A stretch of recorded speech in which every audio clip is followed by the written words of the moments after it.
also increased depending on the position.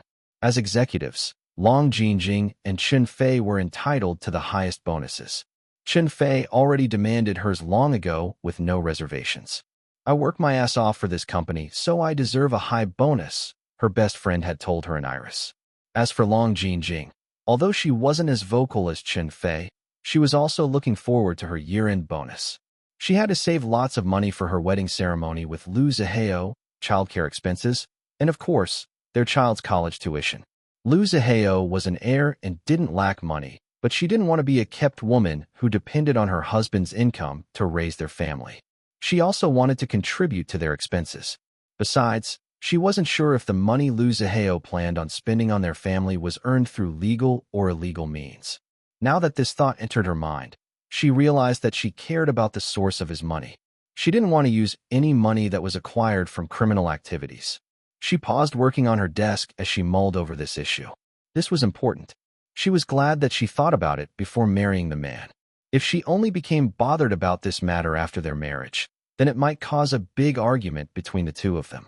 It wouldn't be good, especially since she was on a mission to make him fall in love with her. "What should I do?" she murmured.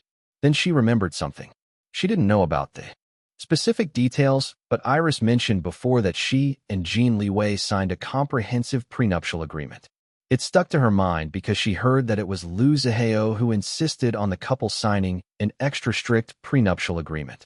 As someone who was very prudent when it came to money, Long Jinjing already thought that it should be a given for her to sign a prenuptial agreement with her groom. However, at the back of her mind, she still worried that her insistence for a prenuptial agreement would put a dent on her relationship with her fiancé. What if her fiancé thought that she was being too stuck up, or worse, looked down on him? What if her fiancé thought that she didn't trust his loyalty to her? These were the kinds of concern that she had back then. The kind of man that she imagined herself marrying before was someone simple and normal. Although she was an illegitimate child, she was still the daughter of Long Tingfei. Therefore, she was expected to inherit a fortune in the future. She always thought that she would be the richer one in a marriage. This was why she already made up her mind to protect her finances in case of a divorce. Now, however, it appeared that she was wrong. Her husband-to-be was wealthier than her. Even without relying on his own current sources of income, legal or otherwise, Lu Zihao was a true heir on a similar level as Jin Liwei.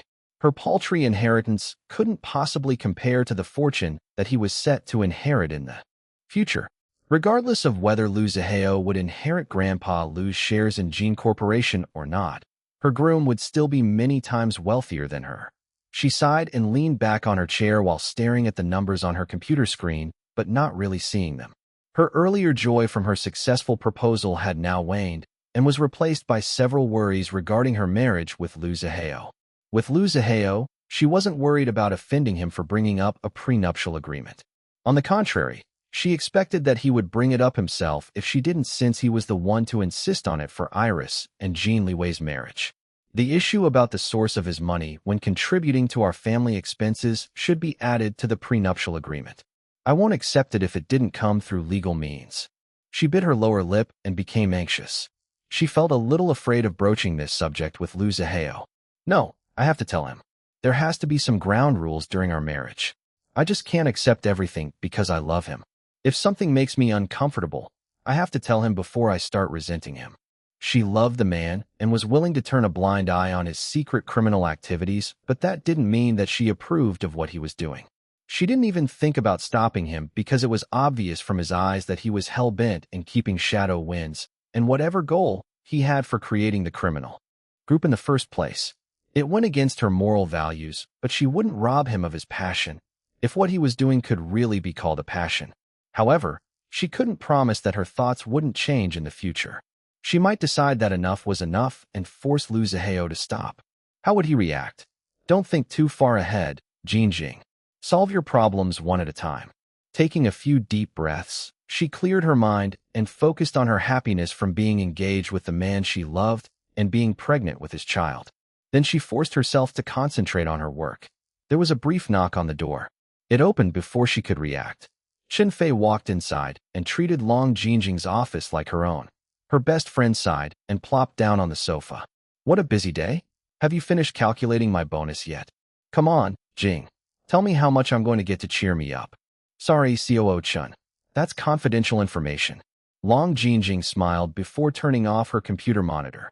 Just wait for the deposit to arrive in your bank account. Long Jinjing left her desk to sit beside her best friend. Chen Fei must be tired from her own work and wanted to take a small break in Long Jinjing's office. Fortunately, her best friend didn't continue pestering her about the year-end bonus. Although they were best friends, Long Jinjing still adhered to the company's confidentiality policy, especially since she was the one in charge of the finances. Is Xiaolon really going to establish a parent company for Orchidia Beauty? Chen Fei asked while making herself comfortable on the sofa, not paying attention to her COO image at all. Good thing that nobody could see her right now. Not that she cared that much about what others thought of her image. Yes. Long Jinjing nodded. She should still be in a meeting right now to start setting it up. Chen Fei chuckled. Damn, that girl really moves fast. She doesn't play around. True. When little sister Xiaolon wants to do something, she immediately starts it as soon as possible. We're going to become bigger than we initially expected, Jing. Long Jinjing looked around her office. Perhaps they wouldn't stay in this building for long. As Orchidia Beauty continued to flourish at an exponential rate, they would need a bigger space to accommodate not only all the staff, but also the growing prestige of the brand. The best friends could feel it. This was just the start. Iris would share tidbits of her business plans with them, but they weren't privy to the depth of her entire vision. She was definitely a risk-taker that frightened but also excited both Long Jinjing and Chen Fei at the same time. Despite their misgivings regarding Iris' aggressive business leadership, they still decided to keep on following and assisting her to make her vision come true. They had only been working together for a few months, but Iris had already proven herself capable in leading them to success. Nevertheless, they still tried to caution her and balance her aggressiveness with a bit of conservative alternative approach. So far, their trio of administration was working extremely well. Next year will be a big year for us, Chen Fei said next. We have so many plans scheduled to launch in the next few months. Before this, I was hoping that we can grow the company slowly but surely, but Xiaolon obviously has other ideas. Now that we're at this point, I have to agree with her. We have to strike while the iron is hot. Long Jinjing sighed. It's going to cost a lot to finance everything. Chen Fei waved her concerns away. Aren't we going to have a parent company soon? Xiaolon will certainly inject new funds into it. Orchidia Beauty will surely receive a big piece of the pie. I know. I just can't stop worrying whenever money is involved. Don't I know it? Chen Fei cackled before facing Long Jinjing and studying her. Her best friend's inquisitive gaze made Long Jinjing squirm. So, what's going on with you? Chen Fei asked with a raised eyebrow. You haven't been acting like your normal self these past few days. I asked you many times what's wrong, but you keep on dodging me and redirecting the topic. I've been holding myself back from pestering you, but I'm already reaching my limit. I'm not going to leave your office today until you tell me what the hell happened to you. Long Jinjing bit her lower lip and couldn't stop herself from fidgeting. Chen Fei held her hand. Jing, I'm your best friend. You can tell me everything. I'm engaged, Long Jinjing blurted out. You're what? Chen Fei's eyes immediately flew to Long Jinjing's fingers. Where's your ring? She frowned. Don't tell me that Lu Zihao didn't even bother to buy you an engagement ring? How uncaring could that asshole be? Xiaofei, Long Jinjing sighed. This was one of the reasons why she was so hesitant in telling her best friend about all the life-changing events that happened to her recently. Chen Fei was just too antagonistic towards Lu Zihao ever since Long Jinjing broke up with him and cried so much from heartbreak. Her best friend certainly didn't approve of them getting back together. However, Long Jinjing was too stubborn and insisted on following her heart. Chen Fei could only let her do whatever she wanted regardless of her own disapproval. No, I was the one who proposed to Zihao, Long Jinjing confessed in a soft voice. You did what? Chen Fei's eyes almost popped out of her head. Why you what the hell, Long Jinjing? Why? Because I'm pregnant. Utter shock and disbelief robbed her best friend of speech. Chen Fei paled and looked like she was going to faint from the bombshell. I'm so sorry that I only told you now, Xiaofei. I just didn't know how to tell you. Also, I had to process my pregnancy on my own first. It's all so sudden. Don't be angry, okay? Chen Fei remained speechless for a few moments. before releasing a series of colorful curses. Long Jingjing couldn't help but wince. "You're really pregnant?" She nodded. "What did Lu Zihao say?" Long Jingjing confessed everything that happened to her best friend. When she mentioned the incident about Lu Zihao attempting to bring her to the Civil Affairs Bureau to register their marriage without informing her beforehand, Qin Fei was furious. If Long Jingjing wasn't holding her back, her best friend would have already grabbed a butcher knife and chased after Lu Zihao to chop him up. After talking to Mom, all the chaos in my mind started slowly clearing up. I realized that if my man isn't going to propose properly, then I'll just do it. The end result will still be the same anyway. We'll be married, no matter who proposes between the two of us. I was right. He accepted my marriage proposal this morning. I just regret that I didn't buy him an engagement ring beforehand. The changes in Chun Fei's expression was quite a sight to see. In the end, she sighed and grabbed Long Jingjing in a tight hug. "You've had it hard, Jing." A lump formed in Long Jingjing's throat and her eyes watered, yet there was a smile on her face. She hugged Qin Fei back. No additional words were needed. She knew that no matter what happened, her best friend had her back.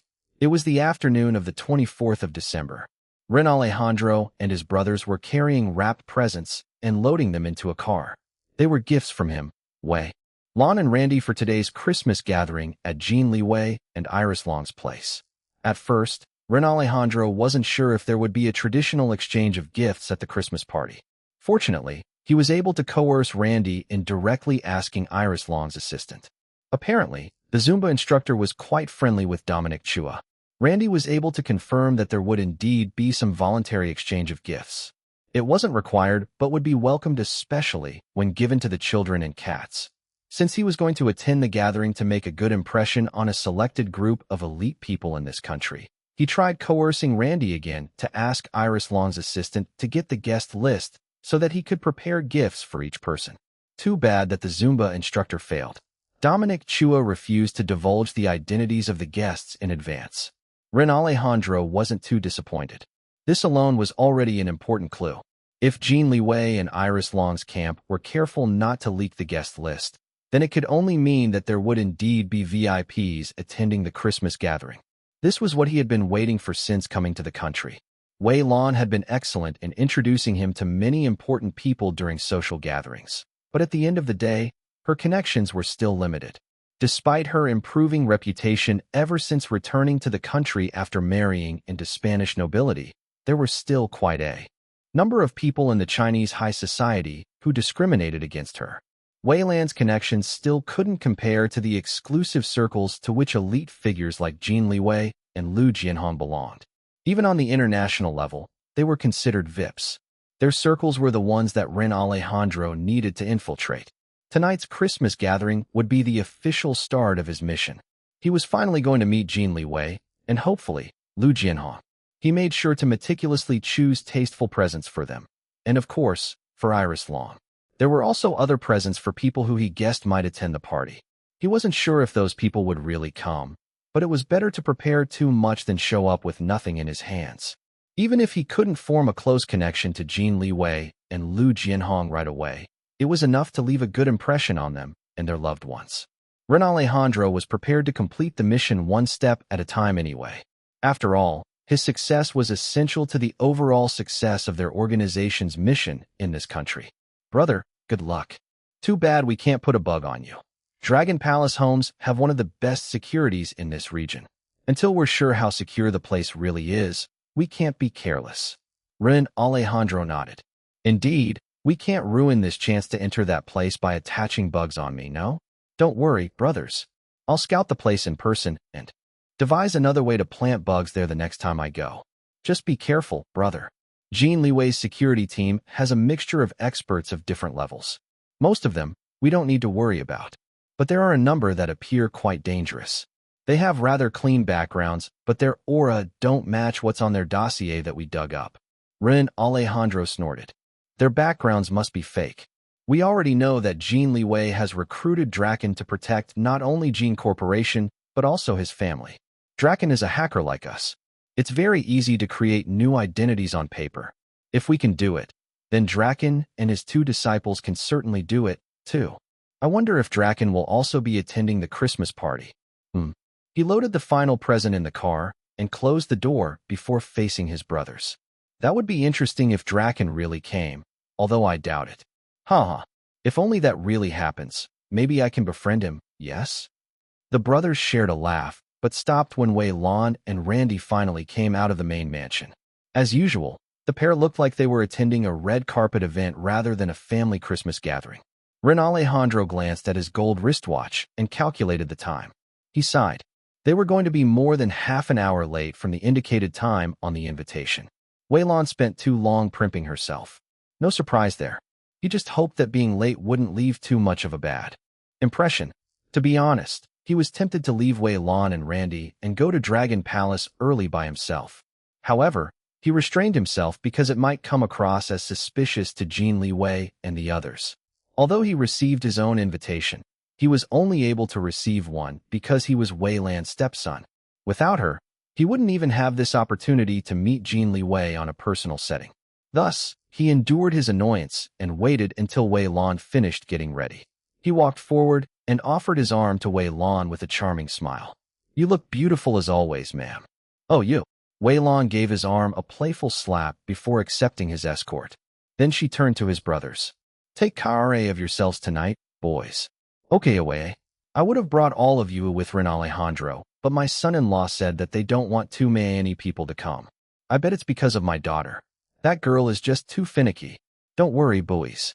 I'll be eager to introduce you to my dear son-in-law and daughter soon."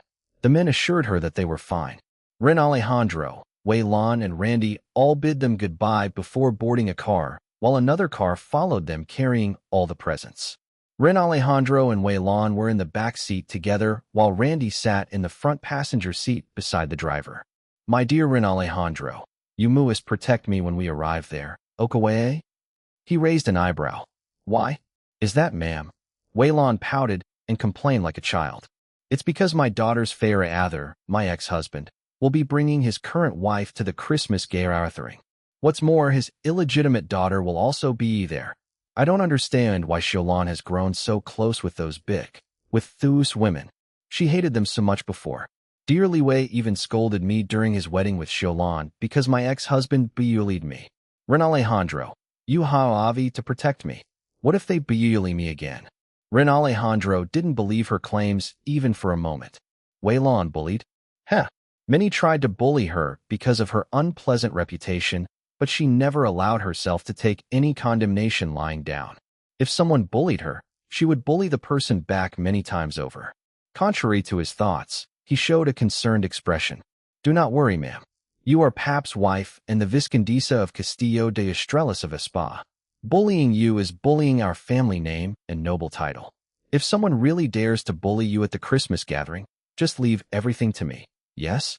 Pap is not here, so it is my responsibility as the son to protect you."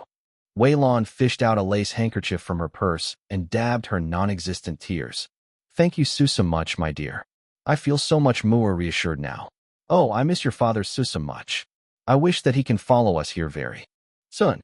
The conversation continued throughout the drive to Dragon Palace homes. Randy chimed in now and then. When they finally reached the exclusive village, Ren Alejandro's eyes narrowed as he observed the strict security procedures. According to their initial research, Dragon Palace homes had one of the toughest security systems in the country and even in this region of the continent. The security was indeed tight, but it wasn't infallible. It was nothing compared to the security protocol they had in the organization. He was confident that he would be able to infiltrate this place next time and plant some undetectable bugs for secret surveillance without any problems. Disappointment filled him. He was expecting a good challenge, but this was just child's play for him. His impression, however, immediately changed when they reached Dragon Palace home number 10 at last. The atmosphere of the security here was vastly different from what they went through on the way just now. He couldn't help but frown because it reminded him a little of the security procedures in the organization. Only a little. It still couldn't compare to how they did it in the organization. After all, this was a private residence and not a criminal empire. Wei Lan, who was sitting beside him, saw him frowning and thought that he was getting impatient at the long and complicated security procedure from the entrance of the exclusive village to her daughter and son-in-law's home. "I don't know," Why dear Liwei and Xiaolan insist on all this cumbersome checkpoints? Ugh. I swear that all owners here in Dragon Palace homes are paranoid to have this kind of strict security. I already complained to my dear son-in-law and daughter so many times about it before, but they never listened to me. Ren Alejandro was a little annoyed of her complaints. He wanted to focus on closely observing the security procedure in Dragon Palace Home Number 10, but the woman kept on yapping in his ear. Fortunately, Wei Lan had the talent of having a whole conversation all by herself. She didn't notice that he wasn't really paying attention to her, especially when she already had Randy to chat with. Most of the security staff that Ren Alejandro had seen so far were around the same level with the bodyguards that Jin Liwei sent to protect Wei Lan. Not surprising because those bodyguards originally belonged to Jin Liwei in the first place. A few caught his eye. He judged them to be stronger than their other colleagues.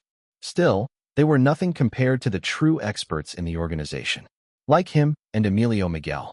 He disliked complimenting Emilio Miguel, but the man alone could murder every single one of these people with his bare hands. The Matador wasn't just an empty title after all. Then he froze when he caught sight of a handful of people patrolling the property. At first glance, these people didn't look different from the regular security staff in the property. It was only due to Ren Alejandro's sharp observation skills that he was able to discern that these people were far from ordinary.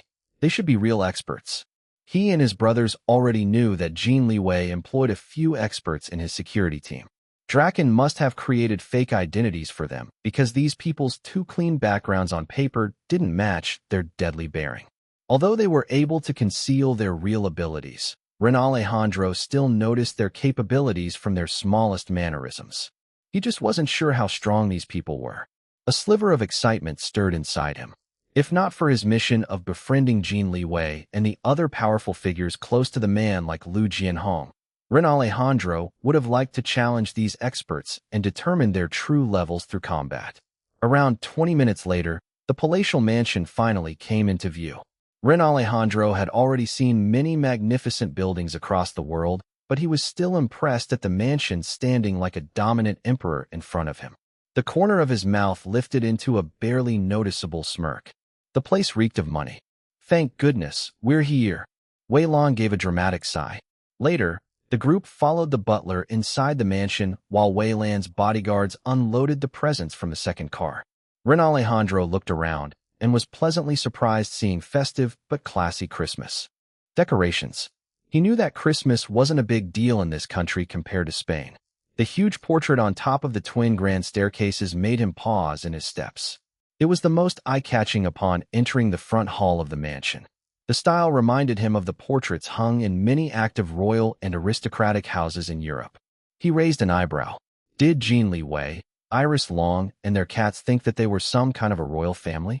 Ren Alejandro smirked before he quickly smoothed out his expression. The butler leading them made some small polite talk with him.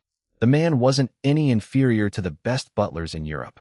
Once again, Ren Alejandro was impressed. It seemed that Jin Liwei really knew how to surround himself with real experts. At long last, they arrived at a big but cozy hall. There was a tall Christmas tree with wrapped presents underneath it. Instrumental Christmas music was also playing in the background. There were 3 children and an orange cat chasing each other around the room. Cheerful conversation and laughter flowed in harmony with the music. Everyone looked at the new arrivals. The children and the cat only glanced at them before continuing to play. Ren Alejandro swept his eyes across the people. He recognized most of them, but not all. Jin Liwei was present with his wife, Iris Long. They were his main targets for tonight. As for the other important one, he looked around but couldn't find Lu Jianhong. The old man's grandson, Lu Zihao, wasn't around either, including Long Jinjing. Wei Lan squeezed his arm before leading him and Randy forward to the group of people. Jin Liwei and Iris Long welcomed them. The mother and daughter were about to air-kiss each other when Iris Long grimaced and stepped back. Jin Liwei also reacted fast and pressed his wife's face on his chest. It wasn't only him who reacted. The others also stood up and surrounded the couple in a protective manner. Wei Lan's expression turned ugly. Xiaolan, why are you overreacting and embarrassing your mother in front of people like Thithias? Iris Long waved a hand at the group, but she still looked pale. I'm fine. Long Tingfei was standing nearby with his wife, Yang Jiahui. Both of them looked worried for Iris Long. Then Long Tingfei glared at Wei Lan. Noticing him, Wei Lan bristled and glared back at him and his wife. Ren Alejandro watched everything. He was curious why Iris Long reacted like this towards her mother, and also why all these people were acting this protective of her. Although the situation was entertaining, he still decided to do something lest his association to Wei Lan leave a bad impression on everyone. He patted Wei Lan's and murmured to her, "Ma'am, calm down, yes?" The woman still looked ready to fight her ex-husband and his current wife, but she still listened to him with great reluctance. She stepped back and turned her head, looking away from the pair. "Humph, mother my. Apologies if my actions offended you," Iris Long said after recovering from whatever happened to her. "Your perfume is too strong, and I can't handle it." "I got dizzy." Wei Lan frowned before lifting her chin. "This perfume is expensive, and it smells good. Xiulan, we have to talk about your horrid taste." Iris Long sighed and looked disinterested in explaining herself to her own mother. Instead, she glanced at Ren Alejandro with curiosity. He smiled at her, showing his deep dimples. He made sure to keep it short before smiling at Jin Liwei next. Indeed, his decision was correct. Jin Liwei's cold expression eased a little after Ren Alejandro shifted his attention from Iris Long to him. He was about to introduce himself when Wei Lan interrupted him. "Xiulan, why aren't you Tairalqiang?" the woman asked her daughter in a shrill tone. "Wei Lan, get a hold of yourself." Long Tingfei scolded her. "You just arrived, and you're already making a scene. Have some decency." "You." Wei Lan pounced at him, but Ren Alejandro caught her and held her back. "Tingfei, please." Yang Jiahui pulled her husband's arm. "Ma'am, stop," Ren Alejandro told Wei Lan. His tone was gentle, but his eyes were firm. "Let's take a few deep breaths and calm down, yes?" She struggled a little, but eventually stopped and nodded. However, she still glared at Long Tingfei. She looked like she also wanted to glare at Iris Long, but balked upon seeing the protective, cold-faced Jin Liwei beside her daughter. Ren Alejandro faced Jin Liwei and Iris Long with an apologetic smile on his face. "You must be Ren Alejandro," Jin Liwei said. "I am Jin Liwei, and this is my wife, Long Xiulan. A pleasure to meet you."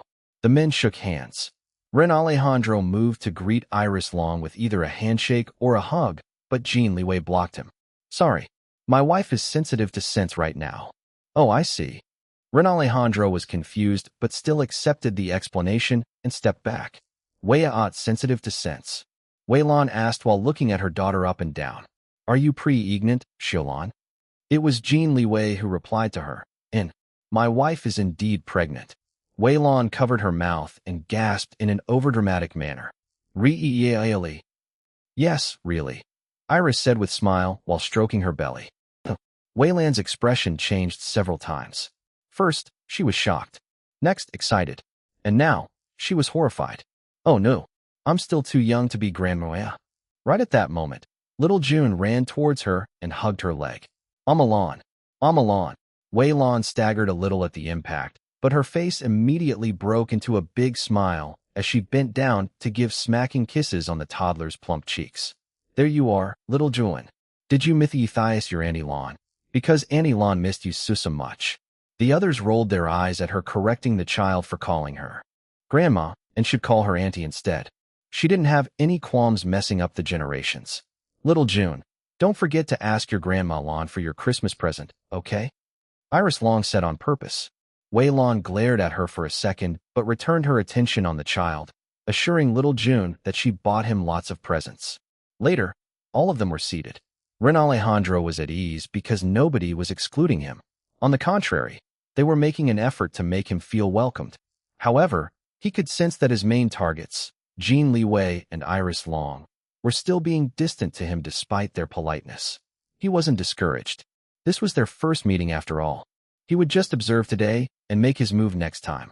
The overall atmosphere was light and pleasant, but there was an unmistakable tenseness between the ex-spouses, Long Tingfei and Wei Lan. Fortunately, they decisively joined separate groups and ignored each other. Both knew their limits, especially with a powerful son-in-law who doted on their daughter in excess. Their daughter's personality had improved after waking up from her one-year coma, but she still displayed a bad temper now and then. Her poisoned tongue could be very ruthless even to her own parents. If they upset her in any way, Jin Liwei wouldn't hesitate to kick them out of his home even if they were his in-laws. For the sake of keeping the peace with their daughter and son-in-law, and of course, preserving their dignity as the married couple's elders in front of the other guests, they chose to bear each other's presences despite their mutual hatred. The official hosts of the Christmas gathering, Iris and Jin Liwei, were satisfied that the ex-spouses were behaving. They didn't want anyone destroying the festive holiday air.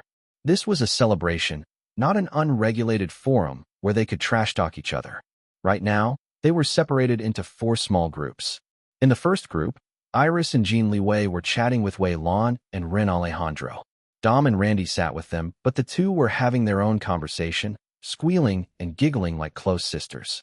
The second group consisted of Long Tingfei, Yang Jiehui, and the married members of the Chua family, Reina and Domingo, and Marjorie and Paul. Kai Guang and Linda Chua were also in this group, but were chatting on their own. The third group was running all round. Clover was playing with the 3 children and 1 cat. She was keeping an eye on them with little June's nanny. As for the fourth group, Mimi was taking a much-needed nap with the lazy ice cream at a far corner hidden behind a display shelf. Even the children's loud voices didn't rouse the two. Back to the first group, Wei Lan started sharing her own experiences being pregnant. Both Iris and Jin Liwei revealed enlightened expressions after Wei Lan listed all the sufferings she went through during her pregnancy. It seemed that Iris' body inherited almost all of the pregnancy symptoms she was experiencing from Wei Lan, except for the fainting spells. I hated everyone's smell, even my own smell. Of coolers. I hated your fair Ather's smell the musust. He was the stinky eye east. Ugh. Wei Lan shot a glare at her ex-husband in the other group for a few seconds before continuing to complain about her past pregnancy experiences. I vomited all the time I thied him. I couldn't keep any food down. Everything was so disgusting. Everyone was so annoying. I was very clueless to murdering a few people because they kept on angering me to death. Iris was silent. This was perhaps the first time that she was able to relate to Wei Lan. Almost everything the other woman was saying reminded her of her own experiences at the beginning of her pregnancy. Like mother, like daughter, original Iris body. Things had improved a lot now thanks to Teresa Blipsberg's customized health plan, but the pregnancy symptoms hadn't completely gone away yet. Although she hadn't come close to murdering anyone who annoyed her, she sometimes wished that she could beat them up. Her temper during her pregnancy was no joke. All the good sense she had in her would fly out of the window, and she would turn into a hostile monster that even she herself didn't recognize. She was lucky that her husband was always patient with her during her bad mood swings, even when he was the target of her temper. Another thing that she was thankful for was that she loved her husband's scent. Unlike Wei Lan, who thought that Long Tingfei was the stinkiest during her pregnancy, Iris was relieved. If she hated Jin Liwei's scent during her pregnancy, both of them would suffer for certain.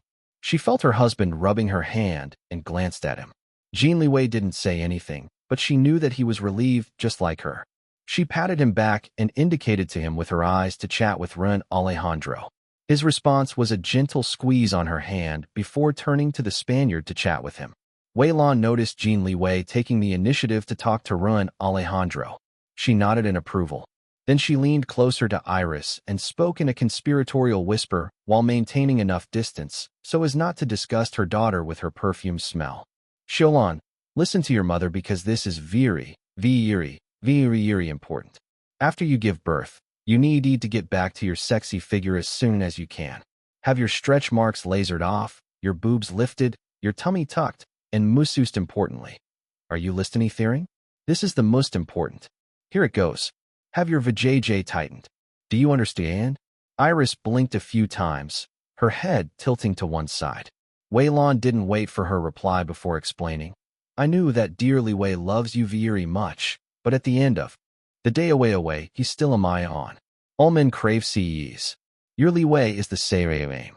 No, don't argue with me and say that he's different. Trust your mother. I know what I'm talking about.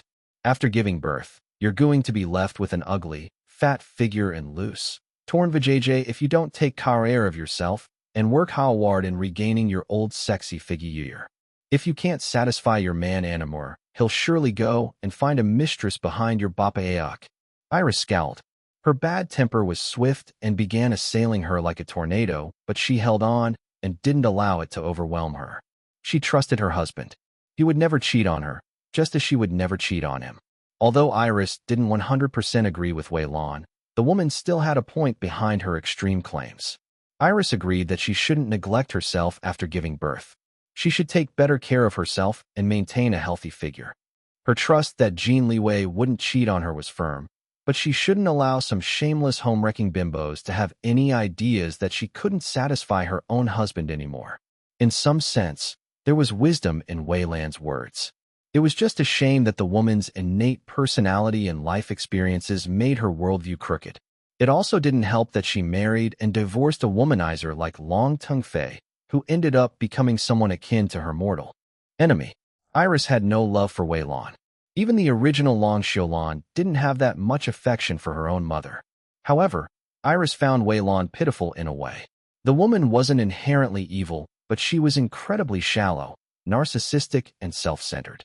Listening to Wei Lan's advice, Iris understood that the woman was rather pessimistic and didn't believe in absolute loyalty between lovers. True love might be real, but sexual monogamy was only a myth. This was what Iris extracted from Wei Lan's chatter. Iris didn't bother correcting Wei Lan in her assumption that Jin Liwei would surely be tempted to find a mistress outside if she failed to maintain her beauty and figure. Trusting her man was enough. She didn't care about what others thought, even if it was Wei Lan, her body's biological mother. She and Jin Liwei would just prove to everyone that their love and faithfulness for each other were true by their actions instead of their words alone. Wei Lan kept on chattering, not caring if anyone was listening to her or not. Iris was starting to feel bored. She had the cookies near Ren Alejandro. Surprisingly, the Spaniard noticed her look right away and pushed the plate towards her. The man smiled at her, showing his deep dimples. "Thank you," she said in Spanish. "You're welcome," he replied in Spanish as well, his smile deepening. Before Jin Liwei could feel jealous and protective, Ren Alejandro already shifted his gray eyes away from Iris back to him. "Liam, are there more people coming?" Ren Alejandro asked. Jin Liwei stared at him for a few seconds before nodding. The others are running late, but should arrive by dinner time. This gathering isn't anything formal. The time doesn't matter much as long as we all get together and spend time with each other." "I see." Ren Alejandro was about to continue talking when the door opened and a muscular woman came in. The toddler called Little June shouted, "Mommy," before running towards the woman. She swept her child in her arms and lifted him up high in the air like it was nothing. Ren Alejandro's expression displayed a flash of admiration at the woman's strength. He recognized her as Jiang Yingyu, the ex of Iris Long's eldest half-brother and the mother of her and Jin Liwei's godson. According to his team's research, she was Iris Long's former bodyguard before Jin Liwei hired her to become a member of his security team. "There you are, girl," Wei Lan exclaimed at Jiang Yingyu's arrival. "Why did your muscles get bigger?" "Oh no, you let your eyebrows grow again. A little more, and you'll have a unibrow. Girl, come here and let me see you. Don't tell me you already forgot all the beauty and fashion advice that I taught you before." Ren Alejandro was surprised that Wei Lan acted quite close to Jiang Yingyu. He didn't expect this. His expression was neutral, but inside, he was calculating if he could use Jiang Yingyu's connection to Wei Lan to get closer to Iris Long and eventually to Jin Liwei. "Madam," Jiang Yingyu greeted Wei Lan before nodding at Iris, Jin Liwei, and the others while carrying little June in one arm. She felt helpless at Wei Lan's blunt and slightly insulting words. However, she didn't feel offended because Wei Lan played a role in helping her realize that her ex would never change and that she should be confident in herself. Wei Lan grabbed her hand and pulled her closer while looking at her up and down. "You have reverted to your old dowdy self. I'm Muoist, bring you to the spa with me again. Then we'll go shopping for new clothes to replace that horrid outfit. Why are you like this, Agarain? Are you still depressed because of that piece of shit that my ex-husband fathered?" "Wei Lan!" Long Tengfei roared. Yang Jiahui tried to stop him, but he was too furious to listen to his wife. "What are you yelling at me for?" Wei Lan wasn't someone who would take his attitude lying down. She lifted her chin and glared at him. "Did I say anything wrong?" Your eldest son is a big piece of shit. That's true, Iris commented while nibbling on a cookie. Long Tingfei shot his daughter a look of disbelief while Wei Lan laughed. She looked smug from having her words validated by their own daughter. Iris finished the cookie and wiped her mouth and fingers with a serviette. She looked casual, as if there wasn't a tense situation in front of her. Mother, father, I am pregnant. It hasn't been that long since I was in complete bed rest from almost miscarrying. Jin Liwei's expression turned cold upon the reminder of the traumatic experience that his wife went through. She continued, the doctor says that I shouldn't be upset. If you're going to fight, ruin the Christmas gathering and upset me, please do it where I can't see you. I will never forgive anyone who causes harm to the child in my womb, even if they're my parents or even myself. Before anyone could react, Ren Alejandro stood up and arrived beside Wei Lan. He pulled her behind her, shielding her from Long Tingfei's poisonous glare. He didn't say anything but shot a silent warning at Long Tingfei with his cold, gray eyes. Long Tingfei was taken aback, but before he could make sense of the Spaniard's look, Ren Alejandro had already looked away and was now comforting Wei Lan. The others didn't notice anything amiss. The look only lasted for less than a second. Long Tingfei was frozen but didn't understand why. He hadn't figured out why he was reacting like this. Jin Liwei was too focused on making sure that his wife was all right to notice anything aside from her. Iris glanced at Ren Alejandro. She didn't see what the man did to Long Tingfei, but for less than a second, she detected bloodthirst shooting out from the man. Ren Alejandro sensed Iris' gaze. He smiled at her, but quickly looked away again to focus on comforting Wei Lan. The bloodthirst Iris sensed only lasted for less than a second. It was quite muted, but she felt it. Was she mistaken? Before she could ponder about it, the door opened again. Jin Liwei's grandmother and mother arrived. The two older Jin madams immediately sensed the tense atmosphere as soon as they entered, but pretended not to notice. The elegant matriarch, Grandma Li, walked slowly but steadily inside. Huang Yiyan hesitated for a moment before following her mother-in-law. The husband and wife, Jin Liwei and Iris, greeted them. More greetings were exchanged. Wei Lan was quick to shift attitudes. She abandoned her argument with her ex-husband and pulled her stepson to introduce him to her daughters-in-laws. Ren Alejandro tried to charm Grandma Li and Huang Yiyan with his smile and dimples, but made sure not to overdo it. Grandma Li made small talk with him out of politeness, while Huang Yiyan directly headed to Iris to inquire about her health and pregnancy. He didn't mind. According to their research, Jin Liwei's mother was unlike her two sons. Huang Yiyan was rather timid and shy with an overall subdued personality. She wouldn't be useful to Ren Alejandro. He might only scare her if he tried to get closer to her. It was better to let her be to avoid incurring the suspicion of Jin Liwei. As for the grandmother, Ren Alejandro initially thought that he could use her, but changed his mind while interacting with her. Not much was known about Li Zhiruo's activities in the past few years. She had retreated to her private residence in the mountains after his son, Jin Liwei's father, died. It was only after Jin Liwei began a relationship with Iris Long and married her that the elderly Jin matriarch became more visible to the public eye again. Li Zhiruo had the sophistication of a lady belonging to a high-class family. She appeared cold just like her eldest grandson, Jin Liwei. They even looked a little alike, especially in their bearing. Ren Alejandro sensed that the elderly woman was shrewd despite her seemingly uncaring of the world matters attitude. This wasn't a person that was easy to deceive. He immediately abandoned his plan to use her to leave a good impression on Jin Liwei. A woman's intuition, especially a wise one who had lived for many decades, was sometimes scarier than the trained hunter's sense of assassins. The arrival of Jin Liwei's grandmother and mother effectively switched the atmosphere from tense to cheerful once again. Wei Lan didn't bother fighting with her ex-husband at the moment. In front of the in-laws, she wanted to show her best side. Likewise, Long Tingfei didn't want to lose face to the two Jin madams. The ex-spouses joined one group to chat with their in-laws while blatantly ignoring each other. Their actions caused awkwardness in the conversation, but Grandma Li was an expert in controlling the flow, so the awkward moments weren't that noticeable. It wasn't that long before another group of people arrived. This time, it was Jin Chonglin with his manager, Lin Dong, and Iris manager, Tang Yi. They came straight from LXC Studio. Jin Chonglin immediately noticed the tall and handsome foreign man in the room. He was unable to conceal his surprise and curiosity. After a short introduction, he began chatting with Ren Alejandro with much interest. Ren Alejandro was surprised at first by how friendly Jin Chonglin was acting towards him. It was only when he observed the man's expression without being too obvious that he realized Jin Chonglin was actually probing him in the guise of an easygoing conversation. Ren Alejandro was smiling on the outside but turned solemn on the inside. A superstar's charisma was no joke, he realized just now. It could even dazzle someone like him for a moment and miss the man's true intentions. Well, it seemed that there wasn't a simple person in the Jin family. Have you thought about entering showbiz? Jin Chonglin asked him.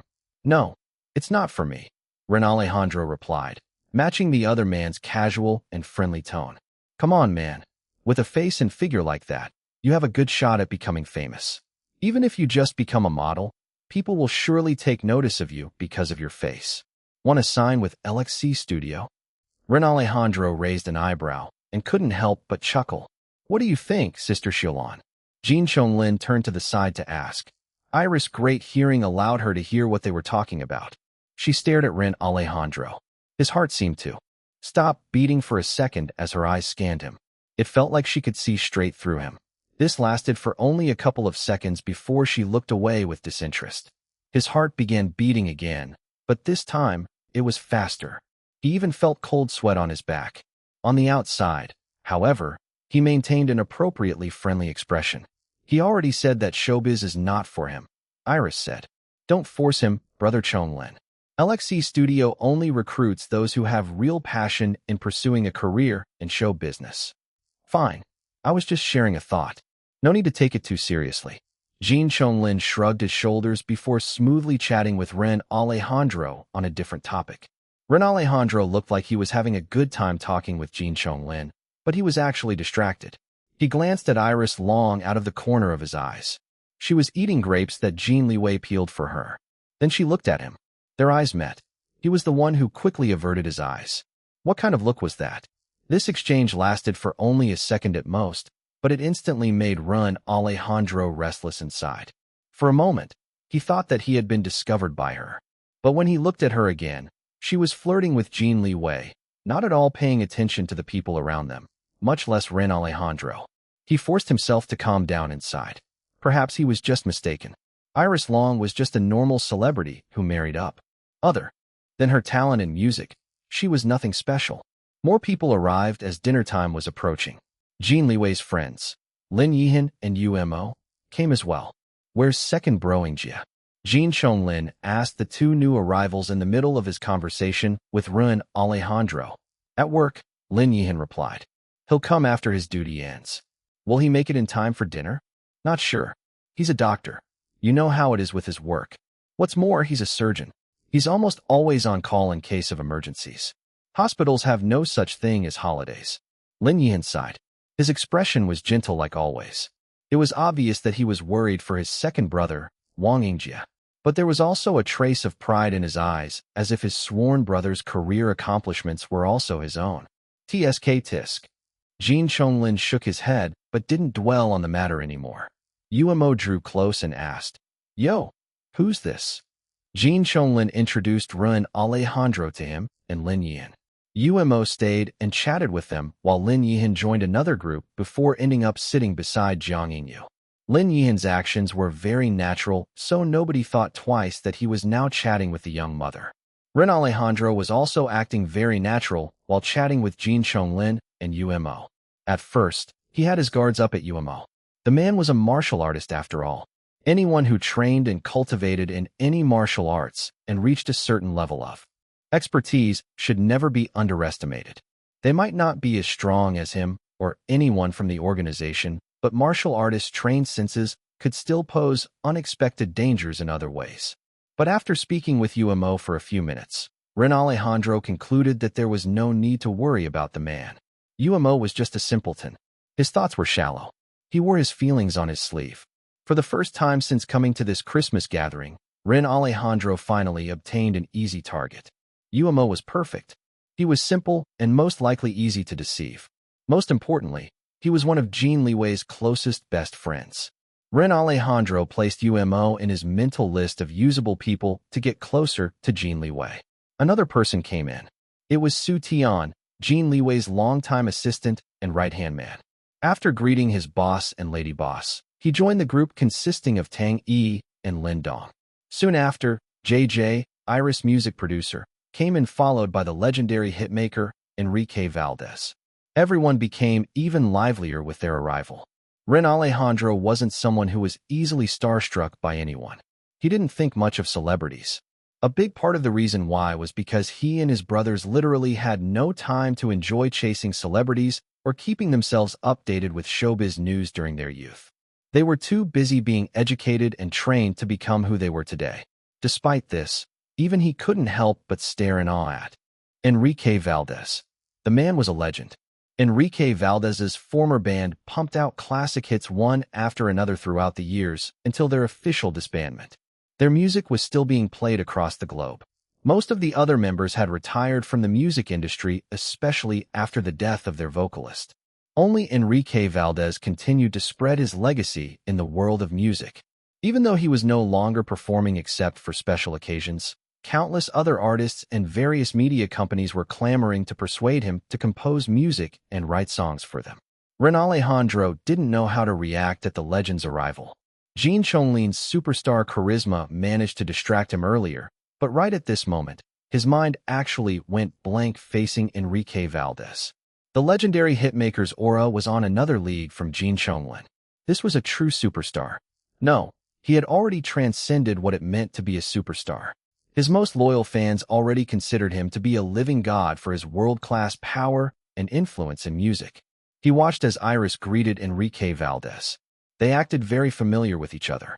Their apparent closeness was indeed included in their initial research, but Ren Alejandro and his brothers didn't think much of it. He had thought that Iris Long was only able to get acquainted with a renowned figure like Enrique Valdez due to Jin Liwei's connections. What he was seeing with his own eyes, however, seemed to be different. Enrique Valdez appeared to be closer to Iris than to Jin Liwei. Ren Alejandro frowned, but quickly caught himself and smoothed out his expression. He wasn't happy that there were too many discrepancies between what they researched and what he was witnessing firsthand. He came today feeling confident that he would be able to complete his mission easily, but reality was far from his expectations. Jin Liwei was already expected to be a difficult person to get close to. Iris, on the other hand, was deemed easy. Now that Ren Alejandro met her, she wasn't as easy as he expected. She was mostly friendly and polite, but he couldn't find any opening to use her more effectively. In addition, she was pregnant, and that alone was already making it extremely difficult for him to charm her, because Jin Liwei and almost everyone else were being extra protective of her. With so many people guarding her, Ren Alejandro needed to find other ways to get past them and befriend her. Why was he planning on spending this much effort into befriending Iris Long when she wasn't even one of his main targets? It was because he knew after seeing with his own eyes that she was the most important person in Jin Liwei's life. The man never left her side. It was also only when he looked at her that his eyes would soften. Ren Alejandro would be stupid if he didn't use Iris Long to capture Jin Liwei.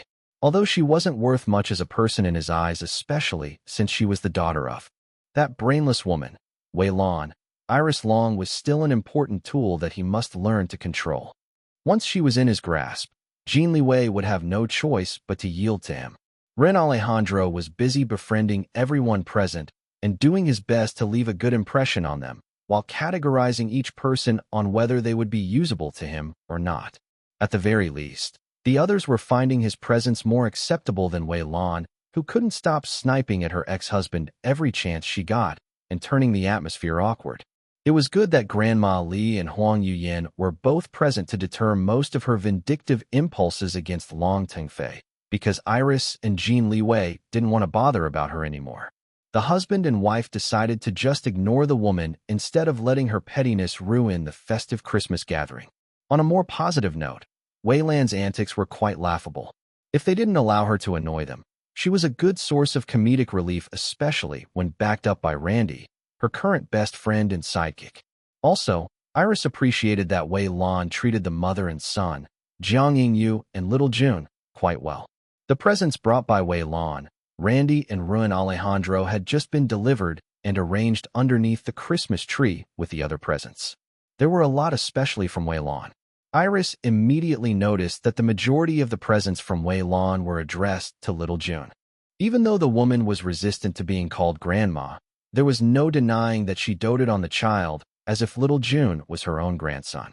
For that alone, Iris was willing to tolerate Wei Lan's presence. The door opened again, and in came Qin Fei. Clover noticed her arrival first and helped her carry the presents she brought. After another round of greetings, Qin Fei looked around with a frown. Jin Jing and that asshole aren't here yet. Those who were far from her didn't hear her words, but people with great hearing like Iris and Ren Alejandro heard her loud and clear. Iris only sighed and shook her head. Jin Liwei noticed her actions and asked what happened.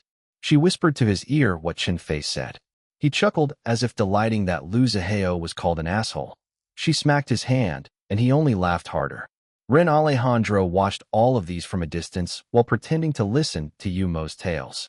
He raised an eyebrow. It seemed that Qin Fei didn't approve of her best friend's relationship with Lu Zihao. He was also intrigued upon seeing such a mischievous expression on Jin Liwei's face, laughing at his youngest best friend like that.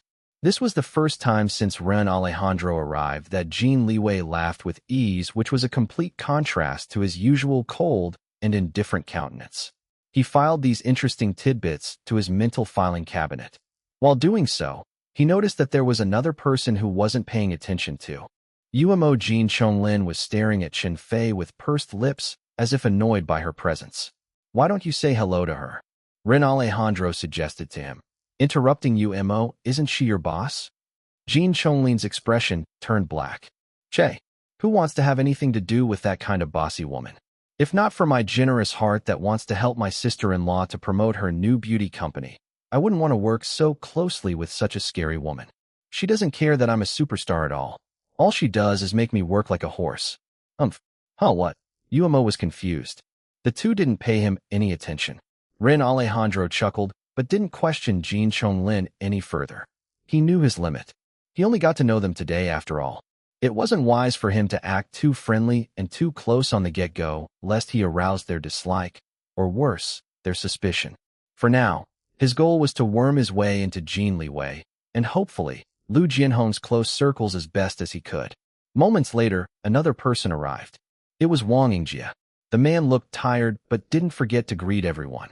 Umo dragged Ren Alejandro and introduced him to the group's second brother. Jin Chonglin trailed after them. Ren Alejandro was all smiles as usual, but deep inside, he was taken aback at the doctor's calm but sharp gaze. Wang Yingjie seemed to have a similar cold disposition as Jin Liwei. The only difference was that Jin Liwei's coldness had an innate arrogance from his upbringing as an heir apparent to his family's business empire, while Wang Yingjie's coldness was milder yet had deeper profundity. Ren Alejandro judged Wang Yingjie as a man who had sharp insight, and like him, had talent and deep observation. His conclusion? Wang Yingjie was dangerous, not useful to his mission at all, and must be avoided.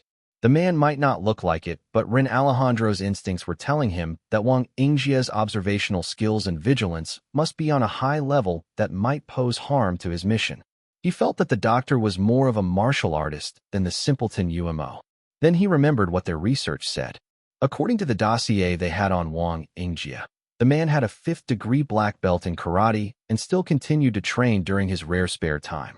Now that Ren Alejandro met Wang Yingjie in person, he knew that the 5th-degree black belt wasn't just for show. He even suspected that maybe Wang Yingjie's real abilities and skills had surpassed his current level. As someone trained in combat arts, Ren Alejandro was extremely sensitive to anyone who had some sort of training in martial arts or any fighting discipline. From what he could sense just by relying on his combat instincts, Wang Yingjie should be the strongest in the room so far. Jin Liwei was second while Umo was a close third. Perhaps in terms of technical skills, Umo should be the second as a seasoned systema practitioner, but Ren Alejandro could feel a trace of wild power from Jin Liwei. This should be the result of additional training in other unorthodox combat arts. I wonder what he's training in and who's giving him this additional training. Speaking of people triggering Ren Alejandro's combat instincts, there was someone else who was prompting him to take a second look. More than a second look, actually. He couldn't help but take a few furtive glances at Iris Long out of the corner of his eyes. To him, the woman was nothing special. Yes, she was stunning, but Emilio Miguel was more beautiful than her, just like how the assassin was more beautiful than most people in the world. Therefore, Ren Alejandro personally wasn't that impressed by Iris' beauty. He couldn't quite put his finger on it, but there was something about her that was bothering him the more that he stayed in her presence. He tried analyzing what his instincts were telling him, but any possible conclusions just didn't make sense to him. His gut was telling him that Iris Long might pose danger to him. But looking at her, he could tell that she was a genuinely kind person, albeit too blunt in her words. He just couldn't see how she would be dangerous to him. As for judging her combat abilities, skills, or even just potential, Ren Alejandro still couldn't sense anything special about her. According to the dossier they had on her, she trained in Systema under UMO for almost 2 years, but stopped a few months ago, possibly due to being injured from the bomb incident and also her pregnancy. Ren Alejandro was certain that a female celebrity like her was only dabbling in Systema to maintain her figure and not because she was serious in pursuing the martial arts. No matter how many times he scanned her, all he could see was a weakling. Her body was too frail. It couldn't compare to a sturdy, muscled, and strong body like her friend and former bodyguard, Jiang Yingyu. Ren Alejandro was confident that he could crush Iris Long's bones with just his bare hands alone before she could even scream for help. So why was he feeling so ill at ease in her presence? He evaluated his own reaction while making sure that others wouldn't notice his secret glances on her. It felt like viewing someone through a foggy glass. The silhouette looked harmless at first, but her gaze was like that of a predator. It was so subtle, though, that he started to doubt the accuracy of his own judgment. It was a weird feeling that put a bad taste in his mouth. Maybe my instincts are just messed up because of all the discrepancies between our research and the real situation that I'm witnessing firsthand. He didn't believe that a weak woman like Iris Long could really be dangerous to him and the mission. Someone like Wang Yingjie and Jin Liwei himself should be the top people to whom he should always be cautious. The doctor, Wang Yingjie, didn't speak much to him after UMO introduced them. It suited Ren Alejandro just fine, because he didn't want to have anything to do with the man, especially after categorizing Wang Yingjie as someone dangerous. Unfortunately for him, UMO and Jin Chonglin stayed with Wang Yingjie to chat. Ren Alejandro took this chance to excuse himself to the restroom. There was one inside the room, but it was currently occupied. He left the room and asked around for the nearest toilet. A houseboy guided him there. #####. Iris watched as the Spaniard left the room. Jin Liwei followed her gaze. "What's wrong, love?" he asked in a low voice. She shook her head. Wang Yingjie finally returned to their group and sat down with a tired sigh. He gave Iris a once-over, his eyes lingering on her belly. "How's your food intake? Still having trouble with your appetite? You're too small." She touched her belly. The baby bump was barely noticeable under her clothes. "I'm eating better ever since Dom's parents arrived. Auntie Reina keeps on feeding me delicious Filipino food." Jin Liwei nodded, but still couldn't help but look worried after his second brother said that his wife was too small.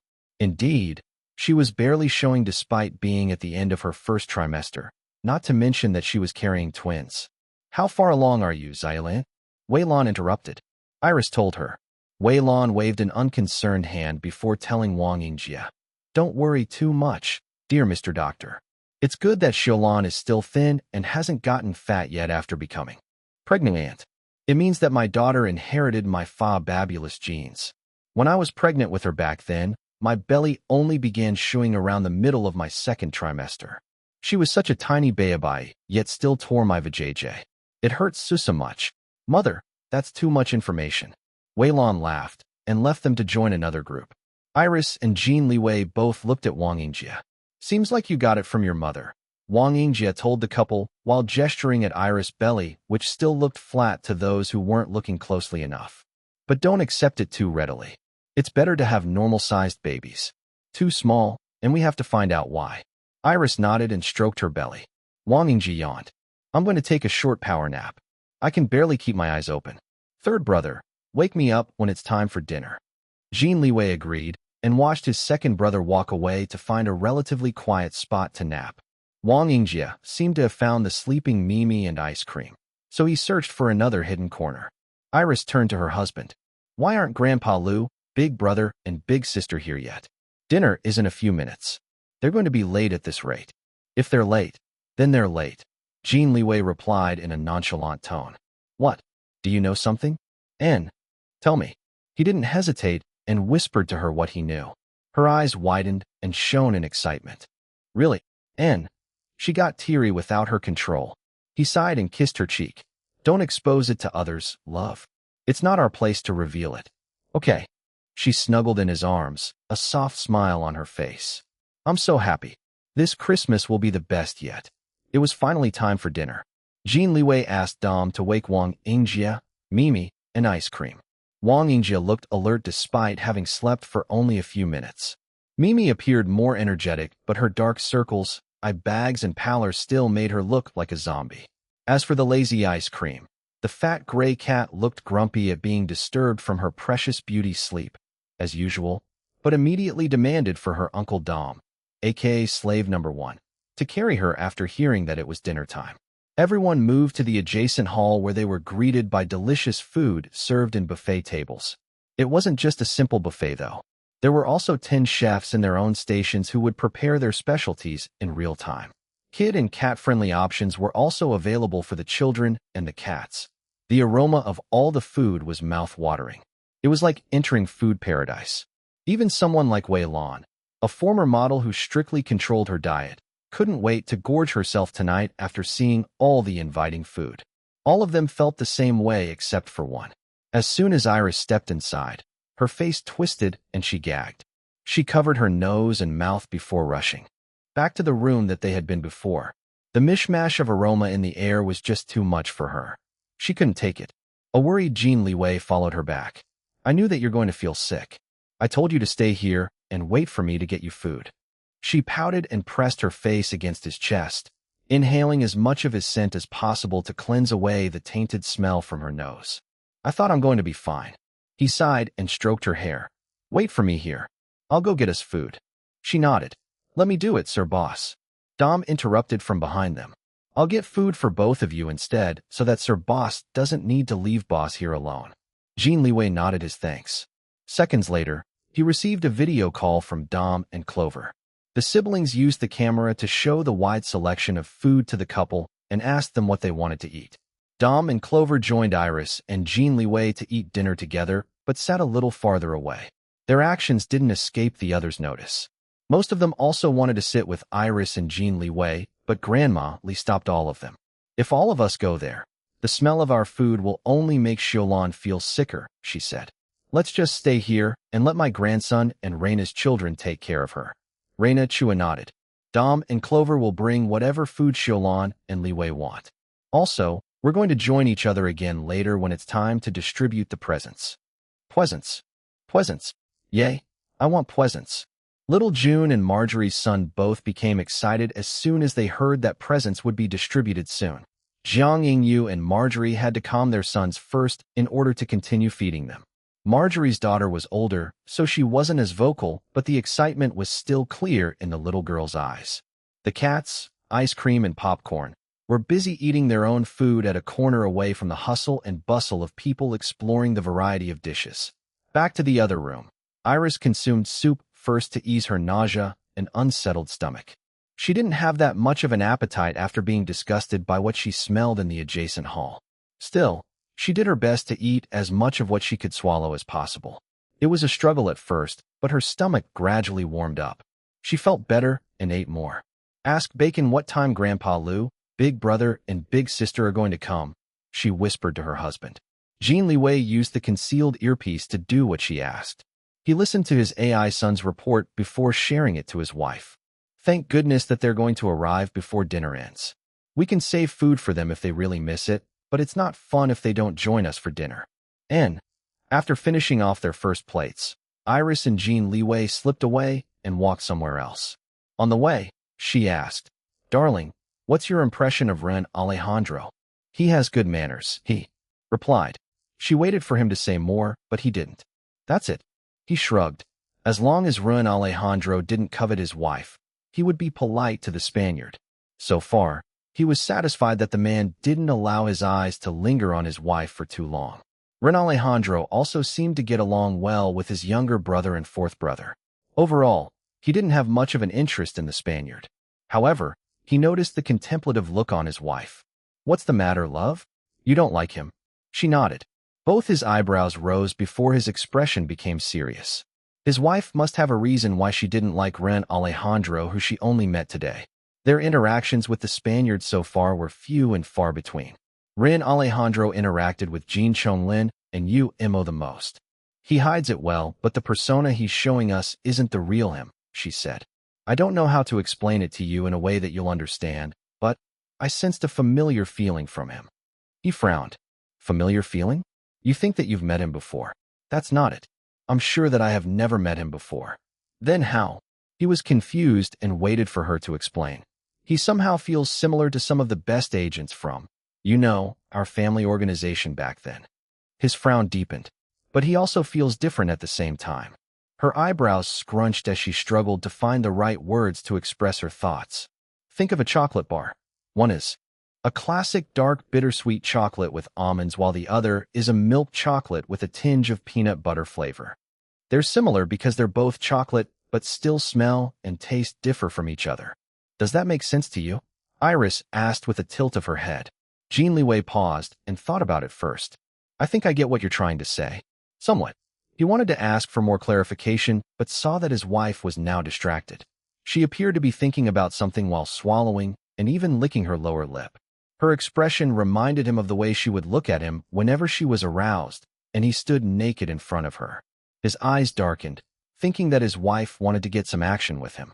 He was about to whisper some words of seduction to her ear and pull her to the nearest empty room, but her next words dashed his hopes. "Talking about chocolates is making me crave for some." She licked her lips again. "Let's hurry up, darling. I want to eat some brownies." Jin Liwei stiffened upon realizing that his wife was craving for chocolates and not his body. Damn it. Were chocolates more delicious than him? What's wrong, darling?" Iris shook his hand when he didn't reply. He sighed and released a dry chuckle. Then he fished something from his pocket. It was a bite-sized chocolate. He now had the habit of filling his pockets with sweets ever since his wife became pregnant. He unwrapped the small chocolate and fed it to his wife's waiting mouth. Iris closed her eyes and literally looked like she was having an orgasm. Jin Liwei's eyes darkened even further. This time, he was the one who swallowed hard. A familiar something below his belt also started hardening. "Is it delicious?" he asked, his voice low and husky. Still in the middle of savoring the sweet taste of the chocolate on her tongue, she automatically nodded after hearing her husband's question, not realizing his change of mood. "Can I taste it too?" "Huh." She finally looked at her husband, but before she could complete her movements, he grabbed the back of her neck and pulled her for a hard kiss. His tongue invaded her mouth and swept inside. She moaned and was about to respond when he pulled away. Sweet. This time, he was the one who licked his moist lips while staring straight at her dazed eyes. But not necessarily delicious. She blinked a few times, frowning. "My wife is sweeter and more delicious than any chocolate in the world," he said. Her frown disappeared in an instant, replaced by a smile. "How about you, wife? Which do you think is sweeter and more delicious, chocolates or me?" Her smile widened. "Guess. Me, of course." She giggled but quickly restrained herself and scoffed, pretending to be critical of his claim. "From where did you get your confidence?" He pulled her into his arms and nuzzled her ears. "Naturally, from my wife's love. I know that she loves me the most. Your wife sounds like a great woman." "Indeed. She's the best. Nobody else in the world can compare to her." Iris couldn't stop herself from smiling. Her arms wrapped around his waist while she enjoyed her husband flirting with her.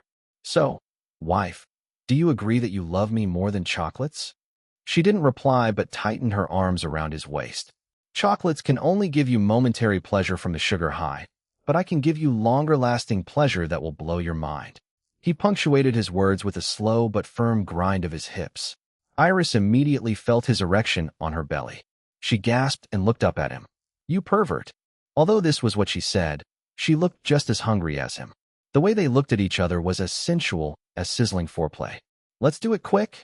He whispered the seductive suggestion directly to her ear and began nibbling on her earlobe, making her shiver. She was tempted, but her wit stayed with her. Looking around, the hallway was empty. Still, she could sense the presence of patrolling guards who most likely only hid themselves to give her and her husband some privacy. I would love to do it, darling. His eyes lit up. He licked her ear. She shivered again and wanted to continue what they were doing somewhere else, but sighed in regret. But it's not the right time. We have guests waiting for us. We're the ones hosting this Christmas gathering. It's rude to leave everyone hanging without completing what we planned for tonight. The kids are looking forward to receiving their presents. Also, I still want to see Grandpa Lou, Big Brother, and Big Sister tonight. I want to know how everything went for them. Jin Liwei released a big sigh of regret as well. His erection was uncomfortable, but it couldn't be helped. She patted his cheek. Just wait, and we'll do it later in bed. Okay, darling. You'll be too exhausted by then, love. Then tomorrow morning? Okay. He bent his head down and pecked her lips. Don't worry about me anymore, love. I can bear it. Let's go. Bacon just said that Grandpa Lou and the others have entered the village gates. They'll be here in about half an hour. They hurried to their destination. It was the hall where Iris and Jin Liwei held their wedding banquet. Buffet tables and another 10 chefs in their own specialty stations were displayed. The space was larger and the food much more abundant here. Master, mistress, sir, madam, their staff greeted them. There was a lot of them, hence Iris and Jin Liwei chose the staff Christmas gathering in this large hall. Despite this, the staff members still had to take turns to eat and have fun because some of them were still on duty. A few of them already started their holiday break, but returned just for today to join the Christmas gathering. The rest would also take turns having their holiday break in the next few days so that the mansion wouldn't be left empty. It was livelier here compared to the gathering that the couple were holding for their family and friends, mainly due to the sheer number of their staff. Iris looked around and felt happy to see the staff enjoying themselves. They were playing various parlor games. She and Jin Liwei provided the prizes which were comparable to the Black Star's Three-Nation Bonanza earlier this month. Iris and Jin Liwei interacted with their staff for a few minutes, but stayed near the entrance away from the buffet tables due to the smell of the food. Imei and the other staff from the penthouse came to greet them as well. Iris was happy to see them again. Then the couple announced that everyone would receive additional holiday bonus as thanks for their loyalty and quality service. Everyone cheered and thanked their Sir Boss and Lady Boss. The couple was satisfied after seeing their staff's happiness. Jin Liwei marveled at the sight and the feeling. Before his wife came into his life, the mansion was like a necropolis. Everything was cold and lifeless. His staff never dared to express any emotions in front of him, much less openly celebrate like what they were doing now. He didn't see anything wrong about it back then. Now, however, he was grateful for the existence of his wife in his life. Without her, he would still live in a colorless world devoid of warmth and true fulfillment like this. Similarly, Iris had never experienced anything so festive like this in her past life as Evelina Petrova. Most of the credit for teaching and showing her how to have fun on special occasions should go to her best friend and assistant, Dom. Without Dom's insistence, she wouldn't even bother celebrating these special occasions that she didn't think important enough to her own passions in life. On the way back to the Christmas gathering with their own family and friends, the husband and wife were both preoccupied with their own thoughts of gratitude for the huge, positive changes in their lives. Most of their guests were still mingling with each other while enjoying the food in the buffet hall when they returned. The kids and the cats already finished eating and were circling the presents spilling under the Christmas tree. Yes, even the lazy ice cream joined in the fun, perhaps because she had energy after eating. Mama, Papa. Little June noticed their arrival and ran towards them. Jin Liwei scooped up the toddler and carried him in his arms. June presents. Little June pointed at the presents.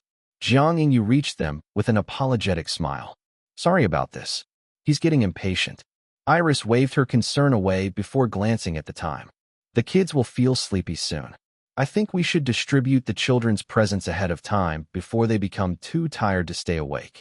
Marjorie also reached them while carrying her own toddler on one hip. Her daughter was busy playing with the cats by the Christmas tree. Is it okay if we do that?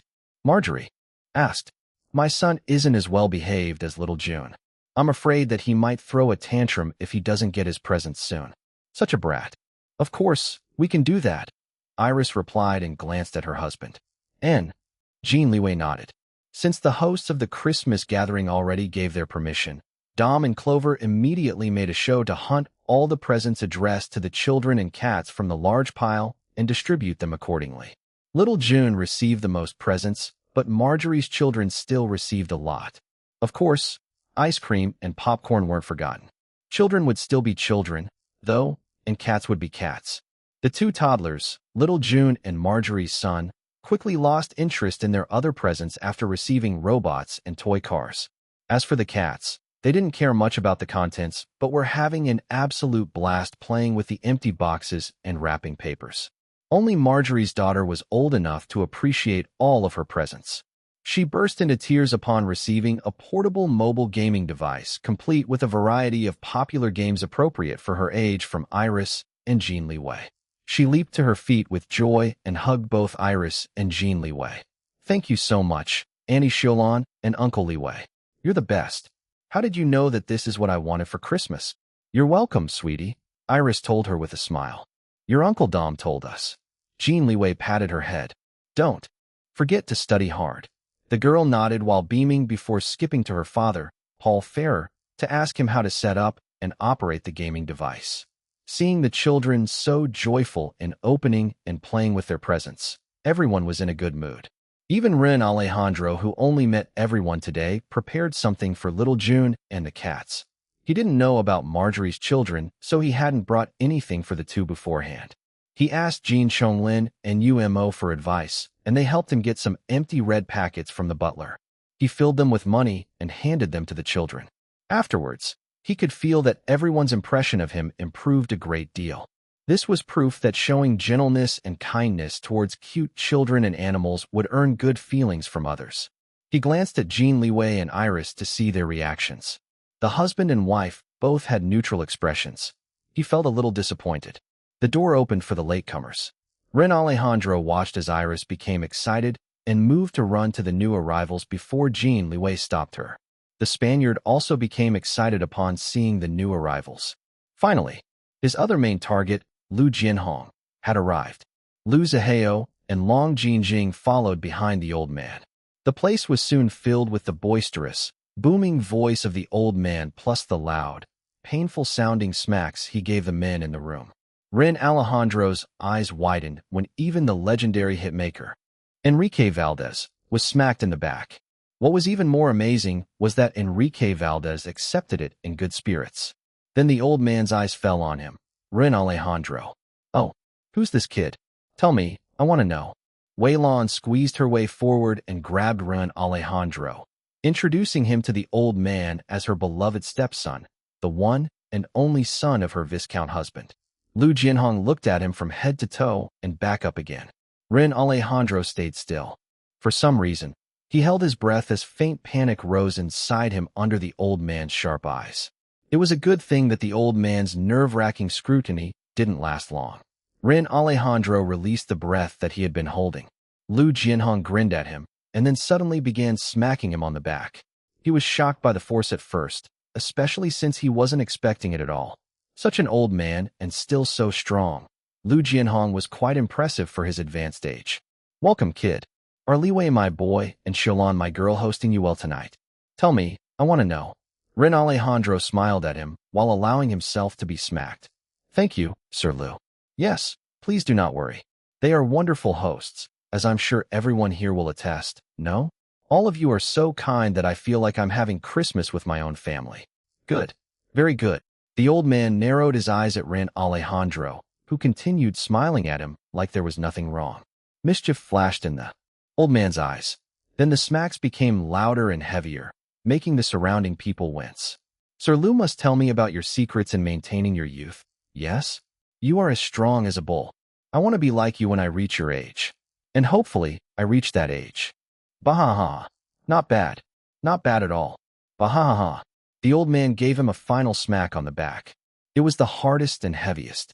The sound was so loud that some thought Ren Alejandro should have flown across the room and crashed against the wall. When he didn't and maintained an amiable smile on his face, even managing to look relaxed, they were quite surprised. All of the men who received the old man's smacks looked like they were going to vomit their internal organs, including Jin Liwei. Only one had ever been able to take the smacks without any change in expression. Lu Zihao. And now, another one appeared. For Ren Alejandro, the smacks were really nothing. Yes, he could feel the impact, but his sturdy body hardened through training and experience since childhood didn't allow him to register pain in the same way as normal people did. Compared to the countless life and death experiences he went through in life, the old man's smacks were almost ticklish for someone like him.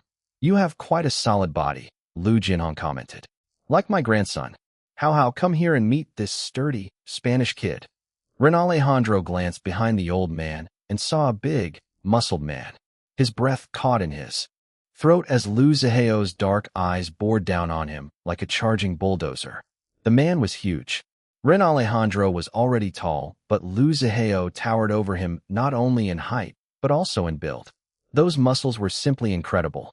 They were definitely bigger and bulkier than average Olympic-level athletes, but sleeker and more natural than hardcore bodybuilders. These thoughts weren't at the forefront of Ren Alejandro's mind.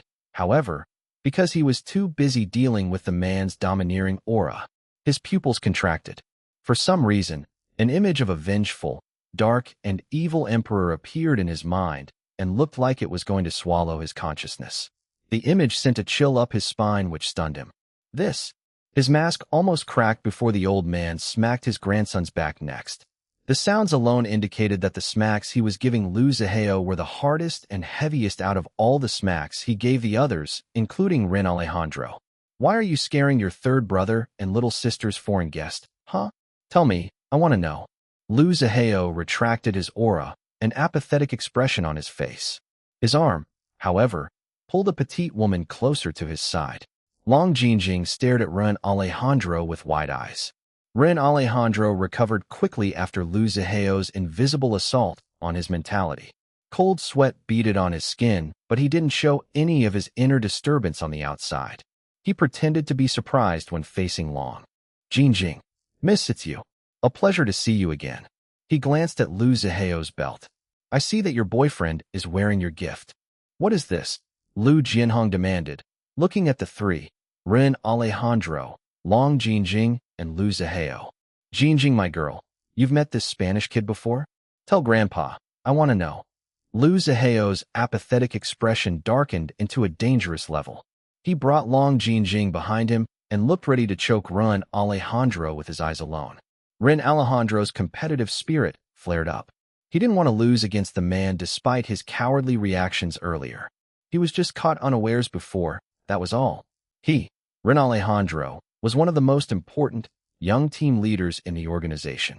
Someone like Lu Zihao couldn't possibly match up against him. The man only looked big and scary, but Ren Alejandro was confident that he could take Lu Zihao and win any time. Oi, oi, oi. The old man stepped between the two men.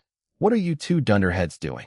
See how this old man will bang your two heads against each other. Zihao, please. Long Jinjing tried to pull Lu Zihao back. Weilon also stepped in front of Ren Alejandro in a protective manner, even though it was clear that she herself was intimidated by the scary Lu Zihao. Enough, a cold voice interrupted everyone. It wasn't loud, but it was firm and full of authority. Jin Liwei swept his displeased eyes on the two men, unimpressed by their actions inside his home. In the middle of the Christmas gathering that he and his wife were currently hosting, Lu Zihao snorted before breaking eye contact with the Spaniard. Ren Alejandro also regained his usual amiable expression. He sent an apologetic look to everyone, especially to Jin Liwei and the old man. Big sister, you've met Ren Alejandro before? Iris repeated Grandpa Lu's earlier question. Why yes, Long Jinjing admitted. They only met at a store when Jinjing was buying something for me, Lu Zihao said. That's all. I helped Miss Long choose the belt she gave you, Ren Alejandro said before he could stop himself. Two invisible powerful forces once again clashed against each other. One dark, the other gray. Meow. An orange blur rocketed towards Long Jinjing, but her slow reflexes didn't allow her to react in time. Lu Zihao immediately abandoned his stare down with the Spaniard to catch the orange cat, just in time before it could crash into his woman. You brat. He snarled at Popcorn, who curled in fright in his arms. Zihao, don't be too fierce on Popcorn. Long Jinjing took the trembling cat from him and comforted her poor feline nephew. Lu Zihao snorted, his eyes sweeping from her head to toe and back up again to make sure that she was fine. He glanced at her stomach for a few seconds longer, but his expression didn't expose anything to others. She hugged the affectionate popcorn who acted like a baby and focused most of her attention on the cat while hiding behind Lu Zihao to avoid the Spaniard's gaze. In the end, Iris stepped forward and pulled her away from the testosterone-filled clash of dominant domains between the two men. Long Jinjing glanced at Lu Zihao, who gave her a nod, letting her go with his sister. Iris gave him and Ruin Alejandro a look, but didn't show much of her thoughts on her expression. She pulled Long Jinjing and returned to her husband's side where it was safe and comfortable. The husband and wife didn't miss the big sigh of relief from Long Jinjing. Fortunately, not everyone was focusing on what happened between Lu Zihao and Ren Alejandro. Dom and Clover quickly distracted the guests after a meaningful look from Jin Liwei. Umo and Jin Chonglin also stepped in to separate the two men. The party continued without any issues after this. It was obvious that Lu Zihao and Ruin Alejandro disliked each other for some reason. Even others could feel their hostility towards each other. Thankfully, the two men didn't repeat their tense stare down from earlier and just settled on ignoring each other. Lu Zihao stuck to Long Jinjing's side, while Ren Alejandro returned to his charismatic self, chatting with the other guests. The sleepy children were ushered out for bedtime by their parents. Ice cream and popcorn followed them. After their departure, the adults let themselves loose a bit more. The chatter and laughter became a little more boisterous, and the wine flowed a little more freely.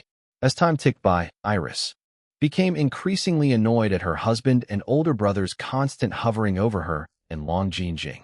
It was fine during the first half of the party, but the two men just wouldn't leave them alone even for a second.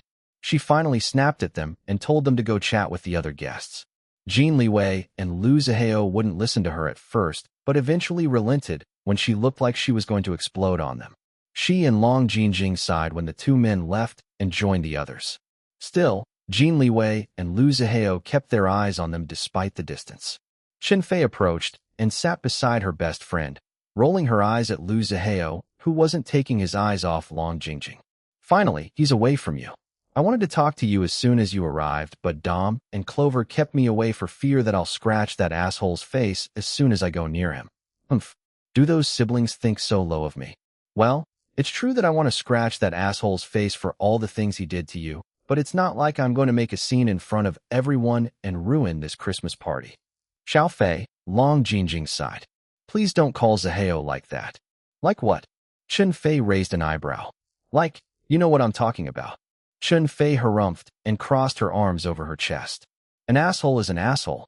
To me, the moment he did all those things to you, that jerk has automatically become an asshole. SSSH. What if somebody hears you? Long Jinjing looked around, making sure that nobody was eavesdropping on their conversation. What if somebody hears you? I don't want people to say that my best friend and my boyfriend are at odds with each other. Don't care too much about what others say or think, big sister. Iris interjected in friend's conversation. Your life is for you to live, not theirs. Facts. Qinfei nodded. But I agree that you shouldn't call big brother Zihao an asshole. He is, after all, the father of big sister Jinjing's baby. And as you can see, he's not running away from his responsibility. Humph. Long Jinjing smiled and subconsciously rubbed her belly while looking at the bored Lu Zihao. The two of them locked eyes with each other. He was about to head back towards her, but Jin Liwei caught and stopped him. Iris chuckled and sent her husband an approving smile. Then she turned to Long Jinjing and asked her, by the way, why did you arrive so late? Qinfei also stopped talking and waited for her answer.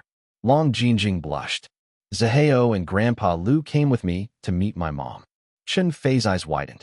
You're already at that stage? They should already be at this stage, Iris said. They're going to have a baby, remember? I know, but shit. This is all just happening so fast. Qinfei looked emotional. I mean, the two of us only graduated this year and began working at Orchidia Beauty. I thought that the two of us will be focusing on our careers first, and yet, look, at where you are right now. You hooked up with that asshole and even got yourself pregnant. Iris rested her head on her hand. And what's wrong with that? I'm younger than big sister, but I'm already married and pregnant. I'm not saying that it's wrong, just unexpected. That's life. Qinfei sighed, feeling defeated. She looked at her best friend and sighed again, but there was now a small smile on her face. I know I may not look like it, but I'm happy for you, especially since I can feel that this is what you want, Jing. I know. Long Jing smiled, grabbing her best friend's hand and squeezing it. So what happened when you brought that ass, Zaheo and Grandpa Lu, to meet with Annie Jingfei? Chen Fei asked. Iris was also interested to hear about it. Long Jing lowered her head and didn't say anything, but her quickly reddening face only made the two more curious about what happened. Iris and Chen Fei looked at each other before leaning towards Long Jing and persuading her to spill everything to them. At that moment, the siblings Dom and Clover finally joined them, unaware that they arrived at a juicy time. The only people missing from their girl squad were Jiang Yingyu, who was still not back yet from putting her son Little June to sleep, and Mimi, who once again fell asleep at a hidden corner after eating dinner. The siblings quickly caught up with what was happening after Chen Fei's succinct explanation.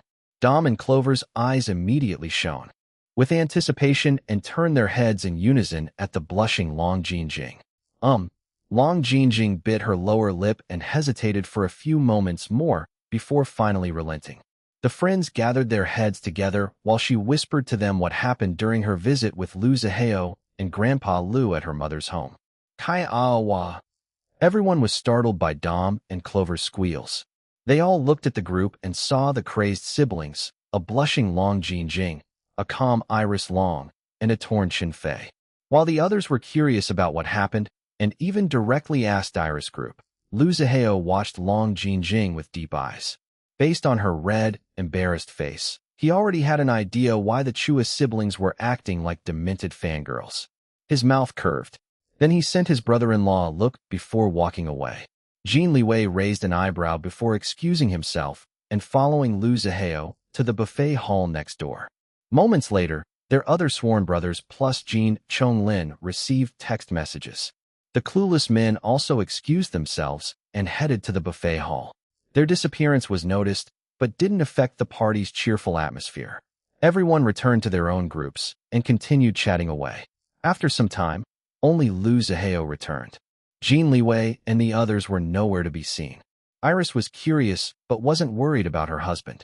She watched as her big brother headed straight towards them and extended his hand to Long Jing. "Let's go," he said. "Huh? Go where?" Long Jing looked at him in confusion. He gave her a devilish smirk. "Don't tell me you're not planning on speaking with your father about us." Oh. Her face, which only returned to her normal complexion just a few minutes ago after the Chua siblings' teasing, turned red again. When she still didn't move from her seat, Lu Zaheo stepped forward and hauled her up to her feet. "I'll be taking her for now. Go ahead." Iris waved a hand to them. The friends watched as the couple headed towards Long Tingfei and Yang Jiahui. Then the four excused themselves and left. Later, Jin Liwei returned and called for everyone's attention. He asked everyone to follow the butler. Everyone was confused but still followed Jin Liwei's instructions, trusting him as the host of tonight's Christmas party. They thought that Jin Liwei and Iris must have prepared a special event for everyone. Iris, however, had no idea what was going on. "What's happening?" Iris asked her husband in a low tone as they followed the crowd out of the room into the hallway. He whispered directly to her ear, preventing others, even her friends, from overhearing. Iris gasped. Then the husband and wife exchanged conspiratorial smiles. Dom and Clover didn't forget to wake up Mimi. They followed everyone out of the party room. The large group walked a long way, but nobody complained because the Christmas decorations all around them were wonderful. The atmosphere was very festive. Even the long walk was enjoyable. In addition, they were experiencing the thrill of the unknown. They were looking forward to the surprise that Jin Liwei and Iris Long had prepared for them. For some reason, Grandpa Lu was chuckling like a mischievous devil. No matter how the others asked the old man, he wouldn't say anything, only continuing to chuckle with an unmistakable glint in his eyes. A few steps behind, Ren Alejandro was walking with Wei Lan and Randy. He knew that something was up. Umo and Jin Chonglin left one after another after receiving a phone message, leaving him to fend for himself. He didn't mind because it gave him more opportunity to try getting closer to the other guests and judging which ones would be useful to him. After what happened with Lu Zaheo earlier, he was mentally beating himself up for his carelessness. As a result, he approached Lu Jianhong and apologized to his earlier rude behavior to the old man's grandson. Lu Jianhong didn't seem to take it to heart, even assuring him with boisterous laughter that everything was fine. But Ren Alejandro could sense that the old man was now more guarded and perhaps even suspicious of him. Damn it. Now I have to work even harder to get closer to the old man. It's Hunter's fault, that cocky bastard. If it weren't for his arrogant gaze, I wouldn't have reacted so badly. What's up with him? I'm not the type to lose control so easily like this, no? Even Liam has become a few degrees colder towards my presence after what happened.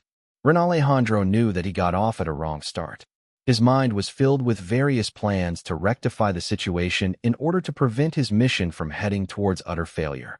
He maintained a pleasant and interested expression, appearing as if he was listening to his stepmother's nonsensical conversation with Randy, when in fact he was busy calculating the possibility of solving his predicament before the Christmas party was over tonight. While he was occupied with his thoughts, the large group arrived at the indoor forest. Unlike the rest of the mansion, there were no Christmas decorations in the indoor forest. There were, however, beautiful fairy lights hanging on some of the trees and shrubs, lightly swaying here and there like leisurely fireflies. Iris and Jin Liwei, along with the butler, led everyone through the main trail to the center of the indoor forest. Before long, they all saw the koi fish pond. There were gasps as their eyes feasted on the scene in front of them. Small red candles were burning on top of lily pads floating on the pond. They cast a captivating illumination on the clear water, reaching underneath where the colorful koi fish swam curiously along the firelights. Above ground, 2 rows of bigger and taller candles lined up the edges of the mini bridge leading to the islet in the middle of the pond. A carpet of red rose petals covered the entire bridge. Jin Chonglin stood just outside the pond while holding a video camera and recording everyone's arrival. He flashed them with his killer smile before nodding at his older brother.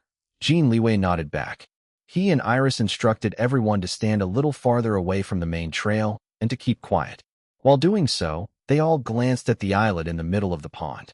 Lu Zihao stood there together with 2 of his sworn brothers. He was busy listening to Wang Yingjie, who was busy speaking to someone on the phone. UMO circled around them and recording everything with a handheld video camera like Jin Chonglin. Moments later, Jin Liwei shushed everyone. All the murmuring stopped. It didn't take long for footsteps to be heard. "What's happening?" a female voice asked in a tiny, nervous voice. "Relax," another female voice soothed her. "Everything will be fine." Finally, everyone saw the new arrivals. Jiang Yingyu and Lin Yihan were leading a blindfolded Long Jinjing. Long Tingfei and Yang Jiahui followed behind them. Lin Yihan was also holding a video camera and recording the event. He gave a signal to his sworn brothers before looking at Jiang Yingyu.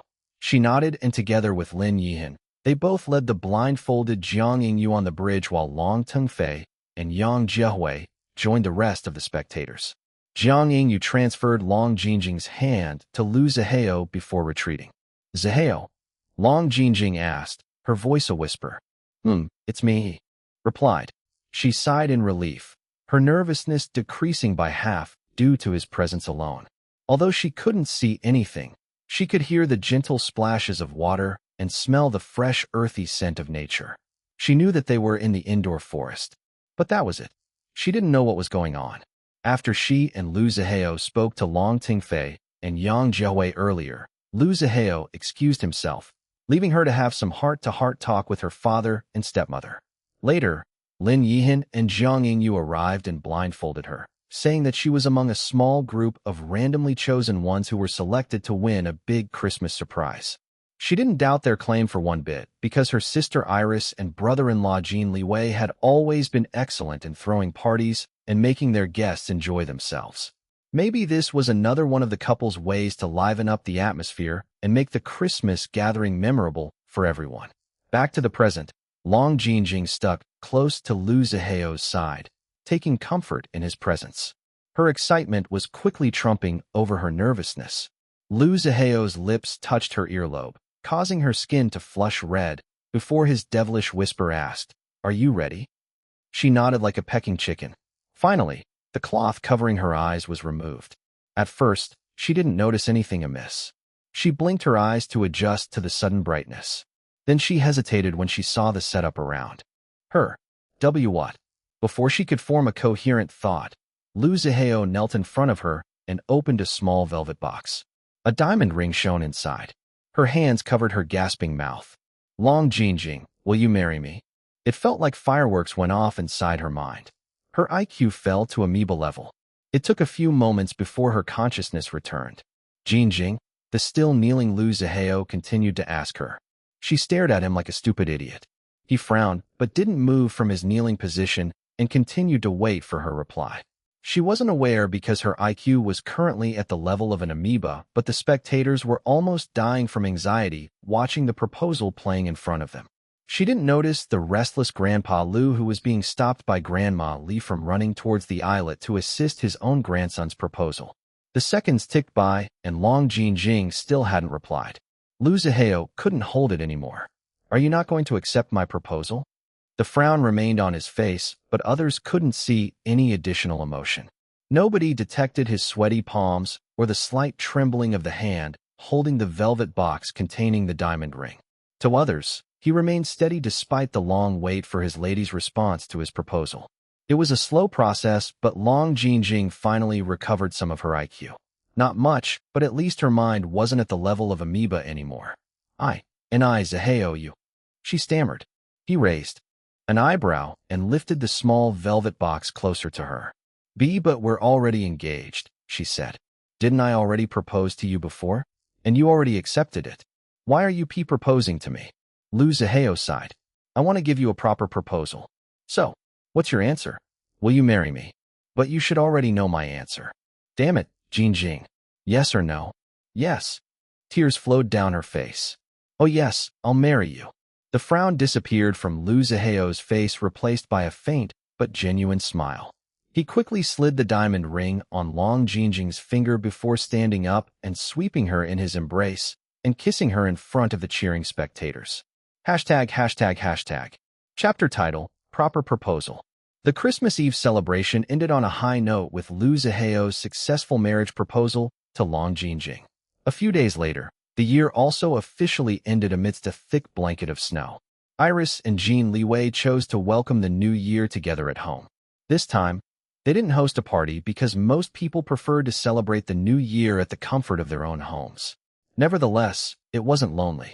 On the contrary, the couple and their loved ones couldn't be any happier as they said goodbyes to the old year and ushered the new year. The holiday atmosphere quickly ended as people returned to work as usual. This was also true to Iris and Jin Liwei, especially after the Chua family left and returned to the Philippines. By this time, Iris' baby bump continued to grow bigger, although she still didn't look pregnant yet when wearing loose clothing. Unless she wore figure-hugging clothes, others wouldn't notice that she was pregnant at all. Work picked up quickly during this time of the new year, and soon everyone became busy. Jin Corporation maintained its position as the #1 multinational company in the country. Yet instead of spending more time at work, Jin Liwei quickly shed his reputation as a workaholic. The time he spent in the company became lesser and lesser. At first, the board of directors became worried that his shortened work hours would negatively affect the company's performance and profits. Then Jin Liwei showed them his might as a business leader, letting the results speak for themselves.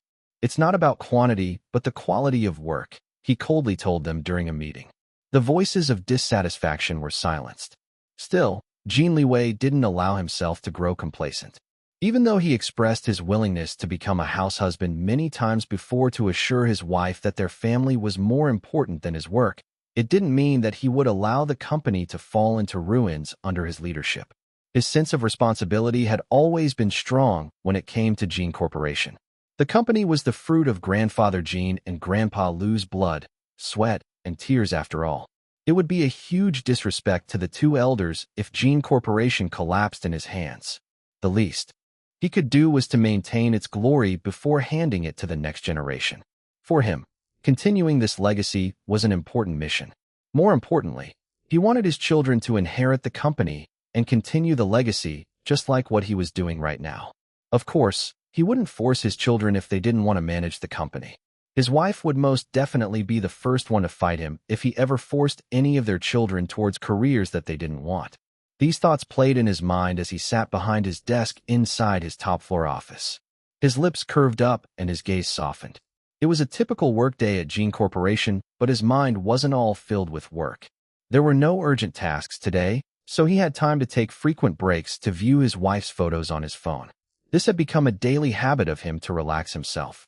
His thumb paused when the current photo on his phone showed the latest ultrasound image of his wife. His soft smile became a grin. His twins were no longer small beans. They were growing well. Anticipation filled him.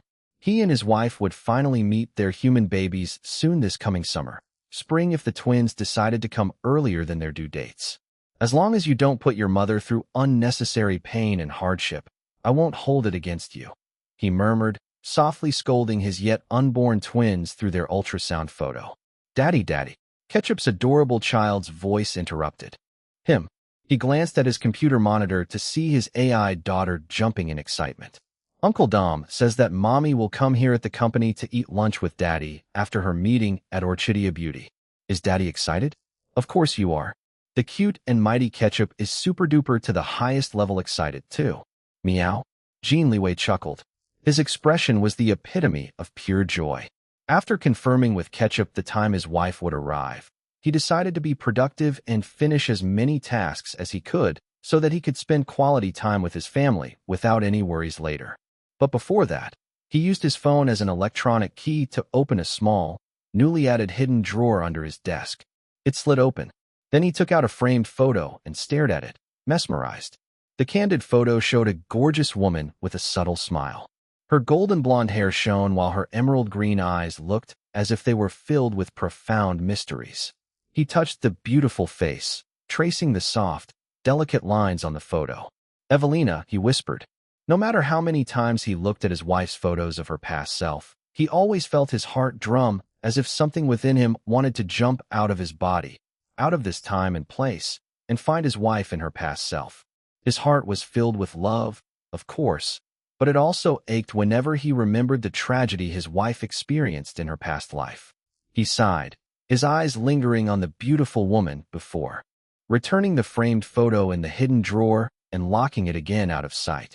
It took him a few minutes to reorient his frame of mind and continue working on his tasks. About an hour later, his grin was back as he personally picked up his wife at the lobby downstairs. Iris' arrival was soon spread throughout the company. The black stars within the company almost couldn't contain their excitement. Jin Liwei swiftly led his wife to his top-floor office, not giving his employees a chance to pester his wife and intrude in their lovey-dovey time. It was up to him to control his employees because his wife would never disregard her fans no matter the time and place. The black stars working in his company had long resented him for this, but he didn't give a damn. Not one bit. Iris laughed at her husband's overprotective actions. He supported her from walking to sitting down.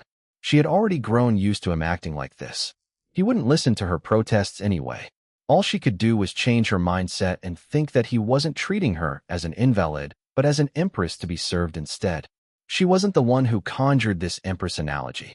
It was Dom. Not surprisingly, Jin Liwei didn't refute it, even telling her that she was indeed his beloved empress. As a result, her previous misgivings about his overcautious treatment of her all faded away. Of course, the previous miscarriage scare was a huge lesson for her. She knew that it was mostly her fault. For not controlling her emotions better and allowing her hard-headedness to get the better of her good sense. This was why even without her husband and the others' careful treatment of her, she would take better care of her pregnancy herself. Her body was no longer hers alone. It was now her husband's, and during the duration of her pregnancy, their twin babies as well. She had to take better care of herself for her family. Jin Liwei continued to fuss over her even as Dom and Su Tian were laying out delicious and nutritious dishes on the table. All the food was delivered from home around the same time Iris' entourage arrived at Jin Corporation. Knowing that their mistress was going to eat with their master, the chefs at home took extra care in preparing the food and making sure that they suited their pregnant mistress' tastes. By this time, the chefs at home had already mastered dishes that would minimize their mistress' nausea. Iris no longer felt sick when eating, but this only applied to food prepared by their private chefs. There were still instances that she would feel sick when encountering food prepared outside. This was why Jin Liwei prevented others from giving her food not made from home. Dom and Su Tian left to eat their own lunch, leaving the husband and wife alone in the CEO's office. Even the talkative Ketchup didn't disturb her parents and followed her Uncle Dom instead. The two chatterboxes had a lively conversation while the helpless Su Tian could only resign himself to the ear torture. Back at the CEO's office, Jin Liwei was attentive as usual, serving his wife food. They sat together on the couch and ate lunch in a relaxed manner. "Have you spoken to Bacon yet?" Iris asked. The kid dropped by my computer earlier today and said that he's busy helping his uncle Zaheo at Shadow Winds and also helping out Long Jing whenever he has free time. Iris smiled. "He's working hard." Jin Liwei put more meat in his wife's bowl and said, "He's happy to work hard and earn more money from his uncle and aunt." She chuckled. "Let him. If it makes him happy, that's all that matters. The new configurations I did on his system will make sure that we're alerted if he's doing something too dangerous and beyond his current abilities." He nodded and poured hot tea for her. He didn't bother telling his wife that he paid their AI son premium money to blackmail Lu Zaheo into acting less restless. So far, it was effective. Bacon was now freely using his Aunt Jing to make his uncle Zaheo agree to most of demands. Lu Zaheo was resentful, but still backed down a great deal.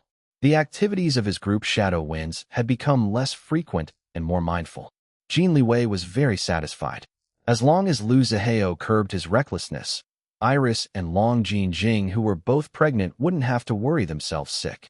After lunch, Iris stayed in Jin Liwei's office and even helped him interpret a call with a foreign partner.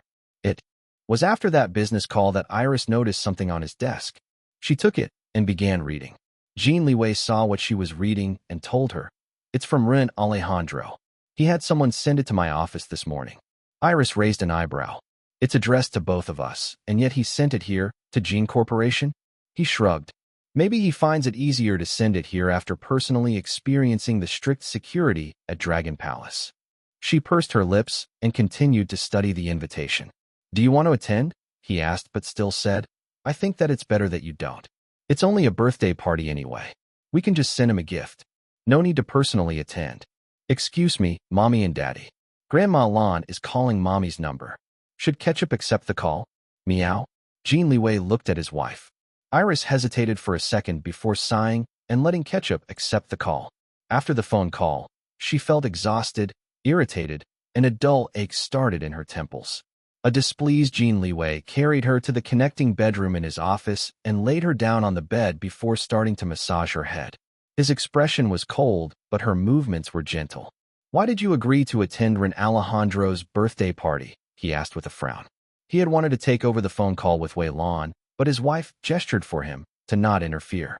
Although reluctant, he backed down and listened in silence to Wei Lan successfully persuade his wife to attend Ren Alejandro's birthday party. "We'll just show our faces and leave," Iris replied with a sigh. She closed her eyes and enjoyed her husband's gentle ministrations. Then she opened them again and looked at him. Ever since the Christmas party, Ren Alejandro has been accompanying Wei Lan whenever she visits us at home. He also brings his own gifts for the kids separate from Wei Lan. The way he acts is really as if he considers us as his family. "Your older brother hates him," he commented. She had to agree. Whenever Lu Zaheo and Ren Alejandro encountered each other by chance, they would look like they would start brawling. Fortunately, there was Long Jing who would always stop Lu Zaheo. As for Iris, she was actually quite curious to watch an actual physical fight between her older brother and the Spaniard. Although Iris was curious, common sense told her that there was no reason for her older brother and Ren Alejandro to actually fight each other. Maybe the two men just didn't vibe well, hence their hostility with each other. She thought this way, and yet deep inside, she still couldn't help but feel that there was something about the Spaniard that made her ill at ease. She already shared her opinions about Ren Alejandro with her husband. "His background is clean," Jin Liwei said before adding, "on paper." She pursed her lips.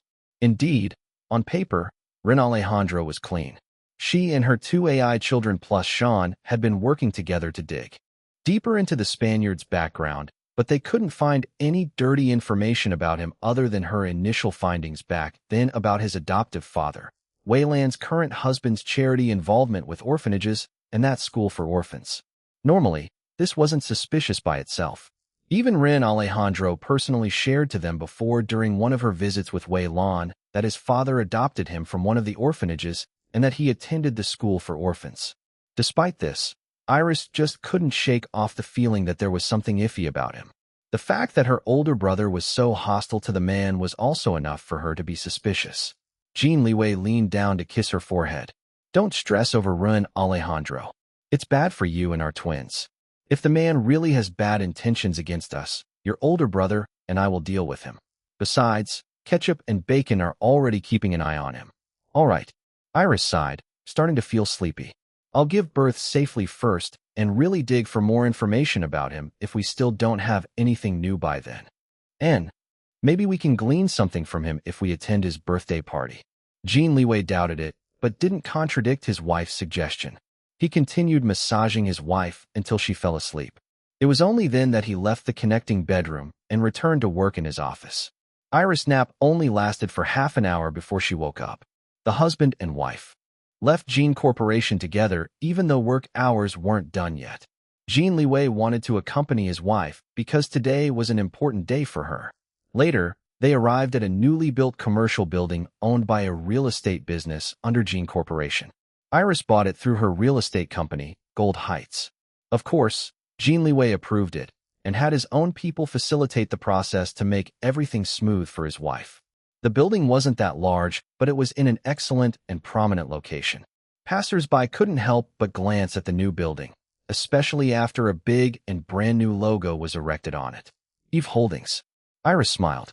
She was delighted behind her mask and large sunglasses. Jin Liwei accompanied his wife to stare at her new holding company.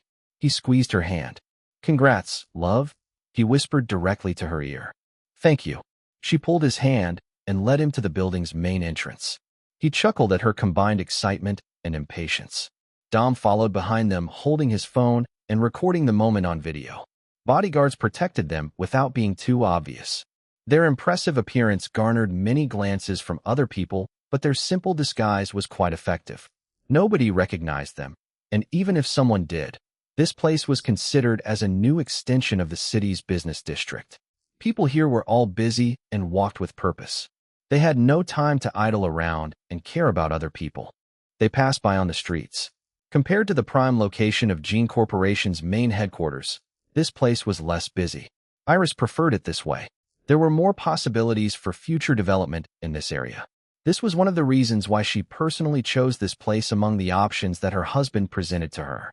As soon as they entered the building, Iris' new staff greeted her. As someone who had several businesses under her name, she was already experienced in choosing and hiring staff. Jin Liwei helped her as much as possible, of course, but the majority of the administrative selection was personally done by her. This was her company, after all. She didn't want her own employees to have the impression that Jin Liwei was their real boss, and that she was just a symbolic head. She wanted to show her employees and everyone that she was a competent businessperson just like her husband in her own right. Iris removed her mask and sunglasses. Then she looked at her employees. Most of them were young, new graduates. There were a few familiar faces that she transferred from her other businesses, mainly from Orchidia Beauty. As a result, it was inevitable that the majority of them were black stars. Boss Iris. They were visibly trembling with excitement as soon as they saw her full face. Yet they controlled themselves very well and did their best to remain as professional as possible, even though all they wanted at the moment was to run to their boss, Iris, and express their love and adoration for her. They didn't want to embarrass their goddess. They had already vowed to help their boss Iris establish herself as a capable business leader. Iris and Dom interacted with the staff, while Jin Liwei and the bodyguards watched over them. There weren't many of them yet, but Iris made sure that all the key positions were filled first. Afterwards, they followed Iris' new administrative assistant in a tour of the building. She already toured it before, but this was the first time that she was seeing the completed look of everything. Most of the places were still empty, but she could already envision a flourishing atmosphere in the future. This was only the start. Iris appointed herself as the president-CEO of Eve Holdings. She had no choice but to hire a new administrative assistant because Dom was unable to handle the additional work even though his education qualified him for the job. After speaking with Dom, Iris learned that he preferred to work with her in a closer capacity as her personal assistant rather than as a business one. She was relieved, touched, and happy, so Dom's salary was raised yet again. If other personal assistants heard how much he was being paid, he would definitely be envied and hated to death. The tour ended just in time when additional people started arriving. Iris welcomed them inside her new, spacious office at the topmost floor of the company building. First to arrive was Ho Liang, CEO and main game developer of Planet Monkey. He was also known as Monkey Face, an important member of the Black Stars. He also had another identity, the hacker Keeman SDR. Wu Chun sends his regards, Ho Liang told Iris after greeting each other. Planet Monkey is extremely busy after we open the new map in Supreme Ascension during the new year, so he needs to hold the fort. He wants me to give this to you. He handed her a cake box. Curious, Iris opened it and laughed at what she saw. Inside was a cake in the shape of a pair of slippers with a missing, chewed-off part. As expected of the notorious founder of Slippers Army, Wu Chun, aka I Eat Slippers. Thank you, she said with a smile before handing Dom the cake. Next to arrive was the representative of her real estate business, Gold Heights. A couple of minutes later, Chun Fei arrived to represent Orchidia Beauty. How's big sister Jin Jing? Iris asked. Chun Fei rolled her eyes while taking off her coat. Stupidly basking in love. I feel like vomiting every time I see her giggling by herself while looking at her diamond ring. I swear that her pupils have turned heart-shaped. Ugh, Iris laughed. Then she leaned close and asked in a whisper, how's her pregnancy? Nothing really changed that much, Chun Fei whispered back. Her appetite is still the same, but she's trying to eat a little more. Well, she does get tired more easily, but that's about it as far as I noticed. Really? Yeah. Well, she's only a few weeks along. Maybe she'll have morning sickness and all that terrible shit later. Iris felt a little envious of Long Jin Jing. She already started exhibiting pregnancy symptoms very early on in her pregnancy, and they still hadn't completely abated yet even until now. They only became more manageable with time and careful nourishment. Despite her slight envy, she still didn't wish for Long Jin Jing to experience the difficult symptoms that she had experienced. Their conversation was interrupted when Dom connected them to Clover via video call. Clover was now back in France, but still needed to attend today's meeting as the representative of Libert. The girl squad friends chatted with each other for a few moments until the final person they were waiting for finally arrived. Am I the last one? Jean Chonglin asked after greeting everyone and flashing them with a sheepish version of his iconic killer smile. I don't think I'm late. No, you're right on time, Iris said. Chun Fei rolled her eyes at him. In response, he raised an eyebrow at her, his expression challenging. She snorted in disgust, but otherwise didn't bicker with him. Where's Big Bro? Jean Chonglin asked Iris. I heard that he's here, but how come I don't see him? He's answering a business call somewhere. He'll join us shortly. After she said this, Iris led everyone to the main conference room. Attorney Kong Huizhong, Jin Liwei's lawyer, was already waiting inside with the other executives of Eve Holdings. Everyone took a seat. Jin Liwei joined them soon after to sit at the far end of the conference table. He didn't want to take the spotlight away from his wife. He was attending today's meeting as a business consultant and, most importantly, as his wife's moral support. Finally, the meeting began. Thank you very much for coming today, Iris said before giving a short but spirited speech. Jin Liwei watched his wife. His current expression was far from his usual cold and indifferent one that he presented to others. His smile might be subtle, but the way he looked at his wife showed how proud he was of her. Others were extremely aware of his presence, especially the new executives of Eve Holdings. Almost all of them were business school graduates and remembered how often their professors used Jin Liwei as a role model and Jin Corporation's most famous business deals as case studies for their lessons. They almost couldn't keep their composures now that they were actually meeting him in the flesh and sitting with him in the same room.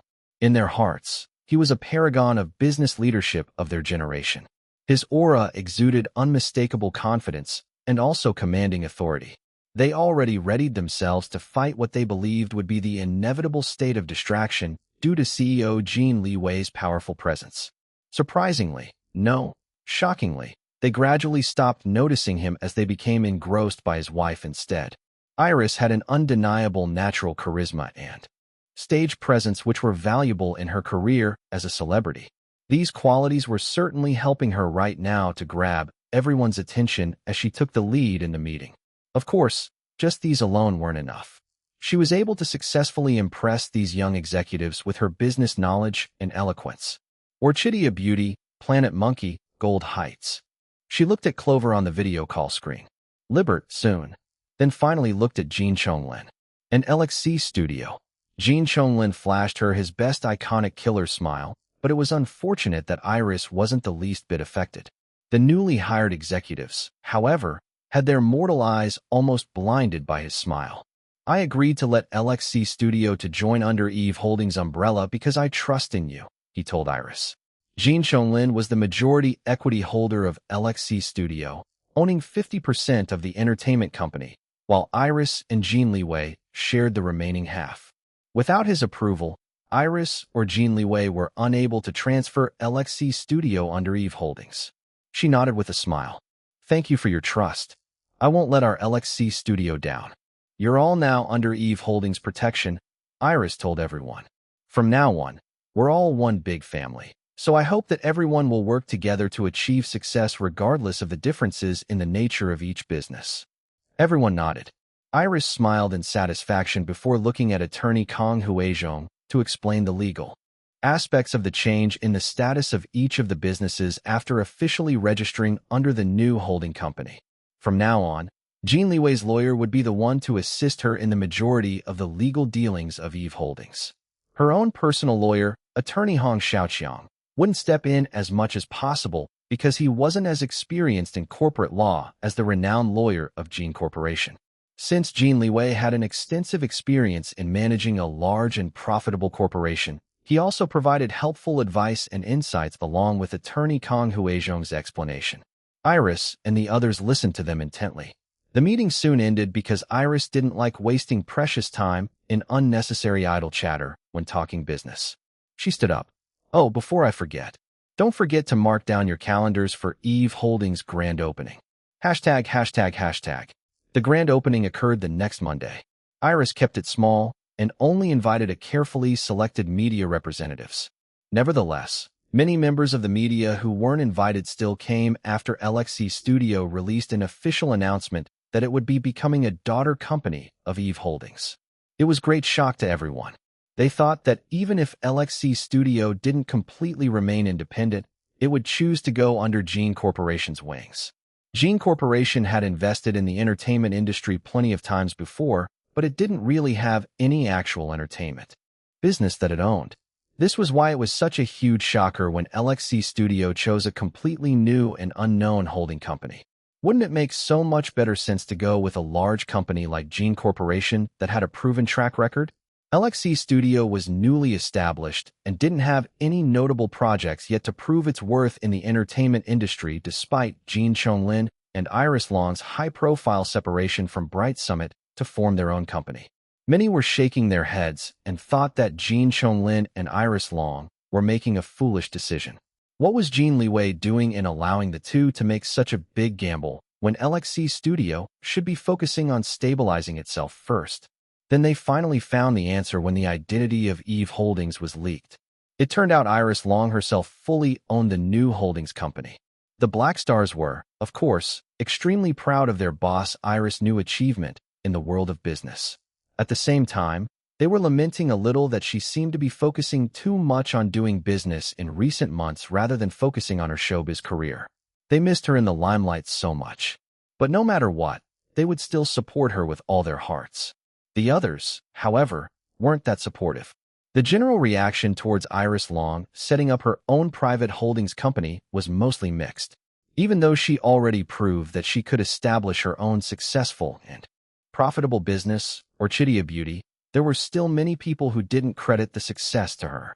They still thought it was due to her husband CEO Jin Liwei's backing and also choosing the right people to manage the company in the form of the young, talented business graduates, COO Chen Fei and Iris' own half-sister, CFO Long Jinjing. Because Eve Holdings was 100% privately owned by Iris Long, outsiders were finding it difficult to dig for more information about the new holding company.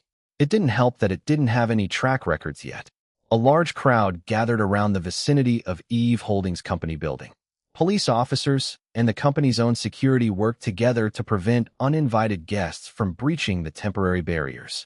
The scene looked more like a celebrity red carpet event rather than a regular business opening. Inside a black luxury car headed to the grand opening, Jin Chonglin laughed when he saw the huge crowd of people already trailing a long way from the actual location. I knew that it will be like this even when Sister Xiaolan repeatedly said that she'll be keeping the grand opening smaller and simpler compared to Orchidea Beauty's extravagant grand launch. Isn't it because of you? Lin Dong, Jin Chonglin's manager and now LXC Studios' chief of talent management, said. Jin Chonglin shrugged. What can I do? This prince is just too famous. People will notice everything I do. Even if I just sneeze, it will become a national headline. Lin Dong gave a dry chuckle while rolling his eyes at the man's high ego. Still, Jin Chonglin wasn't lying. He was a superstar after all. It was already a fact that he was a walking magnet of attention. Well, look, it's not just my fans. Jin Chonglin pointed outside. The suits are back. They look cool, man. The black stars are too unique. I'm a little envious, damn it. Careful not to offend them, or they might throw their slippers at you. Their combat power isn't any inferior to your army of fans. Nah, I'm their boss Iris Long's brother-in-law. They love me and already adopted me as their family. Lin Dong shook his head, sighing. Don't be too overconfident. They wouldn't even spare your older brother if he ever hurts Iris, and he's her husband. What more a mere brother-in-law like you? They'll annihilate you. Whatever. Jin Chonglin no longer wanted to continue this thread of conversation. He sat back and sulked in silence. Lin Dong glanced at him from the rearview mirror and sighed. It seemed that Jin Chonglin was still not completely over his secret feelings for his own sister-in-law. Lin Dong opened his mouth and wanted to say something but closed it again, deciding that it was better not to trigger Jin Chonglin. Let nature take its course, he thought instead. If even an ice block like CEO Jin Liwei could completely fall for a woman and find happiness, then his brother Jin Chonglin could also find a perfect someone to fall in love with for sure. Hopefully. Despite the huge crowd, mostly consisting of the Black Stars and Jin Chonglin's army of fans, the grand opening of Eve Holdings went smoothly. There was no time wasted. Everything proceeded strictly according to schedule. The invited reporters wanted more time to ask additional questions during the interview, but unfortunately for them, the company's staff didn't allow them. The interview time weren't all that long either. They were only given a maximum of 15 minutes for the entire interview. No private questions for Iris Long or Jin Chonglin or for anyone else were allowed. Only questions about the grand opening and the new company itself were accepted. As the president-CEO of Eve Holdings, Iris Long was at the forefront when it came to answering the questions. Beside her were the representatives of the daughter companies registered under Eve Holdings. Chen Fei for Orchidea Beauty, Jin Chonglin for LXC Studio, Ho Liang for Planet Monkey, Dominic Chua as proxy for his sister Clover for the soon-to-be launched Libert, and finally, a representative from Gold Heights. Of course, Jin Liwei was there to accompany Iris as her escort, though he made sure not to steal her spotlight during the interview no matter how much the reporters wanted to ask him some questions. Although the reporters were a little disappointed at the uncompromising stance of Iris Long and the others, they quickly latched on other juicy topics. At the same time, the Black Stars, Jin Chonglin's army of fans, and other people who were interested in Iris Long's new holdings company were watching the grand opening via livestream. The viewers were discussing as they watched. Congrats, Boss Iris. You're the best. We love you so much. Prince Lin, you're so handsome as always. Licking my screen. We already know that Iris Long owns Orchidea Beauty and that old French perfume company that she's rebranding and also partly owns LXC Studio, but I didn't know that she also owns Gold Heights. That's already old news. I live in a Gold Heights condo, not the one where Iris Long previously lived in a penthouse, but I heard from the grapevine in our residential building community that CEO Jean bought the entire company and gifted it to her. We only received a notice that the company had changed owners, but they didn't specify the new owner's identity. If not for the curious me who asked around, I wouldn't even know that Iris Long already owns the property that I live in. She didn't really make any drastic changes in the company management or structure when she became the new owner, so there was basically no noticeable difference from before. There were a lot of improvements in the facilities and perks for the residents though, so I guess that's a big plus. Hot damn, gifting an entire company just like that. Can someone gift me a company too? Envious people disparaged Iris Long, but the Slippers army was there to defend her like Always. The group's infamy was already well known on the internet, so most of the users would back down whenever they appeared, not wanting for the Slippers Army to gang up on them. Of course, there were pure haters who would fight the Slippers Army to the very end. That was life. One couldn't please everyone. Another topic of discussion was also attracting a wave of comments, mostly from gamers. Whoa, Planet Monkey actually joined Iris Long's new holding company. Why? Is this for real? The CEO and CFO of Planet Monkey are known fans of Iris Long. They are even former officers of her fan club. Maybe this is why they decided to join under her holding company, because they're big fans of her. What a shallow reason. Why did the owner of Planet Monkey agree to this kind of big decision? Maybe the owner is also a big fan of Iris Long. That's actually a good possibility. Planet Monkey's CEO and CFO alone can't make the final decision to make this kind of big decision for the company without the owner's approval. I don't see why the owner will agree to join under a new and unknown holding company when it's such a huge risk. So maybe you're right that the owner is also a black star. Hooray for Boss Iris. Hooray for all the slipper-eating monkeys. To friendships and glory. All hail Supreme Ascension. At the actual event, the reporters were also curious about the same thing as the live stream viewers regarding Planet Monkey. This is a question for CEO Ho. Can you tell us why Planet Monkey decided to join under Iris Long's? Please call her President Long. Ho Liang corrected the reporter in the middle of asking him. She's standing her in front of you today as the head of Eve Holdings. Iris glanced at Ho Liang, her eyes widening in slight surprise, before smiling. Before this, the quiet computer nerd wouldn't bother to say things like this to others. It seemed that being a CEO had made him more assertive and not afraid to speak his mind and make a point in front of an audience. She was pleased with his transformation. Just like her, Jin Liwei was also pleased with how Ho Liang demanded respect for Iris as a business leader, especially in today's event, the grand opening of Eve Holdings. His mood improved in an instant. Oh, all right. My apologies. The reporter coughed sheepishly before completing his question while addressing Iris in a proper manner as President Long. Ho Liang glanced at Iris first before answering. She gave him a brief, almost imperceptible nod. Planet Monkey joined Eve Holdings because it's only natural. All of the reporters waited for a few more seconds, but he didn't say anything more. What do you mean that it's only natural? The reporter asked him again. Same owner, Ho Liang replied. His words didn't immediately register in people's minds. Wait. Iris Long owns Eve Holdings. So does this mean that she also owns Planet Monkey? She's that mysterious owner. Ho Liang didn't bother speaking and just nodded to confirm the reporter's conclusion. Jaws dropped. The reporters looked at Iris. Her smile was enough confirmation. What the hell? It was unfortunate for the reporters that the interview time ran out. They tried to ask more questions, but the staff was polite, yet firm in rejecting them. It didn't help that CEO Jin quickly stood beside his wife, effectively blocking them with his cold and intimidating aura. They were once again reminded that Iris Long was no longer just a normal celebrity. She was now the young madam of the Jin family. Her status had greatly changed after her marriage. They could no longer approach her like before.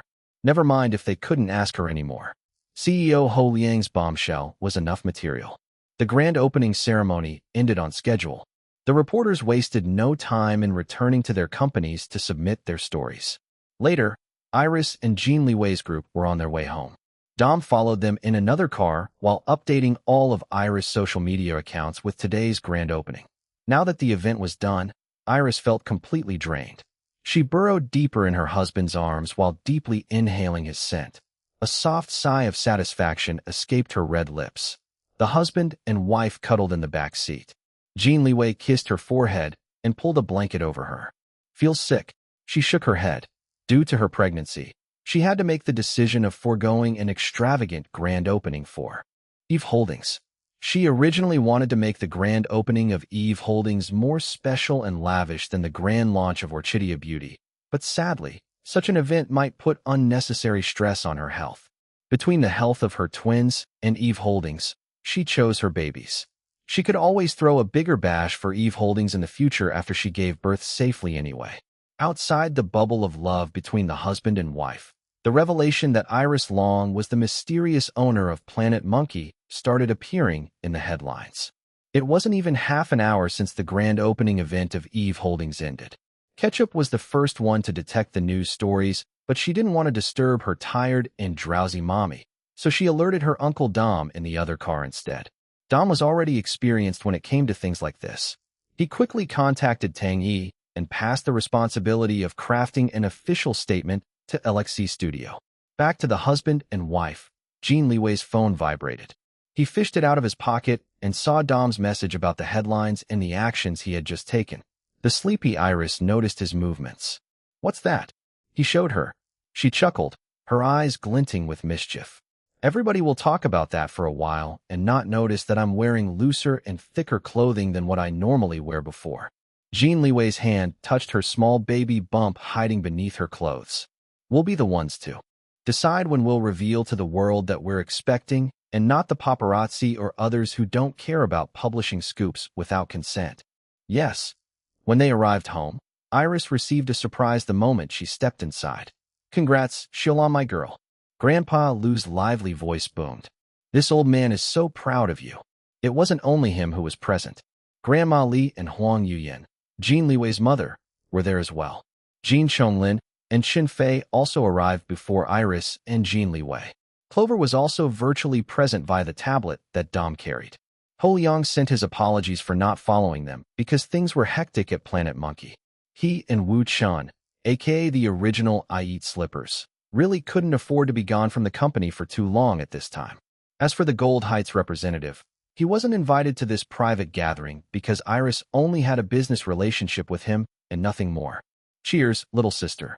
Long Jinjing handed her a glass of coconut juice with little bits of pulp. Beside her, Lu Zihao also handed Jin Liwei a flute of champagne. Long Tingfei and Yang Jiehui came together as well. Mimi also took time off from slaving away on her popular webtoon to celebrate with everyone. Jiang Yingyu carried her son. Little June, standing not too far away from her, was Lin Yihan and Umo. Unfortunately, Wang Yingjie was unable to come because he was on hospital duty. Even Iris' music mentor, Enrique Valdez, came. Jin Liwei raised his flute of champagne. Everyone followed suit. Iris and Long Jinjing also raised their glasses of coconut juice. "To my wife and Eve Holdings," he said. "Cheers." Iris' earlier exhaustion was now gone. She couldn't stop smiling as she received everyone's congratulations. It turned out that even though they decided to throw a rather simple grand opening ceremony for Eve Holdings and not invite many guests, Jin Liwei still wanted to throw her a special private celebratory party with their loved ones at home. Her eyes watered when she learned about his thoughtfulness. "Thank you, darling." "My pleasure, love." It was Monday during work hours, so not everyone that Jin Liwei invited to the private party was able to come. Hence, their usual group was incomplete. These people still sent congratulatory messages and presents to Dragon Palace Home Number 10 for Iris, though. The group moved to the same room where they celebrated Christmas. They ate and drank while chatting with each other. Moments later, the door opened. "Zai Wuliuan, where are you?" A familiar female voice interrupted. "Mother is here." Everyone watched as Wei Lan strutted inside, as if she was on the catwalk, as always. Randy, the Zumba instructor, came with her. There was a third person. Lu Zihao's eyes flashed with hostility. He looked ready to pounce, and was only stopped by a nervous Long Jinjing's firm hand. Rin Alejandro greeted everyone with his dimpled smile. He didn't seem bothered by Lu Zihao's antagonism at all. He just ignored the man.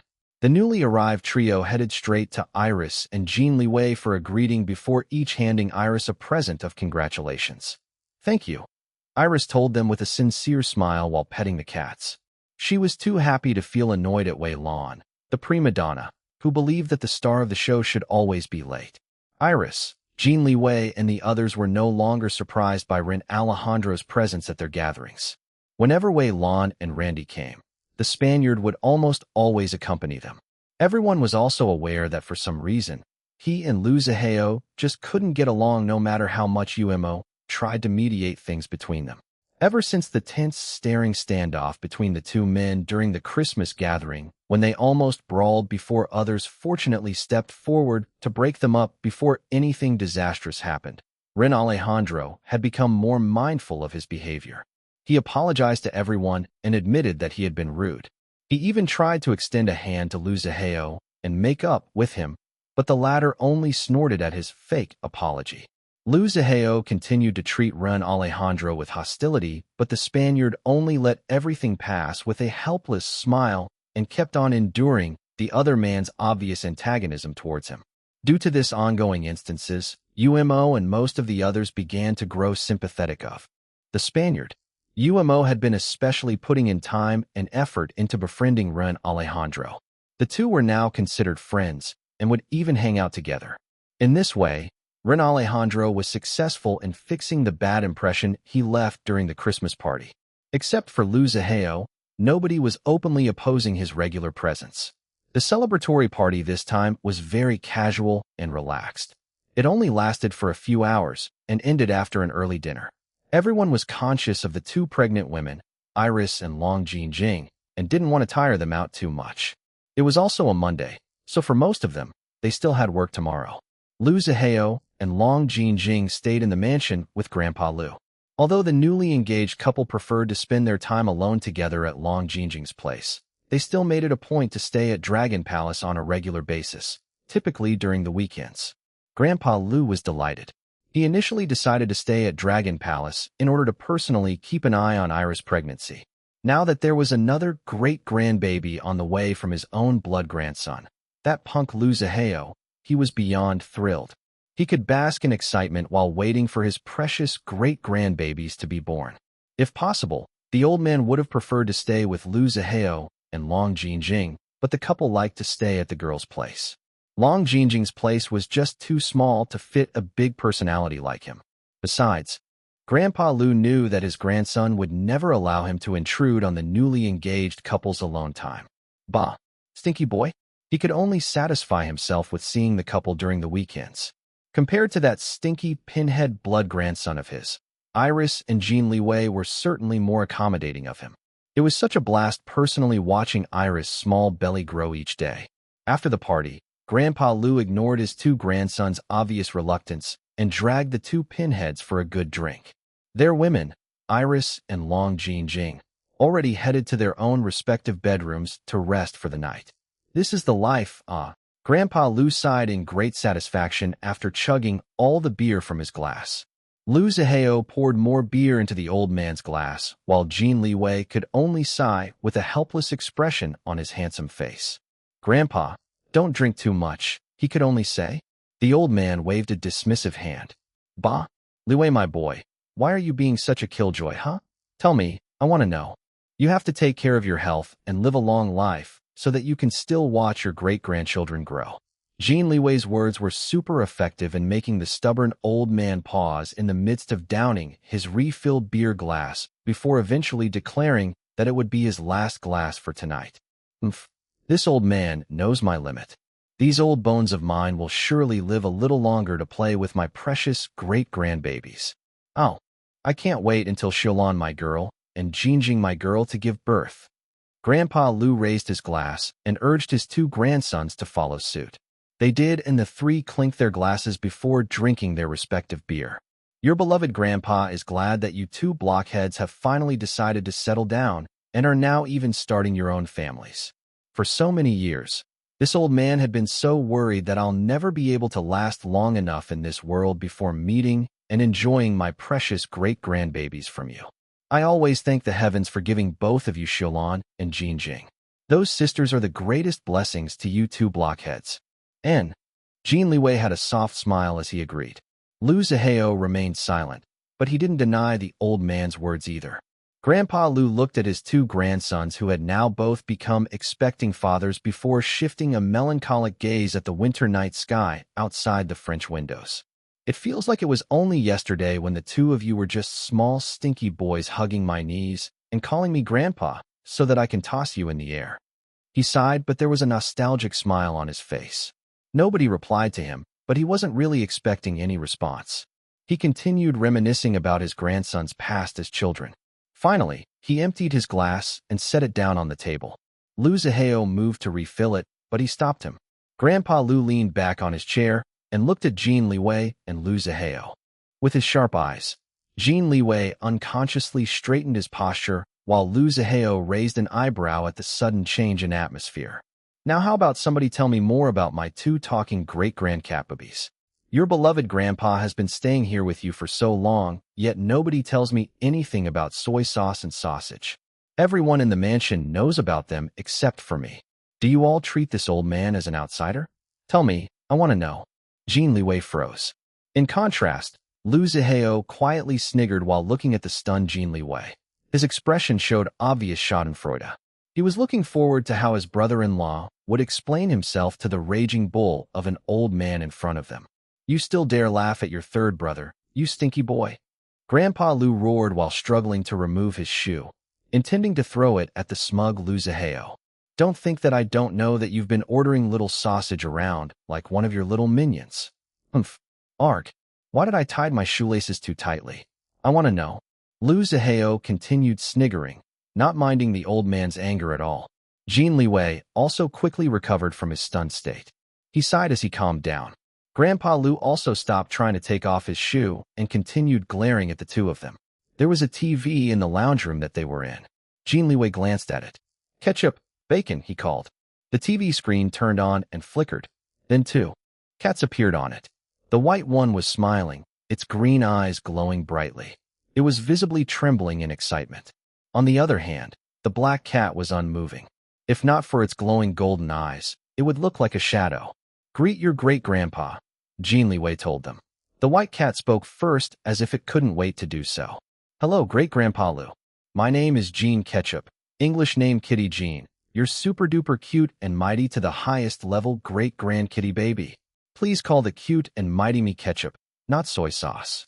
Hi. Ketchup is super-duper happy that I'm finally meeting great-grandpa Lu. Meow. Jin Liwei peeked at the old man. Grandpa Lu was staring at the TV, more specifically at the two cats, who were obviously not normal breathing cats. The old man had a thoughtful expression, so Jin Liwei couldn't guess what Grandpa Lu was thinking. Unlike Jin Liwei, who was on edge, Lu Zihao was relaxed on his seat and looked amused while watching everything that was happening in front of him. There was an uncomfortable pause after Ketchup's greeting. Grandpa Lu finally broke it. Hello. He nodded at Ketchup before looking at the black cat. And you? Why aren't you saying anything? Another long pause. Greetings, great-grandfather Lu. Bacon finally spoke. My name is Jean Bacon, English name Panther Jean. He paused before continuing. Mother gave me the glorious name Bacon, so please don't call me sausage. And also, I am a freelancer. Who's working for Uncle Zihao, not his little minion. These wrong assumptions are causing Bacon great emotional distress. At this rate. All right. Jin Liwei interrupted before his AI son could extort some compensation from the old man for emotional distress. He didn't want Grandpa Lu to have any bad impression of his AI children. The old man's current less than enthusiastic reaction put a damper on the excited Ketchup. Her smile disappeared, replaced by a sad expression, while her whole body drooped. Great-grandpa Lu, please don't hate Ketchup and Bacon. Also, please don't be mad at Mommy, Daddy, and everybody else at home for keeping us kitty babies a secret. Mommy and Daddy don't want to put great-grandpa in danger because of Ketchup and Bacon because there are scary, evil poopo heads in the world who might want to kidnap us kitty babies and take us away from our one big, happy family. The cute and mighty Ketchup always wants to stay with Mommy and Daddy and our big happy family. Meow. While the white cat shed big drops of tears, the black cat's golden eyes narrowed and glinted dangerously. If anyone dares to take us away from Mother and Father, Bacon will destroy all of them into smithereens until they regret ever being born into this world. Who's such a vicious child? Grandpa Lu commented about Bacon before turning to Ketchup. Stop sobbing, child. Do you really think that your beloved great-grandpa is a heartless old man who'll hate the two of you? Tell me, I want to know. Ketchup stopped sobbing. Her teary eyes blinked at the old man. Great-grandpa Lu doesn't hate Ketchup and Bacon? Meow. Of course not. Who do you take me for? Your beloved great-grandpa has lived for a very long time and experienced far more stimulating things than meeting you two cubs. This old man's mind is always open to new things. But of course, it's my decision whether to accept those new things or not. Nobody has the right to decide for me. Ketchup continued blinking her teary eyes. She looked pitiful and adorable at the same time. Great-grandpa Lu accepts us kitty babies? Meow. Grandpa Lu snorted. Of course. Do I have a choice when you have that kind of weird but genius mother? I assume that it's your mom, Shalon, my girl, who gave birth to the two of you, right? N. Jin Liwei replied before his AI children could do so. His tone was filled with pride. Bahaha. I knew it. Finally, Grandpa Lu's stern expression cracked as his uproarious laughter boomed throughout the entire room. It was only then that Jin Liwei realized that the old man was only pretending to be upset at them earlier for keeping ketchup and bacon a secret to him. Jin Liwei released a big sigh of relief and began to relax. He glanced at his brother-in-law. Lu Zihao looked a little disappointed for a moment before looking bored. His current expression looked so similar to Bacon's usual bored appearance. He hadn't realized it yet. Though, Yuppie, Mia wow, Great-Grandpa Lu is super-duper to the highest level awesome. The cute and mighty Ketchup loves Great-Grandpa Lu so much. Mom, what's up? Meow. Ketchup was ecstatic and was jumping in circles around her brother. Bacon didn't move from his spot and wore an unaffected expression. His tail, however, betrayed his real feelings. It was rotating behind him in a blur. Jin Liwei and Lu Zihao watched Grandpa Lu having a lively conversation with the two AI cats. The two of them had already been forgotten. Even Bacon spoke a lot, although the kid continued pretending to be unaffected. Ever since the night that Jin Liwei formally introduced his AI children to Grandpa Lu, Ketchup and Bacon no longer hid their presence to the old man. As a result, the three could be heard chatting almost all the time. Ketchup would chatter nonstop. She was delighted and loved talking to her great-grandfather because the old man never disdained her for being talkative. In fact, Grandpa Lu liked seeking her for company. Even when Ketchup was busy with her own tasks, she would always be available to accompany her great-grandfather whenever he called for her. Her almost godlike multitasking abilities allowed her to be in many places at the same time. Surprisingly, Bacon also liked accompanying Grandpa Lu.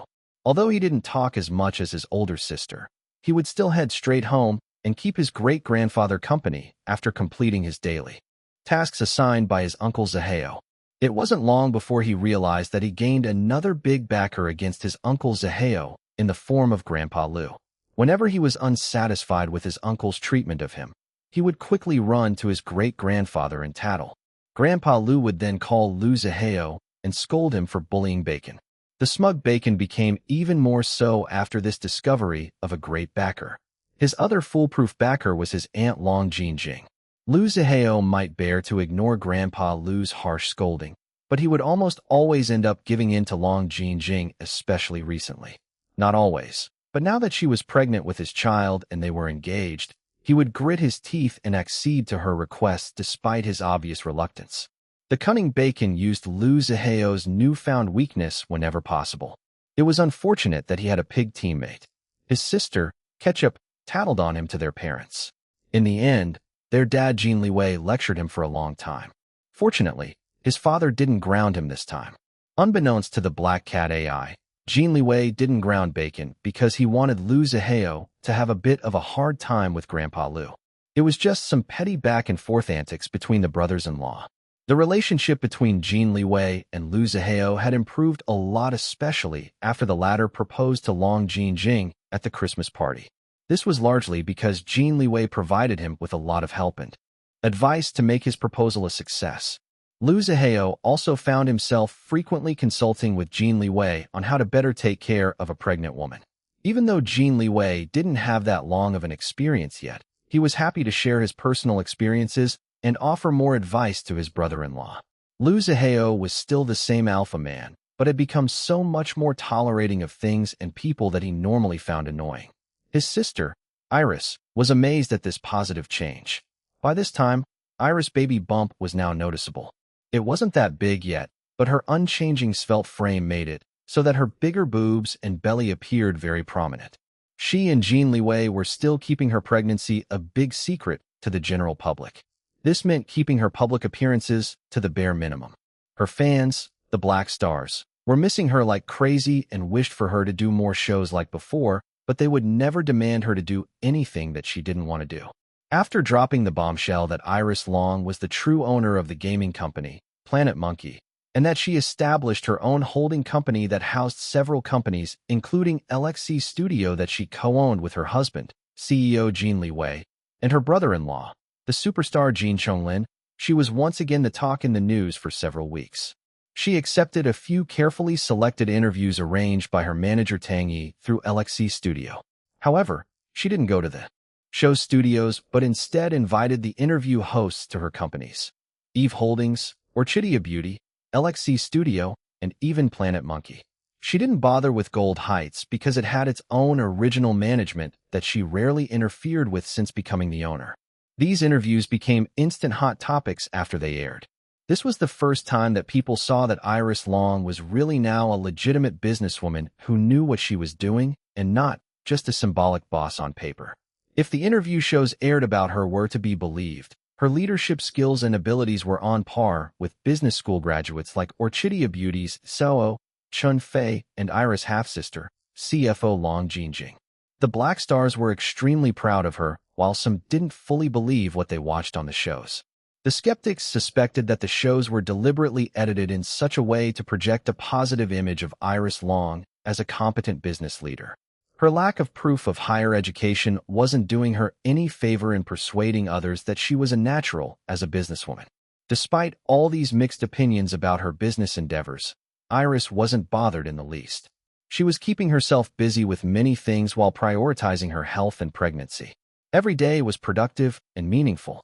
At the moment, she was inside her office at Eve Holdings.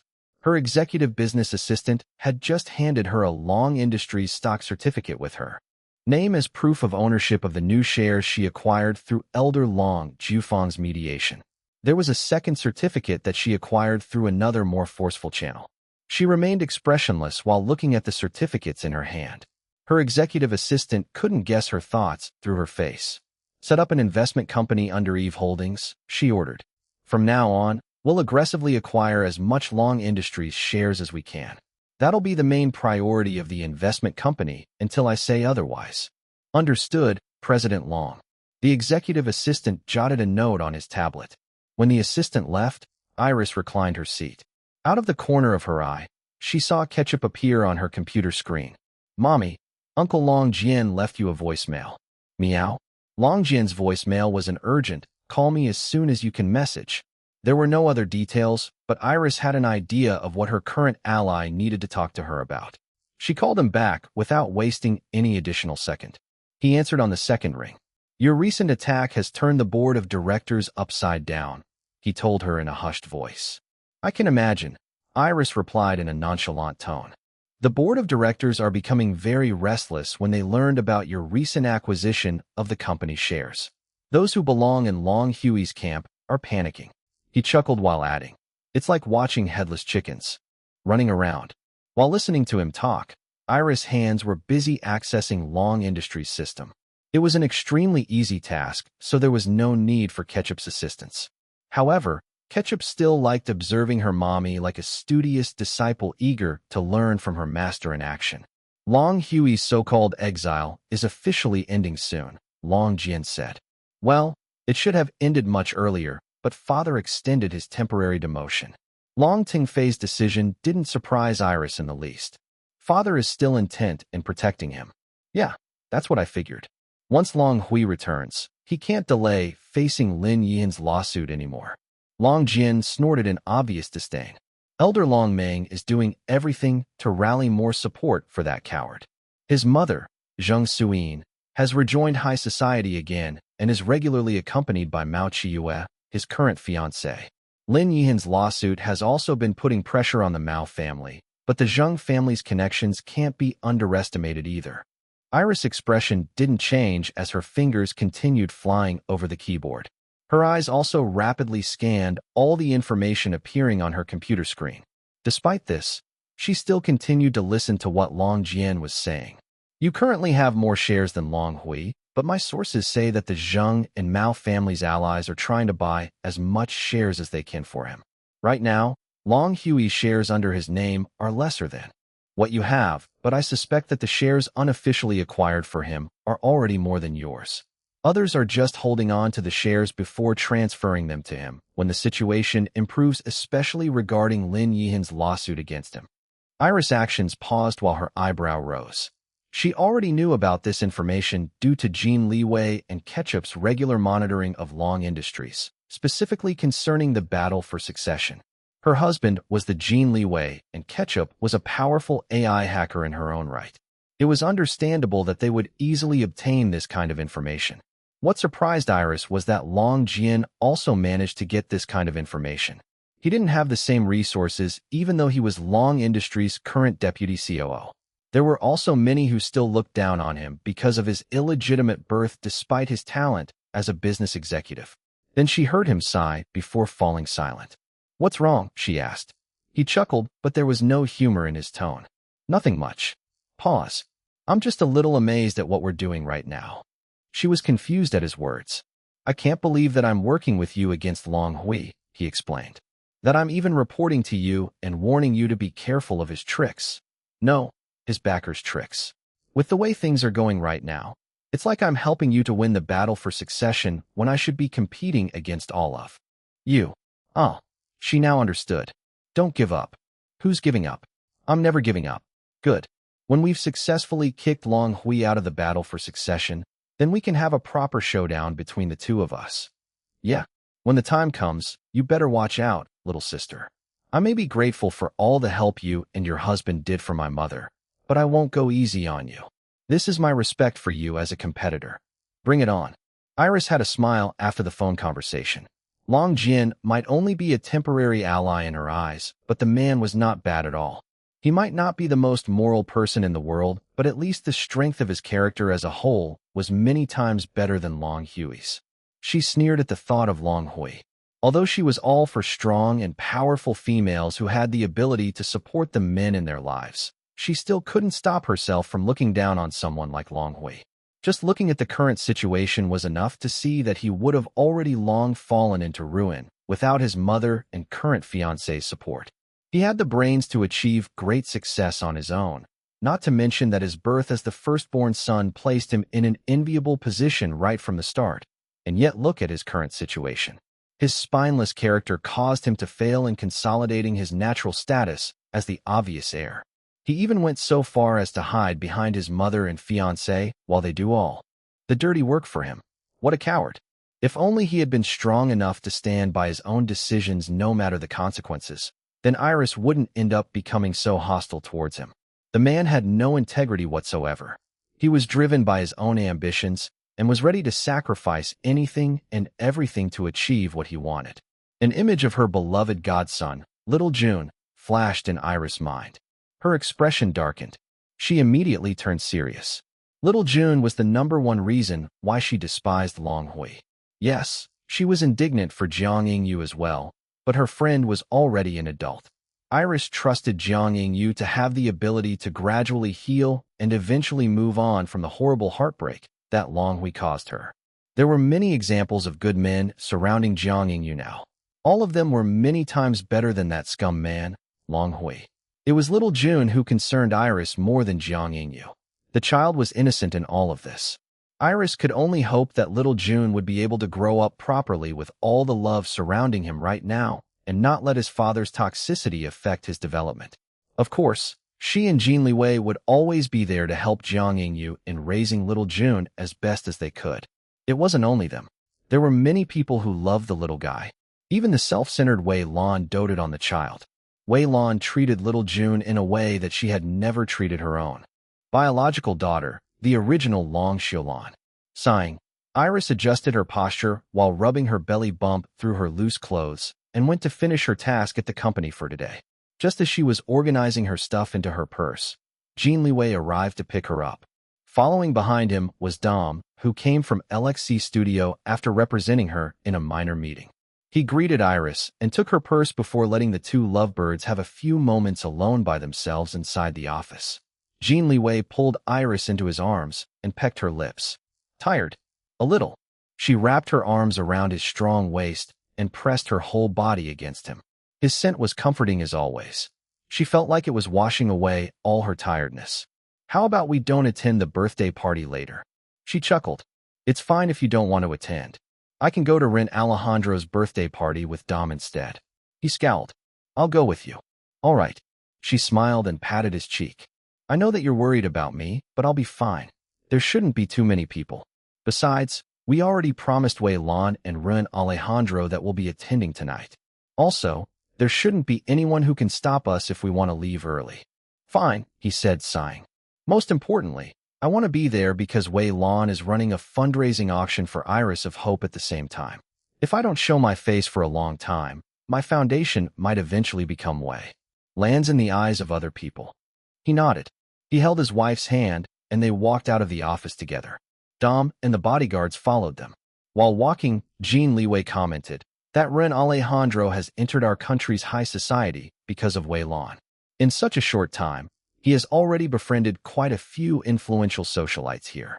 It's mostly because of Wei Lan's relationship with you. You're the Viscondisa's son-in-law, and Ren Alejandro is her stepson. The way I see it, Wei Lan is presenting Ren Alejandro as someone akin to your brother-in-law. This kind of connection is extremely desirable to many people. If they can't get the actual CEO Jin Liwei, then at least they can brag about being close to your Spanish brother-in-law, who is, by the way, the adopted son of a foreign-titled aristocrat." Jin Liwei wasn't too interested in claiming any close relationship with the Spaniard. In fact, he disapproved of Wei Lan's attempts to paint such a close connection between him and Ren Alejandro in the eyes of other people. However, he could sense his wife's cautious interest in the Spaniard's background. It also didn't help that his brother-in-law, Lu Zihao, was so hostile against the foreigner. If the Vetrov siblings were acting like this, then there must be something more about Ren Alejandro than he was presenting to the public. "Wei Lan and Ren Alejandro will have no connection to me without you," he muttered. Iris shrugged. "I know, but people are more interested in you than in me, especially those who are in high society and the business industry. They want to be closer to you and not to me. If they are being friendly with me, it's more likely because they want to use me as a bridge to get closer to you since I'm now your wife." His expression was quick to turn ugly. He wanted to refute her words, but knew deep inside that she spoke the truth. "Bunch of blind fools," he spat. "Can't see a genius when faced with one." She laughed and hugged his arm. "Let's not talk about this anymore since it's upsetting you so much. I personally don't care. I know myself, and you know me. I don't need other unimportant people's validation to prove my worth. And let's hurry home." Then she leaned forward and whispered, "Your twins are so hungry. I feel like I can eat an elephant." His ugly expression disappeared and turned bright in an instant. He chuckled and raised her hand before kissing it. "All right, love. Let's go home and feed the brats." ####. A long row of luxury cars lined up the road in the wealthy neighborhood waiting for each vehicle's turn to enter Wei Lan's new home. This wasn't a rare sight to this kind of rich residential area, so the neighbors didn't bat an eye upon seeing the spectacle. In fact, some of the neighbors who were friendly with Wei Lan even came to the party as guests. Inside by the main entrance, Wei Lan and Ren Alejandro personally welcomed their guests. Of course, Randy was there to accompany them. Wei Lan initially wanted to make Ren Alejandro's birthday party into a big and extravagant red carpet event where they could all get their pictures taken by members of the media. Her reasoning was that this party would be Ren Alejandro's formal debut to this country's high society. In the end, Ren Alejandro managed to dissuade her from following her original idea in favor of making the party classier without the blatant media presence. "We are members of the nobility of a spa, ma'am," he had told her. "It is more important to raise more funds for my sister Iris charity than to place all the attention on my birthday, no? I am already a grown-up adult and have no need of such extravagant celebrations for myself." At that time, Wei Lan dabbed imaginary tears from her eyes and praised him for being a big-hearted and self-sacrificing man like his father. Although Ren Alejandro had expressed that he didn't want to turn his birthday party into a big media spectacle complete with a red carpet event, he still didn't stop Wei Lan from inviting various influential members of the media. For example, she invited some authoritative editors and journalists of renowned magazines, newspapers, and other media outlets. These people were attending as guests tonight and not officially doing their jobs, but nobody among them was stupid. All of them understood that their invitations came with the expectation that they would have to write something about the event and feature it. With all the socializing and charitable activities that Wei Lan had been doing as a new Spanish Viscondisa ever since her return to the country, it was obvious to members of high society and the media how much she wanted fame. Many still looked down on her clout-chasing behavior, but only very few openly showed their derision at her anymore. After all, even if someone didn't care about her foreign husband's real aristocratic title, Wei Lan was still now the true mother-in-law of CEO Jin Liwei. Her daughter, Iris Long, might be difficult to become close with because of her extremely high-level security detail after becoming the young Madame Jean, but Wei Lan was a different story. Wei Lan loved being in every high society functions and interacting with powerful, wealthy people. The Viscondisa was so much easier to find and befriend than her daughter, Iris Long. On paper, tonight's event was the birthday of Wei Lan's Spanish stepson and fundraising auction for the Iris of Hope Foundation. But the smart ones understood that it was just another way for Wei Lan to increase her visibility and charitable reputation. There might not be an actual red carpet event, but everyone knew that tonight's function would be highly publicized after seeing the influential editors and journalists among the guests.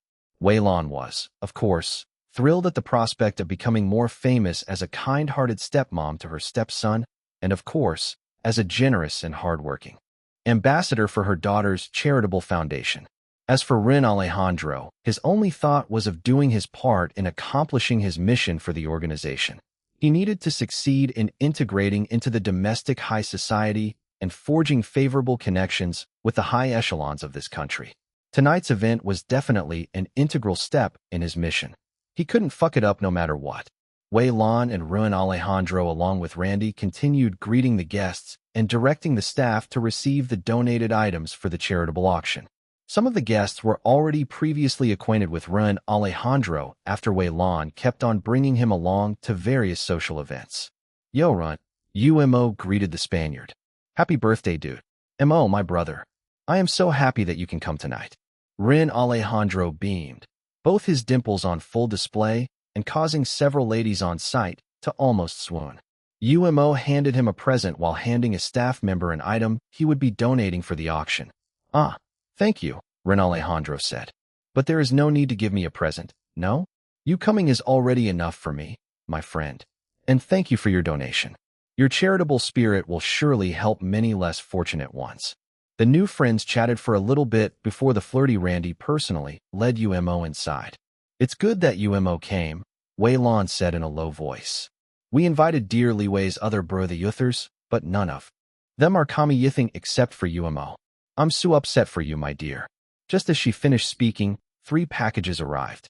They were sent by Lin Yihan, Wang Yingjie, and Jin Chonglin respectively. There were also letters included stating their apologies for being unable to come tonight. The packages contained their chosen items to be donated for the auction. As expected of dear Liwei's brother Yuthers. They're so generous. "Run, my dear, you have to thank them later for their generosity. Ooh, we're going to raise so much money for Iris of Hope. The poor people will be so happy."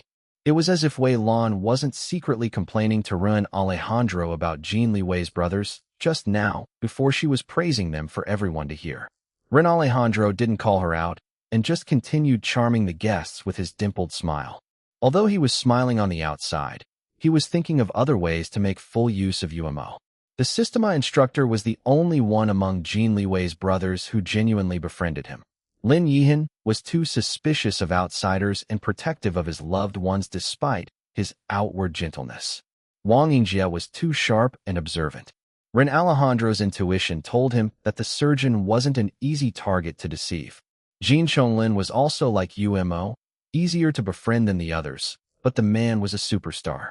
It wasn't easy to make appointment with the busy celebrity to hang out. As for Lu Zihao, Rin Alejandro didn't want to waste his time befriending the man. They were hostile towards each other, no doubt about it. Although Rin Alejandro's instincts were blaring and driving him to compete with the man, he didn't want to be open enemies with Lu Zihao because it would destroy his mission. Lu Zihao was an important person to his main targets, namely Jin Liwei and Lu Jianhong. He needed to leave a good impression on the two and avoid shooting his own foot by being enemies with Lu Zihao. Back at the party, the pair that everyone was waiting for finally arrived. When Jin Liwei's figure stepped out of a luxury vehicle, it seemed as if all the other guests stopped what they were doing to stare at him. They watched him as he turned around and extended a hand inside vehicle before a silk-gloved hand held him, followed by the figure of a beautiful and elegant young woman. Iris Long was wearing a large, puffy but classically stylish long wrap around her long dress. Jin Liwei quickly escorted her to the mansion to avoid the cold. There were other guests who were lining up before them, but all of them gave the couple a wide berth to let them in first. Jin Liwei wasn't polite at all and accepted their intentions. He didn't want his pregnant wife to be exposed to the cold outside for too long. Iris gave the other guests polite smiles of thanks. Xiaolin and Li Wei, my dear. Weilon greeted them with great enthusiasm. Her voice was loud, enough for even guests already inside to hear. You're finally here. As one of Rin Alejandro's main targets, he wouldn't waste this precious opportunity to talk to Jin Liwei. He called a staff to greet the rest of the guests while he and Weilon personally escorted the husband and wife inside. While Rin Alejandro was chatting with Jin Liwei, Weilon pulled her daughter aside to judge Iris' outfit. My gosh, Xiaolan, what are those bythying flower things in your front? They're hideous. You should have called mother, and I could have helped you choose a better designer to make a couture dress for you. Iris wasn't ruffled at all by Weilan's opinion of her dress tonight. The important thing to her was that she personally liked it. The embroidered flower applique are big enough to conceal my growing belly, she whispered. You've gotten fatter, Weilon said. Iris stopped herself from rolling her eyes. She was pregnant. It would be worrying if she didn't gain weight. In fact, she and Jin Liwei had grown quite worried that her baby bump seemed to be growing too slowly compared to other normal pregnant women carrying twins. Fortunately, her doctor assured them that their twins were growing fine. It was only because of Iris' natural slender physique and tight abdominal muscles that were slow to grow more meat. As long as the babies were receiving enough nutrition, then they shouldn't stress too much about the outward size of her baby bump. It was a good thing that Iris' overall temper had settled. She wasn't allowing Weilan's nonsense to provoke her. As soon as Jin Liwei and Iris Long appeared in the ballroom, the other guests' eyes lit up and began crowding around them.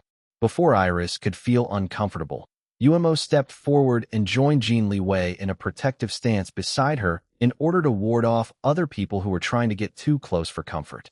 Rin Alejandro looked reluctant to leave their group to personally greet the rest of the arriving guests, but he had to do it as the celebrant. Weilon and Randy followed him back to the main entrance. Are you okay, Xiao? Umo asked. Iris nodded. To be honest, the surrounding scents bothered her, but Jin Liwei's scent on her wrap was enough to ease her discomfort. For now, at least. We'll leave any time you want, Jin Liwei assured her. The party soon started. Rin Alejandro and Weilon each gave speeches thanking everyone for coming. Although Rin Alejandro was supposed to be the start of the night as the birthday boy, everyone's eyes couldn't stop straying away from the Jin husband and wife. The couple was gorgeous people on their own. Together, their combined attractiveness was out of this world.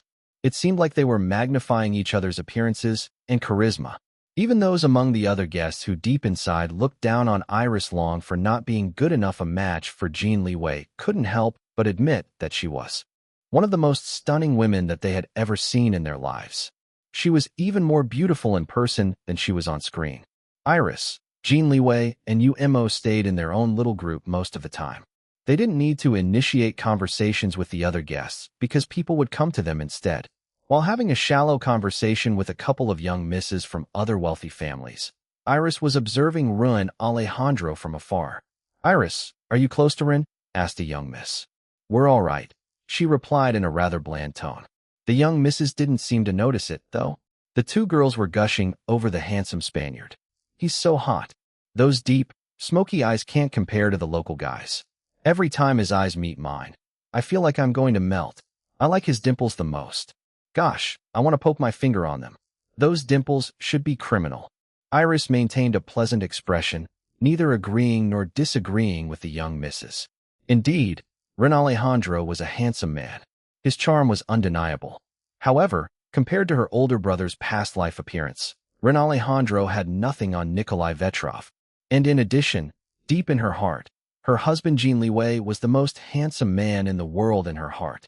The rose-colored filter of love would always make Iris view Jin Liwei in a biased way, magnifying all of his good points and minimizing, even sometimes completely erasing, most of his bad points. Even the rare skin blemish that he would get now and then became pleasing in her eyes.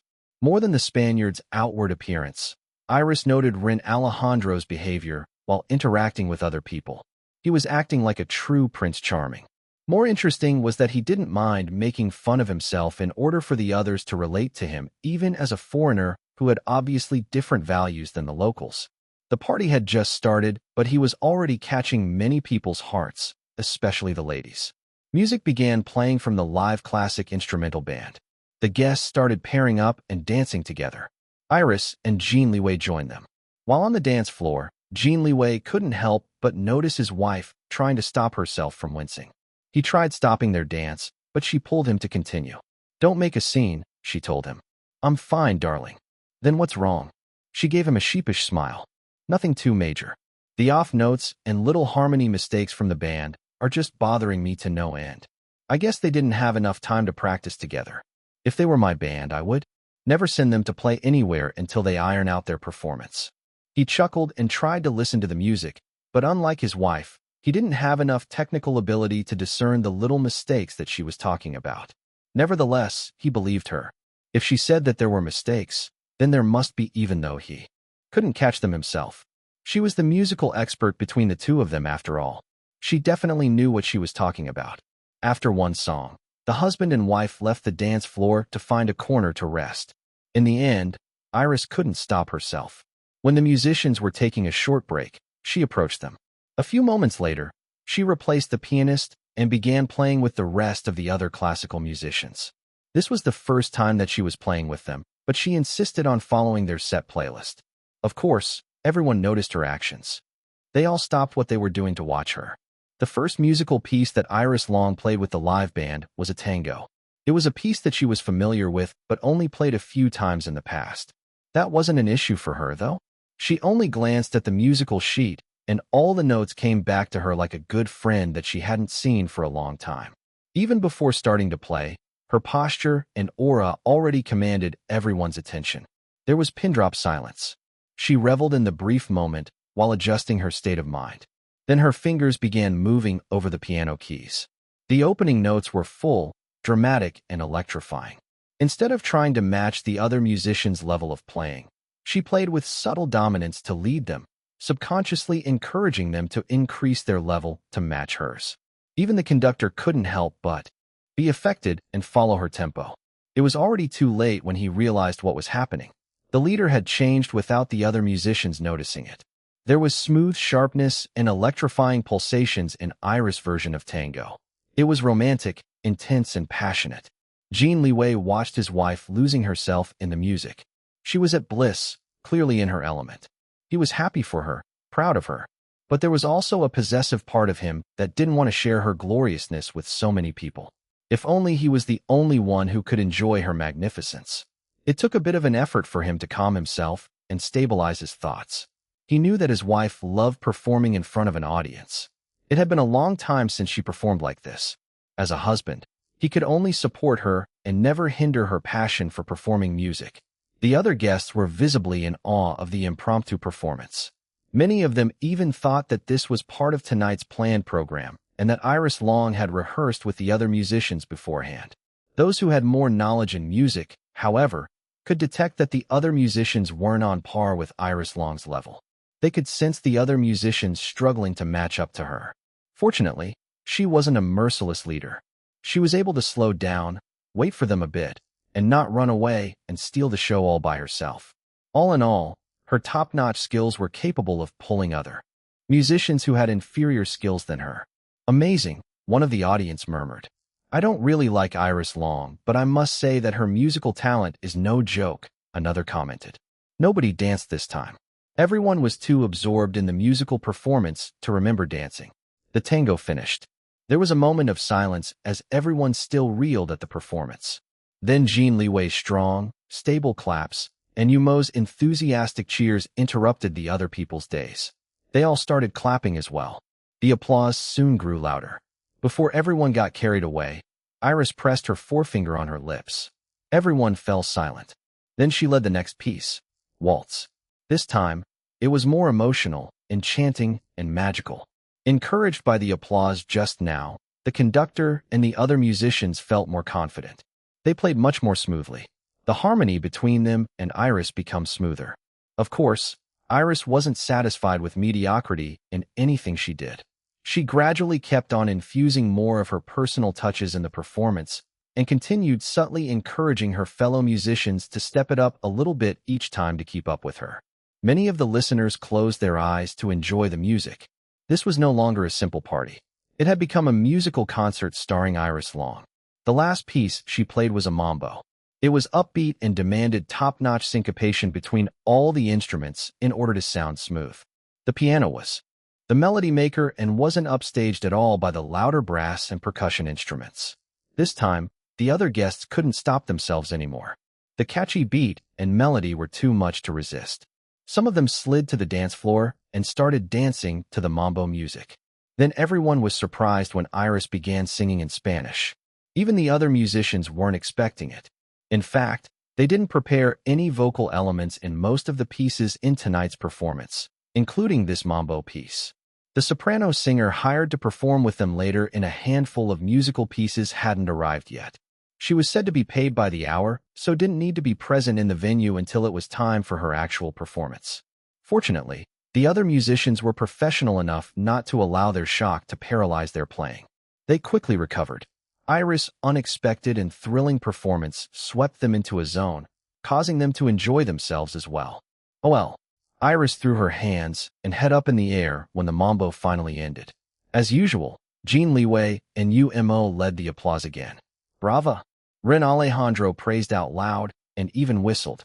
Iris beamed amidst the standing ovation. She didn't forget about her temporary teammates and made sure to acknowledge their hard work for doing their best to keep up with her. She gave them a curtsy bow and shared the applause to them. The musicians were touched. All of them, including Iris, lined up on the stage and bowed together to the audience. Jin Liwei fetched his wife and carefully escorted her down the stage. He noticed that she was breathing a little harder and sweat glistened on her forehead, but the big smile on her face restrained his worry for her. It seemed that she had been too absorbed in her performance to allow the sweaty odors from the other musicians to bother her. The applause followed the husband and wife as they walked together to their own table. UMO welcomed them. Soon after, Rin Alejandro came to join them. He couldn't stop praising Iris' performance. "Thank you," she replied with a smile. "Happy birthday.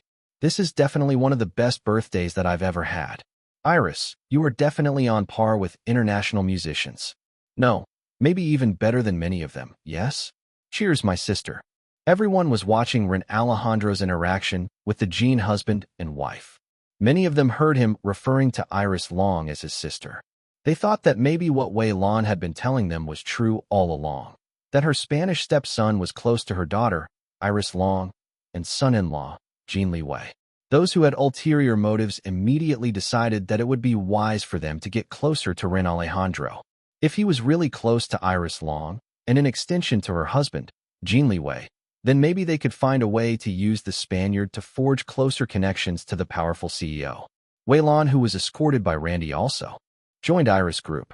Despite her tasteless clout-chasing behavior most of the time, she was still an extremely charismatic woman. If people didn't know about her past transgressions in high society circles, then they would think that she was a true elegant and sophisticated wealthy madam just by judging on how she was acting tonight. The other guests observed the family. Although they weren't 100% certain whether the family members were merely acting close to each other or not, it wouldn't hurt to assume that the Jin couple was at least cordial to Wei Lan's Spanish stepson.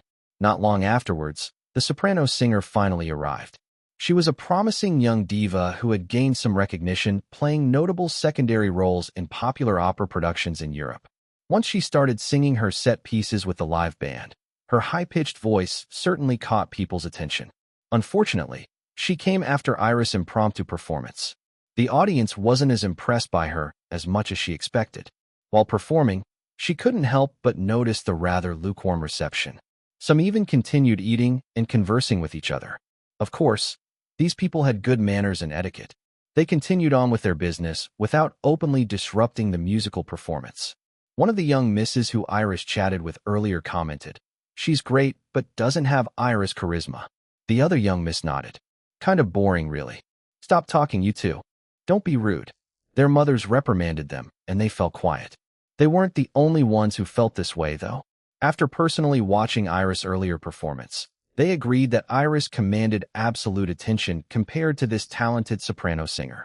It felt like they were currently watching a performance in black and white. There was a sense of dissonance that they couldn't explain.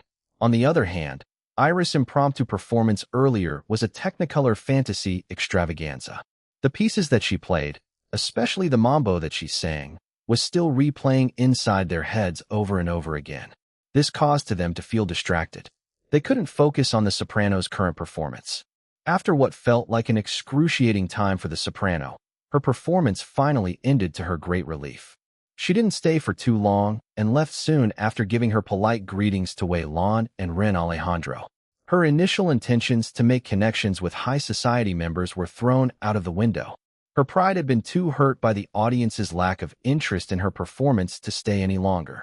Iris had no idea that she caused a situation like this. The soprano's technical skills impressed her. She wanted to chat with the soprano, but the woman had already left before she knew it.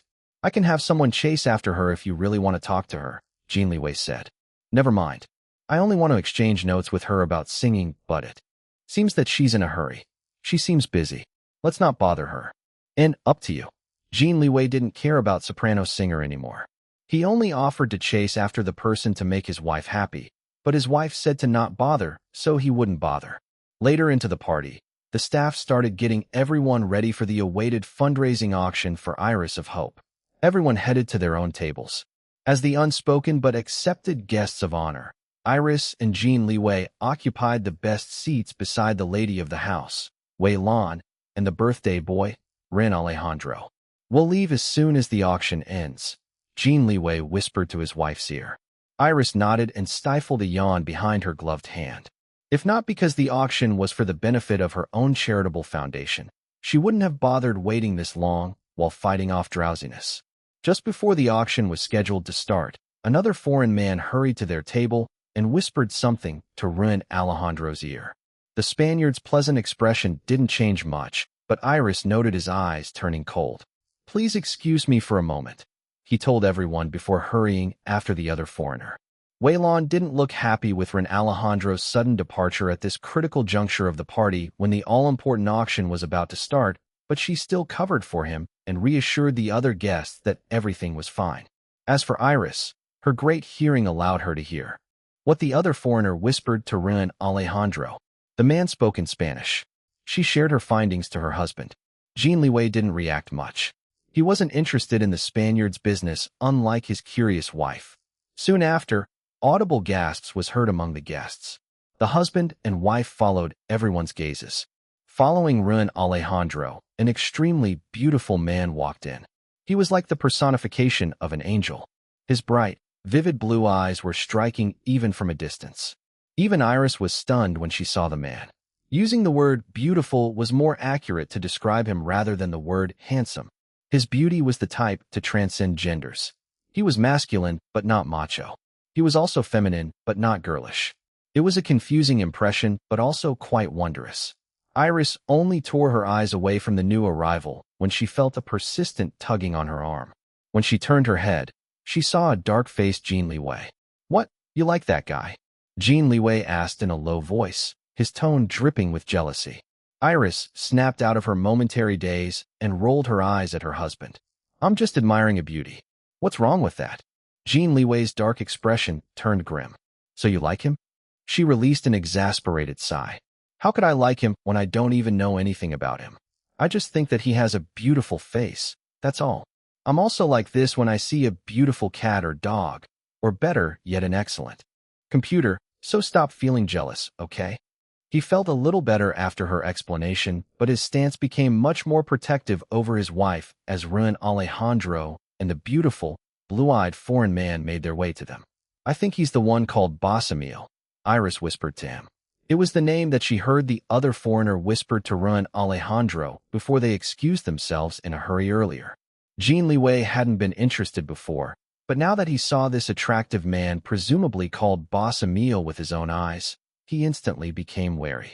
It was very rare for his wife to become stunned upon seeing an attractive man. He had seen what her brother, Nikolai Vetrov, looked like in a photo. His brother-in-law's appearance in his past life was no joke. Even a man like Jin Liwei had to admit that Nikolai Vetrov was a gorgeous man. Being around an attractive man like her brother had made Evelina, immune to other good-looking men.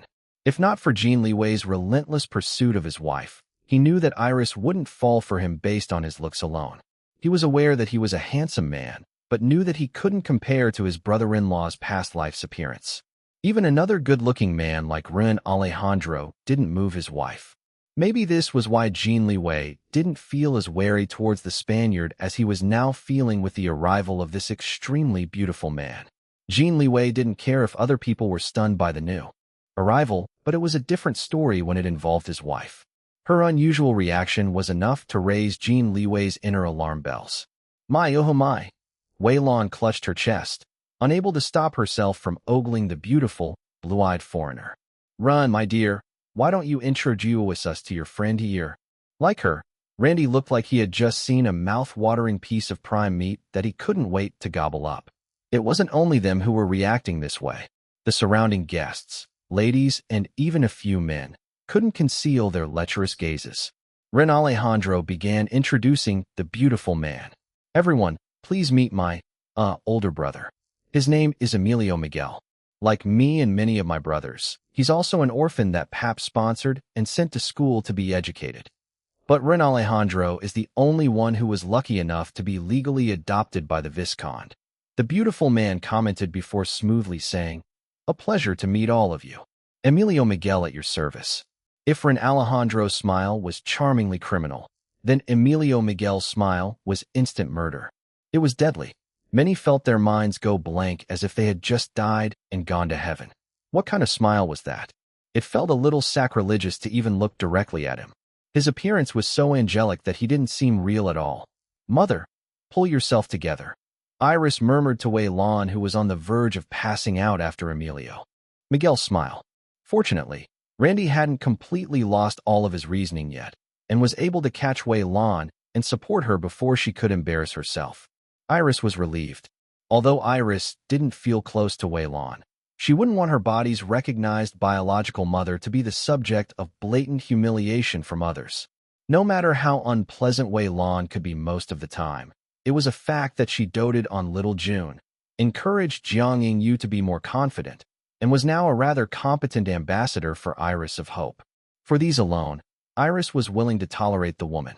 This was why she didn't want Wei Lan to be seen swooning at a young, attractive man when she had been working hard in presenting a new image of herself as a dedicated and loving wife to her new husband, especially since the younger man was apparently a close brother of her stepson. It took Wei Lan some time to recover. Iris, however, was no longer affected by Emilio Miguel's face. It was only during the first time earlier that she had fallen prey to the man's otherworldly angelic beauty. She was reluctant, but could only admit that Emilio Miguel was the best-looking person that she had ever seen in both of her lives so far. Even her older brother, the gorgeous Nikolai Vetrov, hadn't been as stunning as this person. Emilio Miguel faced Iris and Jin Liwei. His smile was a mix between holy and sinful. After some more polite greetings, Emilio Miguel joined their table. Unlike Ren Alejandro, who engaged Jin Liwei in conversations more while ensuring to maintain appropriate distance from Iris, Emilio Miguel was the opposite. He was clearly more interested in Iris.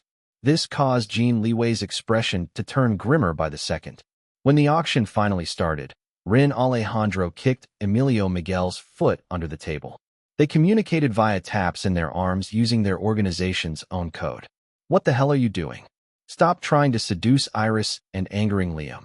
If you cause me to fail my mission, your punishment will not be lighter than mine, no? Relax, my brother." Emilio Miguel silently communicated with his angelic smile. "I just now understand why Liam rejected the business elite Rose Young in favor of this starlet Iris Long. This woman looks delicious. I wonder if she's a better fuck than Rose Young. I'm curious about how she'll taste. Maybe."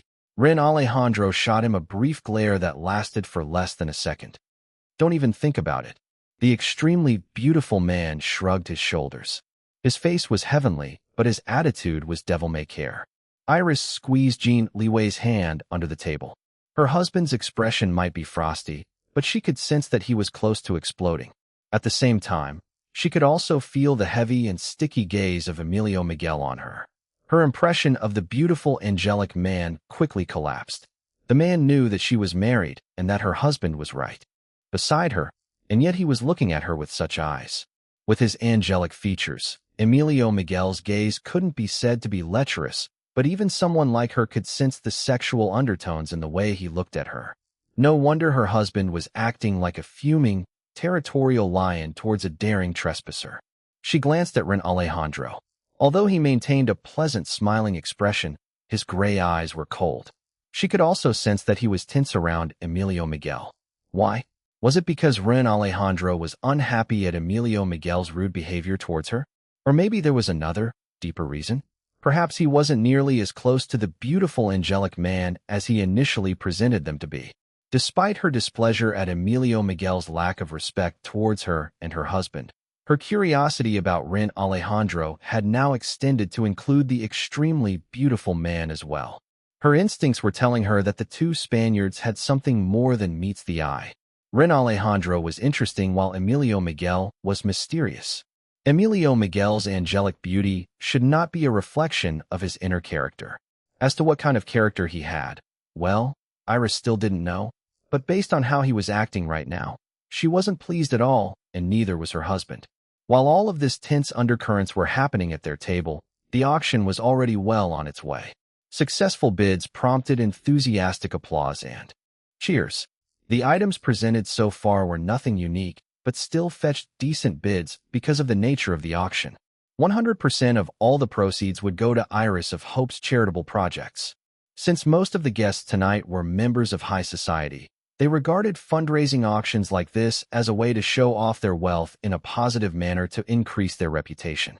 It didn't matter if the item they were bidding for was useless. The most important thing was that their names would be certified as successful charitable bidders in the auction. Next up for bidding was Iris Long's item. Ladies and gentlemen, I present to you an original signed manuscript of one of the musical pieces that critically acclaimed musician Iris Long composed for the now legendary film, Strong Yet Broken. If you all will remember, Iris Long won a Soleil d'Or for Best Soundtrack at the highly prestigious Summit International Film Festival in France. She made history and brought great pride for our nation. So as you can all imagine, this original manuscript is extremely valuable. I'm telling you, if only I can afford it, I'll snatch it right away myself, but sadly, I'm not as rich as all of you here. The audience responded with laughter at the MC's self-deprecating joke. However, his enthusiastic introduction of the item was effective. Although most of the guests weren't black stars, they still knew the benefits of successfully bidding for Iris Long's item. They might not agree that it was a valuable collectible, but that wasn't why they wanted to bid for it. What they wanted was to obtain the Jin couple's good impression of them, particularly that of CEO Jin Liwei. If they could make him happy by supporting his wife's work, then they would do it in a heartbeat. Nothing was more valuable than gaining such a valuable connection as CEO Jin. The bidding starts at 50,000. Iris' brows rose. She was expecting for the starting price to be around 10,000 because this particular musical piece wasn't one of the most prominent in the film. She was neither underestimating nor overestimating herself with this price. For her, it was fair. She believed in her musical talents. But compared to her mentors, Enrique Valdez and Maestro Ludovico de Luca, who had long and proven track records under their belts, she was only at the beginning journey of her career. Unlike her mentors whose original manuscripts could fetch tens of millions of dollars each in auctions, she was already quite pleased with 50,000 renminbi as the starting price for hers, especially since it was only a minor composition for her. It seemed that the auction's appraisers weren't the only ones who thought rather highly of her little manuscript. The price kept on rising as more and more people bid for it. 110,000, 200,000, 260,000, 1 million. Gasps all around. Iris snapped her head at her husband in disbelief. What are you doing? Jin Liwei lowered his paddle. I'm bidding. I can see that. But why? I want to keep my wife's work in my possession. She blinked her eyes. No need to do this. I still have a lot of manuscripts in our home. Let other people bid for it. It's for charity, anyway. No, I want it. She could sense his stubbornness. Sighing, she didn't bother arguing with him in front of other people. Let him do what he wanted. The money would go to a good cause anyway, And most importantly, the man would be happy. 1.1 million. Jin Liwei frowned as he looked at Emilio Miguel, lowering his paddle. 1.5 million. Jin Liwei. 1.6 million. Emilio Miguel. 2 million. Jin Liwei. At the moment, the other bidders had already withdrawn from the bidding war. It was unfortunate that they couldn't use this opportunity to get closer to CEO Jin, but they didn't want to displease him even more by fighting it out against him. They could only watch in amazement as someone actually had the guts to go against CEO Jin. It turned out that it was the extremely beautiful foreigner. They didn't know if he was stupid or just too bold for his own good. Didn't he know that Jin Liwei was the reigning king of the country's business world? Was it worth it to go against an elite like CEO Jin? Emilio Miguel gave Jin Liwei a smile. To others, it was a beautiful angelic smile that meant he was conceding defeat. But to Jin Liwei, it was an evil smile filled with provocation. 2 million, going once, going twice. Sold. Congratulations. There was loud applause as the other guests cheered for Jin Liwei's victory. The person in question, however, was tense all over. His expression was cold and tight. He only eased when he felt his wife's soft hands trying to loosen his grip on the bidding paddle. The poor paddle was now bent out of shape. "Thank you, darling," Iris whispered. Jin Liwei took a deep breath and forced himself to calm down. He smiled at her. "Anything for you," he said, even though he wasn't entirely sure what his wife was thanking him for. Was it because he bid for her manuscript, wanting to keep it for himself? Or was it because he was effectively giving away 2 million tonight for her charity? Or maybe was it because he didn't snap at the impertinent asshole eyeing his wife right in front of him? Or maybe all of the above. He didn't really care about the reason. He was already happy to hear her sweet thanks. His mood was already improving just by feeling her gentle but firm touch in his hand in an effort to calm him down. Although all he wanted was to teach the foreign asshole a lesson in not letting his blue eyes roam on someone else's wife in front of the husband, Jin Liwei still restrained his temper and allowed his wife to coax him to a calmer state. He didn't care about making a scene in front of other people, but what he wanted to avoid was stressing out his pregnant wife. That was big no-no. For now, he decided to ignore the asshole who shared the same table as them. He would just find an opportunity to get back at the foreigner at another time. Next up for bidding was Jin Liwei's item. It was a collection of 50-year-old Irish whiskies. This time, the starting price was already astronomical at 3 million. Even Iris was surprised. She made a face and muttered, "Why do people pay so much money for something that tastes like gasoline?" Jin Liwei chuckled. "That's just the way it is, love. Don't worry, I no longer drink it often." In the end, the whiskey collection fetched a final price of 7.5 million, the highest so far in the auction. Iris Long's original signed manuscript was the second highest at 2 million. Quite a big difference between the items. The winning bidder was a businessman. The man was ecstatic and made sure to make eye contact with Jin Liwei afterwards. Jin Liwei nodded at the man out of politeness, which thrilled the businessman to no end. Other items went up for auction afterwards, but couldn't compare to Jin Liwei's whiskey collection or even to Iris Long's manuscript. It seemed that there was a tacit agreement among the bidders not to break the husband and wife's records. The final item was an 18-karat solid gold pocket watch. To introduce this special item, please welcome to the stage our celebrant for the night, Mr. Rin Alejandro del Aguila. The MC led the applause until the charming Spaniard arrived on the stage. "Thank you, my friends." Rin Alejandro showed of his twin dimples. He looked even more like a handsome prince, charming under the spotlight. He gestured at the golden pocket watch inside a glass encasement wheeled on the stage. "You might not see anything special about this pocket watch. Looks quite simple, no? But for me, it is very precious. This is actually an heirloom passed down through generations of heirs of Castillo de Estrellas. My father, the current Viscount, owned this until he passed it down to me." People were shocked to learn that it was an actual heirloom. Something like that should be valuable, and yet he was putting it up for auction? What? The gobsmacked Wei Lan almost fainted in disbelief. "Take it off the auction right now? Quick, take it off." Iris and Jin Liwei left it to Randy to calm Wei Lan down before the woman fell into hysterics. The couple was also quite surprised at Ren Alejandro's decision to auction off a heirloom. "I know that many of you are filled with questions," Ren Alejandro continued saying with a sheepish, dimpled smile. My answer is that my father is the most charitable person that I know in my life. He might be an aristocrat, but if he sees a person in need on the road, he will take off his shoes and even the clothes on his back to give to the other less fortunate person. I learned a lot from him. This is an important heirloom. Yes, but so what? At the end of the day, it is a mere watch. What is a watch compared to helping those who are in need? Surely, all of us here have come to raise money for my sister's foundation, Iris of Hope, and share our blessings to the less fortunate ones, no? Also, please do not worry. I have received my father's approval to auction off this pocket watch today. He is very busy with his work, but is already very supportive of his stepdaughter's charitable foundation, as am I. If he could, I know that he would have loved to be here with all of us in person to help my new mother, Visconde Salon, in running today's auction to help celebrate my humble birthday and raise money for my new sister's foundation. So please do not stand on ceremony. Bit away, yes.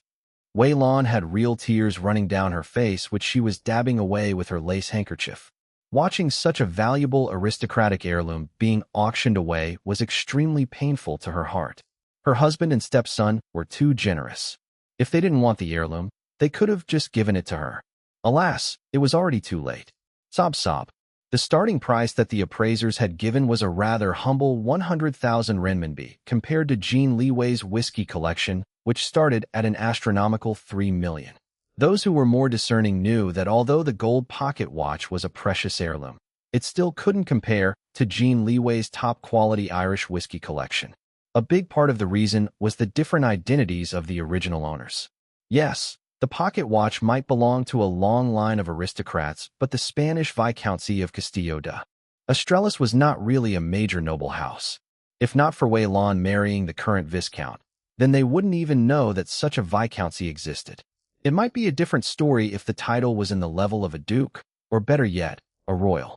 In comparison, the people present tonight put more importance on an elite businessman like Jin Liwei, especially because aristocracy had already been long abolished in the country. For them, Jin Liwei was the epitome of a modern business emperor whose wealth was literally helping to finance various important industries across the world. An old-fashioned viscountcy was indeed fascinating, but it wasn't something that most people like them would prioritize getting involved in.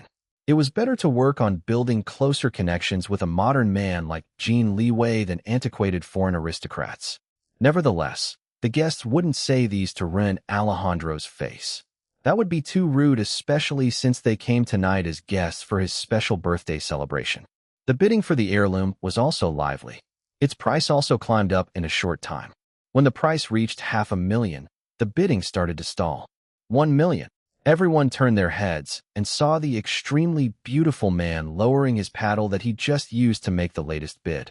Emilio Miguel flashed them an angelic smile, effectively causing many minds to blank out. Rin Alejandro frowned for a second, but his dimpled smile never wavered.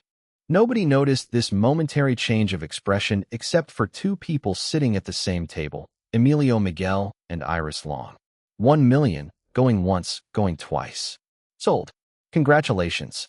The bid was finalized with the sound of the gavel. Emilio Miguel's otherworldly smile became brighter. His beauty became even more pronounced. Rin Alejandro returned to their table.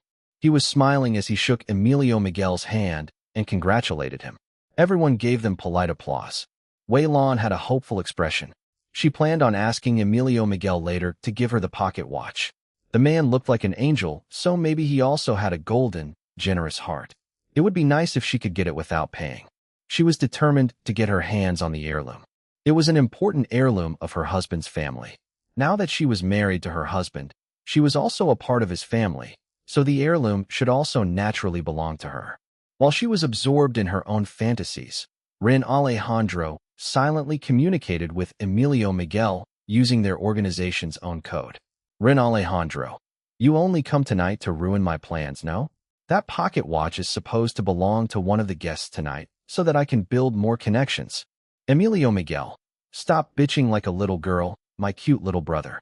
I just want the pocket watch belonging to Uncle, that is all. There is no rule in the auction tonight forbidding me to join the bidding. It was taking a lot of Rin Alejandro's self-control not to slug it out with the motherfucker. Ever since the leadership of their mission in this country was split between the two of them, Ren Alejandro was filled up with growing dissatisfaction. His team had been slaving away to assist the Matador's team with whatever they needed, and yet the motherfucker wasn't even reciprocating. It was almost driving him crazy, but the success of the organization's missions was the #1 priority. Always. His personal feelings had no place in the grand scheme of things. These thoughts calmed him down in an instant. Indeed, he only needed to do his part. His life didn't belong to him anyway. If he failed, only death, or more likely something that was worse than death, awaited him. He had no choice but to do everything to succeed, even if that included putting up with an unbearable monster like the Matador. His charming F.A. Ade was effective. Nobody noticed anything amiss about him or the beautiful man sitting beside him. Iris originally wanted to observe the two Spaniards longer, but her drowsiness was getting worse. "Let's go home," Jin Liwei whispered to her ear. She nodded. They were about to excuse themselves to Wei Lan and Ren Alejandro when the MC spoke again. "I know that I mentioned before that Mr. Rene Alejandro's heirloom pocket watch will be the final item of the night, but there has been a change. An additional item was put up at the last minute. I request our dear guests to please remain in your seats as we present the final item. I promise that this will really be the last." Iris paused before deciding to settle back on her seat. Jin Liwei was displeased at the unexpected change in schedule. "Let's stay a little longer," she said. "It'll only be a few minutes." "Fine." The MC introduced the next item. It turned out to be donated by Emilio Miguel. Iris glanced at the beautiful man out of the corner of her eye. He caught her and sent her a blinding smile. She didn't react and quickly returned her gaze forward to the stage. When the MC lifted the cloth and revealed the item, everyone glanced at the large monitor to see a close-up look at the small item. This is a uniquely crafted, one-of-a-kind gold and silver smoking pipe shaped into a devil bejeweled with diamond, rubies, emeralds, and obsidian. It is said that this special smoking pipe was commissioned by a wealthy Armenian merchant to impress his prospective father-in-law a long time ago, but got beaten up instead because of its devil shape. When I first saw this pipe for the first time earlier tonight, I couldn't believe how luxurious it is made. Look at the exquisite details.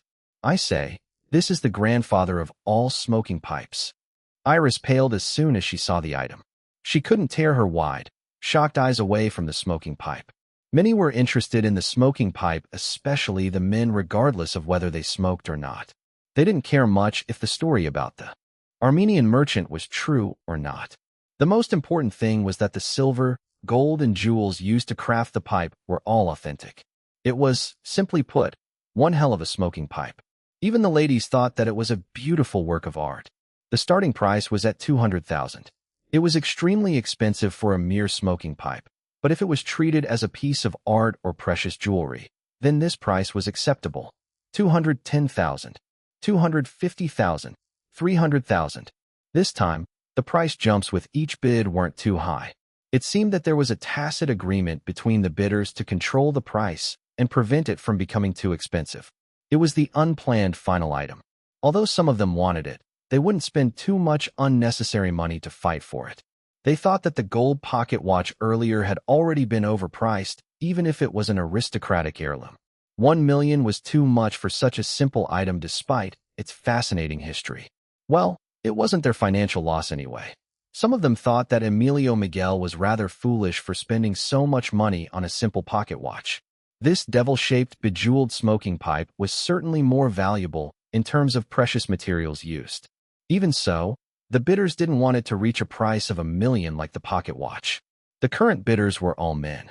They were quite relaxed as they raised their paddles, increasing the price little by little within what they felt was an acceptable level. 310,000. The MC waited for a few seconds, but no other bids followed. 310,000, going once, going twice. 1 million. Everyone turned their heads to where the new bid came from. And did they hear it right? Another item reaching 1 million? In addition, the bidder was female? Love. Jin Liwei was dumbfounded at his wife's actions. Iris ignored him. No, she was unable to hear him. All her attention was on the smoking pipe on the stage. She gripped Jin Liwei's bidding paddle until its handle was crushed in her hand. "Oh, I didn't know that Iris is so interested in my smoking pipe," Emilio Miguel drawled. "If I had known, I would have given it to you as a gift and donated something else for the auction." Jin Liwei sent him a cold look, but quickly focused his attention on his wife. Now that he was looking closely, something was very wrong. On the outside, Iris looked quite calm except for her fierce eyes staring at the smoking pipe. As her husband, however, Jin Liwei could sense her abnormal state. He held her hands. They were cold, sweaty, and trembling. "We have to get it," she told him through gritted teeth without tearing her eyes away from the smoking pipe on the stage. "All right," he replied, even though he didn't know why she was so adamant in winning the bid for a smoking pipe when she didn't even smoke. His wife must have a good reason for acting this way. She didn't bid for anything the entire night and even stopped him from bidding on some jewelry that he wanted to win for her. He didn't expect that she would aim for something as unexpected as a smoking pipe. Nobody else bid after her. They didn't dare, not because of their unwillingness to shell out that much money for a smoking pipe, but because they didn't want to earn CEO Jin Liwei's displeasure for going against his wife. 1 million, going once, going twice. Sold. Congratulations. The auction finally ended, but the party still continued. The guests milled around and chatted with each other while eating food and enjoying a variety of cocktails. Those who won the bids wore big smiles while still trying to act humble and saying that everything was for charity. Iris and Jin Liwei didn't stay any longer. There were many who wanted to speak to them, specifically to Jin Liwei, but they had already slipped out before anyone could try to stop them. They were in another room where Iris requested to receive the smoking pipe as soon as possible. The staff left the couple alone with Iris' original signed manuscript that Jin Liwei won and the smoking pipe that Iris wanted. Iris' hands were shaking as she carefully opened the solid wood case. Inside was the bejeweled smoking pipe. "Smoking devil," she whispered. Jin Liwei had no idea what the hell was happening with his wife. "You know this?" She faced him. Then a torrent of tears gushed down her eyes all of a sudden. She started wailing, startling him. "What's wrong?" He pulled her in his embrace and did his best to calm her down. "Love? Shilon. Evelina, tell me what's happening. Please." Then she fell slack in his arms. The smoking pipe fell to the carpeted floor, but he didn't give a damn. He was now frightened as his wife fainting. "Evelina. ####. Dragon Palace Home Number 10. An exhausted and grim Jin Liwei closed the bedroom door where his wife was now asleep. The doctor excused herself with her medical bag and left. Jin Liwei glanced at his brother-in-law leaning by the window in the master suite's living area. In Lu Ziheo's hand was the bejeweled smoking pipe that Jin Liwei believed to have caused his wife's collapse earlier at Wei Lan's house. Cursed thing. He disliked the smoking pipe. No, he abhorred it. If something happened to his wife and their twins, he would command someone to pulverize the damned smoking pipe to dust and throw it to a pigsty. "You say that it was Ren Alejandro's friend called Emilio Miguel who put up this smoking pipe for auction tonight?" Lu Ziheo asked while stroking the pipe with his rough fingers. Jin Liwei headed to the mini refrigerator and got himself a can of coconut water. He was craving for beer right now, but it had been a long time since there was any alcoholic beverages in the master suite. Coconut water would do. He tossed a can to his brother-in-law before chugging almost half of his own can. Lu Ziheo also drank his coconut water with one hand while studying the smoking pipe with his other hand. "Smoking devil," he whispered. "You know it too?" Jin Liwei asked. "That's what Evelina called it before she fainted. It's what it is called." Lu Ziheo finished his can of coconut water in just a few swigs, crushed it in his big hand, and tossed it to the trash bin without even looking. "The crushed tin can accurately win inside the trash bin." "Explain," Jin Liwei said. "The story about the Armenian merchant commissioning this smoking pipe to impress his father-in-law is bullshit," Lu Ziheo replied. "I figured as much. But it's true that this smoking pipe originated in Armenia."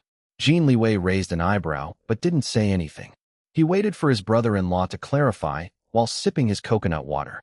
Lu Ziheo popped the pipe into his mouth and blew imaginary smoke into the air. The movement was so natural as if he had been doing it all his life. The smoking devil belonged to the heirs of Vetrovs. He looked at Jin Liwei with his dark, fathomless eyes. "It was mine." Jin Liwei was stunned. He looked at the bejeweled smoking devil, then at his brother-in-law. "So that's why," he murmured. Now he understood why his wife became so emotional-like that over a smoking pipe, and even fainted as soon as she held it with her own hands. Anything that had to do with her past life as a Vetrov would always cause her state of mind to descend into chaos. He placed the can of coconut water on the table. His appetite to drink was already lost. "Do you know?" Lu Zihao continued speaking. "We have some Armenian blood in our paternal great-grandmother's side. That's why my father was named Armin. Very non-Russian." Jin Liwei didn't know about this. His wife had never mentioned this. Maybe she didn't think it was that important. "It was my great-grandmother who commissioned this pipe from an Armenian craftsman as a present for my great-grandfather. Of course, she wanted it to be shaped into a devil because that's what the Vetrovs are, the devils." Jin Liwei frowned. His wife had also been a Vetrov in her past life, as Evelina. She certainly wasn't a devil. Then Lu Zihao added, "Well, except for my sister. Evelinka was an angel, never a devil. A total anomaly among us, the Vetrovs." Jin Liwei nodded. Indeed, his wife was an angel. The motherfucker Emilio Miguel's appearance had nothing on his wife's original beauty as Evelina Vetrova. He didn't care about what anybody said. His wife, no matter if it was her past or present self, was an ultimate beauty. So that's the real story. Lu Zihao tossed the smoking devil in the air and caught it just as easily with one hand. The only thing the story given during the auction about this pipe is that it has something to do with Armenia, but other than that, the rest are bullshit. "Are you 100% sure that pipe is the real smoking devil?" Jin Liwei asked. Lu Zihao gave a devilish smirk. "Even if you doubt me, do you dare doubt my sister?" Jin Liwei fell quiet. Of course not. He didn't doubt his wife, but it was imperative that they were 100% certain that the smoking pipe indeed belonged to the Vetrovs. Then how did that asshole Emilio Miguel get his hands on that, and even dared to put it up for auction tonight? He asked. "Damn if I know," Lu Zihao said, his tone dripping with poison. "I can only imagine how many people benefited from our family's treasures after our organization's downfall. This smoking devil surely won't be the last item belonging to the Vetrovs that we'll see in auctions, some motherfuckers' collections, and in the black market." That was what Jin Liwei thought as well. Do people know the smoking devil belonged to the Vetrovs? Lu Zihao thought for a moment, frowning. Maybe the older ones. Only my great-grandfather and grandfather used the pipe. My father and I didn't really smoke that much.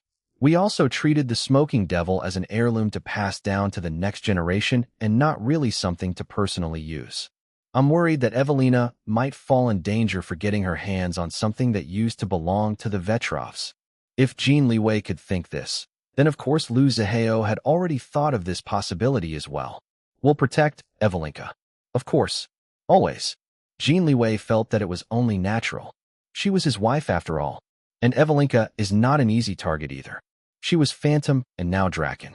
Not to mention that she made those two devil cat spawns who inherited most of her hacking skills. Mio Woo. Uncle Hao Hao is such a super duper to the highest level baddie. The cute and mighty Ketchup is not a devil cat spawn. Ketchup is mommy and daddy's precious kitty baby. Bacon is a big meanie, but little brother is not a devil cat spawn either. Daddy, do you also think that Ketchup and Bacon are devil cat spawns like what baddie Uncle Hao Hao said? Mio Woo. Of course not. Jin Liwei reassured his AI daughter. Don't mind your uncle. TSK. Such a brat who eavesdrops and interrupts while the adults are talking deserve a spanking. Ketchup's bum doesn't want to be spanked. Mio Woo. Jin Liwei sighed and sent his brother-in-law an annoyed look. Lu Zihao didn't give a damn. Fortunately, it was very easy to coax Ketchup. If it were Bacon, they would definitely had to shell out some premium money to compensate the kid for his never-ending emotional distress. Bacon was not present because he was working overtime with Sean to dig for more information about Emilio Miguel and how the man had the smoking devil, something that originally belonged to the Vetrovs, in his possession. Leave Emilio Miguel to shadow winds, Lu Zihao said. We don't know how the smoking devil fell into his hands. It might be by chance, meaning he might not have any direct involvement with the Vetrovs' demise. But it's better to be safe than sorry, especially since it's now known that Evelinka successfully won the pipe at the auction. If that Emilio Miguel really did have some involvement with my family's downfall. Lu Zihao released a deadly, bloodthirsty aura. I'll make him and everyone involved in the massacre experience what the true devil from hell is like. Jin Liwei closed his eyes, but his brother-in-law's evil expression had already been deeply imprinted in his mind. Stay away from him. Lu Zihao reminded. If he's dangerous and really involved in the underworld, then my shadow winds will deal with him. N. Jin Liwei initially wanted to help in investigating the man, but remembered that he and his brother-in-law had already long split their roles in protecting Iris, Evelina, and the rest of their family. He would be in charge of protecting in the light, aka the legal world, while Lu Zihao would guard them in the dark, aka the criminal underworld. It just meant that Lu Zihao and his shadow winds would take care of most of the dirty work, while Jin Liwei had the responsibility of maintaining his prestige as Jin Corporation's president-CEO in order to have the legal power and influence to protect his wife and all their loved ones, including his brother-in-law, if needed. The next day, Jin Liwei gave himself a day off. Both he and Lu Zihao were on edge about Iris' emotional state after waking up. Contrary to their expectations, Iris woke up quite calm. Too calm, in fact, that she was making the two men extremely nervous. She noticed that her husband and older brother were acting extra cautious around her, but chose not to comment. It was only after the doctor performed another checkup on her and the twins and concluded that the mother and babies were all okay that Jin Liwei's tenseness eased a little. Afterwards, she called the two men over for a chat. Inside the master suite's living area, she observed them while nibbling on a homemade biscuit. "Where the smoking devil?" she asked. Lu Zihao put his hand inside his pants pocket and fished out the bejeweled smoking pipe. Iris raised an eyebrow. "You bring it with you just like that?" "It's mine." Lu Zihao shrugged. "I paid $1 million for it, so shouldn't it be mine now?" Lu Zihao grunted before fishing out his phone from his pocket next. A few seconds later, Iris received a mobile notification informing her of a 1 million renminbi transfer from him. She sighed and didn't bother arguing with her brother. Fine. Since he wanted it, and even paid her, then he could have it. The smoking devil originally belonged to him anyway. Jin Liwei pulled her to him. "Are you really okay?" No matter how many times he had witnessed his wife fainting, he would never stop worrying about her. He had really been frightened last night when she lost consciousness in his arms. Iris kissed his cheek. "I'm really fine, physically. Emotionally, I admit that I'm unnerved, but I think I can manage. You're here with me, so I know that I'll be okay." And he pecked her lips. Lu Zihao snorted and refused to watch the annoying public displays of affection between his sister and her husband. He would never admit, even to himself, that their intimate actions were causing him to miss his fiancée. He wondered how long Jin Jing was doing at work. She had been very understanding when he left their bed at her place last night to rush to Dragon Palace after hearing that something serious had happened to Iris. In fact, she also wanted to come with him, but he told her to stay home after learning that his sister fainted because of the smoking devil. Long Jin Jing now knew about his criminal background as the leader of Shadow Winds and even accepted everything in order to stay with him. However, that didn't mean that Lu Zihao was prepared to reveal his past life as Nikolai Vetrov to her. Lu Zihao, a small-time crime boss, was a completely different story than Nikolai Vetrov, the crown prince of the top criminal organization in the international underworld. The gap between the two identities was like the difference between the ground and the sky. His thoughts and the Jin couple's PDA were interrupted by Ketchup informing them that Ren Alejandro was calling. The two men's expressions turned ugly. Before Iris could make a decision, Jin Liwei had already refused the call. In the end, Ren Alejandro could only leave a voicemail expressing his sincerest apologies for Emilio Miguel's rudeness last night. He also inquired about Iris' health, especially after hearing that she fainted. Jin Liwei didn't have any serious animosity towards Ren Alejandro. Although he was suspicious of the Spaniard's too squeaky clean background on paper and intentions in trying to be close to them, he had decided to adapt a cautious yet still polite attitude towards him. But after what happened last night, his impression of Ren Alejandro worsened because of Emilio Miguel. He didn't give a damn if almost everyone at the party last night thought that the man looked like a beautiful angel. For Jin Liwei, Emilio Miguel was an asshole. Not only did the man look inappropriately at his wife during their first meeting, but he also brought something that originally belonged to the Vetrovs for the auction, causing his wife to collapse.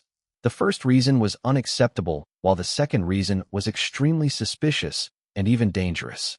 Although a part of Jin Liwei approved of Ren Alejandro's initiative to apologize today, he still felt furious about what happened to his wife at the Spaniard's birthday party. If only his wife had listened to him and opted not to personally attend. Maybe this wouldn't have happened. But on second thought, he had to admit that it might be fate. What were the odds that his wife, a real Vetrov descendant in her past life, would encounter an authentic Vetrov heirloom in an auction for her own charitable foundation?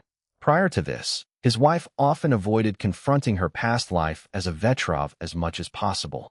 Now that a real, tangible item from her past life had popped up right in front of her, maybe he could help her to face her deep trauma and hopefully heal her once and for all. Since Ren Alejandro had a connection in what happened last night, Jin Liwei hadn't closed all doors to the Spaniard yet.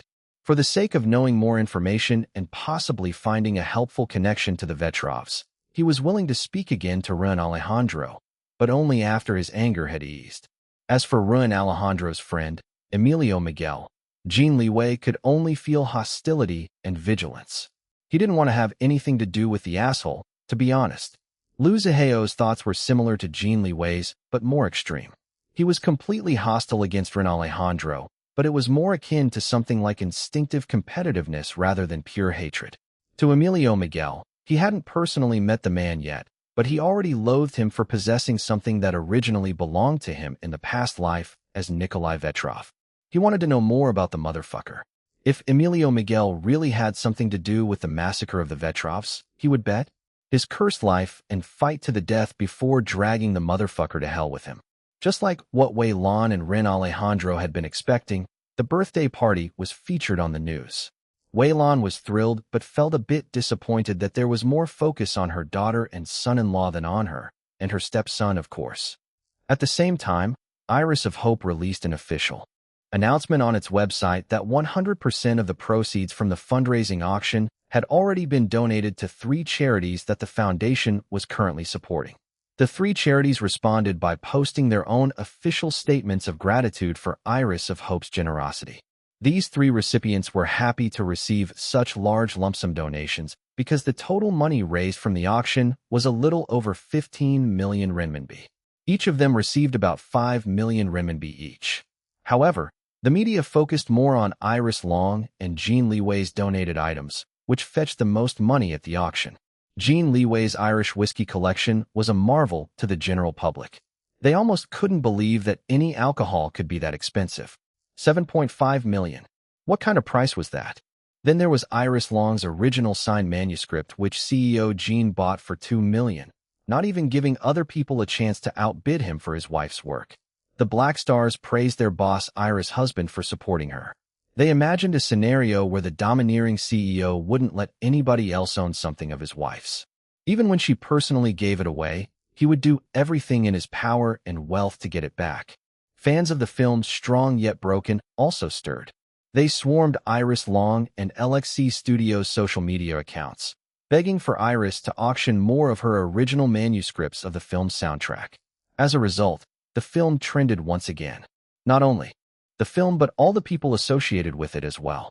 Read official chapters on webnovel.com. Please stop supporting piracy. Also follow author on Instagram at Area Cross. The legendary blind gold medalist Paralympian swimmer Guan Jintao. The film stars, most notably the now famous Best Actress Ine Meixin, whose life had changed for the better after becoming a Soleil d'Or recipient at the Summit International Film Festival in France for her work in the film Just Like Iris Long. And of course, the film's director and production staff. Thanks to Iris Long's 2 million manuscript, all of them were once again pushed into the forefront of public interest. But it didn't take long for the news about Iris Long's fainting spell to be leaked as well. As much as Jin Liwei did his best to suppress the news about it, he couldn't shut the mouths of all the witnesses who personally saw him carrying his unconscious wife out of Wei Lan's mansion into a waiting car that night. This wasn't the first time that Iris Long fainted or was hospitalized. The Black Stars were worried about her. Not only them. Everyone who cared about her immediately called and messaged her, asking if she was okay. At the same time, some speculated that she might have contracted a serious incurable illness. The more malicious ones even said that she was going to die soon. Poor Iris Long. But this was retribution for her unforgivable sin of snatching up the country's most eligible bachelor. Jin Liwei for herself. One of these people who wished this kind of vicious luck on Iris Long was, of course, Rose Young. Inside the hideout in the rural woods, Rose Young cursed Iris Long while watching the entertainment news on TV. She was still locked up in her room most of the time, but Emilio Miguel had granted her the privilege of walking around the house an hour each day after her satisfactory good behavior and excellent performance in bed. She had been in a bad mood ever since Emilio Miguel returned the day after Ren Alejandro's birthday party. In the midst of having wild sex, Emilio Miguel suddenly mentioned meeting Iris Long. Iris is indeed very beautiful and has a sexy body. Seeing how protective of her Liam acted the whole time, maybe she's a great fuck in bed. How else would a man like him refuse to even look at other women and settle for just a single one? Rose Young had been enjoying herself until that point. Hearing Emilio Miguel talk about her mortal enemy, Iris Long, while thrusting his hard length inside her soaking wetness, immediately killed the mood for her. Unfortunately, Emilio Miguel couldn't be stopped once he started, so she didn't even bother trying. She allowed him to do whatever he wanted to do with her, all the while listening to his praises about Iris Long. It was infuriating. The truth was that she had already fallen in love with Emilio Miguel. Which woman could resist his beauty? Not her. And most importantly, he understood all of her sexual kinks and even introduced more extreme ones, opening up a whole new world of wonder and pleasure to her. Her feelings for Jin Liwei had now all turned to pure hatred. A man like him who settled for a single, lowly woman who was far too inferior for him was extremely foolish. Rose Young was so much better than that slut, Iris Long. It was Jin Liwei's loss when he refused her to stay with that slut. Now she had Emilio Miguel. But it was just like Iris Long to seduce even him. Slut, that's what you are, Rose Young snarled at the smiling image of Iris Long on TV. I hope that you're really dying of an incurable disease. But don't die too soon. I need to torture you first until your pathetic self begs me to kill you. How dare you steal Liwei from me? And now you even got your disgusting claws on my Emil. I'll kill you, slut. I'll kill you. Downstairs, Emilio Miguel clutched his stomach as he laughed hard while watching the live surveillance footage of Rose Young's crazed cursing of Iris Long.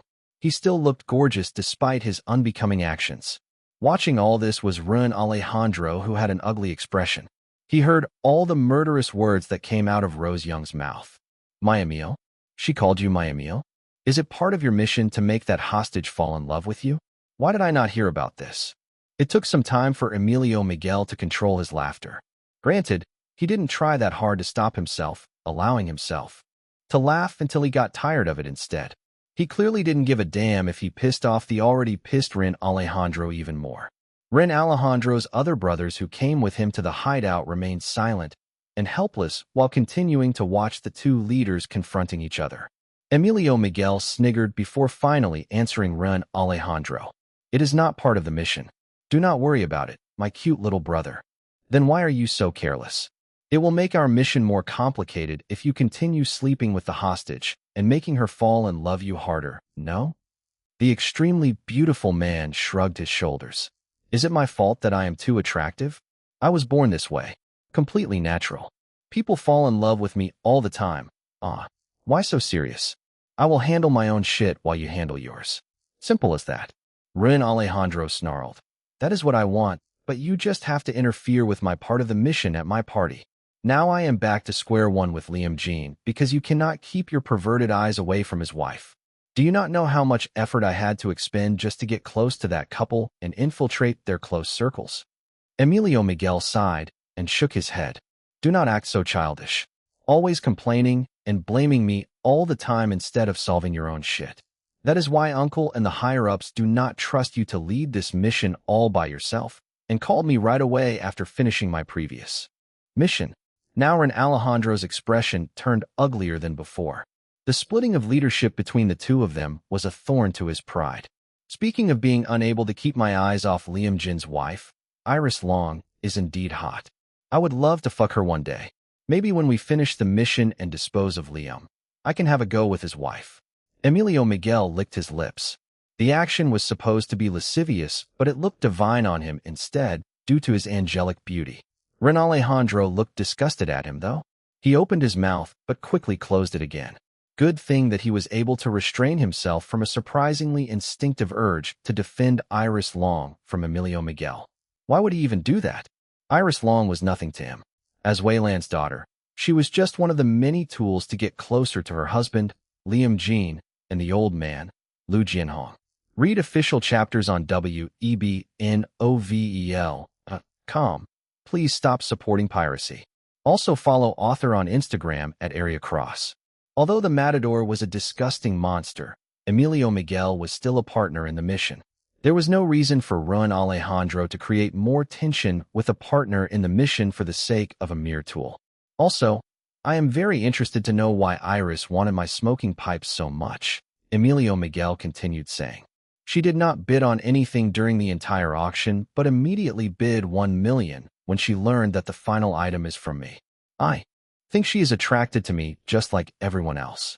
Bidding for my item must be a secret message to let me know about her desire. I do not believe that any woman can resist when I seriously seduce them. Iris Long will definitely come running to me and willingly shake her ass when I crook my finger at her someday.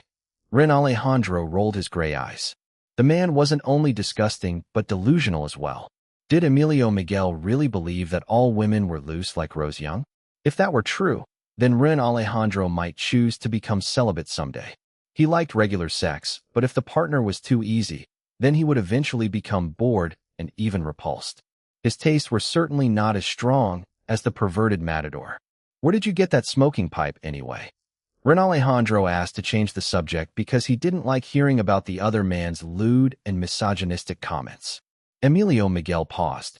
Then he threw his head back and laughed once again. He even started slapping his thigh.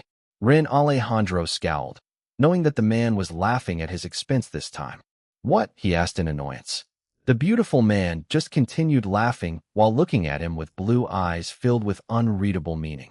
Ren Alejandro didn't know how to interpret what the annoying man meant by looking at him that way. You hackers spend too much time sitting behind computers to experience real life, Emilio Miguel said. It wasn't only Ren Alejandro who felt insulted by Emilio Miguel's words. Ren Alejandro's brothers couldn't stop themselves from glaring at the beautiful, sniggering man who just mocked them to their faces. Ooh, fierce. If only you can channel some of that spirit in gaining more real-life experiences like me, then perhaps you will know more and stop asking stupid questions. It is so difficult being the more experienced older brother. I can never understand why Uncle chose to formally adopt you over me. Ren Alejandro's hands clenched into tight fists, but he managed to restrain his impulse to pummel the asshole's face. Emilio Miguel had always been jealous because his father adopted him when the majority expected that it would be Emilio Miguel who would be adopted instead of the younger Ren Alejandro. Since then, the Matador had always tried provoking him any chance he got. Releasing a long breath, Ren Alejandro forced himself to be calmed down. Never mind if you do not want to answer. Just the smoking pipe does not pique my interest. He turned to his brothers. Let us head back, yes?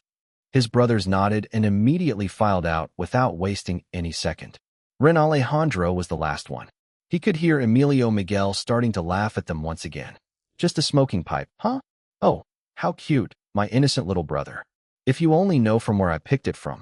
Ha ha ha. Ren Alejandro slammed the door shut before riding away with his brothers from the hideout. Despite all the rumors swirling around Iris Long's health, she was unaffected and remained focused on her main priorities. LXC Studio released an official statement about the issue on behalf of her to reassure all her fans that she was safe and in good health. The statement, however, was very short and quite vague. It didn't satisfy everyone. They pressed LXC Studio for more details, but the company refocused the attention on Jean Chonglin's latest projects instead. By this time, Iris was back to working at Eve Holdings. There were paparazzi wandering around all of her companies, but she was able to slip past them thanks to her highly professional security team. She was currently meeting the newly hired staff for her newest company, Phantom Dragon Funds. Her financial manager, Xiao Yu, was also present to help with all the initial funding aspects of the new investment company. Phantom Dragon, he muttered under his breath. Young madam. President, how about we change the company name into something that is, less domineering? Iris raised an eyebrow. If you think that the name sounds domineering, then that's exactly what I want. We'll stick to this name. It's perfect. Xiao Yu opened his mouth, planning to persuade her to change her mind, but closed it again after seeing the all-too-familiar stubborn light in her eyes. He sighed and resigned himself. Phantom Dragon, huh? Investment applicants might think that we aren't legitimate investors, but loan sharks instead after hearing our name. Iris chuckled. You've grown quite funny recently, Mr. Qiao. The financial manager's mouth twitched before quickly smoothing his expression into his usual sternness. All right, let's begin, she said, nodding at everyone. As per Iris' style of not wasting any precious time, the meeting was short yet intensive. Read official chapters on webnovel.com. Please stop supporting piracy. Also follow author on Instagram at Area Cross. The new staff of Phantom Dragon Funds basically didn't have any time to slowly adjust to their new jobs before Iris threw them several important tasks. Their main priority, however, was to aggressively buy as much Long Industry shares as they could as soon as possible. This wasn't a big problem to them, though. Most of the new staff weren't greenhorns.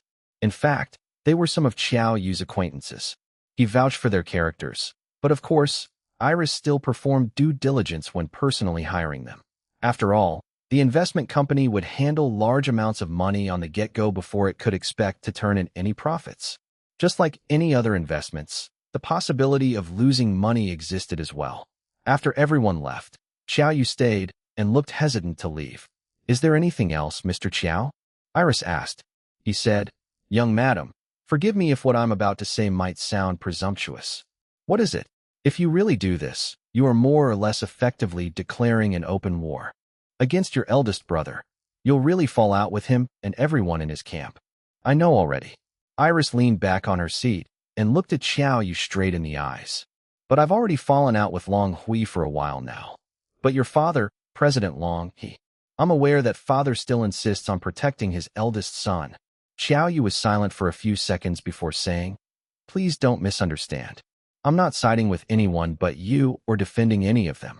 But I still have deep respect and gratitude for your father. He's my former boss after all, the one who hired me to protect your finances while you were still a minor. President Long might seem uncaring, but he actually cares a lot about you, his children. Iris raised a hand to stop him. I know, Mr. Qiao. Thank you. The usually stern financial manager looked torn. Mr. Qiao. Yes. Do you think that father wants the best for Long Industries? Of course, young madam. President Long has always dedicated himself for the company's development. It's due to your father that Long Industries ventured into the international shipping industry and became what it is now. She nodded. Then among us 4 siblings, who do you think should become the next head of Long Industries? Qiao Yu paused, but his gaze on Iris was firm. Then he sighed. It's young madam, of course. Iris smiled, nodding. There was no arrogance in her expression. She was just accepting a fact. As for Qiao Yu, he wasn't only saying this to flatter his young boss. He had been Iris' financial manager for a long time. Ever since she had changed after waking up from coma and successfully poached him to work exclusively for her, he now knew how amazing she was when it came to finance and business. Most importantly, she had the legendary Sir Liu Jianhong as her business mentor, not to mention that she was also secretly a cross-academy student. Just based on these alone, she was the most qualified among her siblings to manage a business. I know that I'm the best choice, Iris said. The second is big sister Jinjing, but she's already happy working at Orchidia Beauty. She has no intention of joining the battle of succession at the Longs. The third option, well, let's just say that it's not Long Hui. Qiao Yu nodded. Even without her saying it, he knew that she had already acknowledged her other brother, Long Jian. He was aware of their temporary alliance. In the end, Qiao Yu could only resign himself to follow his young boss' aggressive plans after seeing her determination. He couldn't stop her even if he wanted to anyway. Even her husband, CEO Jin, didn't always have the power to stop her if she really wanted to do something. I understand, young madam. He stood up and prepared to leave. Just as he reached the door, he paused and turned back to tell her, Please rest assured that I still haven't forgotten my remaining task to help make you into a global billionaire. Iris grinned. Good. Qiao Yu, have already made it my career mission to make young madam richer than CEO Jin. The financial manager left the office amidst Iris' delighted laughter. In a good mood? Jin Liwei asked when he picked up his wife from Eve Holdings. She nodded but didn't elaborate. He didn't mind. As long as she was happy, he was pleased. There was no need for her to tell every single thing to him. He trusted her. If she wanted to tell him, then he would listen. After reaching Dragon Palace Home Number 10, they switched vehicles. This time, they left their own security staff and took only those from Shadow Winds. Are you sure that you want to come? Jin Liwei asked for the 20th time. Of course. Iris' tone was certain. Don't worry too much. I'll be fine. His expression didn't ease even after she patted his cheek. He tried persuading her to return and stay at home again, but to no avail. When he sensed that she was getting annoyed, he could only stop. He didn't want to destroy her original good mood. It wasn't good for her health and that of their babies. Thanks to Ketchup's excellent navigation assistance, they avoided the congested traffic and arrived at their destination faster than expected. The old, abandoned industrial zone was eerie even during daytime. The huge gates opened to let them in. Armed guards with cold, emotionless eyes appeared and watched their vehicles make their way inside the compound. Jin Liwei had already been here before, so he was no longer that affected by the dangerous atmosphere in the place. Iris didn't bat an eye either. To her, this was child's play compared to how the Vetrov organization operated in her past life. Nevertheless, she personally still didn't like places like this. It was impossible to completely avoid Shadow Winds, though, because it was her older brother's group and her AI son worked in it as well. Lu Zihao was waiting for them at the renovated old warehouse's main entrance, which now served as Shadow Wind's headquarters. Like Jin Liwei, Iris could sense that he disapproved of her presence today. I'm not leaving, she said as soon as she stepped out of the vehicle. Hard-headed girl, Lu Zihao muttered, but didn't bother objecting to her presence anymore. Hi, Boss Draken. A couple members of Shan accompanied Lu Zihao to welcome them. Iris nodded at them. Hello, good to see you again. Follow me, Lu Zihao said before his subordinates could waste any more time fangirling and fanboying on his sister. Jin Liwei held his wife's hand as they followed his brother-in-law inside. Later, they arrived at a heavily guarded area. It was a surveillance room dedicated to monitoring the holding cells. Read official chapters on webnovel.com. Please stop supporting piracy. Also follow author on Instagram at Area Cross. The leader and key members of Shan were present, as was Bacon, whose black, fluffy tail immediately rotated like helicopter blades upon seeing his parents in one of the computer monitors. A teenage-looking man was in charge of the holding cells. Jin Liwei had met him before when he came at the headquarters to beat up Jin Shinggong. Iris sat on a comfy couch, which looked out of place among the other basic furniture in the room. Lu Zihao had it added for the comfort of his pregnant sister after learning from Jin Liwei that she insisted on coming today. His subordinates even prepared a rather impressive variety of drinks and snacks for her. She observed the live images being shown on the surveillance monitors. Is that Jin Shinggong? She asked while gesturing at an emaciated, white-haired old man. Yes, Boss Draken. The teenage-looking man replied because he was the one in charge of the prisoners. Although he wasn't part of Shan, he followed their way of addressing their big boss sister and called her Boss Draken as well. It was enough for him to know that his comrades from the hacker team respected her, not to mention that their boss how treasured her like his real blood sister, even though they weren't biologically related. Iris sighed. As soon as she met the teenage-looking man, she already knew that he was dangerous despite his deceptively innocent appearance. Just based on Jin Shinggong's huge change in appearance, she deduced that the teenage-looking man was an expert in torture. With the help of the newly configured Bacon, Shan was able to locate some clues about the mysterious group behind the Youngs. Their findings were not that substantial as of yet, but it was better than nothing. Lu Zihao sneered at the emaciated Jin Shinggong. He would never forget the old bastard's sins against his sister. Raping and kidnapping Iris, and even wanting to have her impregnated with a rapist's child were unforgivable.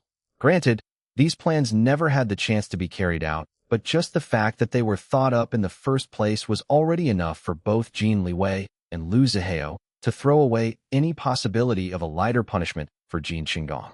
Watching her husband and older brother's vicious expressions, Iris knew that their minds were already set. She let them be.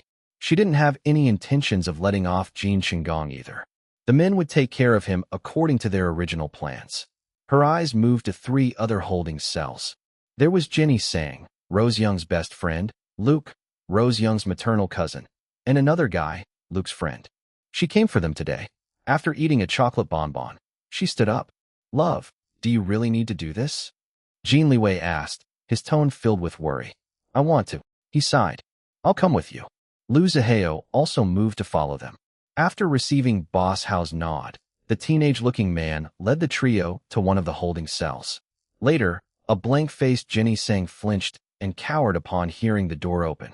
She curled on her hard, metal bed with her arms covering her head, making herself as small as possible.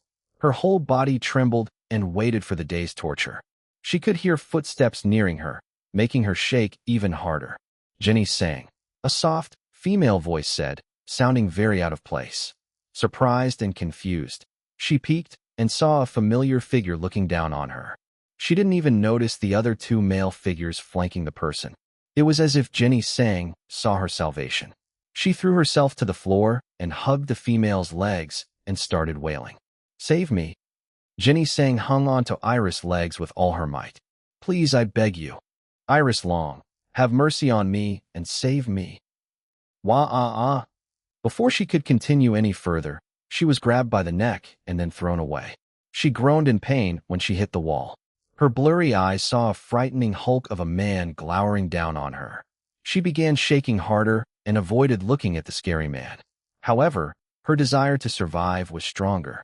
She had already long forgotten about her image. She didn't care about anything anymore and began crawling on the floor back to Iris Long. Stay away, Lu Zihao growled. Jinny Sang's teeth chattered, but she did her best to grit them and continue her slow, pathetic crawl to what she believed was her salvation. Big brother, please stop, Iris said. Lu Zihao snarled at the crawling woman. Don't touch. Jinny nodded and stopped when she was a few steps away from them. Only then did the scary man step aside. She lifted her head and saw Jin Liwei hugging Iris Long in a protective manner. Unlike the two men's disgust, she could only see calmness and maybe even pity in Iris' expression. Jinny's surgically enhanced body parts looked grotesque with her current emaciated appearance. Her hair was dry, frizzy, with her original black roots growing out of her colored hair. Read official chapters on webnovel.com. Please stop supporting piracy. Also follow author on Instagram at @AreaCross. She knelt down in front of Iris and sobbed. Please, I beg you. Woo-woo. Iris Long, I have wronged you because of Rose. I now know everything.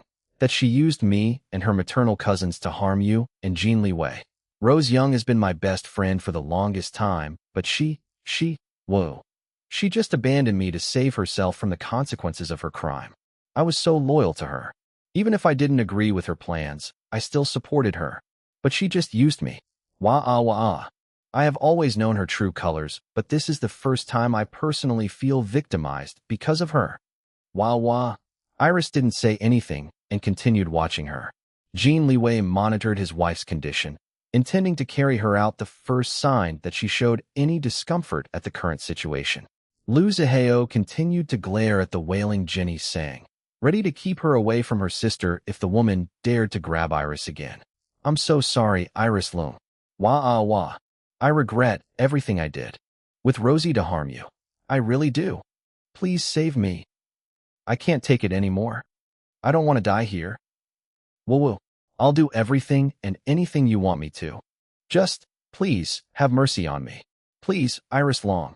Please. Wah-ah-wah. Iris stepped forward, but Jin Liwei held her back, while Lu Zihao blocked her with his arm. You two, stop this, she told them. No. Jin Liwei was firm. So was Lu Zihao. She shook their arms away. They were reluctant, but finally allowed her to approach Jinny Sang. Iris crouched down in front of the sobbing woman. Then she caressed Jenny's wet cheek. Do you really regret your role in Rose Young's crime? She asked, her voice a soft, gentle whisper. Jenny nodded quickly, as if afraid that doing it too slowly would cause her head to fly away from her neck. You say that you'll do everything and anything. Why, yes. Even if that means betraying your best friend? Jenny's expression showed pure heartbreak. Iris pitied the woman, but she couldn't afford to be too soft right now. Although Jinny Sang was pitiful, especially since she only followed Rose Young's evil plans due to her loyalty to their friendship, it was still a fact that Jinny was an accomplice. The unnaturally plump lips of Jinny trembled. Rosie. No. Rose Young betrayed me first. Woo. Iris waited. Finally, Jinny's wet, swollen eyes flashed with a firm resolve. I will do it. If you want me to become enemies with my best friend. No, with my ex-best friend. Then so be it. Woo-woo. Anything, Iris Long. I'll be your D-dog if you want. Just please take me away from this hellish place. Please. Wah. Iris' pupils shook, but she quickly hardened herself. She could only imagine the kind of torture the poor woman experienced under her brother's subordinates. This kind of situation was against her moral values, but it seemed that no matter how hard she tried, she could never completely escape from the shadows of this kind of life. All right, she said. Hope filled Jenny's face. Oh, really? Iris stood up. Jenny panicked and immediately moved to follow her, but the scary Lu Zihao blocked her. Wait. Jenny was scared that they would leave her here. Iris looked back at her. I am not a saint, Jenny sang, nor am I your savior. Jenny's mouth trembled and hopelessness filled her. But I have the power to give you a second chance. Jenny looked up, feeling hopeful once again. I will use you to crush Rose Young and the power supporting her and the Young family. Jenny swallowed but continued listening to Iris with rapt attention. Jenny sang, will you shed your old self and follow me? Yes. Jenny didn't hesitate to shout with all her might. She couldn't afford not to do so. But I demand your complete obedience. If you ever betray me like you have betrayed Rose Young today. Jenny saw the coldness in Iris Long's eyes, and her heart froze before quaking. At that moment, Iris Long was even more frightening than the big hulk of a man Lu Zihao in Jinny Sang's eyes. Iris didn't need to continue her sentence. Jinny understood the rest of the warning that was left unsaid. She nodded with chattering teeth and prostrated herself to the ground to demonstrate her obedience. Iris' cold eyes shook once again upon seeing the other woman's pathetic state. She turned away. Big brother, make the arrangements, she said before leaving the room without waiting for Lu Zihao's response. Iris walked with quick steps, but slowed down in the hallway. She tried to grab the concrete wall to support herself. Jin Liwei pulled her in his arms and soothed her with reassuring murmurs. You're okay, love. You're fine. I'm here. Come on, Evelina. Breathe for me. Jin Liwei embraced his wife more tightly, but still made sure to treat her with gentleness. I hated what I did inside, Iris said in a shaky voice. Seeing her like this distressed him. He kissed her forehead and continued soothing her. Lu Zihao came out of the holding cell and saw them. His expression changed upon seeing his sister's state. He was about to approach when Jin Liwei sent him a meaningful look. In the end, he only nodded and left the two alone without saying anything. Don't beat yourself up over what happened to Jinny Sang, Jin Liwei told his wife. She is not innocent to Rose Young's actions. I know, but, Evelina. He lifted her chin and forced her to look at him. You might think of me as heartless, but I think everyone involved in trying to harm you, me or anyone from our family, deserve punishment. They are the ones who started it. We are only retaliating. She clung to him and continued looking at him, focusing on his resolute eyes and trying to absorb strength from him. He gently rubbed her chin with his thumb. For me, it doesn't matter how small Jinny Sang or other people's role in trying to harm us. Big or small, for me, it's all the same. Especially when it comes to you. I'll punish anyone who dares to hurt you, even if it's myself. She turned her head to kiss his hand holding her chin. He responded by leaning forward and pressing their foreheads together. Whatever guilt you're feeling, throw it at me. I'll gladly carry the guilt for you. As long as you maintain your inner peace and happiness, I'll bear any sin in the world. Her eyes watered, but she didn't allow herself to cry. She gave him a shaky smile and pecked his mouth. What are you saying, Mr. Jin? As your wife, I vowed during our marriage to share whatever burdens life throws us together with you. His lips curved up, and they kissed each other for a while. It was soft, gentle, and comforting. Feel better now? He asked. She nodded. Thanks, darling. Anytime, my love. The husband and wife didn't stay at Shadow Wind's headquarters for too long. Iris already accomplished what she wanted to do. Jinny Sang was successfully converted to their side. As for the others, Lu Zihao would deal with them and arrange the next steps. Iris and Jin Liwei had already left when the teenage-looking man finally released Jinny Sang, Luke, and the other guy. All of them feared the teenage-looking man who tormented them day and night with his endless physical and mental tortures. They had already been broken a long time ago. Now, however, there were hopeful glints in their eyes. They had just received a new lease in life. Of course, they had to pay a price for it. The teenage-looking man pushed the trio before his boss. Jinny Sang, Luke, and the other guy rarely saw Lu Zihao, but they feared him the most among the people in this hellish place. To them, he was the king of the devils. Right now, all they could do was to tremble in front of him while doing their best to avoid his frightening gaze. After what felt like forever, the Devil King finally broke the torturous silence and spoke. I am releasing you thanks to Iris Long, remember that. Jinny Sang and company nodded their heads. Now get out of my sight. They didn't need any additional words before scrambling away from him, as if their butts were on fire. Other subordinates took them to another part of the headquarters, thankfully not holding cells anymore. The teenage-looking man remained. Keep an eye on Jinny Sang, Lu Zihao instructed. Women can be difficult to predict. They change their minds all the time. She might change sides again. Understood, Boss Hao. As for the two men, they'll be easier to control as they're young. Especially now that they completely hate Rose Young after learning that their other friends have been murdered by the group that rescued her. The teenage-looking man agreed. Actually, the one called Luke has some potential. Oh, Lu Zihao raised an eyebrow. He was such a weak chicken at the beginning, but his ability to cope with hardship is rather commendable. I had to increase the level of my torture on him several times because of his coping skills. He broke down just like the others, but he didn't completely collapse. Lu Zihao tapped a finger on the arm of his chair. Fine, groom him if you want, but make sure that he doesn't bite you in the ass later. The teenage-looking man revealed a terrifying smile. Well, terrifying for normal people. Lu Zihao was unaffected.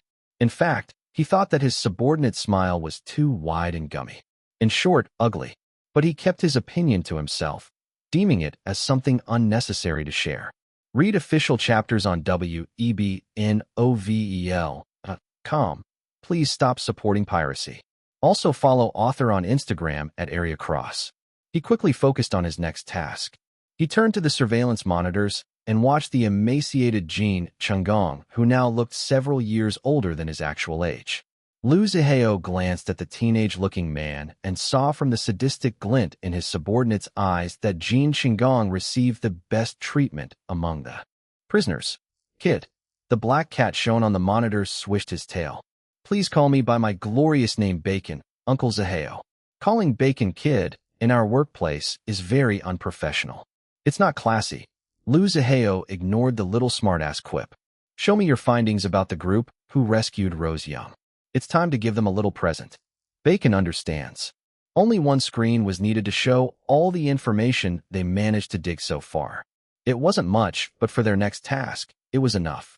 Now go get the old bastard and wrap him up real nice. Lu Zihao instructed the teenage-looking man. I'm sure those motherfuckers will be thrilled to receive a surprise. While the Jin Chunggong was being dealt with according to their original plan, Lu Zihao fished out the smoking devil from his pocket and began rubbing it. Winter ended early this year. Fluctuating weather and intermittent spring showers caused many to get sick one after another. When Iris suddenly fell ill despite taking all the necessary health precautions, Jin Liwei immediately panicked. Even when the doctor verified that it was the common cold and not the more serious flu, he still continued to worry over his pregnant wife. By this time, Iris' belly was now big. It took quite a long time for her baby bump to really pop out, but when it did, it seemed to grow exponentially each day. She had no time to relax because her back hurt almost all the time. She felt uncomfortable all over. In addition, her baby started to feel truly heavy for her. She couldn't comfortably stand up or walk without supporting her bulging belly because it felt like it'll fall down to the ground if she didn't. At the moment, Iris sniffled on the bed while trying to find a more comfortable position under the covers. Jin Liwei felt distressed while watching her. Despite her repeated protests against him staying near her while she was sick, he refused to leave her alone and personally took care of her. She tried to get up from the bed but could only groan in frustration when she couldn't even sit up. It was a combination of her weakened state from the cold and her heavy belly. Jin Liwei immediately helped her from the bed and assisted her to the bathroom to relieve herself. After settling back on the bed, Iris sighed. The short journey from the bed and the bathroom had exhausted her. "What are you doing? You'll get sick." She tried to push away Jin Liwei, who followed her under the covers and hugged her tightly. She didn't succeed. "I'll be fine." "You." She felt annoyed, but her body betrayed her. Before she realized what she was doing, she was already hugging him back. His embrace and scent were comforting. She didn't know if it was just her imagination, but even her backache was becoming less painful. Jin Liwei's hand started caressing her belly. Then he felt a light flick on his palm. At the same time, Iris groaned in pain. "You naughty boys, don't kick your mom too hard. See if I don't spank you when you come out for making your mom suffer so much." Iris chuckled and winced at the same time. She felt the boys twisting and turning inside her belly, as if responding to their father's scolding. Jin Liwei's expression turned dark. He was about to reprimand his disobedient boys, but restrained himself when his wife patted him to stop. That was right. The couple was having boys. They confirmed it from the latest ultrasound. Actually, they should have found out the genders of their twins much earlier. It was just that the twins would always hide their privates whenever the doctor tried to see them through the ultrasound. No matter how much they were coaxed, they refused to expose themselves. It was only during the latest ultrasound that the doctor finally confirmed their genders because the twins had been asleep then. The results were that the twins were both boys. Iris was happy, already imagining her sons resembling their father. As for Jin Liwei, he didn't really care. No matter if their twins were boys or girls, or one of each, he would be happy as long as they were healthy and born safely into this world. Right now, however, he was unhappy because the boys were acting too rowdy inside their mother. "Ketchup, play your mother's lullaby," he called to his AI daughter. "Aye aye, Daddy." Meow. In the next second, a beautiful and gentle piano lullaby began playing. It was one of Iris' recent compositions after experiencing a rush of inspiration when her belly grew heavy and she began to feel that there were two lives really growing inside her. Read official chapters on webnovel.com. Please stop supporting piracy. Also follow author on Instagram at @AreaCross. The lullaby was reaching its most beautiful part when a child's voice started singing words that were, not quite fitting. "Hush, hush, my little baby brothers. Don't be so naughty inside mommy's gigantic belly, or daddy will hit your little steamed bonbons. Oh, sleepy tight, or daddy will give you a super-duper big fright. Ketchup." "That's enough." Jin Liwei interrupted his AI daughter in the middle of singing her yet another set of terrible lyrics she composed to match her mother's piano lullaby. "Just play your mom's music." "Oh." Ketchup felt sad that her daddy didn't want to hear her singing, but she still obeyed. The last time she sang, her little baby brothers became so excited that they kept on tumbling and rolling inside their mommy. Daddy became upset because mommy was in pain due to her naughty little baby brothers' too vigorous movements. Therefore, Ketchup vowed that she would practice hard to sing more beautiful lyrics to help her parents lull her little baby brothers to sleep and stop being so naughty.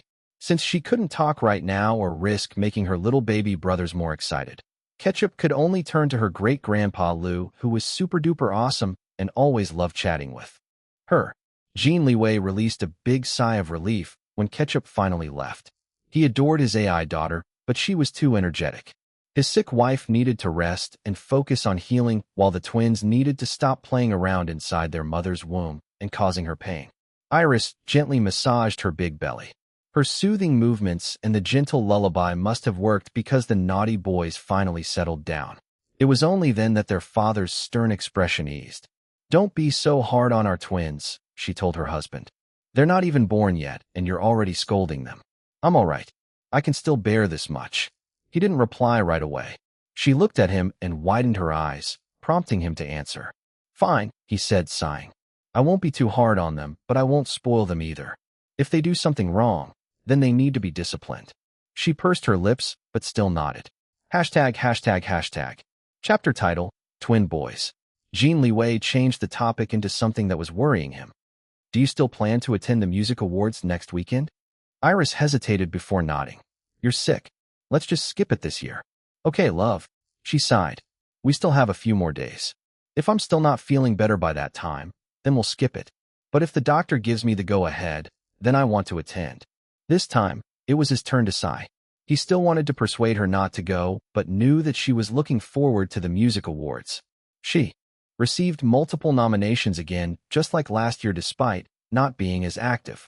Even though her live performances had been lesser after her Rebirth album, the influence of her music had widened and reached internationally.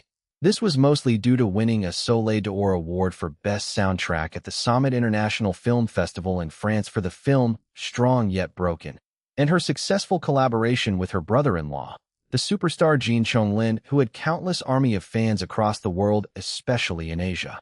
In addition, the songs that she composed for other artists which she left for JJ to produce also became popular.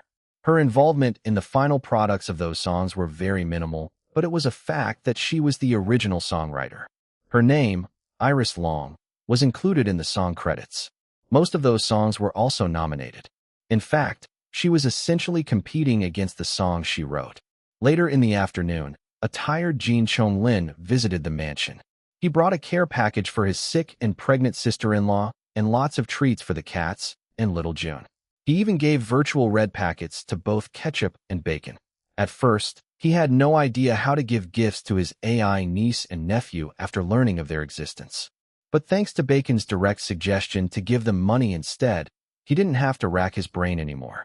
Read official chapters on webnovel.com. Please stop supporting piracy. Also follow author on Instagram at Area Cross. When he saw Iris, his eyes almost popped out of his head. Whoa, Huhuya, holy sure, shiitake mushroom. He quickly changed his intended curse word after seeing his big brother's ugly expression. He knew that his big brother was extremely strict on his AI children when it came to bad words. If his big brother decided that he was a bad influence to the kids, then he would likely suffer some form of punishment. He was already an adult, and yet his big brother still needed to discipline him. How embarrassing would that be for a superstar prince like him?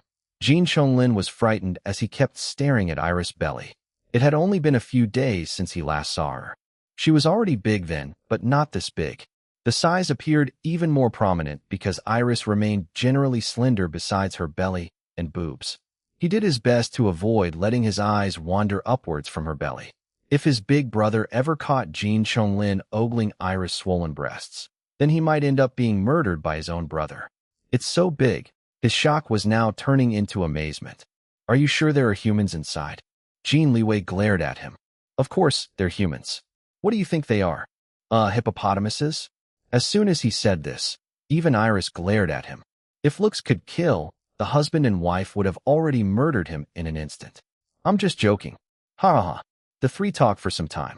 Jin Liwei didn't just come today for a visit, but to personally confirm Iris' attendance at the music awards. Since they had two extremely successful collaborations which received nominations, Iris and Jin Liwei had to appear at the music awards together. Although they were not official partners for the awards night, they were still arranged to appear together. In fact, both of them had been invited to perform both of their collab songs together on the stage, but Iris' current condition made it inconvenient. Hence, Jin Liwei chose to perform both songs by himself. He would even sing Iris' female parts of the songs. He refused to find another female performer to substitute for Iris. Both of their managers, Lin Dong and Tang Yi, strongly recommended this option, but he rejected it. He believed that nobody could do Iris' parts in the two songs justice except for Iris herself. As an artist who had high standards, he would rather perform the songs alone than lower their original quality without Iris. I'm sorry about all this, Iris told him while sniffling. I want to perform with you on the stage very much, but as you can see, I'm not in the best condition to do so. Jin Liwei waved a hand. Don't worry about it. Just focus on growing those hippos. I mean, babies until they're due to be born. I can't wait to meet my nieces or nephews. It would be awesome if at least one of them looked like me even for just a little bit. Jin Liwei sent him an unconcealed look of disgust. Go find a wife. And make your own baby. I agree with your brother, Iris said while chuckling. Humph. Jin Liwei turned sullen, feeling attacked by the ruthless husband and wife. At the mention of finding a wife, an image of a certain bossy woman with a potty mouth appeared in his mind. When he realized who he was thinking about, horror filled him. Erase, erase. Get out of my head. This prince doesn't even like you. Iris laughed at him. Who are you thinking about? I think I know, Jin Liwei said next. Oh, who? Quick, darling. Tell me. And I am late to my next appointment. Jin Chonglin interrupted before his big brother could continue speaking. He stood up and ran to the door. I need to go. Get well soon, Sister Xiaolan. Bye to both of you. He didn't even wait for the husband and wife to reply. He ran out as if escaping from a calamity. When he left, Iris leaned towards Jin Liwei. Her eyes were shining with curiosity. Tell me who it is, darling. Jin Liwei smirked and told her. She gasped, but her eyes were twinkling with delight. Compared to last year's music awards, the weather this time was quite pleasant. It was still a little cold, but a jacket was enough to solve it. The countless fans waiting for their favorite stars flooded around the barricaded red carpet leading to the entrance of the music awards venue. Just like last year, there was a very noticeable group among the fans. They were very organized and wore their trademark suits. If not, for the posters and light sticks they were holding, others might think that they weren't fans but triad members instead. No matter if they were young or old or somewhere in between, they wore their suits with pride.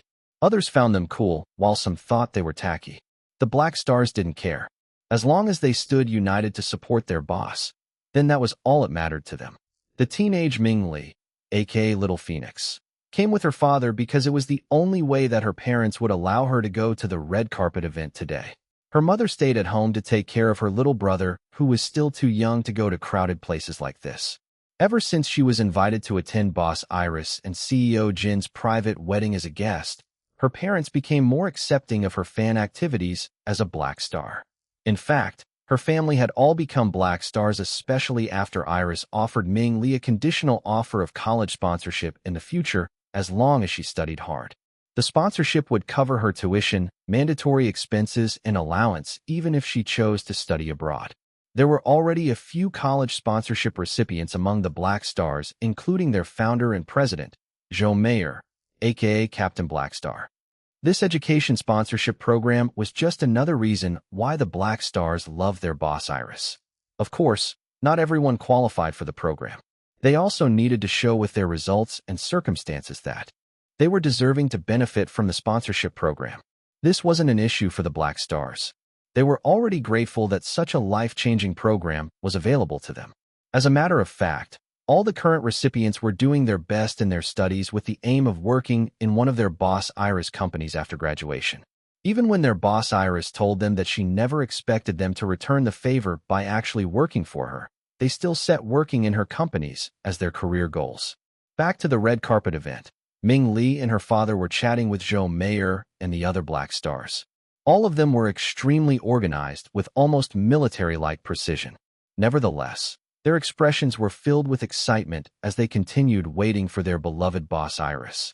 I hope boss Iris is feeling better. Ming Li commented about Dom the Beauty King's update last week regarding boss Iris catching a cold and the possibility that she might miss the music awards this year if not healed in time. There's a new update, Zhou Meier replied. Boss Iris personally posted that she's all better now and will surely attend. All the Black Stars cheered. Sightings of their boss Iris had become increasingly rare in recent months. They missed her so much. The celebrities arrived one after another. Their respective fans did their best to show support. The cameras flashed. Read official chapters on webnovel.com, please. Stop supporting piracy. Also follow author on Instagram at Area Cross. It was a big media event of glitz and glamour. Finally, the hottest names in showbiz started arriving. Comrades, get ready, Zhou Meier announced. Boss Iris should be arriving anytime soon. About 15 minutes later, probably the largest group of fans in the venue started screaming at the top of their lungs. The Black Stars glanced at the other group of fans and grinned at them. The two groups now considered each other as siblings-in-law. Prince Lin Lin. You're so handsome, Prince Lin Lin. Please marry me. I want to give birth to your baby. Kaiwa.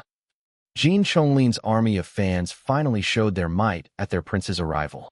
The other fan groups earlier couldn't compare to them. As usual, Jin Chonglin flashed everyone his killer smile, prompting another wave of deafening screams. He found his beloved army of fans and acknowledged them with a flirtatious wink. The camera flashes intensified.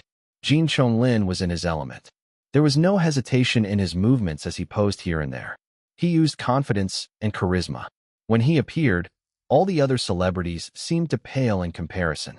More celebrities arrived, but he still didn't move from his original position by the starting point of the red carpet. As a result, those other celebrities got less attention than they expected. It was difficult competing with a superstar like Jin Liwei. Famous, or infamous depending on the perspective, music producer, JJ, and his close friend, radio host and music critic, DJ Song, arrived together. They immediately saw the conspicuous Jin Liwei and headed straight to him. Although Jin Liwei was a superstar, he still humbled himself and greeted JJ and DJ Song with great respect and politeness.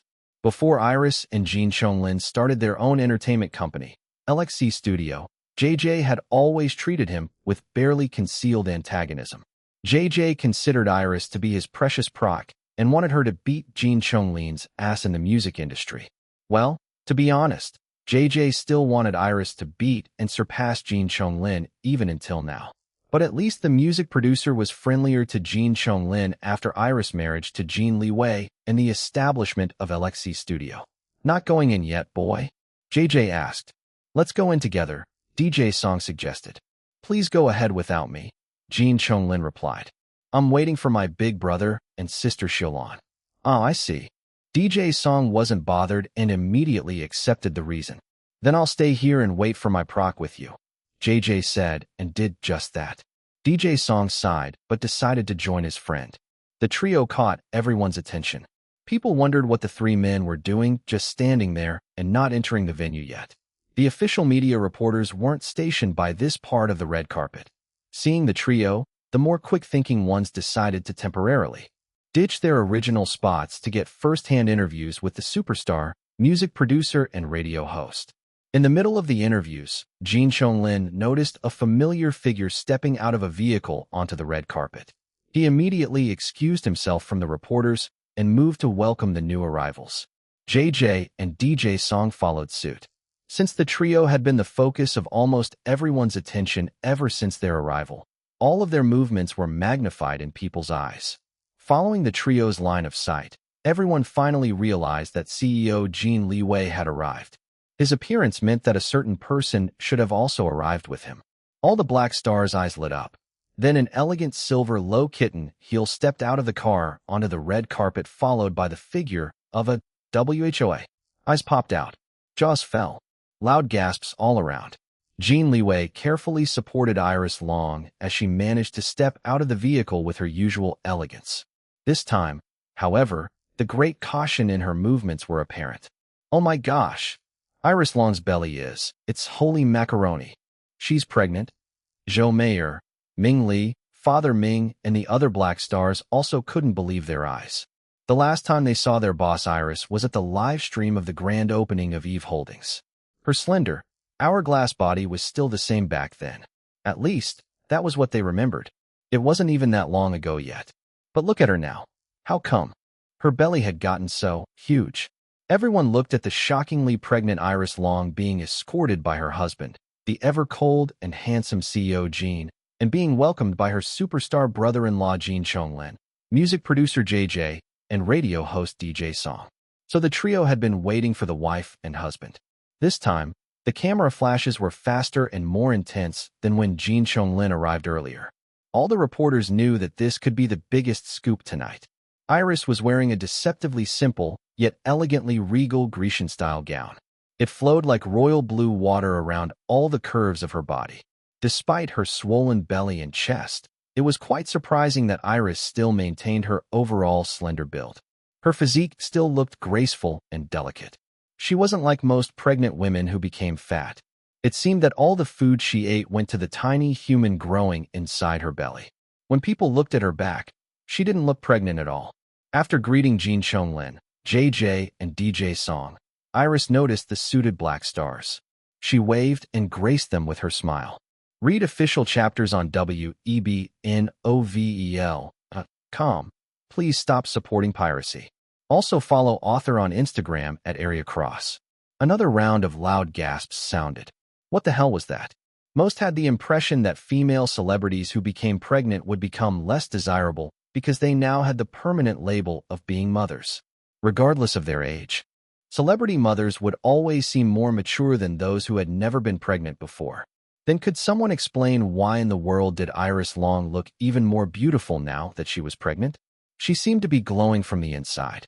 The big belly she was carrying didn't appear to detract from her beauty, but multiplied it instead. All the attention was on the newly arrived wife and husband. Iris Long smiled and waved while Jin Liwei focused on supporting and protecting his wife. Their private bodyguards hovered around the couple at an appropriate distance. Before the reporters could hound the couple, Iris pulled Jin Liwei to where the suited Black Stars had been waiting for her arrival. As soon as she came near, the Black Stars immediately formed a protective block around the other fans to prevent people from trying to grab their boss Iris from the other side of the barricade. The true Black Stars didn't need to be told a second time on how to behave. Their boss Iris' safety and well-being would always be their priority over their personal excitement and desire to touch her. Fortunately for them, Iris personally went over and even shook their hands. She greeted Zhou Mayer, Ming Li, Father Ming, and the other Black Stars who she recognized. Even though her fans were over the moon, they still took care not to act over-enthusiastic lest they stressed their pregnant boss Iris. Congratulations, boss and CEO Jin. I wish for you to give birth to a healthy, fat baby. Please take care of yourself, boss Iris. Don't tire yourself out. Iris thanked them with a sincere smile, while Jin Liwei acknowledged their words with a nod. Please hurry and go inside, boss Iris. It's getting colder. CEO Jin, please don't let boss Iris stay outside for too long. She just recovered from a cold. Don't worry about us and go inside where it's warm. It's not safe for the baby if you get sick again. Unlike other fans who begged their favorite stars to stay with them a little longer, the Black Stars were almost shooing their boss Iris away for the sake of her health and her baby. Jin Liwei nodded at the Black Stars again. This time, he even gave them a brief smile before leading his wife away. Waiting for them was the trio of Jin Chonglin, JJ, and DJ Song. Dominic Chua also found them at last after arriving earlier before the official red carpet event started to confirm all the necessary safety arrangements for the pregnant Iris with the organizers. Ready? Iris whispered to her husband. Jin Liwei smiled at his wife. Together, they faced the barrage of questions from the reporters. This was it. Their official revelation of Iris' pregnancy to the whole world. Jin Liwei had never looked so proud in his life. Even a superstar like his younger brother, Jin Chonglin, couldn't steal the attention away from them now. Iris Long, is the reason why you rarely made any public appearances in the past few months due to your pregnancy? Iris nodded. That's right. My pregnancy symptoms made it difficult for me to function normally, so I couldn't work as much as I wanted. How far along are you? Have you been pregnant before your wedding with CEO Jin? CEO Jin, did you only marry Iris Long because she became pregnant? Jin Liwei's proud expression turned dark in an instant. We've already been engaged for a year before our wedding, Jin Liwei told the reporters in a cold tone. The moment I proposed to Xiao, Iris Long, I already wanted to marry her and make her my wife right there and then. It was only because she wasn't ready yet at that time that we delayed our marriage. I respect her choice and was willing to wait for her until she feels ready to finally commit herself in marriage with me. His eyes flashed with anger as he glared at the reporters. How dare outsiders like you suggest that I only married my wife because she became pregnant? Pregnant or not, I would have still married her. In fact, I'm thrilled that she's giving me a child to make our family more complete. The reporters were cowed by him. He was indeed the CEO Jin Liwei. His aura was no joke. It would take an average person a lot of guts to just stand before him without running away. Most of the reporters decided that it was time to retreat from this topic. However, the more courageous ones, or foolish, depending on the perspective, didn't want to give up just yet. They steeled themselves and pushed their mics forward despite shaking in their boots from CEO Jin's almost murderous eyes. Iris Long, why did you keep your pregnancy a secret for so long and only revealed it now? Is it because you didn't want to destroy your image to your fans and the public or give up your showbiz career? That's why you tried so hard to hide your pregnancy? Or did you feel ashamed that you got pregnant before marriage?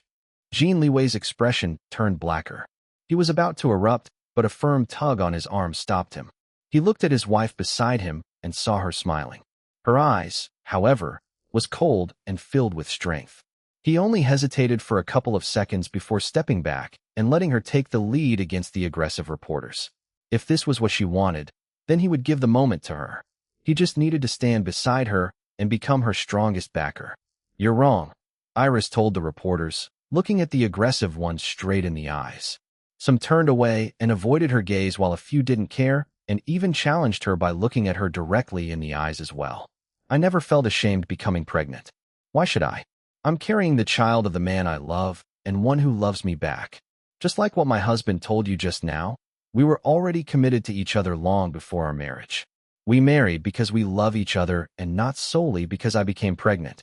To answer your question, I hid my pregnancy for so long exactly because of people like you who don't have any respect for people's privacy. Celebrities like me are people too. We have the same rights just like everyone else. My husband and I want to exercise our rights in choosing the right moment to reveal that we are expecting the fruit of our love. As parents, we don't want to make our child become prey to unwanted media attention even before being born. Also, you mentioned my fans. Please take back your words. I believe in my fans. They don't have narrow minds. They respect me as a human being, not just as a commodity for entertainment. I know that the Black Stars will feel happy for me now that I became pregnant. Surely, they'll also help me protect any children of mine, just like how they do their best to protect me. Yes, that's right. The Black Stars will always protect Boss Iris. Scram, toxic reporters, and evil paparazzi. We'll go to war with you if you try to harm our Boss Iris' precious baby.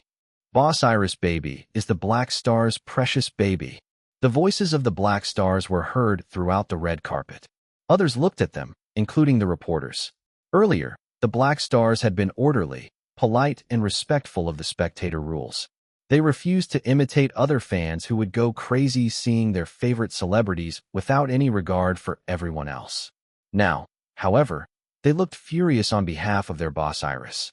Their numbers might not be as many as the fans of superstars like Jin Liwei, but they're fighting. Power wasn't in any way inferior. Read official chapters on webnovel.com. Please stop supporting piracy. Also follow author on Instagram at Area Cross. The Black Stars appeared particularly intimidating due to the suits they were wearing, which made them look like dangerous Triad members. They looked like they were about to jump over the barricades to beat up the presumptuous reporters with their own hands. Comrades, raise your mighty slippers and protect our boss Iris and our precious baby. It was only then that people remembered that the Black Stars had an infamous battle troll unit called the Slippers Army. Usually, the Slippers Army only operated online to defend Iris Long's name and reputation, but there were some instances that these soldiers, trolls, proved that their fighting power were just as destructive in real life as they were online.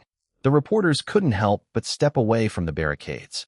The more aggressive ones, however, sent the Black Stars challenging looks just like what they did to Iris Long earlier, trying to provoke her fans to attack so that the reporters could sue them for physical assault.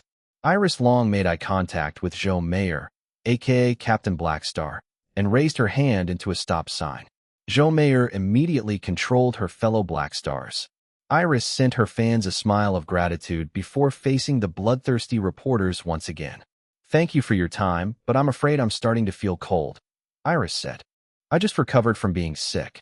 If something happens to me or my baby because I'm forced to stay longer with you."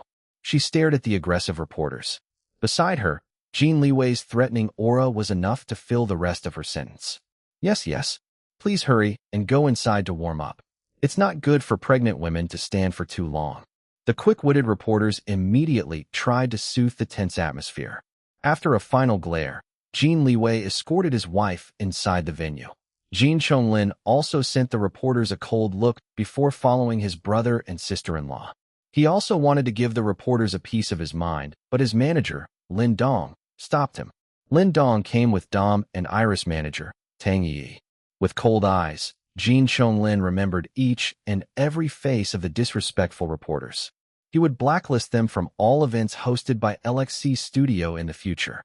There were plenty of other reporters who didn't need to resort to this kind of offensive tactics to do their jobs and still generate wide interest from the public.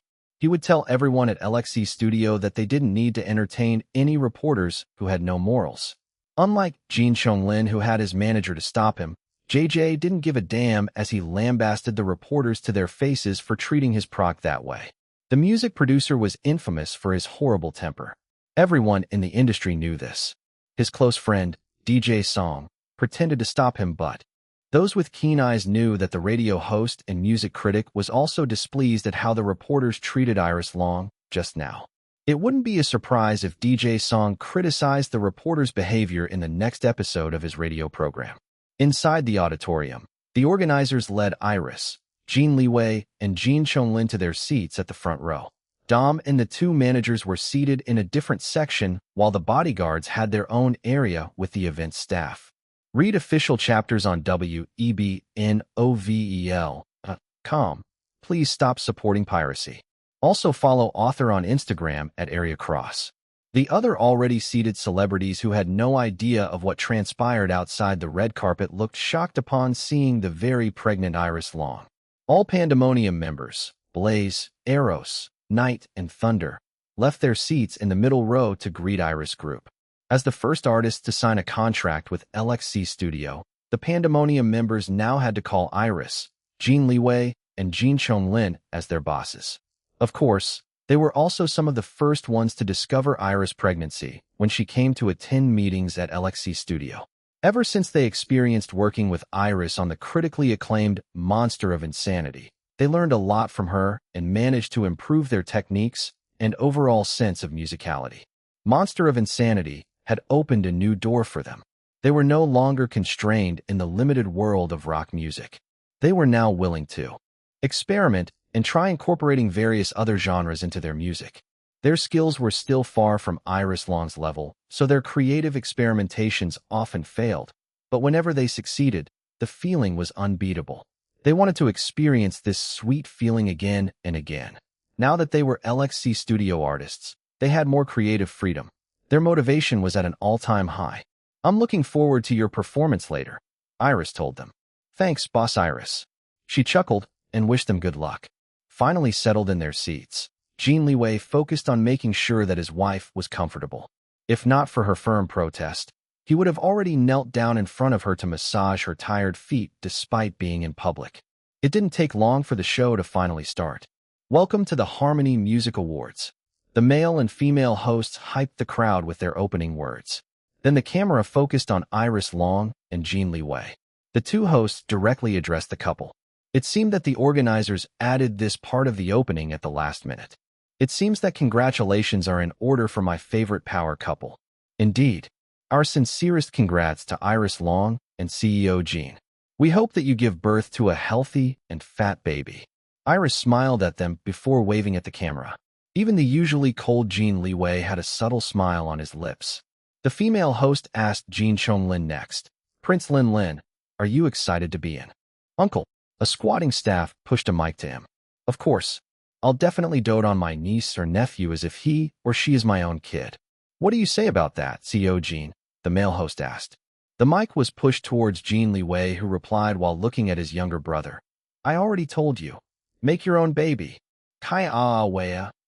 Ha ha ha ha ha ha ha ha." The entire auditorium erupted into squeals and laughter. "Make a baby. Make a baby. Make a baby."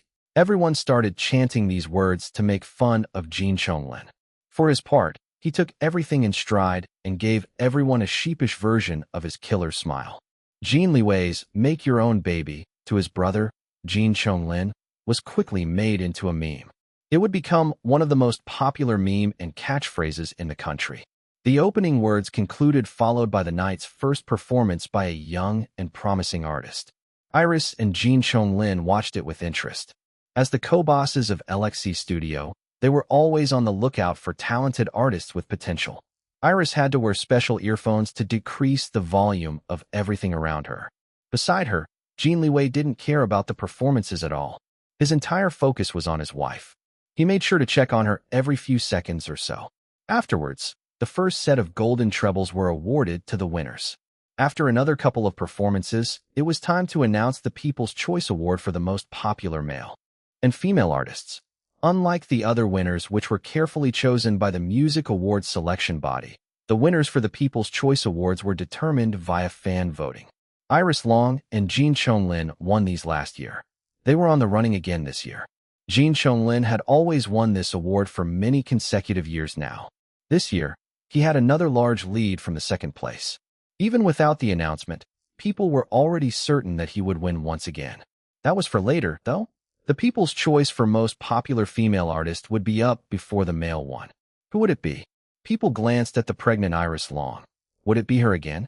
Before tonight, Iris Long had been alternating between the 4th and 5th places in the voting poll for the People's Choice Award for most popular female artist. Her long absence from the public eye had taken its toll. Despite the efforts of the Black Stars, they couldn't push their boss Iris up to the rankings to the top spots. They refused to tarnish their boss Iris' reputation by resorting to cheating like other celebrities who they suspected hired water armies. They wanted to win fair and square. In the end, they reluctantly accepted that their boss Iris might not be able to defend her last year's title of People's Choice Award for most popular female artist. It didn't matter anyway compared to the real awards chosen by the experts. Given their boss Iris' musical talents and skills, she would surely nab at least one of the awards tonight. Male host. The people have chosen. Female host. The reigning most popular female artist is. Both hosts, Iris Long. The word reigning had already clued in many to the winner. The camera focused on the surprised Iris Long. She truly didn't expect that she would win the People's Choice Award for most popular female artist this year. She saw the voting polls earlier before she and her husband headed to the red carpet. She had been sitting in 4th place that time. Therefore, it was surprising for her to win this award again. Jin Liwei helped her and escorted her up the stairs, but didn't join her on the stage. Iris gave a short speech thanking her fans and everyone who voted for her. Then she returned to her seat with Jin Liwei while holding the first award that she received tonight, and hopefully not the last. For her, the People's Choice Award was a nice extra treat. She was thankful to win it again and defend her title as the most popular female artist, but she considered the awards to which she received official nominations to be much more important. Jin Liwei leaned closer to her and whispered the possible reason why she won. According to him, her showing up with a big belly earlier on the red carpet definitely put her on the live headlines. The revelation of her pregnancy was a huge bombshell. After all, she was Iris Long and her husband was Jin Liwei. This shocking bombshell might have prompted the people to vote for her at the last minute, eventually pushing her up to the top of the rankings. I see, Iris murmured. She hadn't foreseen this outcome at all. Unlike other celebrities who would use every possible tactic to increase their popularity, Iris didn't care too much for this kind of petty publicity methods. She preferred to use her own creative body of musical work to speak for themselves instead. Afterwards, Jin Chonglin won the most popular male artist, as everyone expected.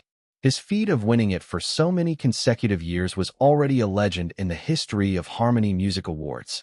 He was truly a superstar in every sense of the word. It was finally the latter half of the show when the major awards were scheduled to be given out. The atmosphere was more energetic and tenser in a good way. Read official chapters on webnovel.com. Please stop supporting piracy. Also follow author on Instagram at @AreaCross. Female host. Welcome back to the Harmony Music Awards. Now it's time for our next category, Best Songwriter. Male host. And the nominees are 3 songwriters were introduced. Female host, Jin Chonglin, Passionate Flames. His army of fans went wild. Kaya, go, go, go, Prince Lin Lin. Female host, Iris Long, Shining Eyes. The Black Stars did their best to support their boss. You can do it, Boss Iris. Win it again this year, boss. You're the best.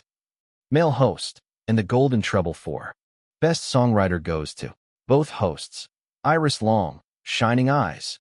The hit song, Shining Eyes, began playing in the background as Iris hugged Jin Liwei and Jin Chonglin beside her.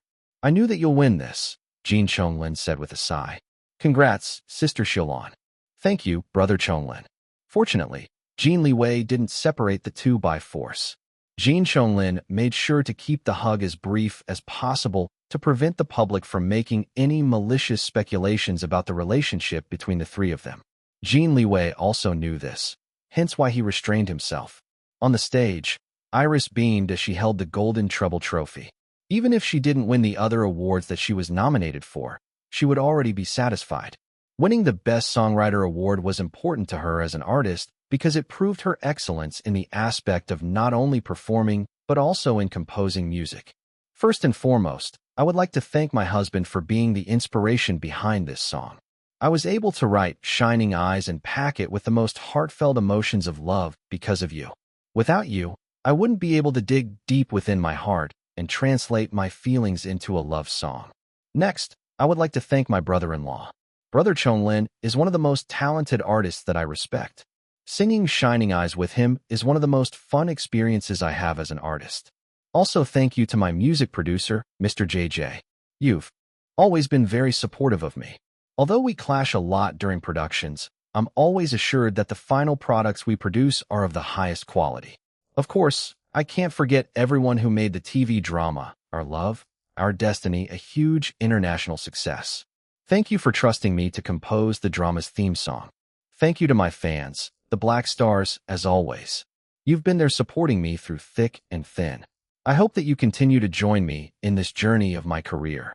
And finally, big thanks to my music mentors who are always guiding me to improve my craft as a musician.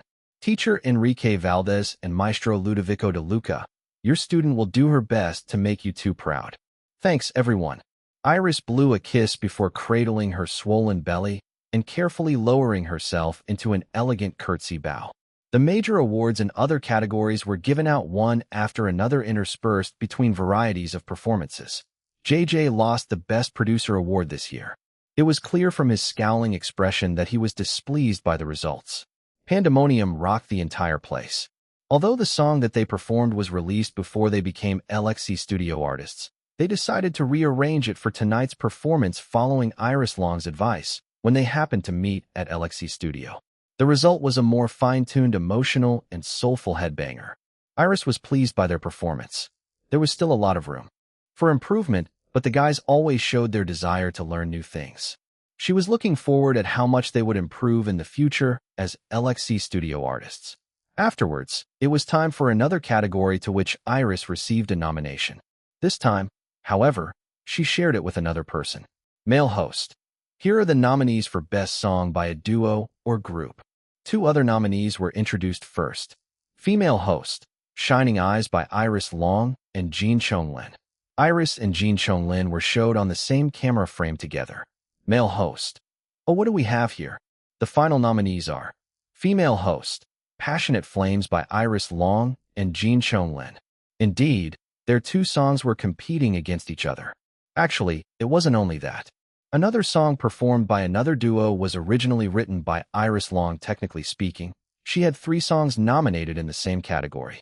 She wrote and performed Shining Eyes, performed in Jin Chonglin's Passionate Flames, and wrote the other duet song that they were competing against right now. Male host. The golden treble for Best Song by a Duo or Group goes to both hosts, Shining Eyes by Iris Long and Jin Chonglin. Loud applause and an outpouring of congratulations. Read official chapters on webnovel.com. Please stop supporting piracy. Also follow author on Instagram at @AreaCross. Iris and Jin Chonglin stood together. Damn it, Jin Chonglin muttered even as he showed an ecstatic smile to the camera. I thought that my song got this in the bag. Better luck next time, Brother Chonglin, Iris replied while smiling. Jin Liwei also stood up and proceeded to escort his wife despite the presence of his younger brother. Then he told Jin Chonglin, "Face it, my wife is the best. Big bro, I also won this award, you know. My wife can win even if she didn't sing this song with you." Tisk. This short exchange went unnoticed by other people as Jin Liwei didn't go up the stage and just watched his wife and younger brother receive the award together. His eyes were only for his wife. Everyone seemed to be blurred out, even completely erased from his vision, including his younger brother.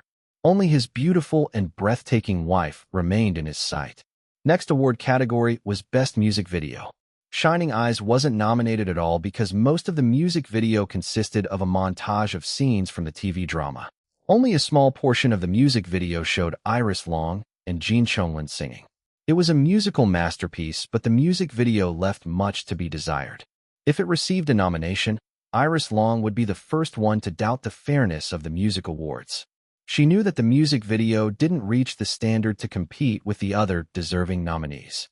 In contrast, Passionate Flames was nominated. The music video was creative and well thought out. The choreography and cinematography were all complicated and visually stimulating. The background and props were all high quality. Jin Liwei really pulled all the stops for the music video. Among the nominees, it had the most views online. Watching Iris Long and Jin Liwei dancing with their sweaty bodies surrounded by pillars of fire was indeed a treat to the eyes. Even Jin Liwei couldn't watch it without becoming aroused. His wife was too sexy and seductive. Before Iris became pregnant, she would dance Passionate Flames in front of him whenever she wanted to seduce him. It always worked. He would always pounce on her before she could finish the whole choreography. Back to the awards show, nobody was surprised when Passionate Flames won the Golden Treble for Best Music Video. Once again, Iris Long and Jin Liwei climbed the stage together to receive the award. When they returned to their seats, Jin Liwei said, "We'll keep these awards that we share at LXC Studio." Iris thought that it was a good idea. All right, the show entered the final part. Only 3 of the major and best awards were left. For Best Album of the Year, Iris Long's soundtrack album for the film Strong Yet Broken was nominated. Unfortunately, it didn't win. JJ was furious. He felt more indignant than when he didn't win the Best Producer award earlier. What the hell was the awards committee thinking? The Brat soundtrack album is the best among the nominees. Are the committee members' brains filled with holes? Damn it, I'm going to complain. This is outrageous. Now, calm down for now. This isn't the time. The camera's on you. DJ Song was doing his best to soothe his close friend. Deep inside, DJ Song agreed with his friend. In terms of quality and excellence in musicality, Iris Long's film soundtrack album was indeed many leagues superior compared to the other nominees. However, he also understood that her album didn't sell so well in the domestic market. Yes, it became popular especially after Iris Long won an international award in France for her work, and also after the indie movie Strong Yet Broken received critical acclaim and achieved masterpiece status in the country's film industry. The issue was that the film, and in extension, its soundtrack didn't really appeal to the masses. It only resonated to some specific groups of people. Generally, Harmony Music Awards catered more towards pop songs. This wasn't an absolute rule, but more obscure music would find it difficult to enter the notice of the music awards. DJ Song suspected that Iris Long's film soundtrack album only managed to be nominated because it did quite well in the music charts when the film Strong Yet Broken was at its hottest. And of course, because she was Iris Long, who already established herself as an award-winning musician. As a radio host, and most importantly, a respected music critic, DJ Song thought that Iris Long's soundtrack album for the film Strong Yet Broken was more suitable for film awards than music awards. It was such a shame, really, but that's just how the industry worked. DJ Song glanced at his friend, JJ, who continued to vent his complaints about the loss of Iris' soundtrack album. He could only sigh. Iris also sighed, but it didn't affect her that much. She made a similar conclusion as DJ Song. It was already quite surprising that the soundtrack album was even nominated here in the first place. For her, the soundtrack album already received enough recognition at the Summit International Film Festival last year. Compared to this music awards, which was only limited to the country's music industry, winning at an international film festival held more prestige and significance. Jin Liwei had already left his seat to prepare for the first part of his performance. At the same time, Iris was starting to feel uncomfortable from sitting for too long. Her back was killing her. Jin Liwei immediately noticed his wife's discomfort. "Shall we leave?" She shook her head. "It's ending soon." He frowned but still gave in.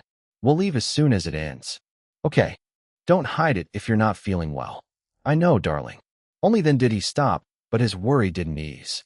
He snuck her a couple of sweet bonbons which she ate while hiding behind his wide shoulders. The people behind their seats chuckled upon seeing their antics. Feeling better after eating sweets, Iris thought of something. She whispered to Jin Liwei, whose frown deepened. However, she managed to persuade him. In the end, he called the event staff and spoke to them. The commercials ended.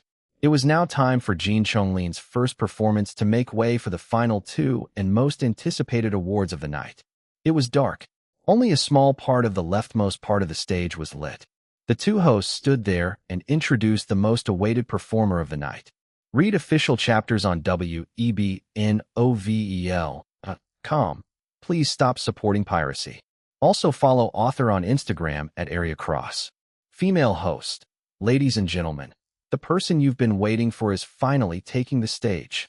Male host. From the international TV hit phenomenon, Our Love, Our Destiny. Please give it up for both hosts. Jin Liwei singing Shining Eyes. Across the stage, colorful autumn leaves raining down were projected. Then a chamber orchestra and a four-piece pop band were arranged in an elevated section. A single acoustic guitarist sat in a separate section with a grand pianist. Backup singers were also present close to them. The acoustic guitarist fingerpicked a silky five-chord melody. The familiar melody caused a wave of squeals from the audience. Eternal Passion. That was how the song was branded in the hearts of people who loved it. The violin joined along with the other stringed instruments. Then the flute and the rest of the woodwind instruments. Everything was light and airy at first, like a soothing drizzle after a hot sunny day. Calm but memorable. Deceptively easy but full of meaning. The piano brought fullness to the melody, making the music more emotional. It made the listeners a little breathless in anticipation. Then the spotlight lit up the center of the stage. Screams filled the place as a familiar figure of a man was slowly lifted up the stage from underground. Jin Liwei had his eyes closed, his expression filled with emotions. He looked like a prince with his light-colored suit that softly sparkled under the bright lights. He opened his eyes and looked directly at the camera. More screams sounded as the audience felt like he was looking at them straight in the eyes. Walking down the town of life. I caught a glimpse of you, your beautiful self, making even the flowers smile back. He was about to sing the next stanza when another voice was heard. His eyes widened, and he found the source. Another spotlight was directed below the stage. The very pregnant Iris Long held a mic and sang her own parts, sounding effortless and smooth like warm butter. Smitten, I followed you around, not expecting anything in return. But you always knew. So your shining eyes saw me. Iris was standing by the front row seats, her husband still sitting beside her. Jin Liwei looked up at his wife with the gentlest expression ever seen on him in public. The Black Stars almost went crazy when their boss Iris made a surprise performance all of a sudden. Tears of joy and excitement flowed down their faces. Similarly, Jin Liwei's army of fans filled the auditorium with their deafening screams. Some of them had already long fainted from overstimulation. Jin Liwei's professionalism kicked in. He quickly recovered from his surprise and harmonized with Iris as if they had rehearsed this performance many times before tonight. Time stopped in that moment. The sun paled in your presence. Birdsong filled the air. As you chose me. Iris stayed below the stage while Jin Liwei stayed up the stage. Despite the physical distance, their harmony blended perfectly and made their listeners fall in love with their beautiful voices and the song. Smitten, I had followed you around, not expecting anything in return. But you always knew. So your shining eyes saw me. Iris reached out beside her and held Jin Liwei's hand. This time, she looked at her husband instead of her duet partner. The squeals intensified even more after her actions. Too much sweetness. Compared to the original version, Iris' voice this time was mellower, deeper, and fuller. Perhaps it was because she couldn't strain herself too much reaching for the high notes due to her pregnancy. It wasn't an issue anyway. In fact, her different way of singing gave the song a heavier flavor like fine wine. It induced many teary eyes among the listeners. As I'm singing, I look into your eyes and know you see me like I do you. Even as we grow old, I never forget the man who saw me that day. As Iris and Jin Liwei continued to harmonize, she didn't break eye contact with her beloved Jin Liwei and sang the love song to him. Only him. But you always knew. So you gave me all I could ever want. I got you. She mouthed to her husband. I love you. Kaya. The duet performance was a great hit, especially since everyone was already expecting a solo performance by Jin Liwei. Seeing the pregnant Iris Long's swollen belly at the beginning of the awards show, the fans had no choice but to accept that she wasn't in any condition to perform on the stage with Jin Liwei. Hence, it was a huge pleasant surprise that she still decided to at least perform the love song, Shining Eyes. even if she stayed at her front row seat below the stage the entire time. The different timbre of her voice was also a welcome change from her usual vocal acrobatics.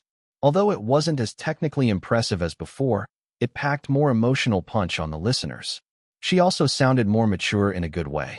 As a result, the song became even more memorable. It fit the idea of love evolving from the first sweet love into a long-lasting mature love. This image was cemented even further by how Iris Long and CEO Jin Liwei looked into each other's eyes as she sang the love song to him. Poor Jin Chonglin. He had once again become the unimportant background character whose only role was to make the scene between the male and female leads more romantic. The standing ovation and deafening cheers lasted for quite a long time compared to the earlier performances by other artists. After the performance, it was now time to present the final 2 awards of the night. Male Host. And the nominees for Song of the Year are 3 other nominees were introduced. And then, Female Host, Shining Eyes by Iris Long and Jin Chonglin. Female Host, Passionate Flames by Iris Long and Jin Chonglin. Their fans were going insane. Go get it, Boss Iris. You're the best, Prince Lin. You can do it. Linris. Linris. Linris.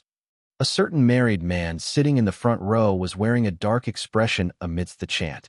He wanted to shout at the top of his lungs for everyone to stop chanting the annoying combined name. His wife belonged to him, not to his younger brother. Iris sensed her husband's jealousy. She patted his arm and smiled at him. Don't mind it, darling. Consider it as a team name, not a love team. Only then did Jin Liwei's jealousy eased, but only for a bit. He lifted his wife's hand and kissed it. The camera caught the moment, and everyone saw it. Yeah. That's so romantic. I suddenly want to marry someone and have my non-existing husband kiss my hand like that in front of people. The Linris chant stopped. Jin Liwei's mood improved. After the host calmed everyone down, the award presentation resumed. Read official chapters on webnovel.com. Please stop supporting piracy. Also follow author on Instagram at Area Cross. Male Host. The golden treble for Song of the Year goes to both hosts, Shining Eyes by Iris Long and Jin Chonglin. Just like before, Iris was escorted up the stage by Jin Liwei. Her movements were noticeably more labored this time. Jin Chonglin appeared from backstage and hurried to support her before joining her at the center of the stage. They once again received the award and gave their speeches together. Iris returned to her seat afterwards while Jin Chonglin once again headed backstage to finish preparing for the finale performance. It was now time for the final and most sought-after award of the night. Female Host. It's here, ladies and gentlemen. We have the honor to present to you the amazing nominees for the Artist of the Year. 4 nominees were introduced first. And then, Male Host, Iris Long. Male Host, Jin Chonglin. Iris was doing her best to stifle a yawn as she waited for the host to announce the award winner. It was taking all of her effort to fight off drowsiness. She felt Jin Liwei raising her hand and kissing it once again. Of course, the camera caught the moment just like earlier. It seemed that the director assigned a camera solely to catch sweet moments between the husband and wife. Female Host. And the golden treble for Artist of the Year goes to.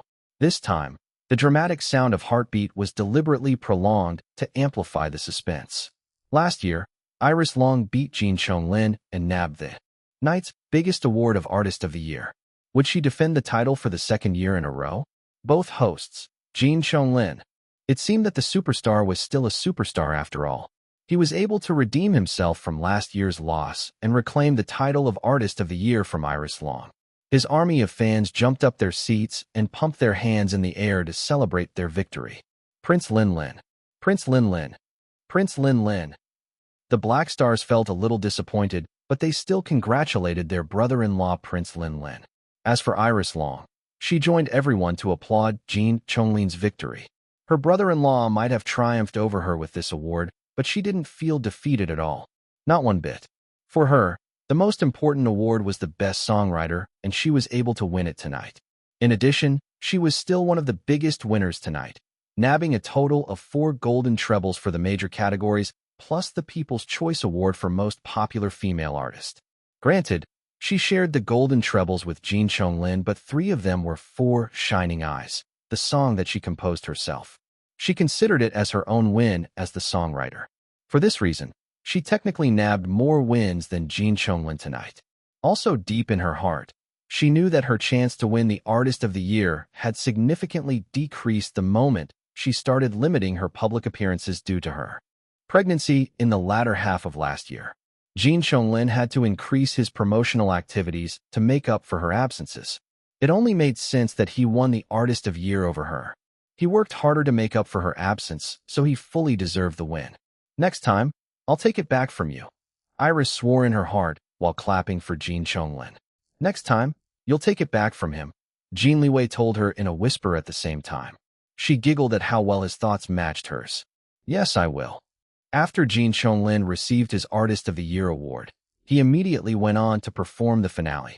Pillars of fire shot around the stage as sweaty dancers pumped their bodies in time with the music. True to his original plan, Jin Liwei performed Passionate Flames by himself. There was no need for a substitute female partner. As a superstar, he could hold an entire show on his own without any issue.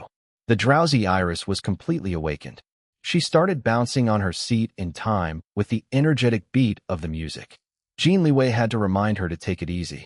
She acquiesced, but it was hard not to let the music affect her. Performing on stage was something that she terribly missed. She couldn't help but feel a little envious of Jin Liwei. As a man, he didn't need to take any extended breaks from live performances due to pregnancy. Beside her, Jin Liwei could sense his wife's mixed emotions while watching his younger brother perform on stage. He knew how much she loved performing in front of a live audience. Don't worry, love, he reassured her. This is only temporary. You'll definitely stand on the stage again and perform to your heart's content. Our twins will then be able to see how amazing their mom is. She leaned her head on his chest and smiled. Thanks, darling. Don't mention it, love. This year's Harmony Music Awards finally ended. Jin Liwei was the winner of the biggest award, but Iris Long's number of wins in the major categories couldn't be ignored either. Although the two shared most of the wins, nobody could deny that Shining Eyes, the song that she wrote, defeated Jin Liwei's Passionate Flames in all the categories that the two songs were nominated together. In the end, the media could only conclude that LXC Studio was the ultimate winner of the night. The newest entertainment company in the country had the biggest backer, Jin Liwei, so only idiots would underestimate its capabilities. It had only been operating for a few months, but the number of new applicants who wanted to become LXC Studio artists were increasing by the month. The increase became sharper after the music awards. Everyone saw how well LXC Studio produced Jin Liwei and Pandemonium's performances. They weren't stingy at all when it came to the props, backup dancers, and supporting live musicians. Most importantly, LXC Studio's PR department handled Iris Long's surprise revelation of her pregnancy at the Music Awards red carpet very well. The malicious attacks on her were minimized while the positive comments were emphasized. This only proved that LXC Studio had the potential to rival the big, long-established entertainment companies in the country like Jin Liwei and Iris Long's old one, Bright Summit. Read official chapters on webnovel.com. Please stop supporting piracy. Also follow author on Instagram at Area Cross. It was still too early to see if LXC Studio could withstand the test of time, but from how things were going, it seemed that the new entertainment company was on the rise. It just needed to cement its status by nurturing another superstar like Jin Liwei or produce hit after hit. Another topic that the media chewed on was about one of Iris Long's speeches when she thanked the legendary hitmaker, Enrique Valdez, and the classical music legend, Maestro Ludovico de Luca, as her mentors. This wasn't a big surprise because she indeed had several close interactions with the two foreign music legends. She was also reportedly still working on her collaboration with Enrique Valdez. It was rumored that the legendary hitmaker was still staying in the country until now because of their collab. What made people disgruntled about the entire situation was Iris Long's seeming reliance on the FA.A that she was very close to Enrique Valdez and Maestro Ludovico de Luca. They didn't believe that she was actually close in real life with the two music legends. They thought that she was just using both of their names to increase her reputation. It should be her husband, Jin Liwei, who was using his power and influence to ask Enrique Valdez and Maestro Ludovico de Luca to cooperate with his wife. This kind of skeptical commentary was not new or uncommon. Ever since Iris Long's rise to fame after waking up from coma, she had always caused extreme polarity in public opinions. Throughout the weekend following the music awards, all kinds of news circulated in the media. The buzz around the award winners, including Iris Long, hadn't died down yet when the following Monday, Le Mode magazine released its latest issue. It was the magazine that released an exclusive feature of Iris Long and Jin Liwei's private wedding last year. This time, they once again caused media shockwaves with their latest feature. The cover showed the pregnant Iris Long in an elegant draping white dress, posing inside her own mansion with her husband, CEO Jin Liwei. Inside the magazine showed several photos of Iris Long, and a few with CEO Jin along with two of their adorable cats. Iris wore different outfits, but in each and every one of them, she looked absolutely blooming with radiance. Her belly hadn't been as big in the magazine photo shoot as it was shown in the music awards. The only unfortunate thing was that Iris and CEO Jin remained tight-lipped on the gender of their child and the due date. Nevertheless, the wife and husband couldn't hide their excitement in welcoming the newest addition to their family. This latest issue of Le Mode magazine sold out the same day. Fortunately, they were ready this time. They already experienced the same phenomenon when they featured the couple's private wedding. Additional copies became available the next day and the following day, and so on. Many praised Iris Long for maintaining her beauty and overall figure despite her pregnancy. In fact, she looked more beautiful and radiant than before now that she was pregnant. She really was the perfect target of envy for other pregnant women. During the magazine interview, she was asked, "How do you maintain your beauty and figure?" She smiled and replied with familiar words, "Natural beauty is Orchidea beauty." It was Orchidea Beauty's famous tagline. Those who read the interview thought that her answer to the question was quite corny. Nevertheless, her deliberate attempt to endorse her own company was very effective. Iris Long also used the opportunity at the magazine interview to announce two new brands that she would be launching soon, Orchidea Mommy and Orchidea Baby.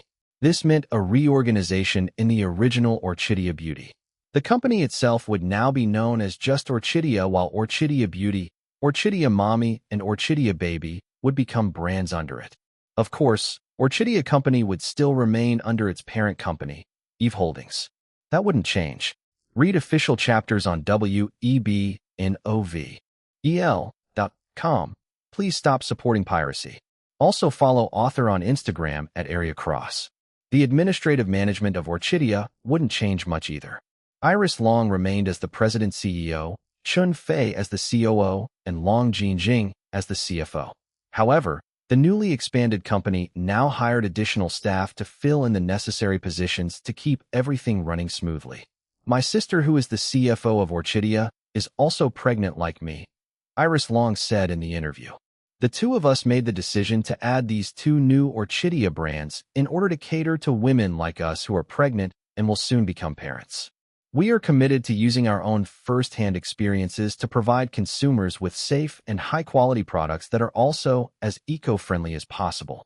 Our Chief of Product Development, Ulrich Bauer, and all his fellow researchers and developers are always doing their best to innovate and even invent new technology for all the products Orchidea sells to our precious consumers. The announcement was a hit. Existing loyal Orchidea Beauty consumers who were also mothers couldn't wait for the launch of Orchidea Mommy and Orchidea Baby. They already knew the excellent quality of each and every Orchidea Beauty products. They felt that it was only natural that Orchidea Mommy and Orchidea Baby, or any other future brands under Orchidea for that matter, would also adhere to the company's promise of safe and high-quality products. That same week, Iris Long led the extensive promotional activities for the launch of Orchidea Mommy and Orchidea Baby. For events where she couldn't attend in person, she would still give a few words via live video chat, or even just recorded video messages. During this time, pre-orders were opened. In just 2 days, the pre-orders for both Orchidea Mommy and Orchidea Baby products were sold out. The wait for the official launch didn't last long. Just another week later, Orchidea Mommy and Orchidea Baby finally launched at the same time. Due to the advanced state of her pregnancy, Iris Long opted to throw a rather simple launch party for the two new Orchidea brands. It was even smaller than the opening ceremony of Eve Holdings held earlier this year. Despite this, the launch of Orchidea Mommy and Orchidea Baby still received widespread media attention. Iris Long even composed catchy commercial jingles for both Orchidea Mommy and Orchidea Baby. The jingles were so catchy that school children could be heard singing them. The product variety for now was quite limited, but Iris Long promised that Orchidea would release more in the coming months after the products completed and passed their intensive safety tests. ####. Orchidea. The exhausted Chen Fei dragged her high-heeled feet to the president CEO's office. There, she found Iris and Long Jin, who were both pregnant, munching on a rather impressive spread of snacks and sweets. Lots and lots of sweets. Eating with them was the perpetual chatterbox Dom with his bottomless stomach. He was actually eating more than the two pregnant ladies combined, but his belly remained flat. Truly an annoying creature, especially for those who had to control their food intake just to avoid getting fat. Chen Fei grabbed a random sandwich from the table and plopped down on the couch beside Dom, the glutton. "Fuck me," she grumbled while tearing into her sandwich. "This year is so hectic. Sis Xiaofei, you're pretty and successful. So if you want to be fucked, I'm sure that there will be lots of guys lining up to sleep with you," Dom said. Chen Fei rolled her eyes.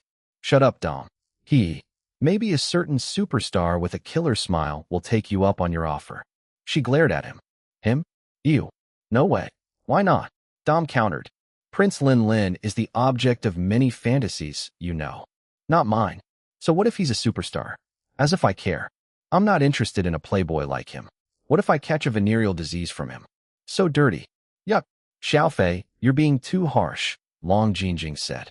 "Whatever. I'm just being honest. I don't think Brother Chonglin has dated anyone after what happened with Fan Luo," Iris commented. Dom's expression turned ugly. "Fan Luo, that evil witch. I'll never forgive that monster. Just saying her name is dirtying my gorgeous self." What? Everyone became quiet. The topic of Fan Luo, Jin Chonglin's ex-fiancée who orchestrated the deadly car crash which sent Iris into a year-long coma, had always been a touchy subject. "Let's not talk about this anymore," Long Jin said in an effort to recover from the heavy atmosphere. She glanced at her younger sister with worry. When she saw that Iris looked normal, she inwardly sighed with relief. Iris noticed her concern and smiled. "Don't worry. Fan Luo is already paying the price for her crimes. There's no need to be careful when talking about that woman around me. I'm not that fragile." "Yeah, you're a boss bitch," Chen Fei said. "You can't be a boss bitch if you're fragile. Hell, I'm a boss bitch myself. Even Jin, who's usually shy, is also a boss bitch. Just watch her whenever someone overspends company budget, and she'll chew that person's head out with vengeance." "Xiaofei." Long Jin's face turned red. "Ha ha ha." Everyone laughed because it was true. Long Jin might not be usually as assertive as either Iris or Chen Fei, but she would always transform into a fire-breathing dragon when it came to safeguarding the company money. It was always a huge hurdle for anyone to make her cough out extra money without any careful deliberation. She pouted while looking at her friends laughing at her expense. But she was also glad that they finally moved on from the dark topic about Fan Luo. After eating her sandwich, Chen Fei brought the conversation back to business. "Two of the factories that we're trying to buy out changed their initial asking price," she said. "They want more money after seeing that we sold out all our current Orchidea Mommy and Orchidea Baby inventory." "Leave them," Iris replied with a cold expression. "They're not the only factories in the country. If time isn't so tight, we don't have to buy out ready-made factories and just focus on building our own from the ground up. Building from scratch takes longer, but we can design the factory according to our exact specifications.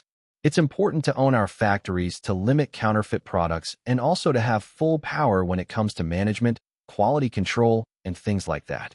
The others nodded in agreement. "We'll still go ahead and build our own factory," Iris continued saying. "In the meantime, we have to buy out other factories to fill up our current inventories. If we're having trouble with domestic factories, we can explore the possibility of opening up a factory in the Philippines." Dom's eyes lit up after hearing a mention of his mother country. Read official chapters on webnovel.com. Please stop supporting piracy. Also follow author on Instagram at @AreaCross. Linda Chua is already working on opening up our Orchidea Filipino branch anyway. I'm sure that if we really wanted to, she can find a way to open up a factory for us, too. Dom was quick to reassure Iris. Don't worry, boss. My second sister won't let you down. If you want to open a factory, my sister will open one for you. Chun Fei pursed her lips and thought about it. Before nodding, that's something we need to think more about carefully. The Philippines has different legal requirements for foreign businesses after all. I'll consult with Liwei about that, Iris replied. He has some experience working with Filipino partners before. What about the funding? Long Jinjing asked next. Eve Holdings will take care of Orchidea's current expansion in the international market, so don't worry about that. Just take care of the domestic funding for now. Okay, I understand. Long Jinjing looked relieved that she didn't need to readjust the company budget once again. They talked about business for a little longer before finishing up. Dom helped Iris up while Chun Fei supported Long Jinjing. Fucking hell. You two look like you're about to pop. Chun Fei exclaimed. What do you expect? Iris replied. We're both expecting twins. You're truly sisters, Chun Fei mumbled. Iris only smiled at Chun Fei's comment. In her mind, she didn't think that the twins came about due to her being sisters with Long Jinjing. There had been no precedent of having twins in the Long genealogy. Although it might be a fantastical idea, Iris was keen to believe that her and Long Jinjing becoming pregnant with twins wasn't due to them being sisters, but more on the fact that she and Lu Zihao had been siblings in their past life. Madame Vetrova, their mother in their past life, came from a family that produced a number of twins. Iris glanced at Long Jinjing. Her sister of the flesh had been impregnated by her brother of the soul. Long Jinjing caressed her huge belly. Unlike Iris, Long Jinjing's pregnancy was rather smooth sailing. She didn't experience any difficult morning sickness. She just felt sleepy, fatigued, and of course, hungry all the time. In fact, she developed like other normal pregnant women. She gained a lot of weight and became quite chubby. As a result, she no longer looked smaller than Iris, but bigger instead. Just by comparing their sizes alone, others might conclude that Long Jinjing was the one who got pregnant first than Iris. At first, Long Jinjing was bummed out and worried that Lu Zihao might disdain her new fatter self. She only gained more confidence when he reassured her that he liked her with more meat. She was softer to hold. He especially loved her bigger boobs.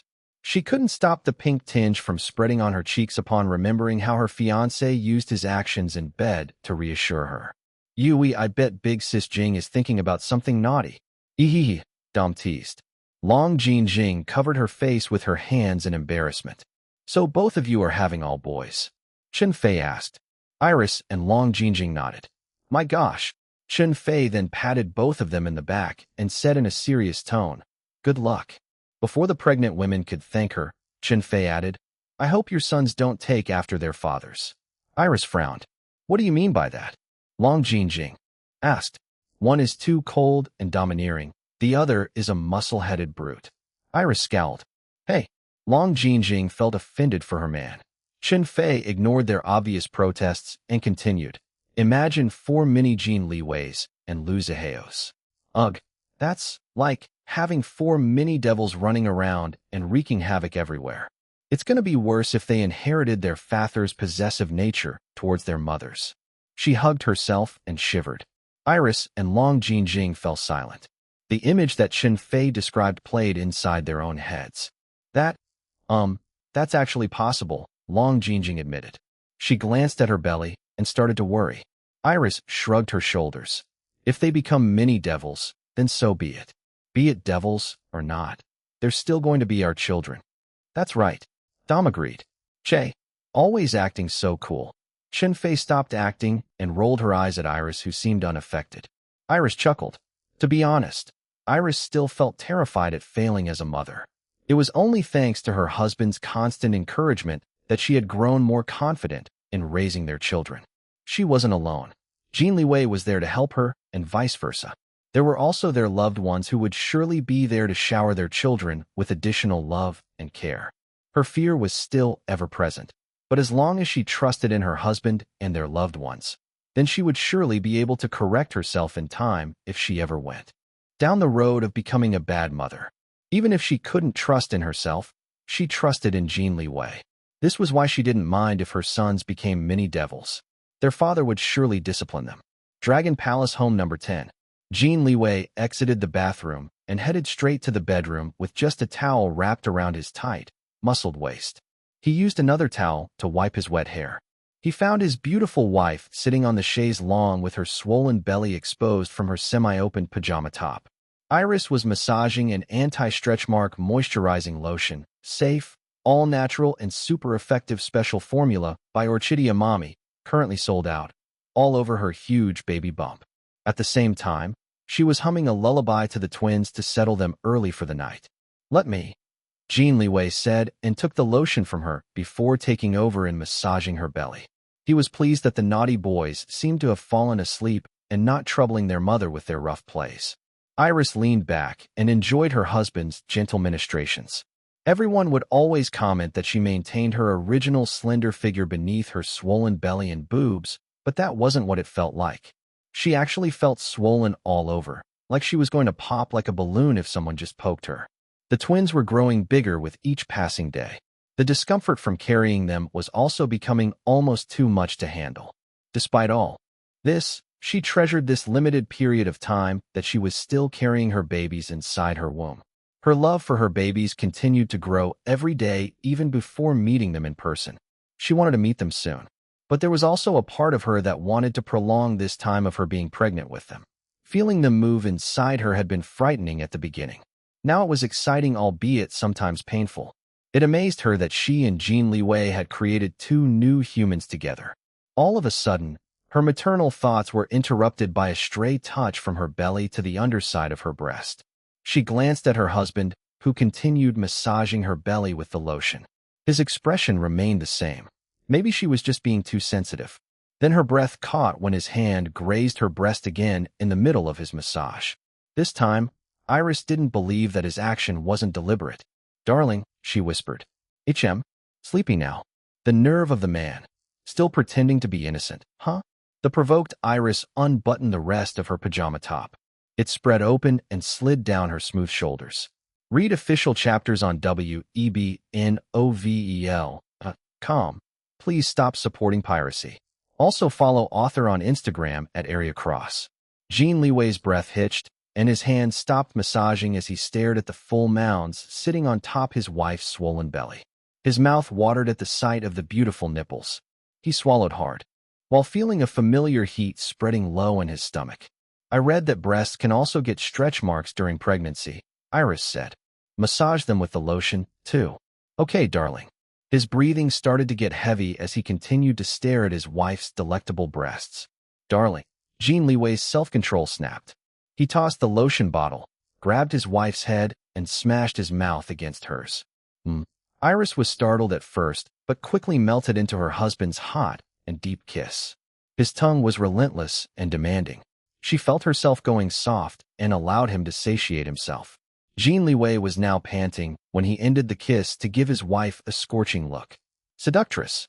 She smiled. "You're the one who started it. I wanted to slowly get us in the mood, but you just had to make me lose control." She wrapped her arms around his neck and stared at his face. "What is it? Is there something on my face?" Jin Liwei asked when she continued staring at him without doing or saying anything else. "Be honest with me, Liwei." "Okay," he replied without any hesitation. "Do you really still desire me even when my body is like this now?" He frowned. "What kind of question is that?" "Of course, I still desire you." "Really?" His expression turned serious. He framed her face with both his hands and forced her to look straight into his eyes. "Evelina, listen to me." She nodded. "Do you not know? I actually find your body more beautiful now. That it's carrying my babies inside you. Seeing your body change each day because of what I did to you turns me on. It's like watching a delicate flower bud that I water regularly start to bloom and eventually bear fruits for me in front of my very eyes. It's beautiful, love. You're beautiful." Iris couldn't help it. Her eyes began to water after hearing his words. She could see the sincerity in his eyes. "Thank you, Liwei. What are you thanking me for? I should be the one thanking you. You're willing to go through all this just to give birth to my children. You're so amazing, Evelina. I'll always be grateful that you're my wife and the mother of my children." She laughed amidst her tears. He kissed her tears with such tenderness that Iris' heart trembled with the gravity of her love for this man. "You always know what to say to make me feel better," she murmured. "No." I just tell you what I feel in my heart."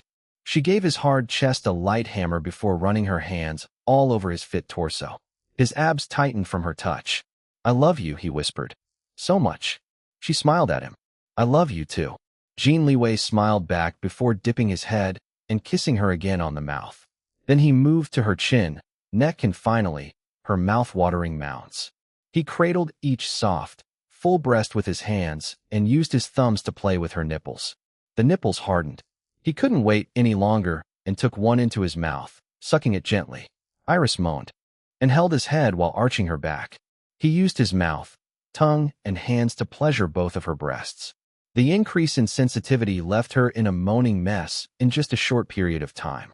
He chuckled and stood up before tugging the towel wrapped around his waist. Then he took her hand and wrapped it around his hard length. Iris didn't need any verbal instructions from her husband. She tightened her hold around his hard length and moved her hand up and down. Jin Liwei closed his eyes and moaned. His hips started moving slowly in time with her hand. Teasing him, she asked, "Do you want me to suck you?" He opened his eyes just a little and peered at her. "Baby, you're still asking me that question?"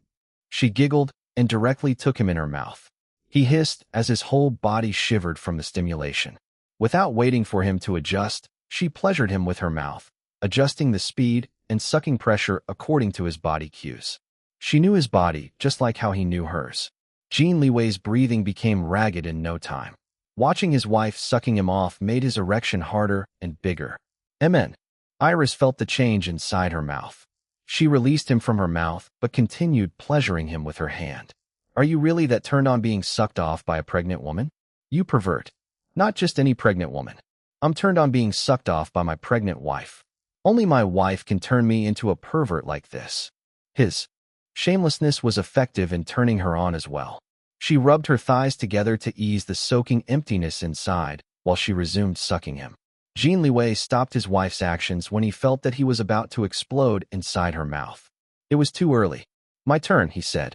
Then he gestured for her to lay down on the chaise longue before removing her clothes, spreading her legs, and burying his face between her thighs. Aya! It didn't take long for Iris to reach the peak. She grabbed her husband's hair and screamed. And yet Jin Liwei didn't stop. He continued to lap and suck her quivering wetness until his face glistened with her juices.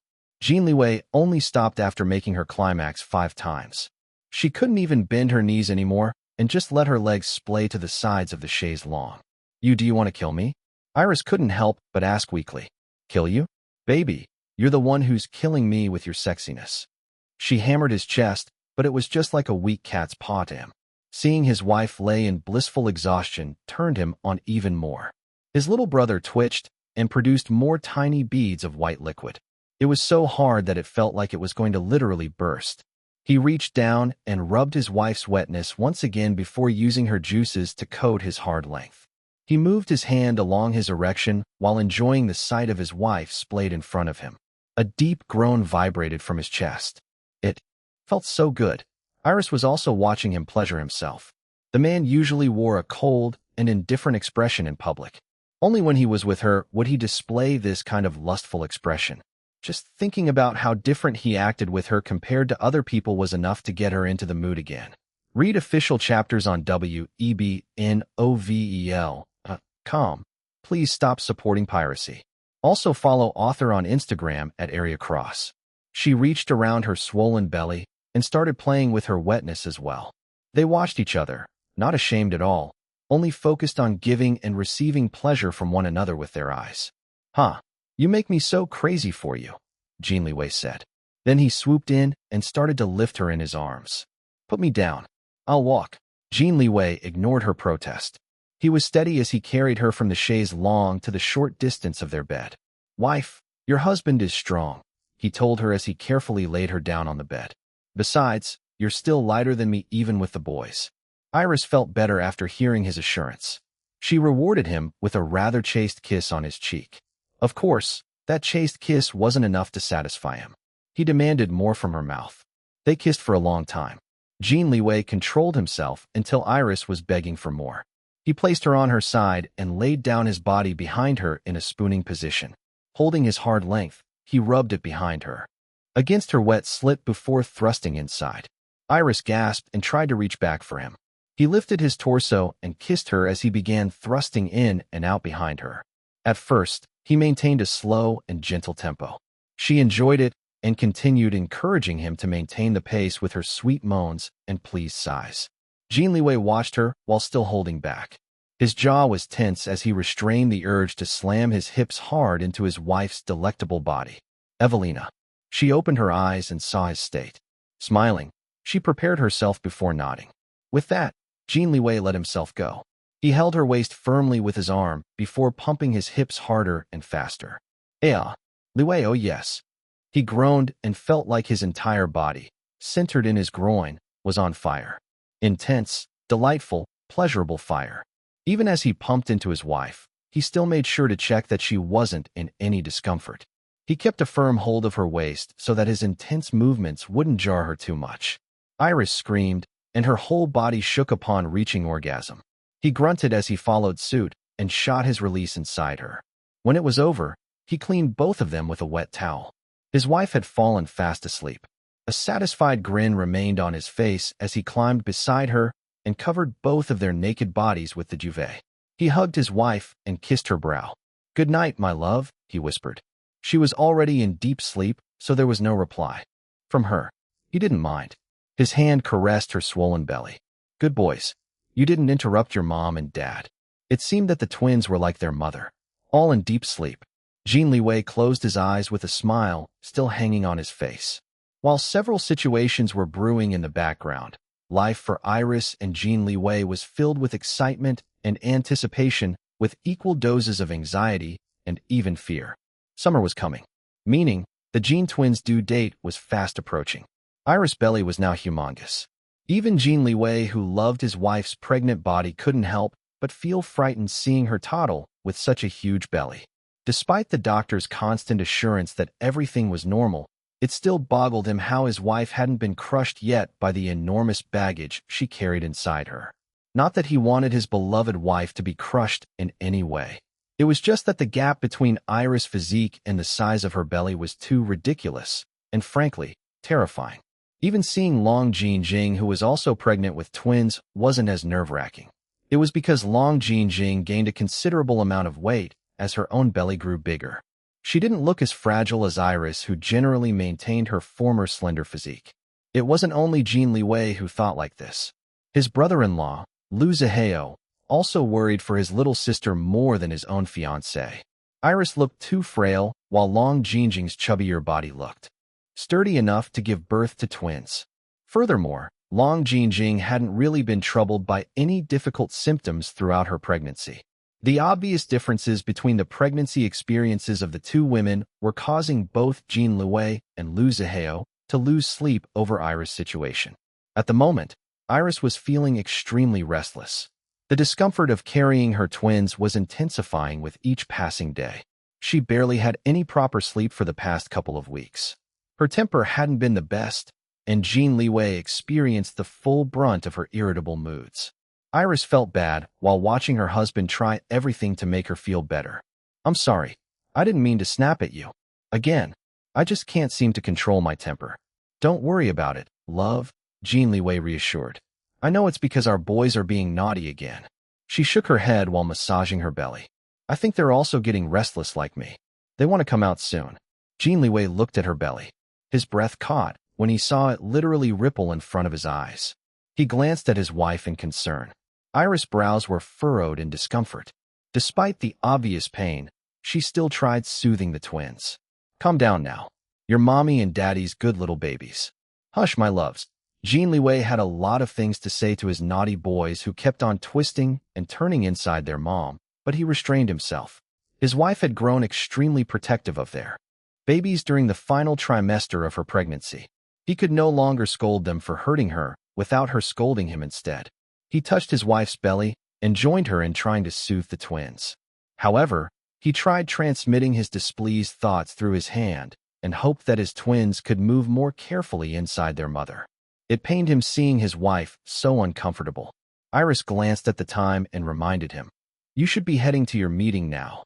"5 more minutes," he muttered, extremely unwilling to leave his wife. She chuckled and patted his face. "Go." The earlier you finish the meeting, the faster you can come back home. Jin Liwei sighed and had to drag himself away from his wife. He kissed her on the mouth and went to the walk-in closet to get his tie and suit jacket. Read official chapters on webnovel.com. Please stop supporting piracy. Also follow author on Instagram at Area Cross. Iris toddled after him and grabbed his tie. Let me. After putting his necktie on for him, Iris pulled him for another kiss. I'll have the kitchen send lunch to you at the company later. No need. I'll finish the meeting early and come home to eat lunch with you. She raised an eyebrow. Don't rush. Take your time and finish everything that you need to do at the meeting so they don't have to always call and bother us at home. All right, I'm off. He gave her a final kiss on the lips before leaving with obvious reluctance. The bedroom door closed. 2 seconds later, it opened again and he returned. What is it? Iris asked. Did you forget something? And, before she could ask again, he leaned down and kissed her swollen belly. Bye, boys. Be good to your mom. Iris chuckled in amusement. Finally, he left.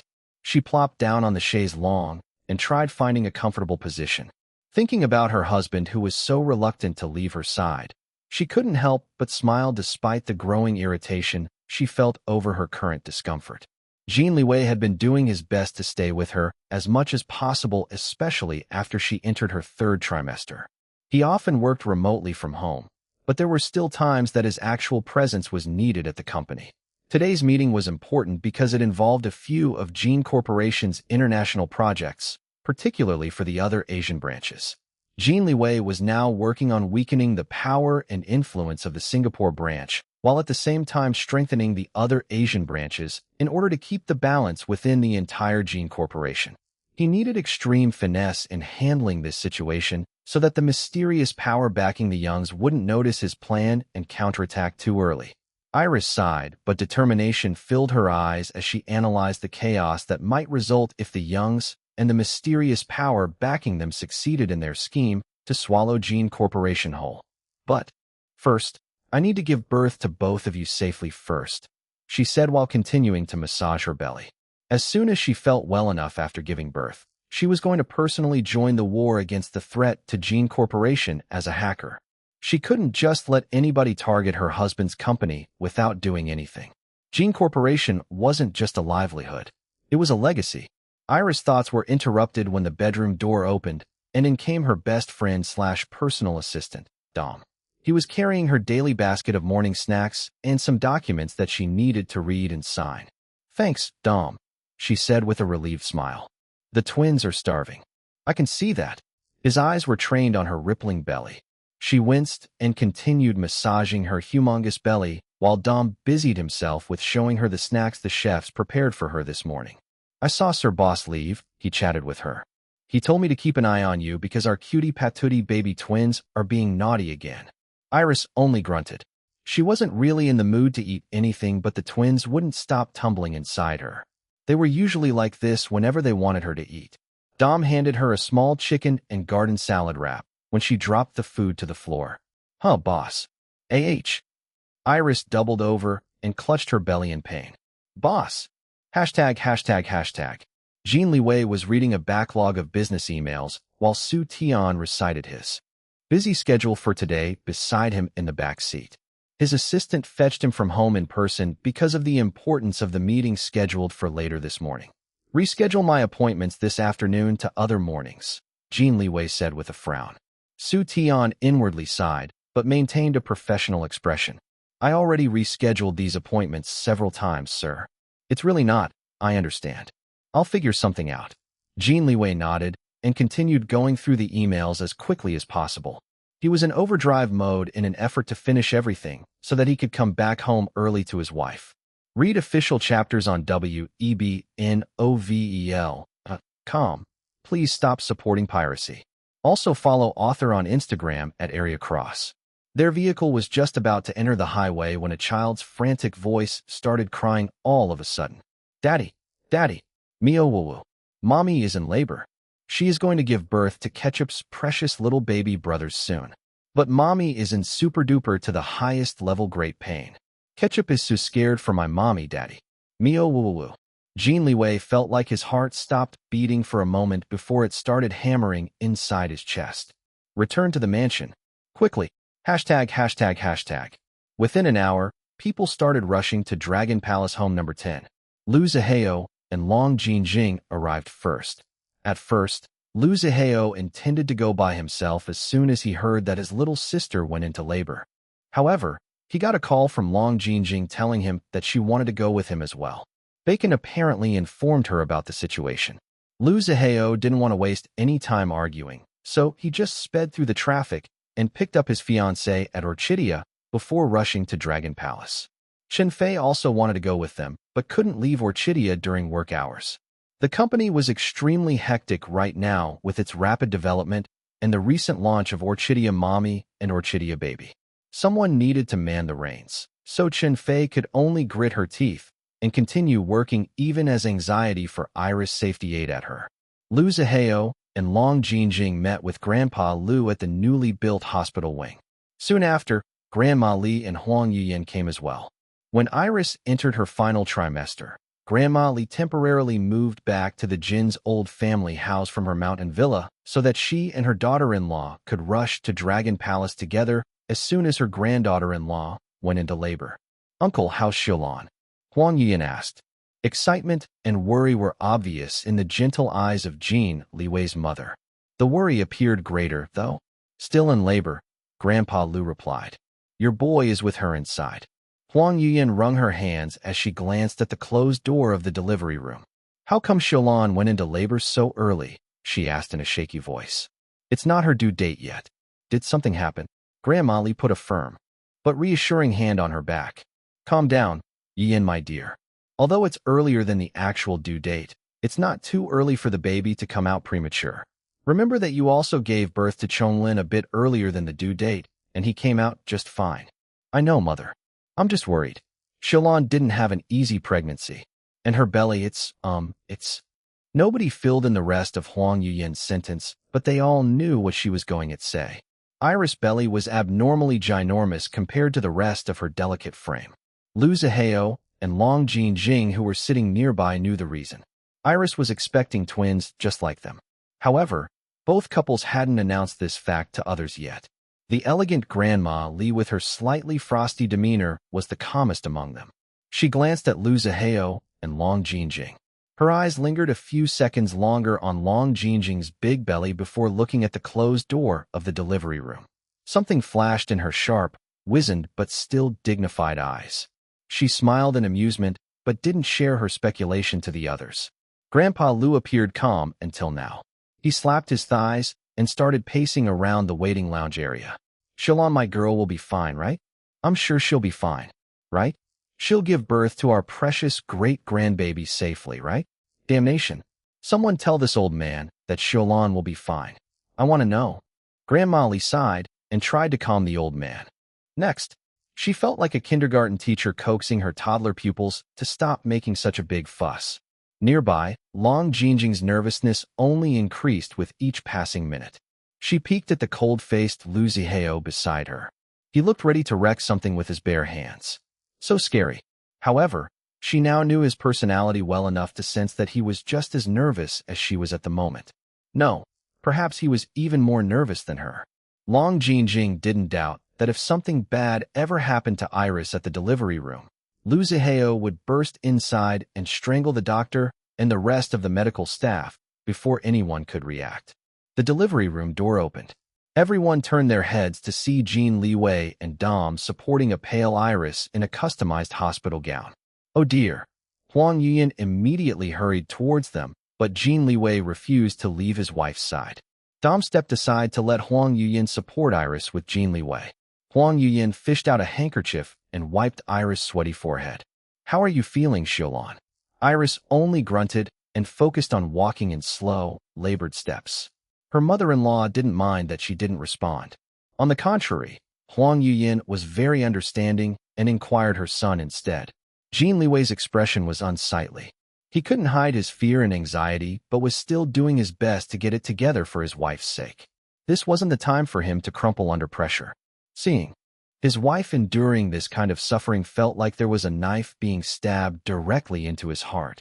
If only it were possible, he would gladly take away all of her pain and endure everything for her. Unfortunately, all he could do was stay beside her and give her moral support. The doctor recommended for her to take a walk, he told his mother. Huang Yuyan nodded. Yes, taking a walk should make the actual childbirth a little easier. That's what I did too when I gave birth to you and your brother back then. Ah. Iris stiffened and cried out in pain. Jin Liwei looked as if he was experiencing the same pain. He hugged her and tried soothing his poor wife. What the fuck is the damn doctor doing? Lu Ziheo's murderous voice demanded. A huge, hulking shadow covered Iris, Jin Liwei, and Huang Yuyan. How come the medical staff is not doing anything for the pain? Those damn quacks. I'll fucking beat some sense into their shitty brains. And Ziheo. The pregnant Long Jinjing caught up with him. She tried pulling his arm, but to no avail. Please calm down. Don't do anything rash, okay? The sweaty and panting Iris peered at them through pain-filled eyes. She muttered something to Lu Ziheo, but her voice was too faint for others to hear what she was saying. Only Jin Liwei, who was the closest to her, caught some Russian words. However, his proficiency level in the language was too rudimentary for him to understand what his wife said to her brother. Lu Ziheo heard his sister and read her lips at the same time. He looked torn but eventually calmed down. Somewhat. He glanced at Long Jinjing and calmed down some more. Come, he said while already pulling his woman away. Wait. Where are we going? I'm taking you to Jiangyin Yu, Lu Ziheo answered. But. Lu Ziheo bent down and carried her like a princess. Help Jiangyin Yu watch over her kid and the cats. She opened her mouth about to argue again, but he silenced her with a deep, hard kiss. Dazed, she could no longer remember what she wanted to tell him. It's better for you not to witness my sister giving birth, he told her. Huh? What? It might traumatize you, was what Lu Ziheo wanted to say, but stopped himself in time. Actually, this was what his sister told him just now. Iris still managed to notice the frightened Long Jinjing through the haze of labor pains. She told him to take Long Jinjing away to avoid traumatizing the woman. Long Jinjing had a rather timid personality. If she got too frightened witnessing Iris experience the pain of childbirth, it might cause a negative impact on Long Jinjing when it was her turn to give birth next. Lu Ziheo didn't want to leave his little sister like this, but his own pregnant fiancée was important to him, too. If something happened to Long Jinjing and their own twins due to his negligence, then he would never forgive himself. His little sister's reminder forced him to clear his mind. She had her husband now, who could stay by her side, while he also had his own pregnant woman who he needed to care for. We'll come back and visit my sister after she gives birth to our nephews, he told Long Jinjing. She studied his expression before nodding. You can put me down now. I'm H-heavy. Nonsense. Lu Ziheo snorted. I can still carry you even with just one arm. She leaned her head against his shoulder and hid her smiling face before mumbling. And Xiaolan is MY's sister, not yours. Lu Ziheo filtered out what she said, as always. ####. The sun set and darkness spread across the sky. More people arrived at the hospital wing. Long Tingfei and Yang Jiahui came with Mimi. How come the baby hasn't come out yet? Long Tingfei asked his wife while scowling at his wristwatch. Is this normal? He tried remembering the times when his own children were born, but came out blank. During those times, he had been too focused on expanding Long Industries into the international shipping industry. In short, he hadn't personally witnessed the birth of any of his children. He only came to see the mothers when the babies were already born and cleaned up for meeting him. Yang Jiahui didn't have any children of her own, so she couldn't give her husband a definite answer. All she could do was try to calm him down. The atmosphere in the waiting lounge area had grown heavy. Iris had been in labor since the morning. It was now evening. She would sometimes come out of the room to walk around the hallways so they saw with their own eyes how she gritted her teeth through the painful contractions. Even the usually loud and lively Grandpa Lu was now brooding in nervous silence. Lu Ziheo returned followed by the butler wheeling a cart filled with some light refreshments. Read official chapters on webnovel.com. Please stop supporting piracy. Also follow author on Instagram at Area Cross. How? Where's Jinjing, my girl? Grandpa Lu asked his grandson. Sleeping with the cats in our room. Lu Ziheo replied before taking a position by the window with the most direct view of the delivery room door. He leaned against the window and crossed his muscled arms across his wide chest. His eyes never left the door. He wasn't the only one. All of them could only sit through the long, agonizing wait and pray for the mother and baby's safety. Inside the delivery room, Iris felt exhausted. She didn't know how long it had been since she went into labor. It felt like forever. Someone started wiping the sweat on her face and neck. She glared at her husband. "Liwei, your sons are too much. And I'll scold them when they come out." Jin Liwei replied in a serious tone.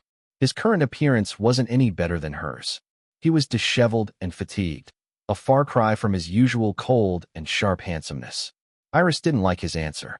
How dare the man want to scold her precious babies?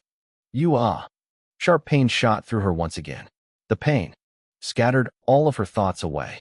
She had no choice but to endure the intense pain. The duration between the contractions was becoming shorter. She had less reprieve from the torment. "It's time," the doctor announced.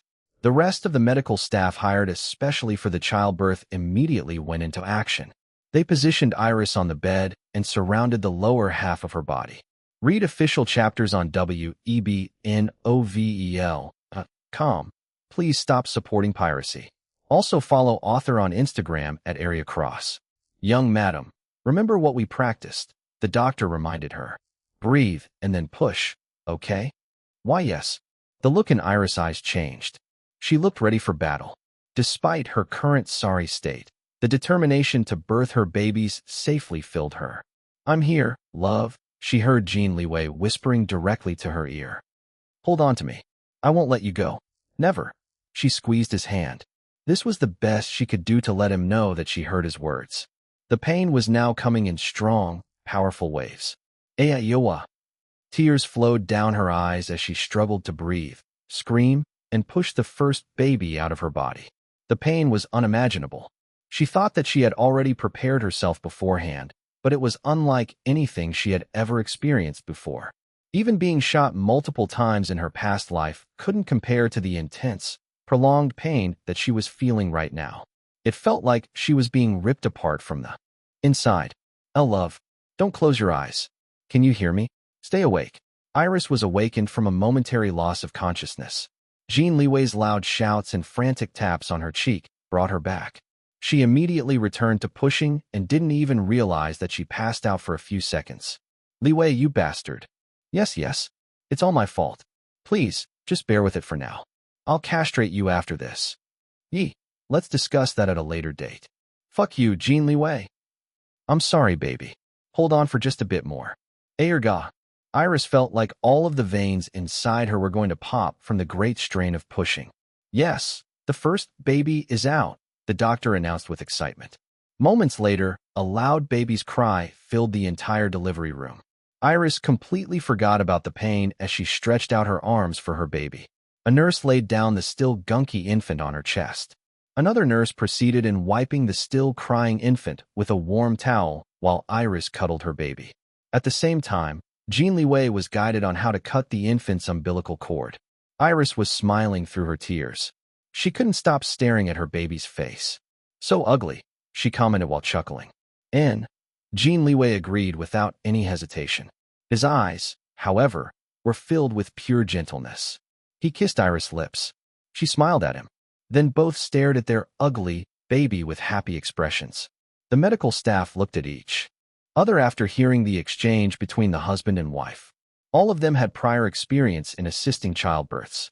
They swore that this baby was the best looking out of all the babies they had assisted in birthing. Sure, it was red and wrinkly, but all babies were born like that. The appearances of babies would quickly improve in just a few days. With a mother like Iris Long and a father like Jin Liwei, it was only natural that these two gorgeous people would produce beautiful babies. And yet listen to the two of them calling their own baby ugly so straightforwardly. Poor baby. Iris wanted to continue cuddling her son, but another wave of powerful contractions assaulted her. A nurse took away the baby as Iris once again had to focus on giving birth to the next baby. This time, the process was much smoother. It was still painful, but Iris didn't suffer as much. The second baby only cried for a short time, unlike his elder brother. He quickly calmed down upon being placed on his mother's chest while a nurse cleaned him up. Then Jin Liwei cut his second son's umbilical cord as well. Another ugly one, Iris said. In, looks like a drowned rat, Jin Liwei replied. She giggled while he smiled. The doctor made a face while the rest of the medical staff turned their heads away. It was hard listening to the couple's comments about their own babies.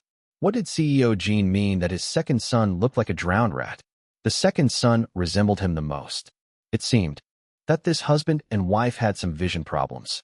They were so unlike other new mothers and fathers that the medical staff had assisted before who couldn't stop praising their newborn's cuteness. The entire medical staff wanted so badly to refute Iris and Jin Liwei's claims that their newborn twins were ugly.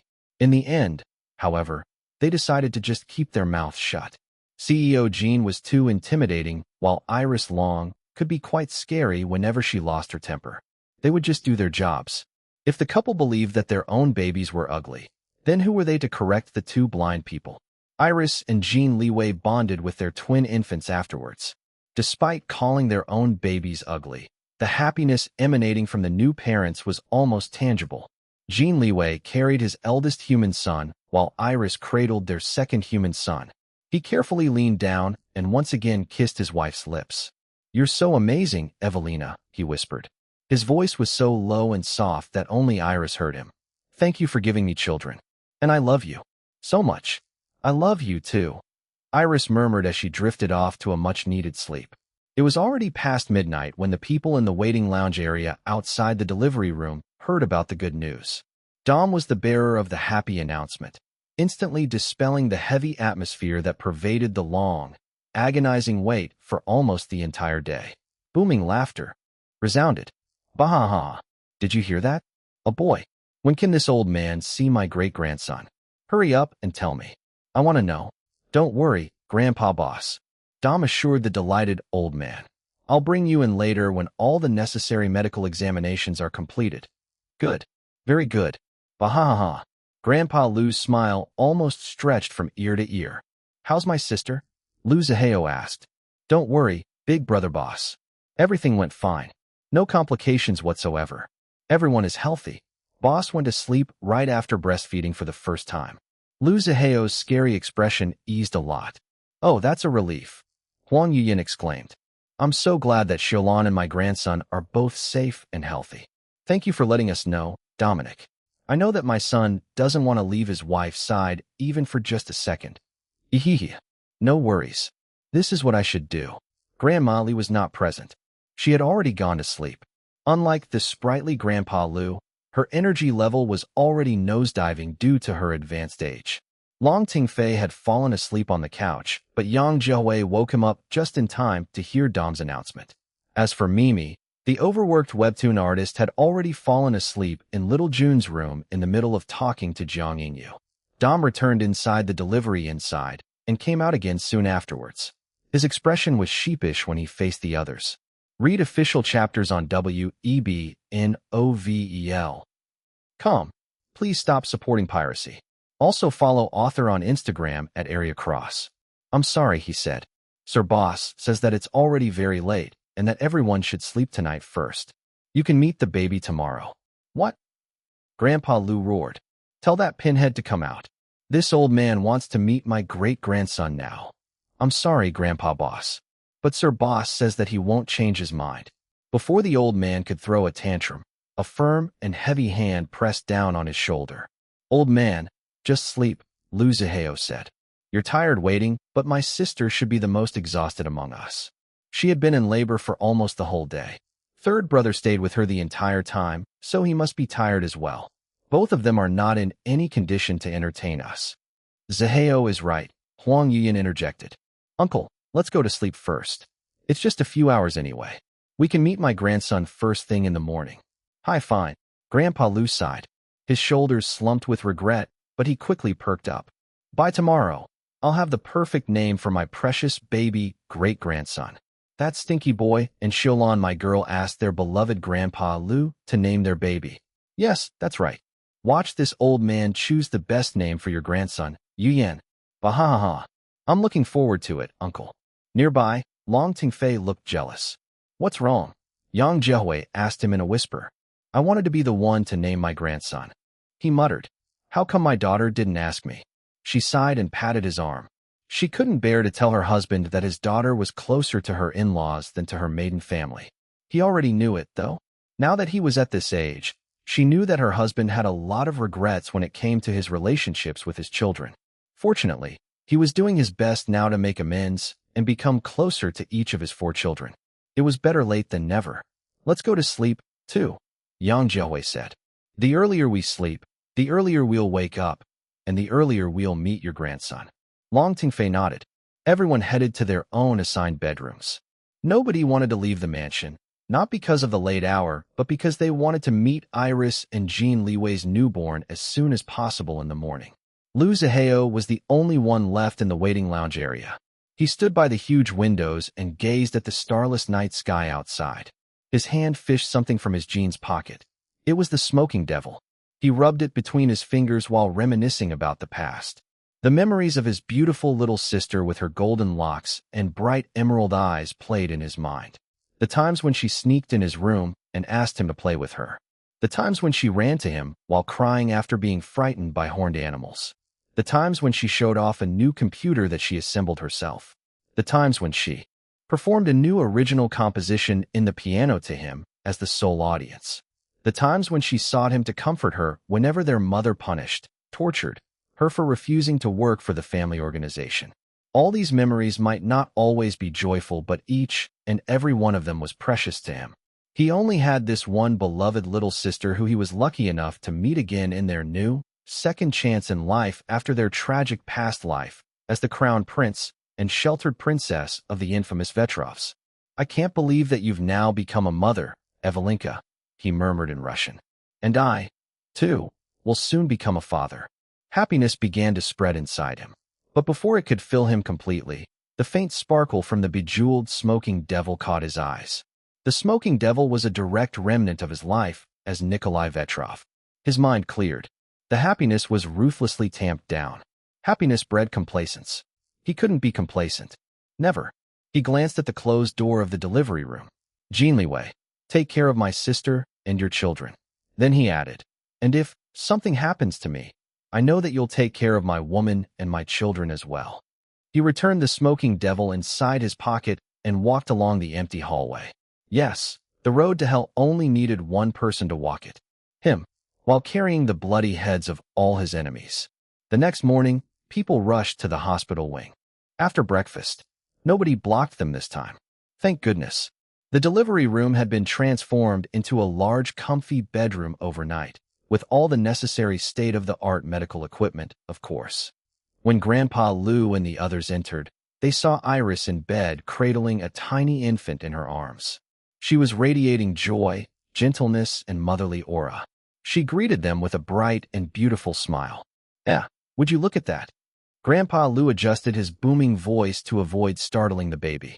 He was the first one to take the baby from Iris and carefully carry the little one in his arms. Hello there, little lad, Grandpa Lu cooed.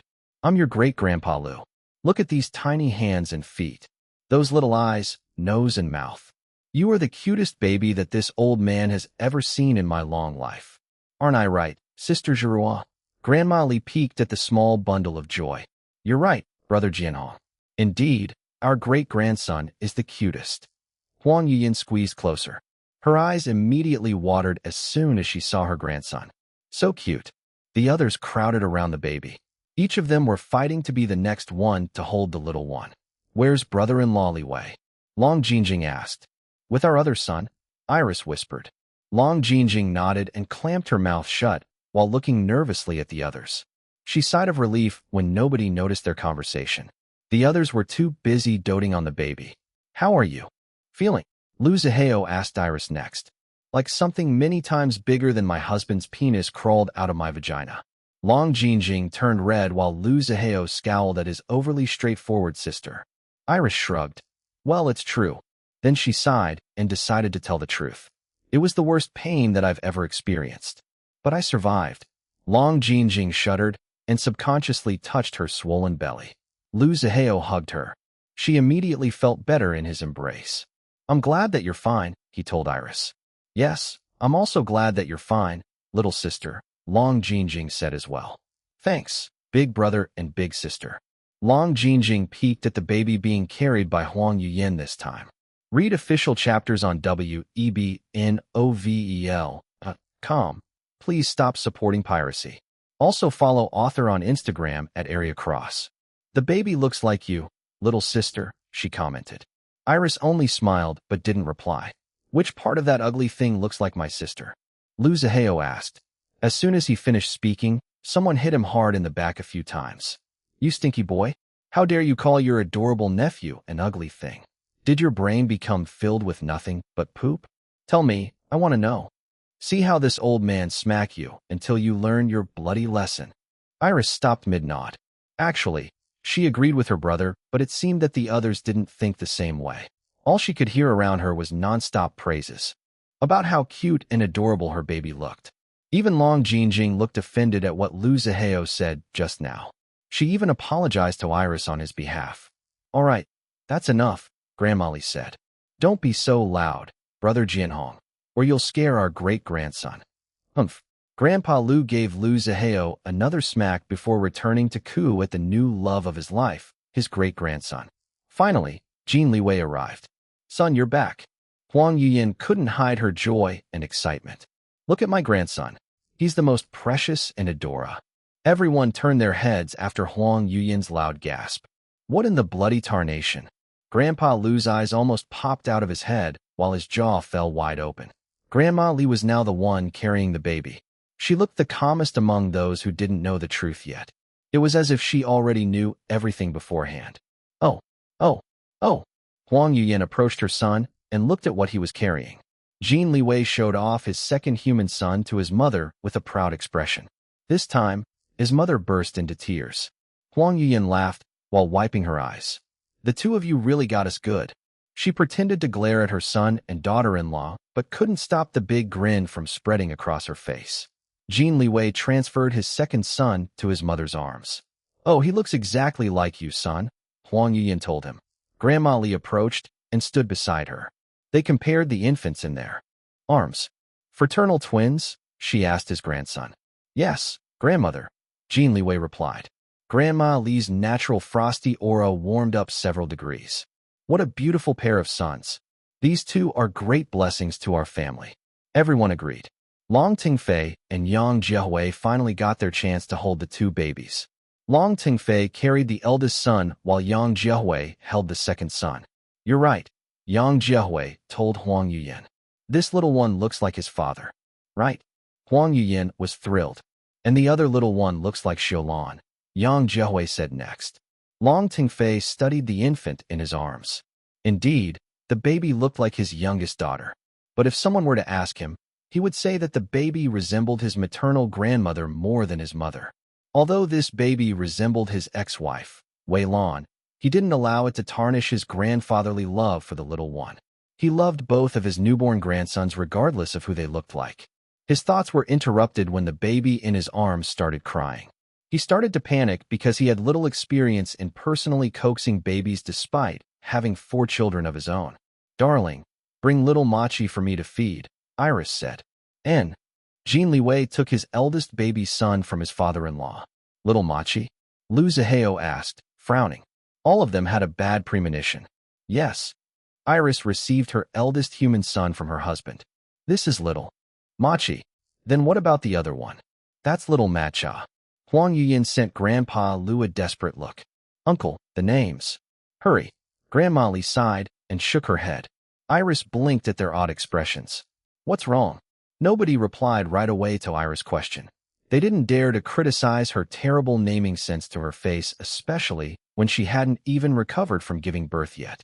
What if she became upset and refused to let everyone meet her babies?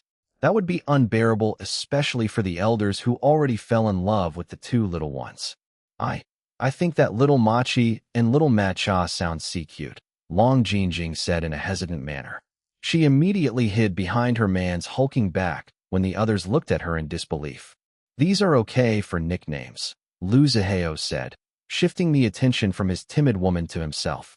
And Machi and Matcha don't sound that shitty compared to ridiculous names like, say, pork chop or sardine. Goodness, pork chop and sardine, Huang Yuyan mumbled while shuddering.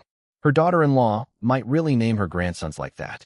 Now that she thought about it, Machi and Matcha indeed sounded rather cute. Well, compared to other less pleasant options like pork chop or sardine, like what Lu Zihao said just now. Huang Yuyin pressed her hand over her heart and felt like her precious grandsons dodged a bullet.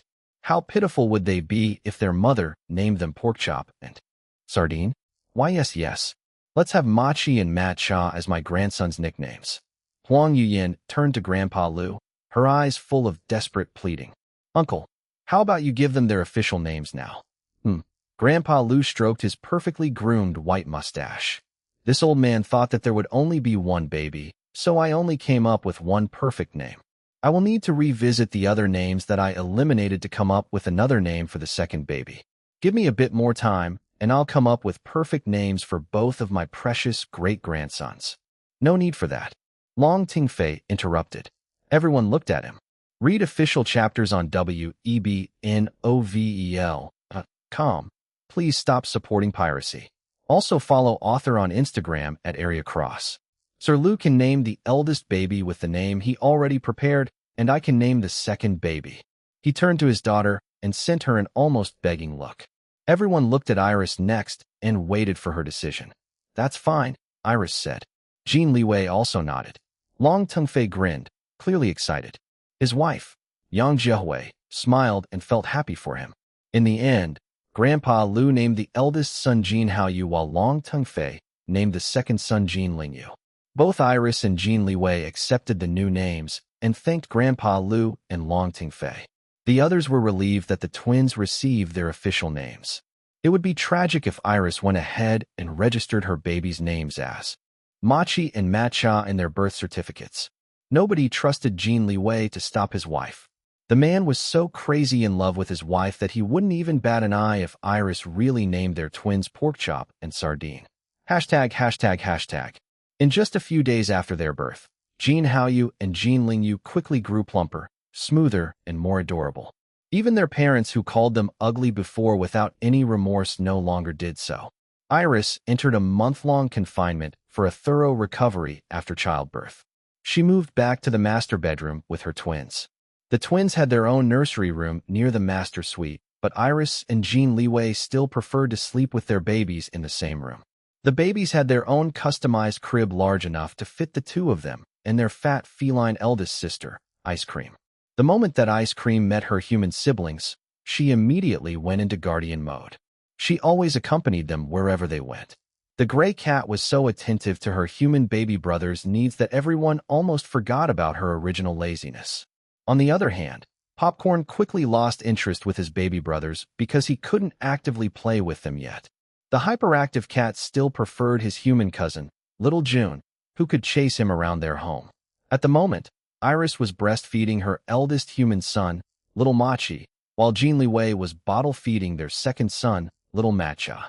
Even though the twins were only a few days old, the new parents already noticed some personality differences between the two.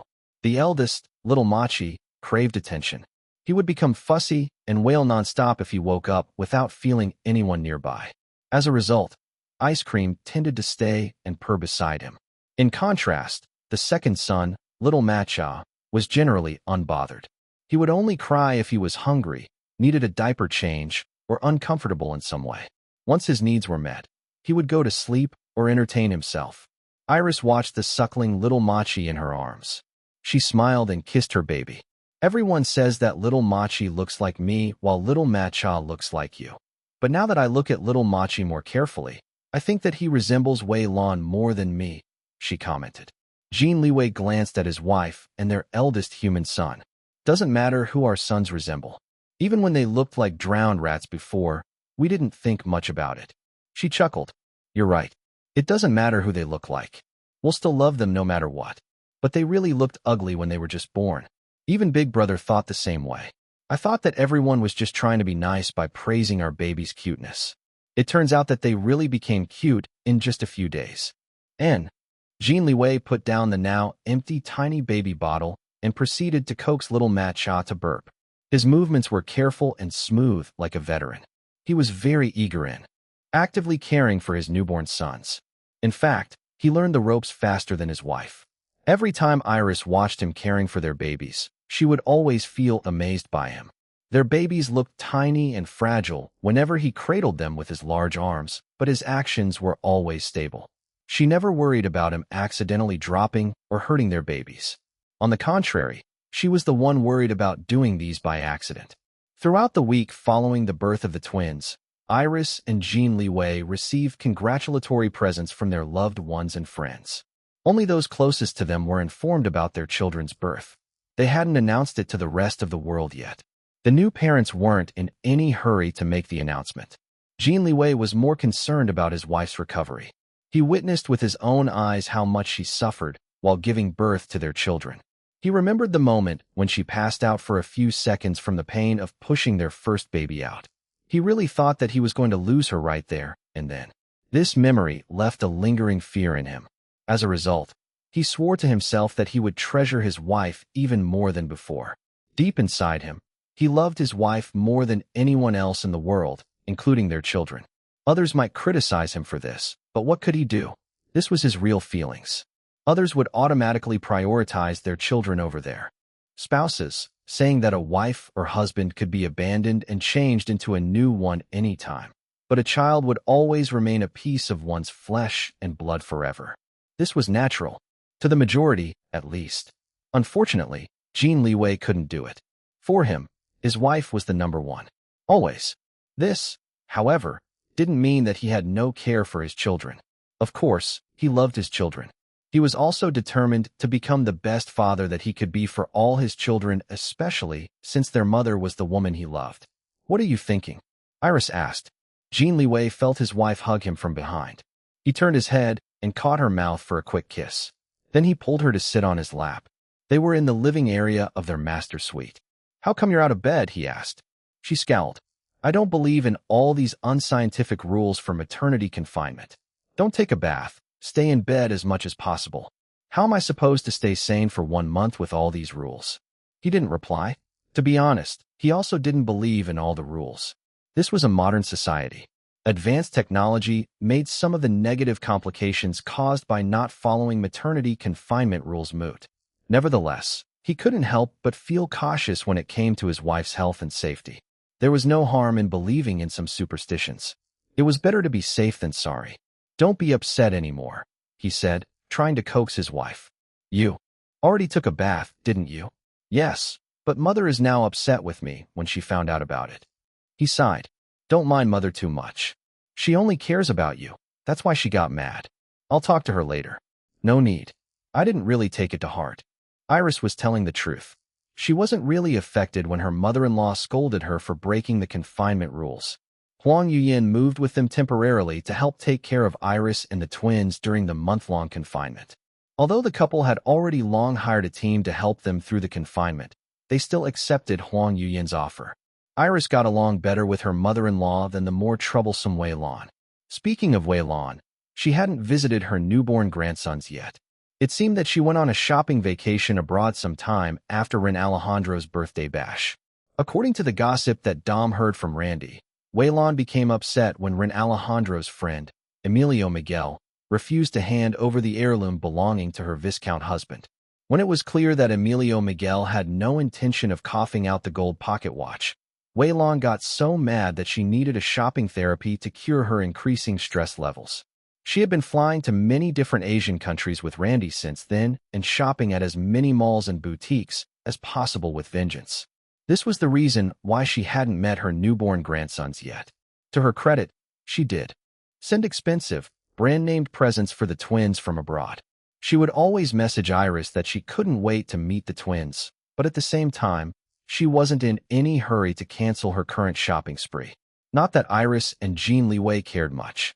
For them, seeing one grandmother put in obvious effort to bond with their twins was enough. Huang Yuyin genuinely doted on her grandsons from the bottom of her heart. Read official chapters on webnovel.com. Please stop supporting piracy. Also follow author on Instagram at @AreaCross. Back to the present, Iris and Jin Liwei cuddled on the couch. Huang Yuyin and the babysitters were taking care of the twins, so the couple could have some alone time. The new parents were tired because they would take care of the twins at night.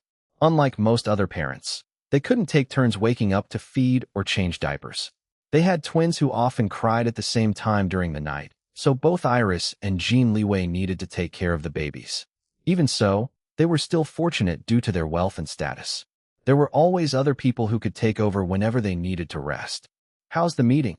Iris asked. "There are still some details that needed to be ironed out, but overall, things should go according to my original plan," Jin Liwei replied. They were talking about the important meeting that got canceled when Jin Liwei rushed home after learning that Iris went into labor and eventually gave birth that night. If it was just an ordinary meeting, Jin Liwei could delay it indefinitely, but it was important, so he could only find time to make up for it a few days later. "That's good," she said. "Let me know if I can help." "I will, but for now, you should focus on recovery." "Okay, love." She nodded and started to feel drowsy. Unfortunately, before she could fall asleep, her breasts started leaking milk. The front of her shirt quickly became wet despite the nursing pads. Jin Liwei chuckled, but his eyes darkened as he stared at his wife's chest. A few moments later, the panting Iris moaned a final time. Jin Liwei raised his head and licked his moist lips, sweeping away the white liquid with his tongue. His expression was filled with desire and satisfaction. He glanced down, and his gaze darkened even more. He was about to go for another dive when Iris pushed his face away. "No more," she told him. "These are for your sons." "These are mine first," he replied in a stubborn tone. She pursed her lips, but her husband's obvious desire was reflected in her eyes as well. What the heck was this? She hadn't even fully recovered yet from giving birth a few days ago, but she already wanted to jump her husband. This man was too sinful, too seductive. She didn't know that her husband was thinking the same way about her. Their sexy time could only go this far. It wasn't safe for her to go all the way yet. They needed to wait about 6 weeks for that. Fortunately, her lustful thoughts were interrupted by the increasing wetness on her chest. It was starting to feel uncomfortable. She grabbed the shirt that Jin Liwei took off her body and started wiping the leaking milk. Jin Liwei sighed and kissed his wife's lips before heading to their bedroom. He soon returned with an electric breast pump and even personally attached the equipment on his wife. The two of them watched the milk fill up the bottles quickly. "I feel like a dairy cow," Iris commented. "Sexiest cow to ever exist in the world," Jin Liwei replied smoothly. She hammered his chest and giggled. "I'm producing so much milk than our twins can consume." "There's still me." She smacked him. "Stop it. We'll store the extra milk in the freezer," he said. "If our sons can't finish all of them before they're weaned, we'll just find a way to discard them properly. Or maybe we can donate," she suggested. He frowned. She reached over and smoothed out the furrow between his brows with her fingers. "Don't think too much about it. The doctor says that not all new mothers can produce adequate milk for their newborns like me. Not everyone wants to have their babies drink other women's breast milk, but there are those who believe that breast milk is still better than baby formula. Maybe we can ask second brother Ingjia if there is a program in his hospital for donating milk. We'll discuss this later," Jin Liwei said, but it was clear that he disliked her idea. She sighed and didn't bother arguing with him about it. Their own twins were their main priority right now. Little Machi and little Matcha were still only a few days old. Who knew what would happen in the future? What if Iris couldn't produce enough milk all of a sudden? It was better to have extra milk in case of emergencies. She was thankful that her natural breast milk production was more than enough, even excessive, for her own twin babies. Not everyone was as fortunate as her. "All right, darling. N. ####. A month later, Iris' confinement finally ended. She felt like a butterfly that just broke out of her cocoon. Although her mother-in-law loosened the rules after Jin Liwei spoke to her, Iris still felt suffocated from staying indoors all the time. She couldn't wait for the confinement period to end. Now that it ended, she felt free. Ah, what a wonderful feeling. Due to the meticulous care Iris received throughout her confinement under the watchful eyes of her mother-in-law, her physical recovery was quite fast and smooth. Read official chapters on webnovel.com. Please stop supporting piracy. Also follow author on Instagram at @AreaCross. She already lost almost all the extra flesh around her waist that lingered after the birth. Her body was starting to return to its former hourglass figure, but more exaggerated this time because of her bigger boobs and hips. She didn't notice it personally, but her husband's constant hungry gaze on her body was difficult to ignore. It seemed that Jin Liwei had really become much more attracted to her after giving birth to their children. He literally couldn't take his eyes off her. He also couldn't take his hands off her, but his concern for his wife's health and safety was more important than satisfying his physical needs. Despite hungering for his wife, he still didn't cross the line until it was safe to so. And right now, it wasn't safe yet. All he could do was to endure. It wasn't that big of a problem anyway because both of them were often too preoccupied with taking care of their twin babies. Nevertheless, the two of them still managed to keep the sexual spark alive every day by teasing each other whenever they had a few moments alone together. At the moment, Iris and Jin Liwei were in the gym. Iris was doing postpartum safe yoga while Jin Liwei was doing his usual high-intensity interval training. Little Machi and little Matcha were with their grandmother, Huang Yuyin, and the others. Iris was determined to lose the little weight she gained during her pregnancy and return closer to her previous figure as much as possible. This time, however, her focus was more on strengthening her body. She was a full-fledged mother now. She needed to be as healthy as possible for the sake of her children. Jin Liwei thought the same way. He became more meticulous in maintaining their family's healthy lifestyle. Iris was lying down on her yoga mat after completing her short exercise program. As much as she wanted to go hardcore in the gym, she still had to take things slowly to not disrupt the natural healing process of her postpartum body. She turned her head and watched her husband. Jin Liwei was only wearing sweatpants. His upper body was completely bare. His skin was soaked with sweat, making his taut muscles glisten under the lights. The man was so sexy, and he belonged to her. Iris shifted to her side and rested her head on her elbow while continuing to watch her sexy, sweaty husband. Jin Liwei finally finished his intense workout. He was gasping for breath, but his eyes were still bright with energy. A towel and a bottle of water appeared in front of him. He smiled at his wife. "Thanks, love." Ignoring her yelp, he grabbed her waist and dove down for a deep, hard kiss. The towel and water bottle dropped to the floor. Iris wrapped her arms around Jin Liwei's neck, not at all minding his sweaty body. Before she knew it, she was already hanging all over him with her legs wrapped around his waist. They continued to kiss as if easing their thirst from each other's mouths. Their moist, slightly swollen lips only separated when Iris couldn't breathe properly anymore. Jin Liwei sucked his wife's neck, leaving a deep red mark on her smooth skin. She had many similar marks on her body ever since she retreated from the public eye due to her pregnancy. He took advantage of the situation and left as many hickeys on many parts of her body as he could. 2 more weeks, he panted. "Actually, I think I've recovered enough." "No." His response was swift despite the temptation. "Let's follow the doctor's recommendations. It's safer for you this way." Iris sighed and nibbled on his ear. She smiled when his body tensed. The husband and wife continued teasing each other inside the gym. They only stopped when Iris' breasts started to feel too full and too heavy. It was time to feed the twins, or if they were already fed, then to pump milk. Jin Liwei lowered her feet to the floor before turning around and inviting her for a piggyback ride. She giggled and readily jumped on his back. After a quick shower together and another round of naughty teasing, Iris and Jin Liwei headed to the nursery room, where Huang Yuyin and the others had been taking care of their twins. "We already bottle-fed my grandsons," Huang Yuyin told them. "Thank you, mother." Iris smiled. "My pleasure, my dear." The relationship between Iris and her mother-in-law became closer during the confinement. Huang Yuyin had been strict on Iris regarding the confinement rules, but Iris never felt like she was being controlled by her mother-in-law. Iris understood that Huang Yuyin only cared about her health and proper recovery, hence the strictness.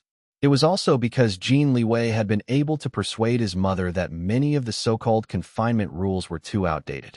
Huang Yuyin wasn't a stubborn one who would insist on following old traditions all the time. She understood that her generation was different from the current one. After her talk with his son, she remained strict on her daughter-in-law, but not too strict as to create disharmony between them. Why would she fight with her daughter-in-law? Huang Yuyin would be stupid if she acted like a stereotypical evil mother-in-law. Her eldest son fell so hard in love with his wife. If given a choice between his mother and wife, Huang Yuyin knew in her heart that her son would choose his wife hands down over her, the mother. As a mother, it hurt. But what could she do? Compete with her daughter-in-law? She was also a Madame Jean. That was something beneath her level. Besides, her daughter-in-law was a certified genius like Huang Yuyan's late father-in-law, grandfather Jin, and of course Grandpa Liu. For Huang Yuyan, her eldest son was already so lucky to marry such a wonderful and amazing wife. In fact, she loved Iris like her own daughter, not just as the wife of her eldest son. Now that Iris had given birth to the next generation of their Jin family, Huang Yuyan loved her even more. I know that you've already completed your confinement, but you still need to take it easy, Huang Yuyan reminded her daughter-in-law. You've given birth to twins. It takes longer for you to recover completely. I understand, mother, Iris assured her. Please don't worry. Huang Yuyan turned to her son next and told him in a stern tone, and you, son, control yourself, okay? Don't torment your tired wife just to ease your physical needs. And Jin Liwei nodded, his expression sincere. Iris chuckled. Don't worry, mother. Liwei isn't tormenting me. Actually, I might be the one tormenting him. Jin Liwei's gaze on his wife was sticky as always. Hi, you two. Huang Yuyan shook her head but couldn't stop herself from smiling. To be honest, she was relieved that the relationship between the husband and wife seemed to be doing well. In fact, as far as she could see, it was doing so much better than before. She had witnessed many couples in their social circles, many of them arranged by their respective families, drifting apart after the birth of their children. Either the husband lost interest in his wife sexually and found a mistress outside to satisfy his physical needs, or the wife refused to be touched anymore because she had already fulfilled her duty of giving birth to an heir. This kind of situations were actually quite common in high society. Huang Yuyan was glad that her eldest son found his true love. All right, I'll take my leave now so that your little family can spend time together without a nosy old woman like me. Iris was quick to refute her mother-in-law's claim. Mother, what are you saying? You're not old at all. I am getting old, my dear. I'll send you more anti-aging or Chidia beauty products. Huang Yuyan chuckled but didn't refuse the offer. Then I'll give you my thanks. After Huang Yuyan left, Iris and Jin Liwei watched over their sleeping twins. Ice Cream was guarding her baby brothers as usual. Popcorn was nowhere in sight. He was probably with his human cousin, Little June. Read official chapters on WEBNOVEL.com. Please stop supporting piracy. Also follow author on Instagram at Area Cross. Little Machi was a restless sleeper. He would shift every now and then. Sometimes he would even accidentally hit or kick his eldest feline sister, Ice Cream, while dreaming. Good thing that he was still tiny and couldn't hurt Ice Cream yet. I now know who've been kicking inside your belly all the time back then, Jin Liwei commented while observing his eldest human son's bad sleeping habits. In contrast, little Matcha, who resembled his father the most, was actually like his mother when it came to sleeping, a deep sleeper. Once he slept in one position, he would remain in the same position until he woke up. Iris smiled. Her maternal brain had already turned those rather painful memories into something precious and beautiful. The whole nation seemed to be on the lookout for any update concerning the new little addition to the Jin family. About a month ago, a week after celebrity Iris Long gave birth, both LXC Studio and Jin Corporation released brief official announcements about the happy event. The official announcements only mentioned the date and time that Iris Long had given birth at home. No other information was included, not even the gender of the child. The media swarmed both companies in the hopes of getting more details. Unfortunately for them, the new parents, Iris Long and Jin Liwei, maintained their silence. How stingy. Despite this, the Black Stars showered their boss Iris with sincere congratulations. Unlike the pesky media, they remained patient in waiting for their boss Iris and her husband to provide additional updates of their own accord. It hadn't been easy for Jin Chonglin either. As the younger brother of CEO Jin Liwei and the brother-in-law of Iris Long, he found himself being hounded by reporters and paparazzi asking him about his new niece or nephew. Of course, he didn't reveal anything. He released a sigh of relief when he finally managed to escape the troublesome reporters and paparazzi and enter the doors of LXC Studio. Read official chapters on WEBNOVEL.com. Please stop supporting piracy. Also follow author on Instagram at Area Cross. You've worked hard, his manager, Lin Dong, told him. He ran his hand through his hair. His movements was so sexy that some of the staff and talent recruits in the lobby couldn't stop themselves from squealing. Good morning, everyone. He winked and flashed them with his famous killer smile. Kaiawea. Good morning, Boss Lin Lin. Prince Lin Lin, you're handsome again today, as always. Jin Chonglin's smile disappeared when the elevator door closed, leaving him and Lin Dong alone inside. It was still morning, but he already felt tired. Bear with it for a little longer, Lin Dong said. Manager Tang assured me that Iris and your brother will release a new update soon. Jin Chonglin sighed and massaged his forehead. I'm not complaining. The twins are my nephews, you know. I should also do my job as their uncle to protect their privacy. This is nothing. I'm the superstar Jin Chonglin. This prince is already used to this. Lin Dong patted his shoulder. The elevator door opened. They headed to Jin Chonglin's office. After a productive workday, Jin Chonglin told his driver to head straight to Dragon Palace. He had been visiting his twin nephews whenever he had free time, which wasn't that often due to his busy schedule. He drifted off to sleep during the ride. Then he was startled awake by his assistant's loud exclamation. What happened? He asked, annoyed at being disturbed. Oops, sorry. Please continue sleeping. I'll be quiet, promise.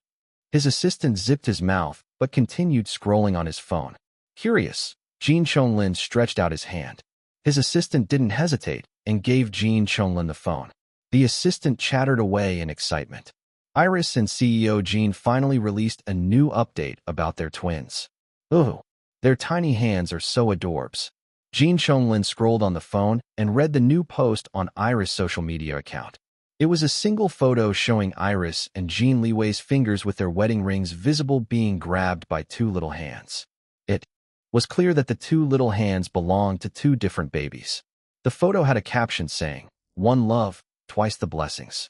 Mommy and Daddy love you, little Machi and little Matcha." What the hell, big bro? Jin Chonglin muttered. Why didn't you stop your wife from revealing my nephew's ridiculous nicknames? I think the nicknames Machi and Matcha are adorbs, his assistant commented. You're crazy. Although Jin Chonglin said this, he was already liking the post. He tossed the phone back to his assistant before fishing out his own phone. Then he liked the post again, using his official verified account. His action pushed the post to the top of the trending lists in no time. He even reposted it with the caption, "Hugs from a proud uncle." There was a new notification. He clicked on it and found out that his brother, Jin Liwei, posted a big online raffle giveaway to celebrate the birth of his twin sons. Jin Chonglin shared it again to his own followers. Other celebrities followed suit. Within a few minutes, CEO Jin Liwei's big raffle giveaway was shared multiple times by the biggest figures in showbiz and the business industry. Then Jin Chonglin had an idea. He announced that he would be adding to the giveaway prizes. As a result, the online giveaway spread faster and wider like wildfire. To everyone's shock and delight, several other big shots surfaced and followed his example of adding to the prize pool, making the online giveaway even more impressive than before. Sir Liu Jianhong, legendary business genius. CEO Long Tingfei of Long Industries. JJ, multi-award-winning music producer. Feng Wan, a widowed high society madam with deep roots in the military and diplomatic circles, aka Mrs. Love Phantom of the Black Stars. Feng Jiao, host of the long-running talk show A Closer Look with Feng Jiao, also the cousin of Madame Feng Wan. Madame C. Xinyue, wife of the chief of police, aka JJ No. 1 fan. Madame Bai Li, madam from a renowned family of scholars and national artists who also owned private universities, aka JJ No. 2 fan. Madame Kung Mian, madam from a family of politicians, aka JJ No. 3 fan. CEO Ho Liang of Planet Monkey, aka Monkey Face, and CFO Wu Chun, aka I Eat Slippers of the Slippers Army. COO Chen Fei and CFO Long Jinjing of Orchidia. Princess Porkchop, popular artist of the webtoon Queen of the Shadows, Mimi. A representative of Gold Heights. A representative of Guanjin Tao, famous blind Paralympian gold medalist swimmer. Yin Meishin, internationally acclaimed Best Actress Award winner, who rose to fame for her role as the young mother of Guanjin Tao in the film Strong Yet Broken. President of Bright Summit Entertainment Company, former boss of both Jin Chonglin and Iris Long. Sir Deng Gui, a former judge of the International Court of Justice and Sir Liu Jianhong's friend. Even the legendary hitmaker Enrique Valdez, who was currently staying in the country, joined in. The fun All the netizens were almost going crazy from the excitement. Jin Chonglin busied himself promoting his brother's raffle giveaway online, even though Jin Liwei didn't ask him to do so. He also felt excited about it, so he was doing all this of his own accord. It was quite fun watching the prize pool increase as more people added to it. His phone rang. He answered the call. "What's up?" "All right, that's enough." It was his manager, Lin Dong. "CEO Jin's giveaway is starting to get out of control because of you. At this rate, you're going to make a mess of it instead of helping out. Have you forgotten about your status as a superstar? If you just like a post, it will end up in the headlines straight away. What more if you're being so active like what you're doing right now? Do you want to get into trouble with your brother? Stop playing around." "I'm not playing around." Jin Chonglin quickly defended himself. "But fine, I'll stop now." "TSK. Good. Don't sleep so late tonight. Remember that you have an early schedule tomorrow." I know. Don't treat me like a little kid." "Geez, you're not a little kid, so don't act like one. I'll see you tomorrow. Don't be late." "But," Jin Chonglin stuck out his tongue at his phone. He didn't feel sleepy anymore, so he listened to music instead until they finally arrived at Dragon Palace Home Number 10. His entourage helped him carry all the presents he brought for his brother's family. Most of the presents were for his newborn twin nephews, but he didn't forget about little June and the cats. His busy schedule didn't allow him to visit them all the time, hence he could only go all out whenever he had some free time. "How's my twin nephews?" Jin Chonglin asked the butler. "Little Master Haoyu and Little Master Lingyu have grown a lot. They've become so much more adorable. Lately, their paternal grandmother has been saying that Little Master Haoyu resembles you a little when viewed from a certain angle, especially when he smiles." "Oh, Mom really said that?" Jin Chonglin looked excited. "Hurry and bring me to them. I want to see." The butler smiled and sped up a little. Read official chapters on webnovel.com. Please stop supporting piracy. Also follow author on Instagram at Area Cross. Finally, they arrived at a lounge room. Jin Chonglin rushed inside, unable to wait and see if one of his nephews really resembled him. "Look who's here, my dear nephews. It's your coolest and most handsome uncle." His next words got caught in his throat when he saw a certain someone that he didn't really want to see, or so he kept telling himself. "You? Why are you here?" Chen Fei's eyes flashed with displeasure. "You think you have the right to ask me that question? Is this your house?" "This is my brother's house." She rolled her eyes and crossed her arms on her chest. "Whatever. I'm not going to waste my saliva arguing with an unreasonable diva like you." "Say that again. Who are you calling a diva?" "That's enough." Huang Yuyan glared at her youngest son. "How old are you? Why are you still acting so childish? And don't be so loud. Do you want to scare your nephews?" Jin Chonglin looked like he still wanted to fight with the annoyingly bossy woman, but didn't want to continue angering his mother either. In the end, he could only temporarily withdraw, but not before scowling at his opponent. Chen Fei snorted and ignored him. "Hi, you two." Huang Yuyan sighed and shook her head. "If you want to fight, do it somewhere else. Don't be bad examples to the children." Chen Fei straightened her back and lowered her head. "I'm sorry, Auntie." Jin Chonglin refused to follow her lead, but eventually quailed under his mother's cold look. "Fine, I'm sorry, okay?" Huang Yuyan might have a generally subdued personality, but she was still a mother at the end of the day. Her sons had already grown up into adults, but she could still flex her own innate weapon that all mothers possessed, aka the look of doom, to discipline them when needed. Now that the argument between Jin Chonglin and Chen Fei was over, at least for now, Iris finally welcomed her brother-in-law and showed off the twins. "Would you like to hold one of them?" she asked. Jin Chonglin stepped back in a hurry and raised his hands up to stop her. "No way. What if I drop the baby? I'll just look okay." Iris chuckled and didn't insist anymore. The eldest twin, little Machi, was being carried by his father. Jin Liwei teased his son with his finger. The baby waved his little mittened hands and kicked his little socked feet, thoroughly enjoying playing with his daddy. The other twin, little Matcha, was deeply asleep in his great-grandfather's arms. Grandpa Lu didn't give a whit about his surroundings anymore. All of his attention was on his adorable twin great-grandsons. The old man's booming voice was now rarely heard. Grandpa Lu would deliberately lower the volume of his voice to avoid scaring his precious great-grandbabies. He could coo at the twins all day long if possible. "I heard that you said that little Machi resembles me a little?" Jin Chonglin asked his mother. Huang Yuyan's eyes lit up. Oh yes. Jin Chonglin looked at the baby in his brother's arms. He turned his head to the left and stared intently. Then he turned his head again to the right and pursed his lips. I don't see it, Mom. Little Machi still looks like Sister Xiaolan, not me. No, you're standing too close. Huang Yuyan pulled him away until they could barely see the baby's face. See? He looks like you now. Jin Chonglin squinted his eyes, but no matter how much he tried, he couldn't see it. Disappointment filled him. Then Jin Liwei poked his son's chin lightly. Little Machi smiled. Oh, Jin Chonglin's eyes widened. It was just a flash, but little Machi really resembled him a little when the baby smiled. Wow, that's amazing. His disappointment melted away in an instant and was replaced by joy. Jin Chonglin experienced a wonderful feeling inside him. Seeing that one of his nephews really resembled him, even if it was just a little and only limited to certain angles, he felt a kind of joy that he had never felt before. Forgetting about his earlier fear of dropping babies, he eagerly asked his elder brother to teach him how to properly hold little Machi. Hi there, handsome little guy. He cooed at the baby in his arms. At this near distance, little Machi no longer resembled him. The baby mostly looked like his mother, Iris, but also looked like someone else that Jin Chonglin couldn't remember at the moment. Jin Liwei took his other son, little Matcha, from the unwilling Grandpa Lu. Then he stood beside his brother. The two adult Jin brothers were now holding the next generation of Jin brothers. Iris snapped a photo of the moment.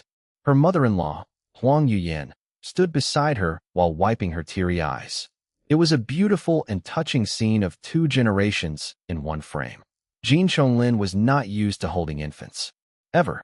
His arms were starting to get tired from holding the same position for too long, but he didn't dare to move carelessly for fear of really dropping his cute nephew. It was little Machi who started protesting in his arms. Unlike his unbothered younger brother, little Machi didn't like staying in one position for too long. Jin Chonglin was unwilling to hand little Machi over to someone else, but he didn't know how to coax a baby. He could only swallow his disappointment and give the baby to the eager Grandpa Lu, who immediately started gently rocking little Machi like a pro. Sighing, Jin Chonglin could only purse his lips. Envious? His mother asked him.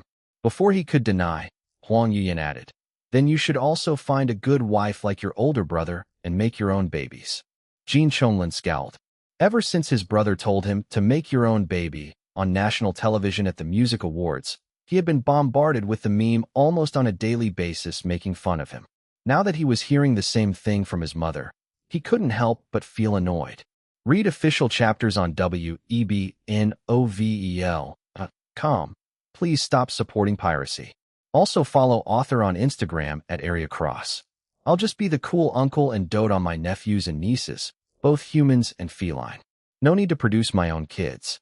Huang Yuyan sighed and shook her head. She wanted to lecture her youngest son, but knew that Jin Chonglin had a stubborn and rebellious personality. They were interrupted by a deliberate cough. Chen Fei gave an apologetic smile to Huang Yuyan while ignoring Jin Chonglin. Sorry to interrupt, Auntie, but now that I've seen the twins, I'm going to check on Jin Jing next. Oh, of course. Go ahead, Xiaofei. Thanks for visiting despite your busy schedule. After speaking to everyone except to Jin Chonglin, Chen Fei finally left the lounge room.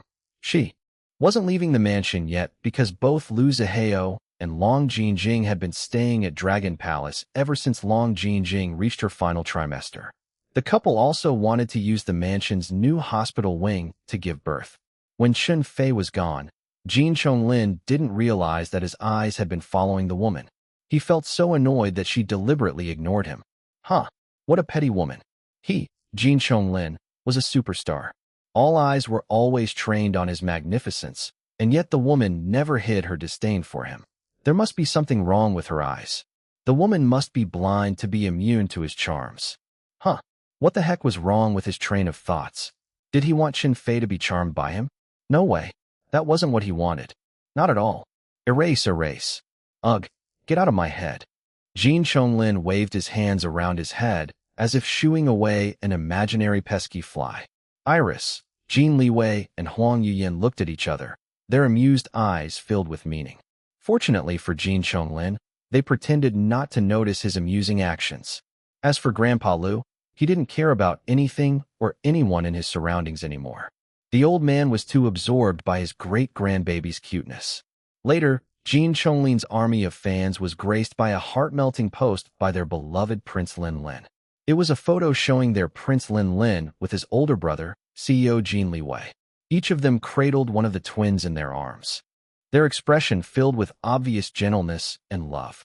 The sweet photo had the caption, "Two generations of Jin brothers. Proud dad and proud uncle. Can't ask for anything more than this." The only disappointing thing to the netizens was that the faces of the twins were covered by cute kitty stickers. Nobody was surprised, though. Both Iris and Jin Liwei had constantly demonstrated their preference to keep their personal lives as private as possible ever since the beginning of their relationship. Although people wanted to see what their twins looked like, they could only wait until the couple was ready to do a reveal on their volition.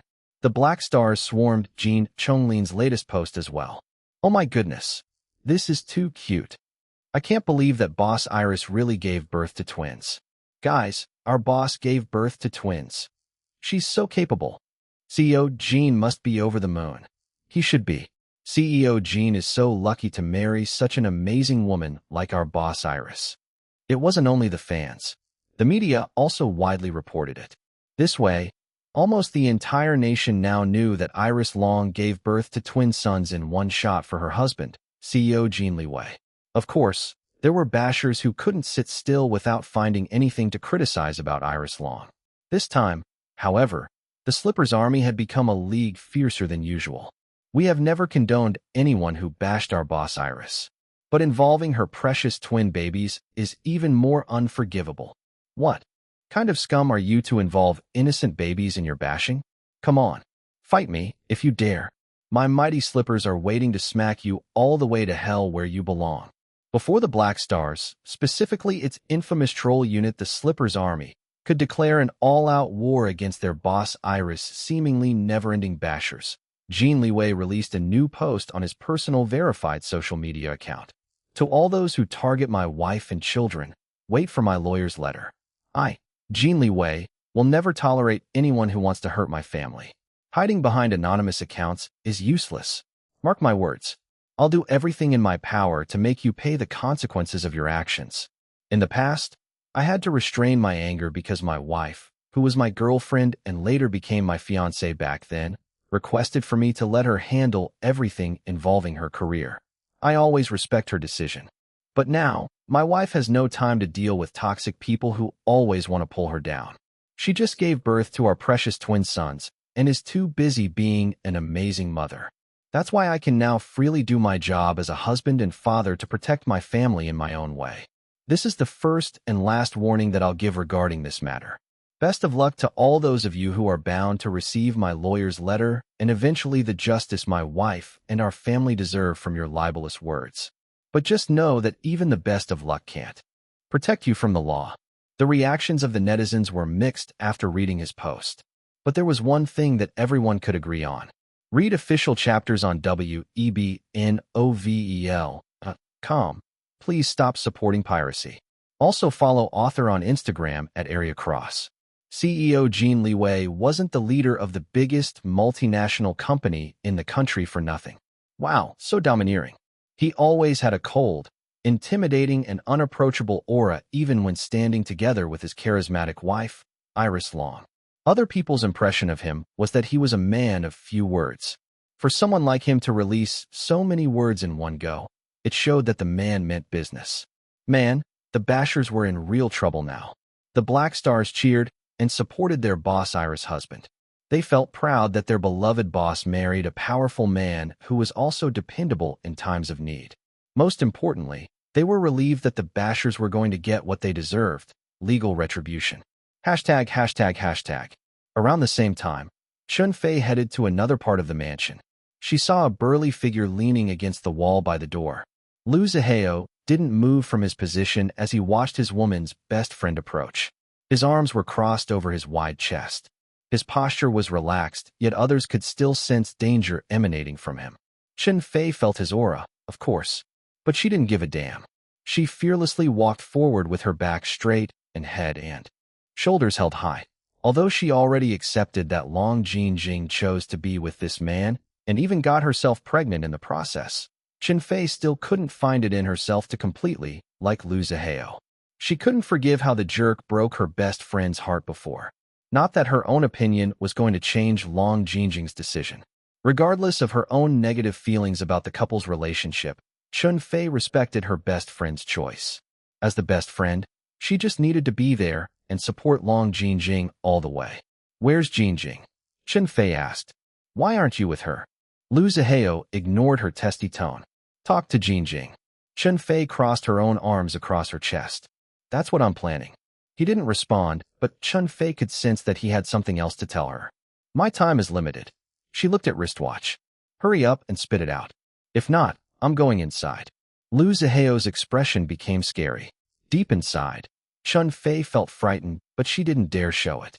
She lifted her chin higher instead. After a few tense seconds which felt like forever, Lu Zihao sighed and ran his fingers through his hair in frustration. "I've asked Jingjing so many times already," he said, "but she keeps on delaying the matter of our marriage. She's about to give birth. I don't want our kids to be born illegitimate." "Damn it." Qin Fei's fierce attitude momentarily broke as she hesitated. Seeing the man's obvious awkward frustration was quite pitiful. She sighed. "Fine. I'll speak to Jingjing about this." He nodded. His expression didn't show it, but she knew that the man must be relieved. "I'm not doing this for you but for Jingjing," she added. "Remember that." "Of course." He hesitated before mumbling. "Thanks." "What did you say?" "I can't hear you." Lu Zihao scowled, but still said fuck. "I said thank you." She nodded in satisfaction before opening the door and heading straight inside. Lu Zihao didn't follow and gave the best friends privacy. Qin Fei found Long Jingjing knitting a baby sock. She had already finished knitting 2 sets of blankets, hats, and mittens. This time, she was tackling socks for her twins. Her entire focus was on preparing for her own twins' arrival ever since she took a maternity leave from work. "Xiaofei." Long Jingjing smiled at her. Qin Fei made herself comfortable in another armchair. They were in the bedroom's sitting area.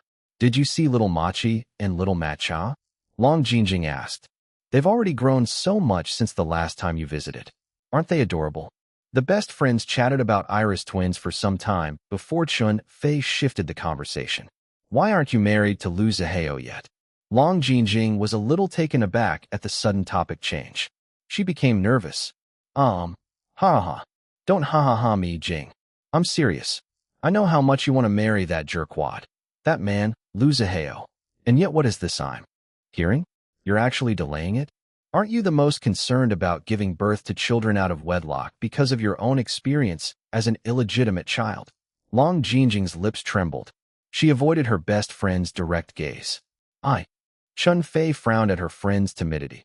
"Don't tell me that you've changed your mind. You don't love Lu Zihao anymore. If you don't love Lu Zihao anymore, then it's better to break it off as early as possible," Qin Fei continued saying before Long Jingjing could respond. "Don't feel like you have to stay with him just for the sake of your babies. Girl, don't forget that you're the CFO of a booming company now. You're a boss bitch just like me and your sister. You don't need a man to build a happy family. I know damn well that you can raise your kids by yourself. Heck, I'll help you. I know that Xiaolan will also help you, and so will our other friends from the girl squad. And no, that's not it, Xiaofei." Long Jingjing was now panicking. It's not like that at all, okay? Then what is it? Explain to me so that I'll understand. All this dilly-dallying is a big waste of time. Do you still love Lu Zihao?" "Yes. Of course, I still love him. I love him so much, especially now that both of us are expecting our own set of twins. I can no longer imagine my life now without him." Qin Fei had to physically press her hand over her mouth to prevent herself from making a sarcastic comment. She also looked up at the ceiling so that Long Jingjing couldn't see her rolling her eyes. Unlike her other friends who had experienced love, Qin Fei still didn't know that it felt like. Deep inside, she thought it silly that normally intelligent people like her best friend Long Jingjing would turn so stupid when it came to love. No matter how much she wanted to lecture Long Jingjing, it wasn't her place to do so due to lack of personal experience. Sighing, Qin Fei chose to remain quiet lest she blurt out unnecessary words that might hurt her best friend. Fortunately, Long Jingjing didn't need any additional probing for her to finally divulge the reason why she hadn't married Lu Zihao yet. It's because I've become so fat and ugly. Chun Fei blinked a few times and even tapped her ears to check if they were still working properly. Can you repeat what you said? I don't think I heard it right. Long Jinjing pouted and turned red. Don't make me repeat it again, Xiaofei. It's so embarrassing. So you do know that your reason is embarrassing. Girl, what the hell? Long Jinjing bit her lower lip. I appreciate that, and Zaheo is acting so responsible by wanting to register our marriage first before I give birth and then have the wedding ceremony when I'm ready. But, Chun Fei didn't need her friend to say anything more. She already knew the real reason why Long Jinjing kept on delaying her marriage with Lu Zaheo. Holy fucking fried mackerel, Long Jinjing. Are you fucking kidding me? This is ridiculous. Absolutely fucking ridiculous. My gosh, girl, I know it already. You don't have to say it to my face. I know how ridiculous I'm acting right now. Long Jinjing grabbed a pillow and hugged it above her belly for comfort. Chun Fei wanted to shake some sense back to her best friend, but could only restrain herself because Long Jinjing might give birth prematurely from the force. Jing, listen to me, she said in a serious tone before sitting beside Long Jinjing. You're not fat or ugly. Who told you that? Tell me now, and I'll fight them myself. Did Lu Zaheo say that? If he did, I'll fucking beat up the asshole even if that's the last thing I do in my life. No. Long Jinjing was quick to deny. Zaheo is so good to me. He never said that. Actually, he always tell me that. He likes my pregnant body and, I can't say it. Just know that he has become so much more enthusiastic. Oh, Chun Fei raised an eyebrow. She wasn't stupid. She knew what it meant. So if he doesn't think that way about you, then where the hell did you come up with that stupid idea that you're fat and ugly? Me? Jing, come on. Chun Fei pulled at her own hair in frustration. I know that you're usually not confident about yourself for whatever dumb reason, but this is not good anymore. This is not right. I'm telling you. I'm worried about you. What if you develop postpartum depression because of this? Did you not watch the film? Strong yet broken? Although your situation is different, I still don't want you to end up like Guan Jintao's mother and become depressed all your life after giving birth. No, I'm not going to end up like that. I don't think so. Chun Fei looked skeptical. Xiaofei, really? Believe me. Chun Fei crossed her arms and stared at her, silently saying, Make me believe. Long Jinjing sighed. I just feel so inferior. Look at my sister. Xiaolan looked so amazing and beautiful all throughout her pregnancy. She barely gained any weight. After giving birth, she has almost regained her previous figure. In fact, she looks even more beautiful now than before she gave birth. And then look at me. I'm so swollen everywhere, so fat. I feel like a whale. An ugly whale. I don't understand how Zaheo can even make love with me when I look so ugly like this. Oh, Jing. Chun Fei hugged her best friend, which was rather difficult given Long Jinjing's huge belly. Long Jinjing sobbed on her friend's shoulder. Chun Fei patted her back and just allowed her friend to let it all out. A few moments later, Long Jinjing calmed down a little. She sniffled and wiped her remaining tears. Read official chapters on webnovel.com. Please stop supporting piracy. Also follow author on Instagram at Area Cross. I'm okay in now. Thanks, Xiaofei. Sorry about that. So embarrassing. Not at all. If you can't even cry in front of me, then I'm not doing my job as your best friend. Well, Long Jinjing gave her a shaky smile. Chun Fei grabbed more tissues for Long Jinjing. I know that I should treat you gently because you're pregnant, but I can't allow this to continue any longer. Jing, all this nonsense about you feeling inferior to Xiaolan is pure bullshit. Do you hear me? It's bullshit. Long Jinjing's lips trembled, but she didn't deny her best friend's words. Chun Fei continued her rant. I always tell you this. You're so smart, Jing. What's more, you were amazing in your studies when we were still students and have become even more amazing now that we're working. That's why I just don't understand why you always become so unconfident when it comes to yourself as a person. You've always had an inferiority complex about your illegitimate birth, I know that. But girl, this is the modern times. Who the fuck cares? Those who still do are idiots, and that includes you. So snap out of it. Do you hear me? Chun Fei didn't wait for Long Jinjing to respond. She stood up and started pacing back and forth in front of her friend while getting more and more fired up. Your birth situation isn't your fault at all. That's something you have no power to change. But you have the power to change yourself and the direction of your life. I can't continue watching you become so stuck in your inferiority complex. It's so toxic. And now you even found another avenue to make your inferiority complex worse. So what if Shalon didn't gain a lot of weight? During her pregnancy? Most normal women gain weight when they become pregnant. So that bitch is the one who's abnormal. Big deal. She's her, and you're you. People only see how Shalon maintained her overall figure, but they didn't see how much she suffered behind the scenes during her pregnancy. Unlike you who's smoothly sailing through your pregnancy with barely any health issues, Shalon really endured a lot just to carry her twins and give birth to them safely. We all know how often she got ill and literally passed out during her pregnancy. I know it, you know it. So don't fucking tell me that you envy her. She had drawbacks and you have yours. But you know what? Yours isn't even that serious. Sure, you've gained a lot of weight now, but with a lot of hard work and perseverance, I know that you can eventually lose all the extra weight after you give birth. Your man is all muscles. What's his use if he doesn't even help you with this little thing? I'd rather have you healthy and temporarily overweight than be like Shalon, who had been abnormally slender but ill all the time while pregnant. My gosh, Jing. We work at Orchidia where we promote the value of being beautiful inside and out. And yet here you are, one of the executives feeling ugly and fat and just so fucking inferior. Unlike Long Jingjing's earlier defeated appearance, she looked a lot better now.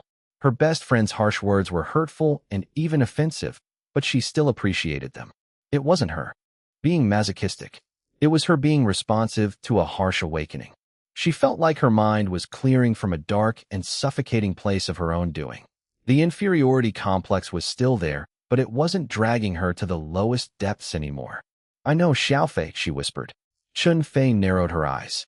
She still looked skeptical, but decided she had said enough for today.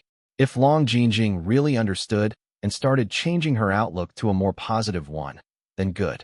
But if not, then Chun Fei would just roll her sleeves and start mouthing off again. She couldn't allow her best friend to dig a deeper hole and bury herself with her own pathetic demons. No way. She wasn't Chun Fei if she didn't take action. Chun Fei plopped herself in the other armchair again. Now that she finished her tirade, exhaustion started catching up with her. Long Jingjing stood up and toddled to the refreshments corner to pour a glass of water for her friend. Read official chapters on webnovel.com. Please stop supporting piracy. Also follow author on Instagram at @AreaCross. Thanks. Chun Fei chugged the entire glass of water, not at all concerned by her unladylike behavior. Sorry about today, Long Jingjing told her. You must be bone-tired after taking on more responsibilities to make up for both of us sisters' maternity leave, and yet here I am, adding to your stress with my own problems. Chun Fei rolled her eyes. I'm your best friend, remember? If you forget, see if I don't kick your ass. Long Jingjing chuckled, but her eyes remained sad. Thank you, Xiaofei. I now understand how pathetic I'm acting in nurturing this kind of negative, toxic thoughts while pregnant. You're absolutely right. Of course I'm right. I'm Chun Fei, bitch. Right. Long Jingjing massaged her belly. She felt the babies moving inside her, but unlike Iris, she didn't find it painful at all. Indeed, Chun Fei was right. Iris might have maintained her beauty during pregnancy, but she really suffered a lot. In comparison, Long Jingjing had it rather easy. Taking a deep breath, determination fought with her inferiority complex. It was a hard battle, but her willpower eventually and thankfully prevailed. I don't care anymore how I'll look when Zaheo and I take a permanent photo for our little red marriage book. The important thing is that I'm going to marry the man I love, who's the father of our children. Good. Chun Fei felt somewhat revived after drinking water. Then don't waste any more time. You're carrying twins, so it's possible that you'll also give birth early like your sister. It's not like I give a fuck if your babies are born illegitimate, but I know that both you and Lu Zaheo are concerned about it a lot. Now that you've regained a portion of your missing IQ, then what are you waiting for? Long Jingjing nodded and smiled. ####. Lu Zaheo had been waiting outside the bedroom he shared with Long Jingjing. His fingers were rubbing. The smoking devil. This had become a habit while thinking about something important. Finally, the door opened. He straightened and met Chun Fei. I'm sleeping with Jing tonight. the woman announced without any preamble. He scowled. No, I sleep with her. Go to a guest bedroom. The annoying woman crossed her arms and lifted her chin high. Either I sleep with Jing tonight, and you'll marry her tomorrow, or you chase me away and you wait for who knows how long to make her your wife. Your choice. Fuck. Liu Zihao was very unhappy at being forced to make a choice by an arrogant woman. However, he had to grit his teeth because marrying his stubborn fiancée was more important than anything right now. Fine, he managed to say through a tense jaw. But make sure that you deliver on your promise. I want to marry Jing tomorrow. Tisk. Chen Fei curled her lip before smirking. Then she shut the door on his face. Liu Zihao's expression was thunderous. The woman was too infuriating. It completely baffled him how a shy and gentle woman like Long Jing would remain best friends with an arrogant and foul-mouthed bitch like Chen Fei. Not only that, even his sister had become close friends with the woman. Uncle Zihao, aren't you glad? An all-too-familiar child's voice said through his hidden earpiece. Uncle should thank Aunt Fei for persuading Aunt Jing to finally marry you before Bacon's twin cousins are born. Acting so fierce to your benefactor is not classy. Shut up, kid. To be told to shut up by my own uncle, it's causing Bacon great emotional distress. At this rate, I'll give you an extra red packet if I can really marry your Aunt Jing tomorrow, so just shut the hell up tonight, all right? I'm not in the mood to receive a lecture from a little kid like you. A few seconds of silence. Then Bacon asked, how much will be in the red packet? A vein started throbbing in Liu Zihao's forehead. With a snort, he walked away to find another room to spend the night. ####. The next morning, Long Jing's room was filled with lively chatter and frenzied activity. Iris directed her personal glam team to take care of Long Jing, while Dom held a camera to record everything. Chen Fei was busy on the phone at a corner, remotely delegating some of her tasks at work. She gave herself a half-day off in order to make hasty arrangements for her best friend's marriage registration today.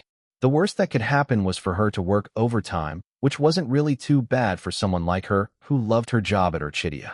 After Long Jing fell asleep last night, Chen Fei disturbed all the other members of the girl squad in their group chat to let them know about Long Jing's situation. Everyone agreed that they needed to come together in order to help Long Jing regain her self-confidence. The door opened, and Jiang Yingyu entered while pushing a rack filled with hanging garment bags. Oh, they're here. Iris helped. Jiang Yingyu pulled the rack inside the room. It's a rush job, but thank goodness that several of my favorite designers were able to send some nice dresses for Big Sister. We might have to do some quick alterations, though. Chen Fei finally finished her phone calls. She immediately helped Iris and Jiang Yingyu in choosing a suitable dress for Long Jing among the options. Long Jing felt overwhelmed by her friends. She had no idea that they were going to do this.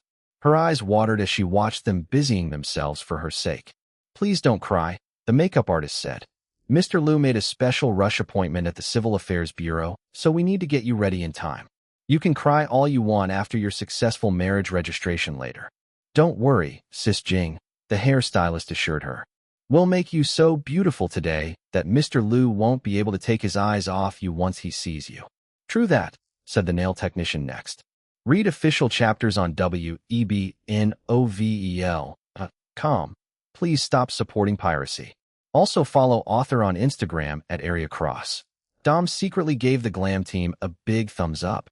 Iris, Chen Fei and Jiang Yingyu looked at each other and released a collective sigh of relief. Long Jing appeared flustered by everything, but at least she wasn't wallowing in her low self-esteem anymore. A panda-eyed Mimi soon arrived. As usual, she moved like a zombie and acted like a vampire who was about to burn into ashes. Whenever sunlight hit her, if not for her friends, she wouldn't go out of the house at all and continue slaving away on her webtoon. She brought a simple yet elegant bouquet of flowers. A bee bouquet? Long Jing asked. Is that really necessary for a simple marriage registration? Don't think too much about it, big sister. Iris said. Flowers are always nice to have. The bouquet will make your photos with Big Brother more romantic later. Long Jing was still a bit hesitant, but she smiled and thanked them. Clover Video called them to join in the fun. She couldn't attend today's sudden event because she was still in France. It was still night there, so she basically hadn't slept a wink yet. Long Jing almost couldn't contain her emotions. She could feel all her friends' love and care for her. At the same time, she felt bad for harboring envy towards her own sister who had been so good to her despite their unpleasant relationship in the past. Iris caught Long Jinjing looking at her. She smiled. Long Jinjing mouthed, "Thank you." Her sister's smile turned brighter. Hashtag, hashtag, hashtag. Yo, what the hell, fifth bro? UMO arrived while carrying presents that he prepared in a hurry. You only gave us a few hours notice that you're going to marry today. Be thankful that I even told you about it in the first place, Lu Zihao said, while buttoning his suit in front of the mirror. UMO clutched his chest and pretended to be heartbroken. You've become so cold to your bros. Lu Zihao ignored him, but UMO continued bothering him while he was getting ready. In contrast, the scene was more relaxed in the other side of the guest suite. Jin Liwei and Wang Yingjie were bottle-feeding Little Machi and Little Matcha respectively at the sitting area. Lin Yihan chatted with them while admiring the adorable twins. Little Ling Yu is a carbon copy of yours, third brother, Lin Yihan commented while looking at Little Matcha in Wang Yingjie's arms. And Jin Liwei couldn't hide the proud expression on his face. His mother, Huang Yuyan, would always mention that Little Matcha had been exactly like him when he was a baby. They were both unbothered and didn't care much about anything that didn't interest them. Little Ling Yu takes after you, third brother, Lin Yihan continued saying, while Little Hao Yu resembles third sister-in-law Xiaolan. No, Little Hao Yu resembles his maternal grandmother more, Wang Yingjie interjected. Oh, Lin Yihan studied Little Machi's face more carefully. You're right, second brother. He does look like Madame Wei Lan. Little Machi finished his milk bottle faster than his younger brother. Jin Liwei coaxed his eldest twin to burp and didn't mind when the baby started sucking on his sleeve, wetting it with saliva. Lin Yihan laughed when he saw the scene. I can't believe that you're the first one to actually marry and become a father among us brothers. You never had any girlfriends before and never responded to seduction. Because those people weren't my wife, Jin Liwei replied, while remembering all those who attempted to seduce him back then. He said, people, because there were females and males alike who tried climbing his bed. All failed, of course. True. Lin Yihan nodded with a smile. You went crazy when you fell in love with Xiaolan and didn't stop chasing her until you made her yours. And now look at you. A proud husband and father. I'm truly happy for you, third brother. Jin Liwei nodded. Enough about me. Today's all about fifth brother. He glanced at Lu Zihao. Although he said fifth brother, in his heart, he called the man his brother-in-law. Indeed, it's all about fifth brother today. Lin Yihan moved to Lu Zihao's side. The sworn brothers continued chatting in a relaxed manner as opposed to the high-energy bustle in the ladies' side. Read official chapters on webnovel.com. Please stop supporting piracy. Also follow author on Instagram at @AreaCross. ####. Later, Lu Zihao and Long Jinjing arrived at the Civil Affairs Bureau on 2 separate cars. Chen Fei insisted that they not see each other until their actual marriage. Only Chen Fei accompanied them as the official witness among their friends. The others were left at Dragon Palace to prepare for the hasty private wedding banquet and welcome the guests who could come on such short notice. Lu Zihao nodded at Chen Fei before helping his pregnant soon-to-be wife out of the car. Unlike his graceful sister, Long Jinjing became much clumsier while pregnant, hence why he had to pay more attention to her for fear that she would trip and break her neck due to carelessness. When Long Jinjing straightened, Lu Zihao froze and stared at her. What's wrong? Long Jinjing became self-conscious. She tried making herself smaller by slouching, but her huge belly was impossible to hide. Don't. He stopped her from slouching and continued staring at her. Why are you looking at me, like that? I knew it. I look weird, don't I? Nonsense. Lu Zihao brushed a lock of curled hair away from her face. You look nice today. Very nice. Oh, really? They heard a loud snort from Chen Fei. Lu Zihao ignored the woman while Long Jinjing quickly turned red from head to toe. There was, however, a shy and pleased smile on her lips from hearing her man's compliment. She was wearing a simple and flowy red dress which hugged her huge swollen belly in a flattering way. It was chosen by her sister, Iris, and unanimously voted by their other friends. When Long Jinjing changed into it earlier at the mansion, even she was stunned by her own reflection. Everything from the hair, makeup, nails, and the dress made her feel so beautiful today. She no longer felt like a fat and ugly whale. Let's go. Lu Zihao guided her up the steps of the building. Chen Fei followed behind them. Since Lu Zihao called ahead, the process of registering their marriage was done very quickly. It lasted only 15 minutes. Long Jinjing was all smiles when she received her copy of their little red marriage booklet. On it was a photo of her and Lu Zihao, who was now her husband. All along, she had been so worried about appearing fat and ugly in the photo, which would be a permanent element of their marriage booklet. Now she realized how pathetic she had been to delay her marriage this long because of such an insignificant reason. Happy? Lu Zihao asked her. She nodded, beaming with joy. She hugged his arm, and together they exited the Civil Affairs Bureau. I'll give you the wedding ceremony of your dreams after you give birth, he told her. Okay, husband. He smirked before leaning closer and whispering so that only she could hear him. Prepare yourself for our wedding night, wife. Her eyes widened as she once again turned red all over. But the doctor said that we can't anymore. The doctor only said no penetration. She didn't say that we can't do other things. I'm okay. Her voice was tiny, but he still heard her. His gaze darkened, but he immediately put on an impassive expression when he noticed Chen Fei, the annoying woman, watching the two of them. Congrats, Chen Fei told them. Despite her arrogant personality and crass words, she was genuinely happy for her best friend. Long Jinjing let go of her husband and hugged her best friend. Thank you so much, Xiaofei, for everything. You're the best ever friend that I can possibly have in my life. Chen Fei sniffed. There was a suspicious moist redness in her eyes, but her tone was still as arrogant as ever. Of course, you're so blessed to have me, Chen Fei, as your best friend. Now go with your husband. I'm leaving in the separate car. I don't want to puke my guts out watching your disgusting public displays of fucking affection. With that, Chen Fei marched off to the other car. Long Jinjing chuckled and returned to her husband's side. Once inside the car, Lu Zihao immediately activated the partition between the driver and the back seat. Then he pulled Long Jinjing in a deep, intense kiss. She was gasping for air when their wet mouths reluctantly separated. His gaze on her was dark and intense, making her shiver with delight. You chose this, Long Jinjing. You're officially mine now. You can no longer escape from me. She wrapped her arms around his neck, or tried to. It was a challenge with her huge belly. Likewise, Nikolai. You can longer escape me as well. Lu Zihao dove again for another deep kiss. Dragon Palace Home Number 10. The wedding banquet this time was very small because of the lack of ample time for preparations. Not every guest they called could attend on such short notice. Despite this drawback, the final result suited the newlyweds just fine. Both Lu Zihao and Long Jinjing preferred this kind of more intimate atmosphere and having fewer people to help celebrate their marriage.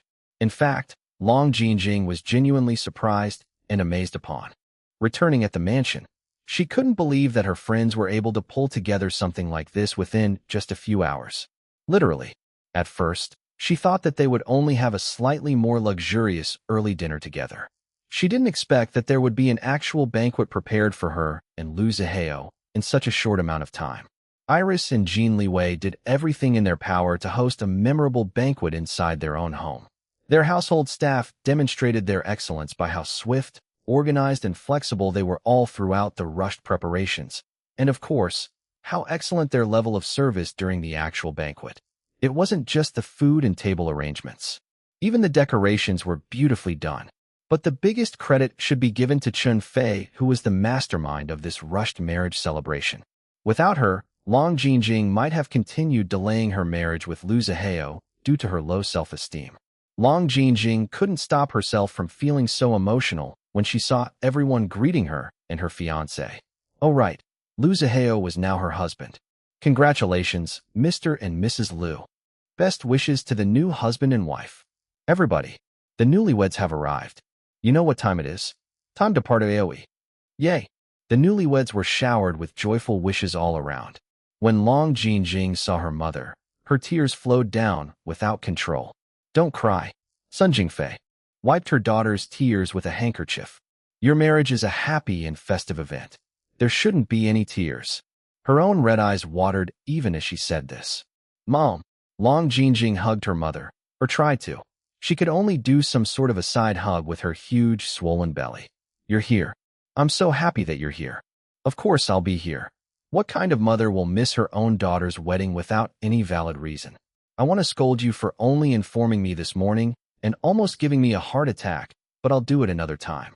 For now, go ahead with your husband and thank everyone who came today to celebrate your marriage. She nodded. Lu Zihao also greeted Sun Jingfei.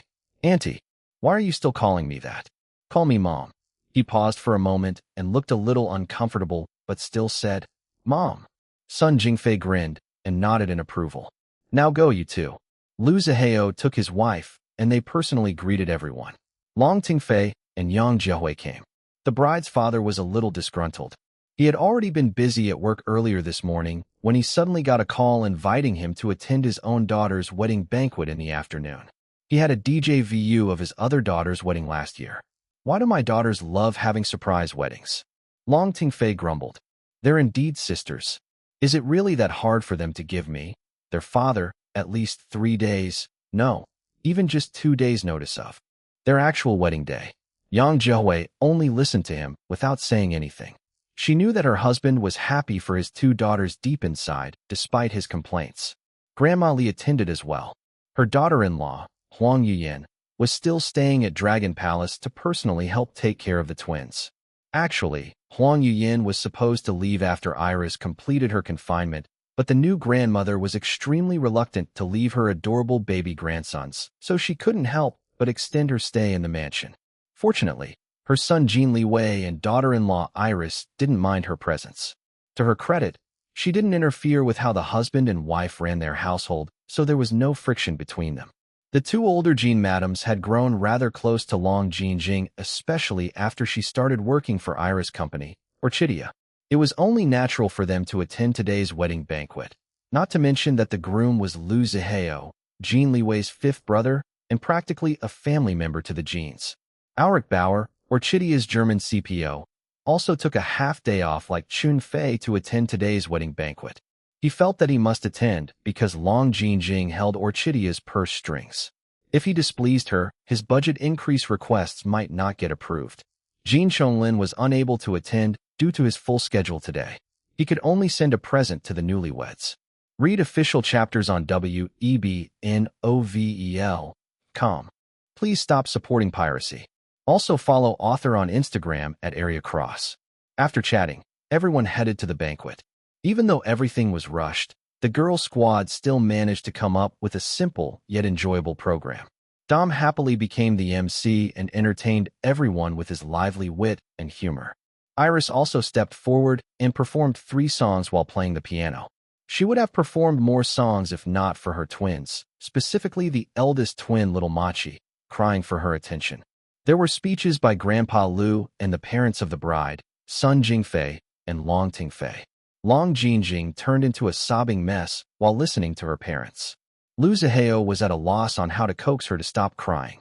Fortunately, there was the adorable little June who managed to distract her and make her feel better with his cuteness. The cats, ice cream and popcorn, were also free to roam around during the banquet. Ice cream guarded her twin baby brothers.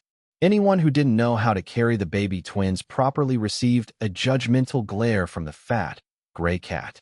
The atmosphere was casual, yet still elegantly effortless thanks to Iris and Jin Liwei's very competent household staff. Finally, Dom handed the microphone to the new Mr. and Mrs. Lu. Thank you very much for coming today, Long Jingjing said through her teary eyes. Zihao and I are so happy to share this special memory to all of you.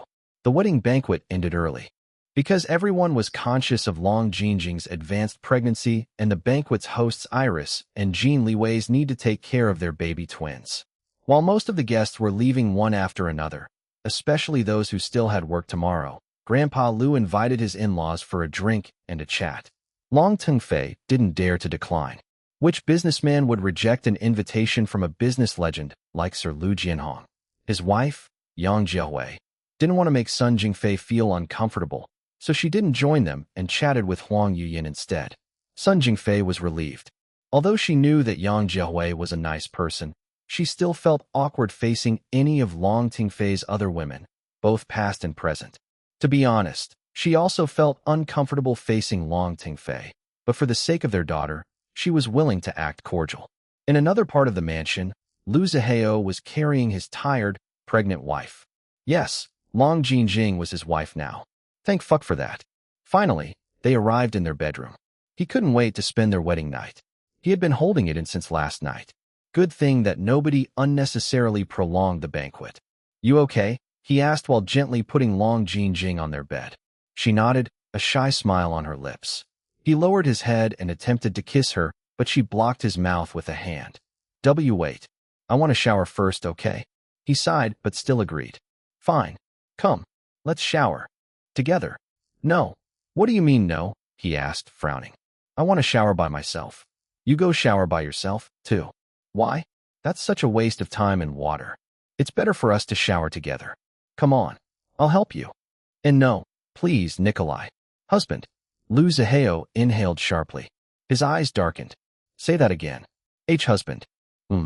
His gaze on her became dangerous. Something stirred inside him besides the obvious lust that he was feeling. Husband. Such a simple word, and yet it could make him feel so many emotions that he had never felt before. The turbulent feelings took him aback. He found himself unable to cope with them properly. Go. He stood up and fished out the smoking devil from his pocket. Don't take too long in the bathroom. Don't slip. Okay. Call out to Bacon if you need help. I'll shower in another room. Long Jinjing watched as her husband left their bedroom. She sensed the sudden shift in his mood just now, but didn't know exactly what the shift was or what caused it. Sighing, she dragged herself to the bathroom. Waiting for her was a care package prepared by her friends, mainly from her younger sister, Iris. When she unwrapped it and checked the contents, she quickly turned red all over. It was filled with scandalous items such as almost see-through lingerie and a few sexual props. There wasn't anything too vulgar like, say, phallic-shaped sex toys.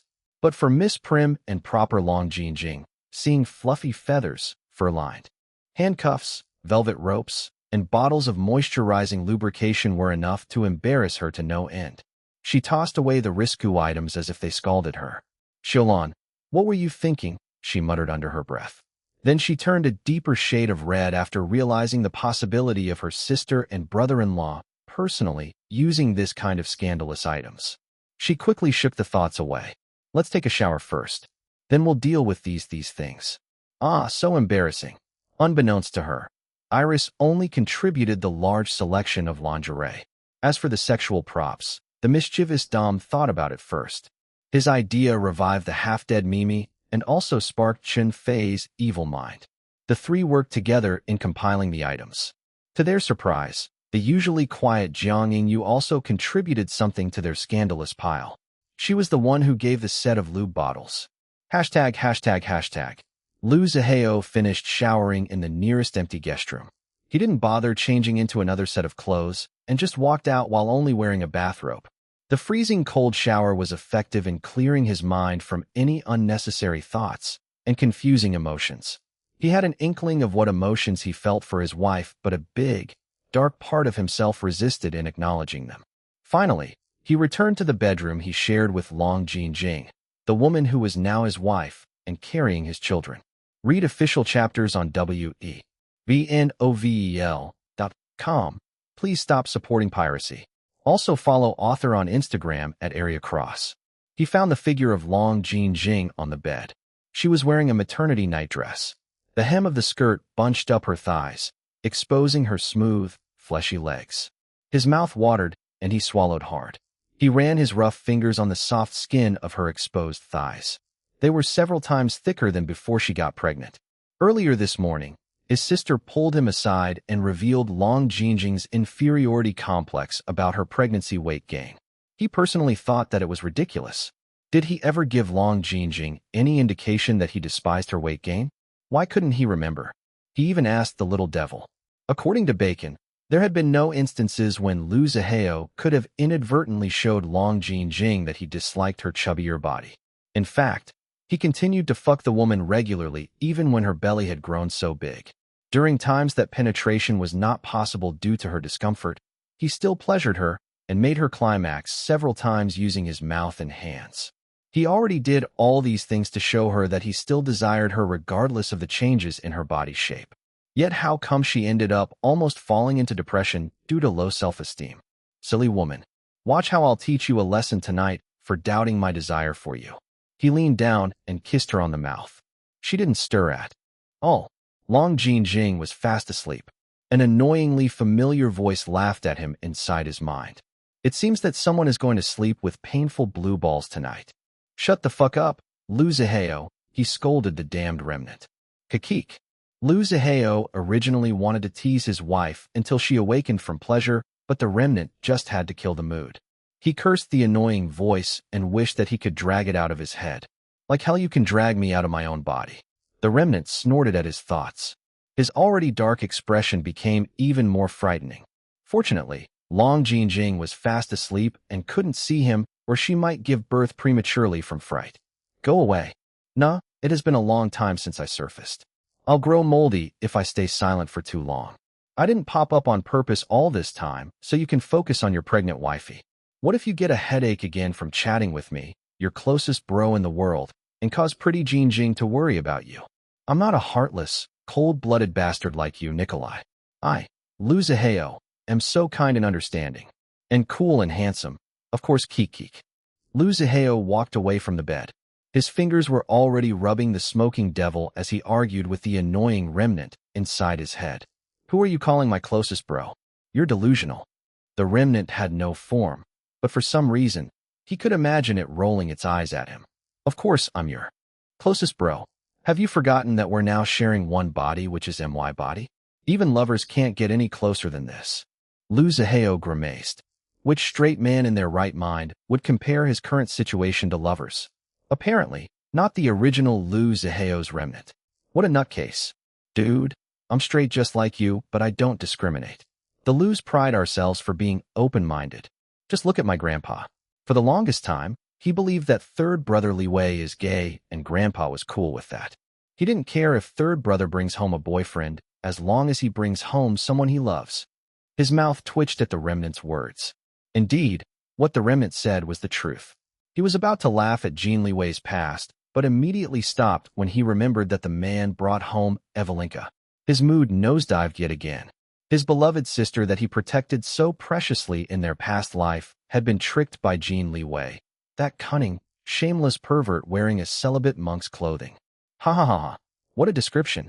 But it's so apartment third brother had been more or less a celibate monk before he met third sister-in-law. Their love story is actually so romantic. Liu Zihao, no, Nikolai sighed. Based on past experiences, the remnant would continue annoying him for a while. He was pissed off and unwilling to have his mind invaded, but there was nothing that he could do. He could only resign himself and endure until the nutcase tired itself out. He glanced at his sleeping wife and released another sigh. This time, a sigh of regret. The remnant already killed off his mood to consummate his wedding night with his wife, but his shaft remained in a semi-erect state. He headed to the bathroom to take care of it despite the fact that the remnant was still having fun chattering inside his mind. Nikolai didn't give a damn anymore. Screw the remnant if he still wanted to continue chattering while he masturbated. He closed the bathroom door and was about to take off his bathrobe when a large basket on the counter caught his attention. He checked it out and saw a card from his sister and her friends addressed to Long Jin. At first, he thought that it was just a customary wedding present. He didn't think too much about it and had no intention of taking out the contents one by one. He was about to turn around and head to the shower when something caught his eye. He pulled something out of the basket and stared, dumbfounded. Pink, fur-lined handcuffs. Silk blindfolds. Soft, fluffy feathers. Red velvet ribbon-style ropes. A large variety of lingerie. Most were see-through, and some even had open crotches. And a box set of lube with different flavors and effects. His mind seemed to glitch and stopped working for a few seconds. Huh? What the hell are these? Ha ha ha. Wow. Third sister-in-law Evelinka and her friends are so bold. No, actually, they're very thoughtful. Look at how much they care. About you and your wifey's sex life. Ha ha ha. What a riot. My stomach hurts from laughing so hard. Oh wait, I don't have a stomach right now 'cause you have it. Fuck off, Liu Zihao. I said shut the hell up. His roar echoed inside the bathroom. Read official chapters on webnovel.com. Please stop supporting piracy. Also follow author on Instagram at @AreaCross. The nutcase ignored him as usual and continued making fun of him inside his head. He was so angry at the remnant, his visible veins started throbbing. The one in his forehead in particular looked about ready to pop from anger at any given moment.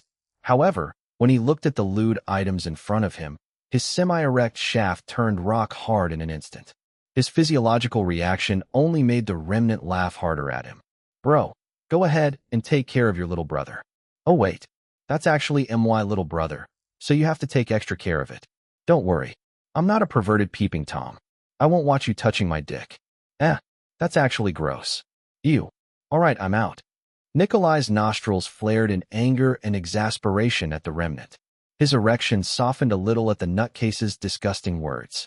Even so, seeing the pile of sexual items intended for him and his wife continued to stimulate him. These were actually a lot tamer than what he used in his past life with his various bed partners, but the idea of using these with Long Jin turned him on so badly. He disrobed and stepped in the shower. The warm water rained down on him as his hands started stroking his rock-hard shaft. Jin, he groaned. His gaze landed at the see-through lingerie on the counter. He imagined his wife wearing each and every one of them. She would open her legs, and the crotchless panties would expose everything. He would dive straight inside her and pump his hips until she was shouting his name, Nikolai, over and over again. Liu Ziheo's mind went into overdrive as he imagined using all the other items in the scandalous care package with his wife. His hands moved faster and harder on his own rock-hard shaft. Even his hips started thrusting in time with his own hand movements. Then he felt a dull ache on his temples. He knew that it was the effect of interacting with the remnant. Time was of the essence. He wanted to finish first before dealing with the full brunt of the headache.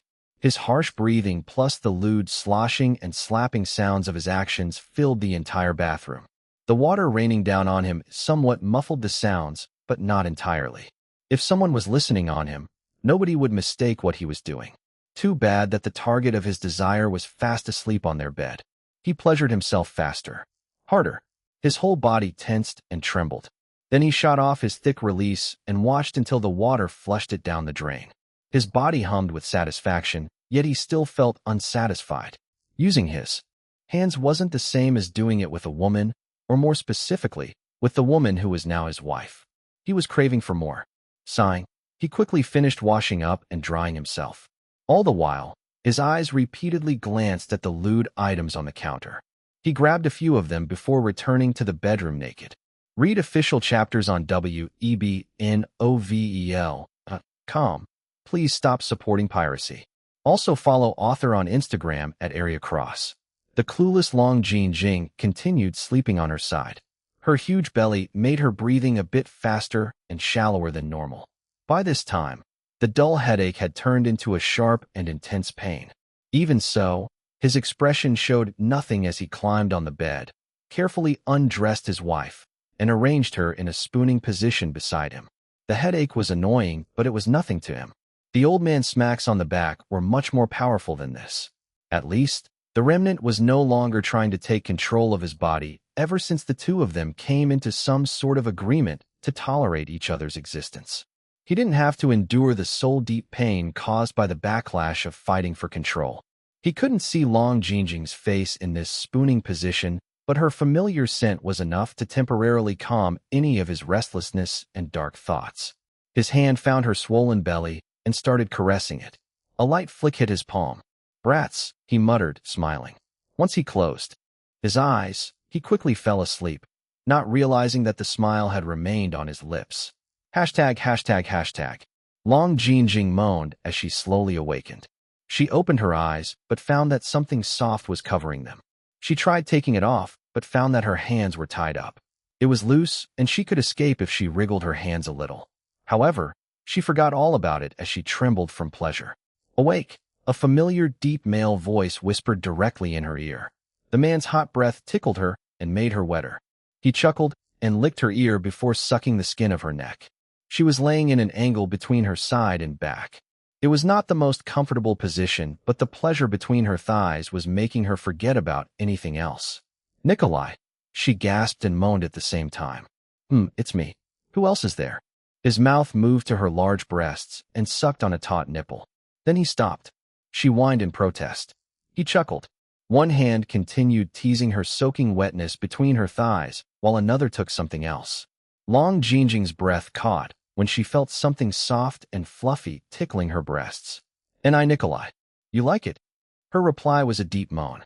She wanted to wriggle her chest and hips, but her huge belly was too heavy. Her body could only shift in some sort of a weird side-to-side movement. The different stimulations kept on coming. His fingers on her between her thighs. His tongue licking on one nipple, while the soft thing tickled the other one.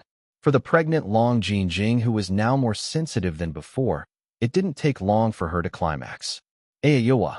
Lu Zihao caught her scream and swallowed it in a hard, demanding kiss. Finally, he took off her blindfold. Long Jingjing opened her eyes. The bedroom was dark, but there were thin strands of sunlight seeping through the corners of the blackout curtains. That wasn't her focus, though. Her husband loomed over her. His fingers continued rubbing inside her as she finished off her orgasm. When she was completely done, he took out his fingers and showed how soaked they were to her. She felt embarrassed, but also turned on even though she just finished climaxing. Her eyes widened, and a small gasp escaped from her moist lips as she watched him suck the juices from his own fingers.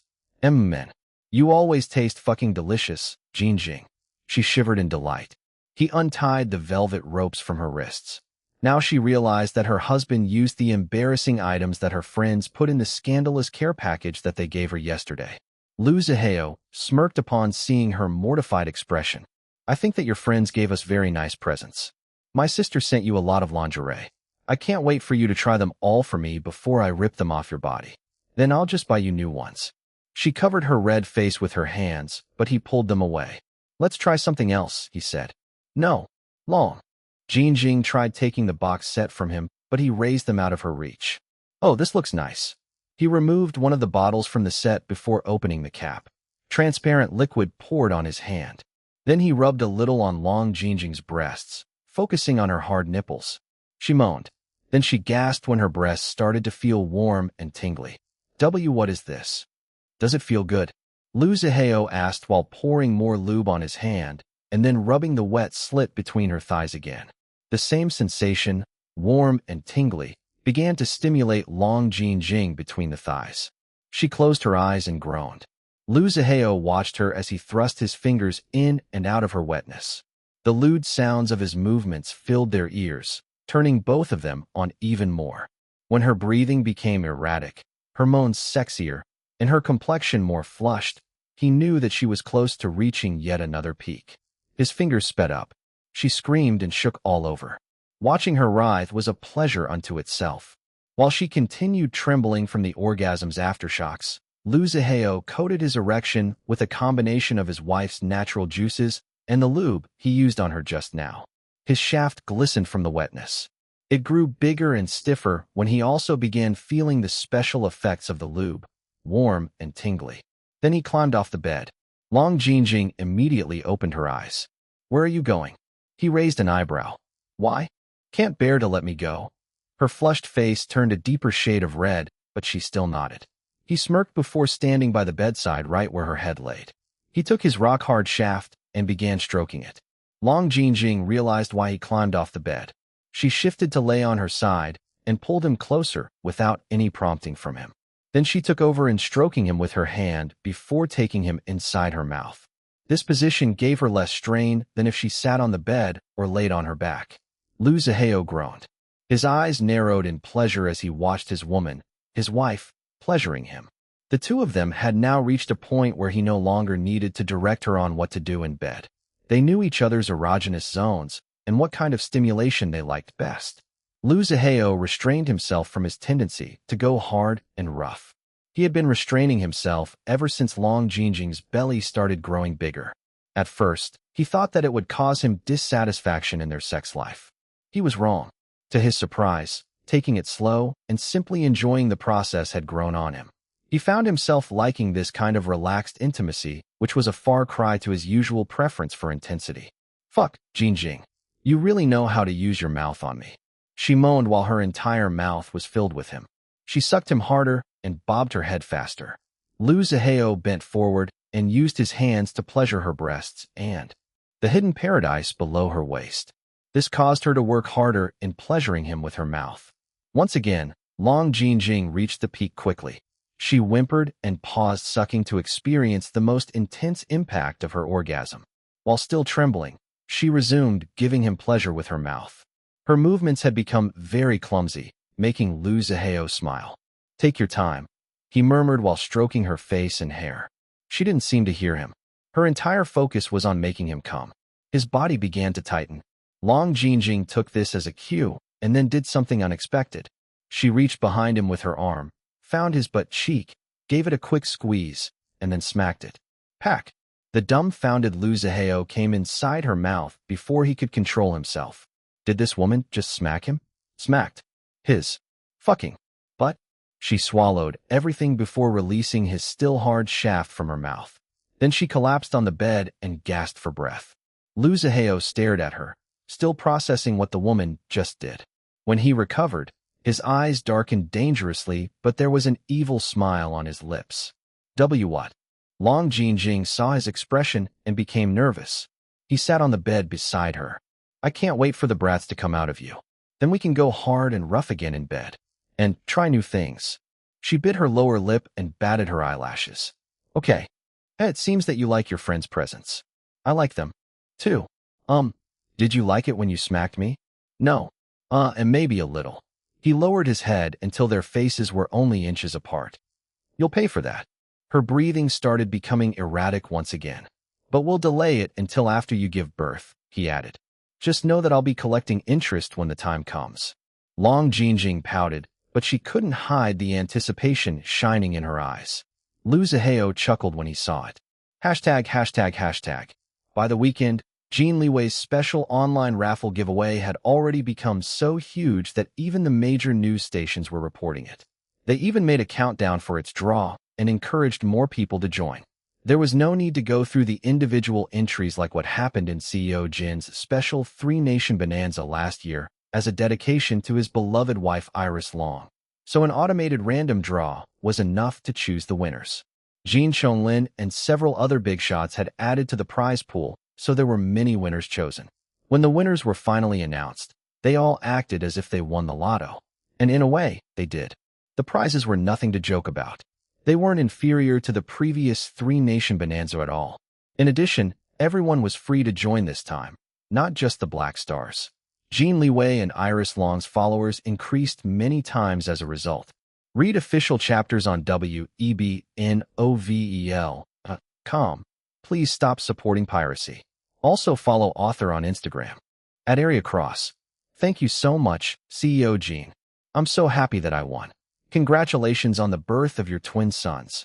Iris Long, please continue making CEO Jin happy so that he'll often shower us, plebeians, with this kind of welcome blessings. Boss Iris, CEO Jin, please post more photos of Little Machi and Little Matcha. The major news publications gave a special feature on the giveaway winners.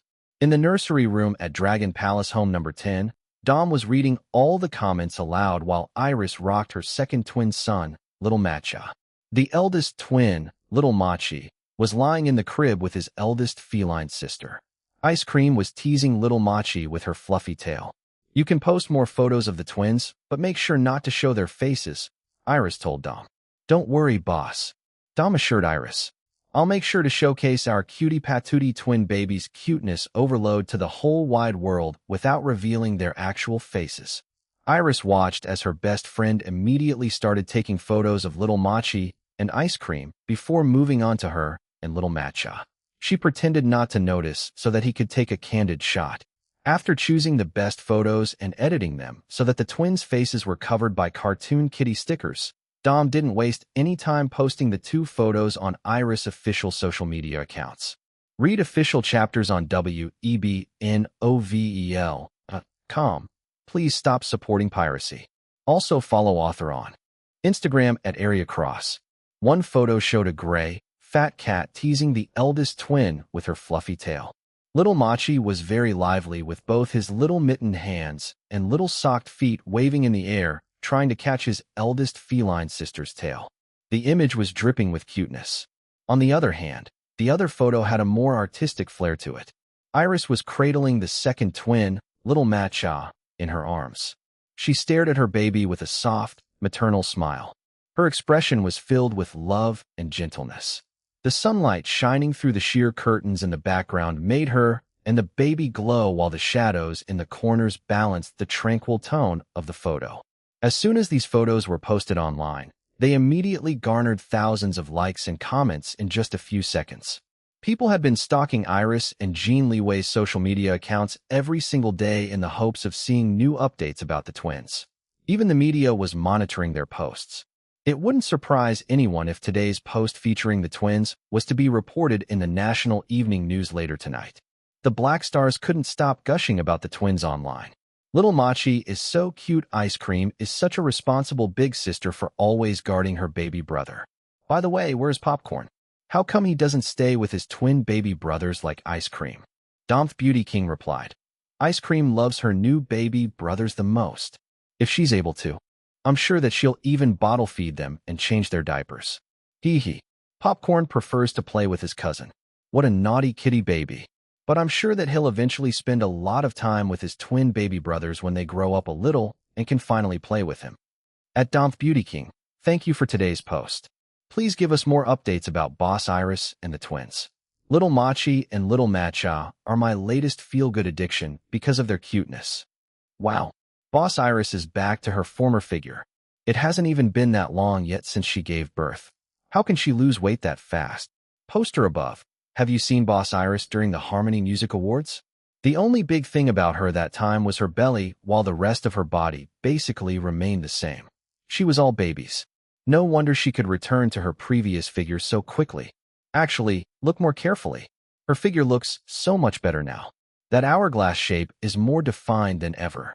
How can a mortal woman look so perfect? Boss Iris. You're so beautiful. I love you so much. Little Matcha is always so well-behaved. He lays down quietly and properly and doesn't wriggle like his elder brother, Little Machi. But the twins are both so cute. I want to see how they look like so badly. I wonder who they resemble the most. Will it be Boss Iris or CEO Jean? Dom continued replying to some of the comments. Iris chuckled in amusement. Then she kissed Little Matcha, who finally fell asleep. This son of hers looked exactly like her husband. So adorable. After carefully placing Little Matcha beside Little Machi, who thankfully had also fallen asleep, Iris stroked Ice Cream before heading to the corner of the room farthest away from the crib. She grabbed her laptop and made herself comfortable on the couch. A white cat and a black one greeted her when she turned on her laptop. Hello, Mommy. Meow. Greetings, Mother. Iris smiled at her AI children. Ready? Aye, Mommy. Ketchup has been waiting to work again with my super-duper to the highest level awesome mommy. Meow. Bacon didn't reply, but the rapid rotation of his tail was enough to reveal his true feelings. All right, let's start. Iris' eyes turned serious and her fingers started flying across her keyboard. Ketchup and Bacon's eyes glowed green and gold respectively. The ultimate hacker team was back. Draken together with White Tigress and Black Panther. Using a laptop was not as comfortable as using the powerful equipment in her computer room. But for now, this would do. She knew her tendency to become too absorbed when working inside her computer room. Spending too much time inside the computer room was not an option when she had to take care of her babies. It wasn't safe for her to bring her babies inside either. They were still too young, and the radiation emitted by the equipment inside might negatively affect their growth and development. As a mother, she couldn't be careless when it came to her children. This was why, even if it was not very convenient, she decided to use a laptop instead to make her comeback as Draken. The progress might be slower than usual, but at least she would be helping in speeding up the stalled investigations. There were a lot more pressing matters that needed her attention, but she decided to focus first on something that was bothering her the most. We'll focus on the smoking devil and how it ended up in Emilio Miguel's hands. And also we need to find out Ren Alejandro's role in all this. Okie dokie, Mommy. Meow. Understood, Mother. The trio dug for more information, but couldn't find anything useful. Iris was very dissatisfied. The public information about the smoking devil was all fake. There was no mention of the Vetrovs at all. What they found was that Emilio Miguel allegedly acquired the smoking devil from an underground auction. Not quite the black market, but not an exactly legal channel either. Iris was skeptical. This information shouldn't be 100% real. But it was a start. Even if the details they found out about the smoking devil was not 100% accurate, Iris could still use it to find more relevant information. She followed the smoking devil's trail and dug for more information about the underground auction. Boyle. She discovered other items belonging to the Vetrovs. The anonymous sellers were quite smart and cautious. They didn't dispose of the items in a single auction but spaced them out. Like the smoking devil, there was no mention that the items had any connection to the Vetrovs.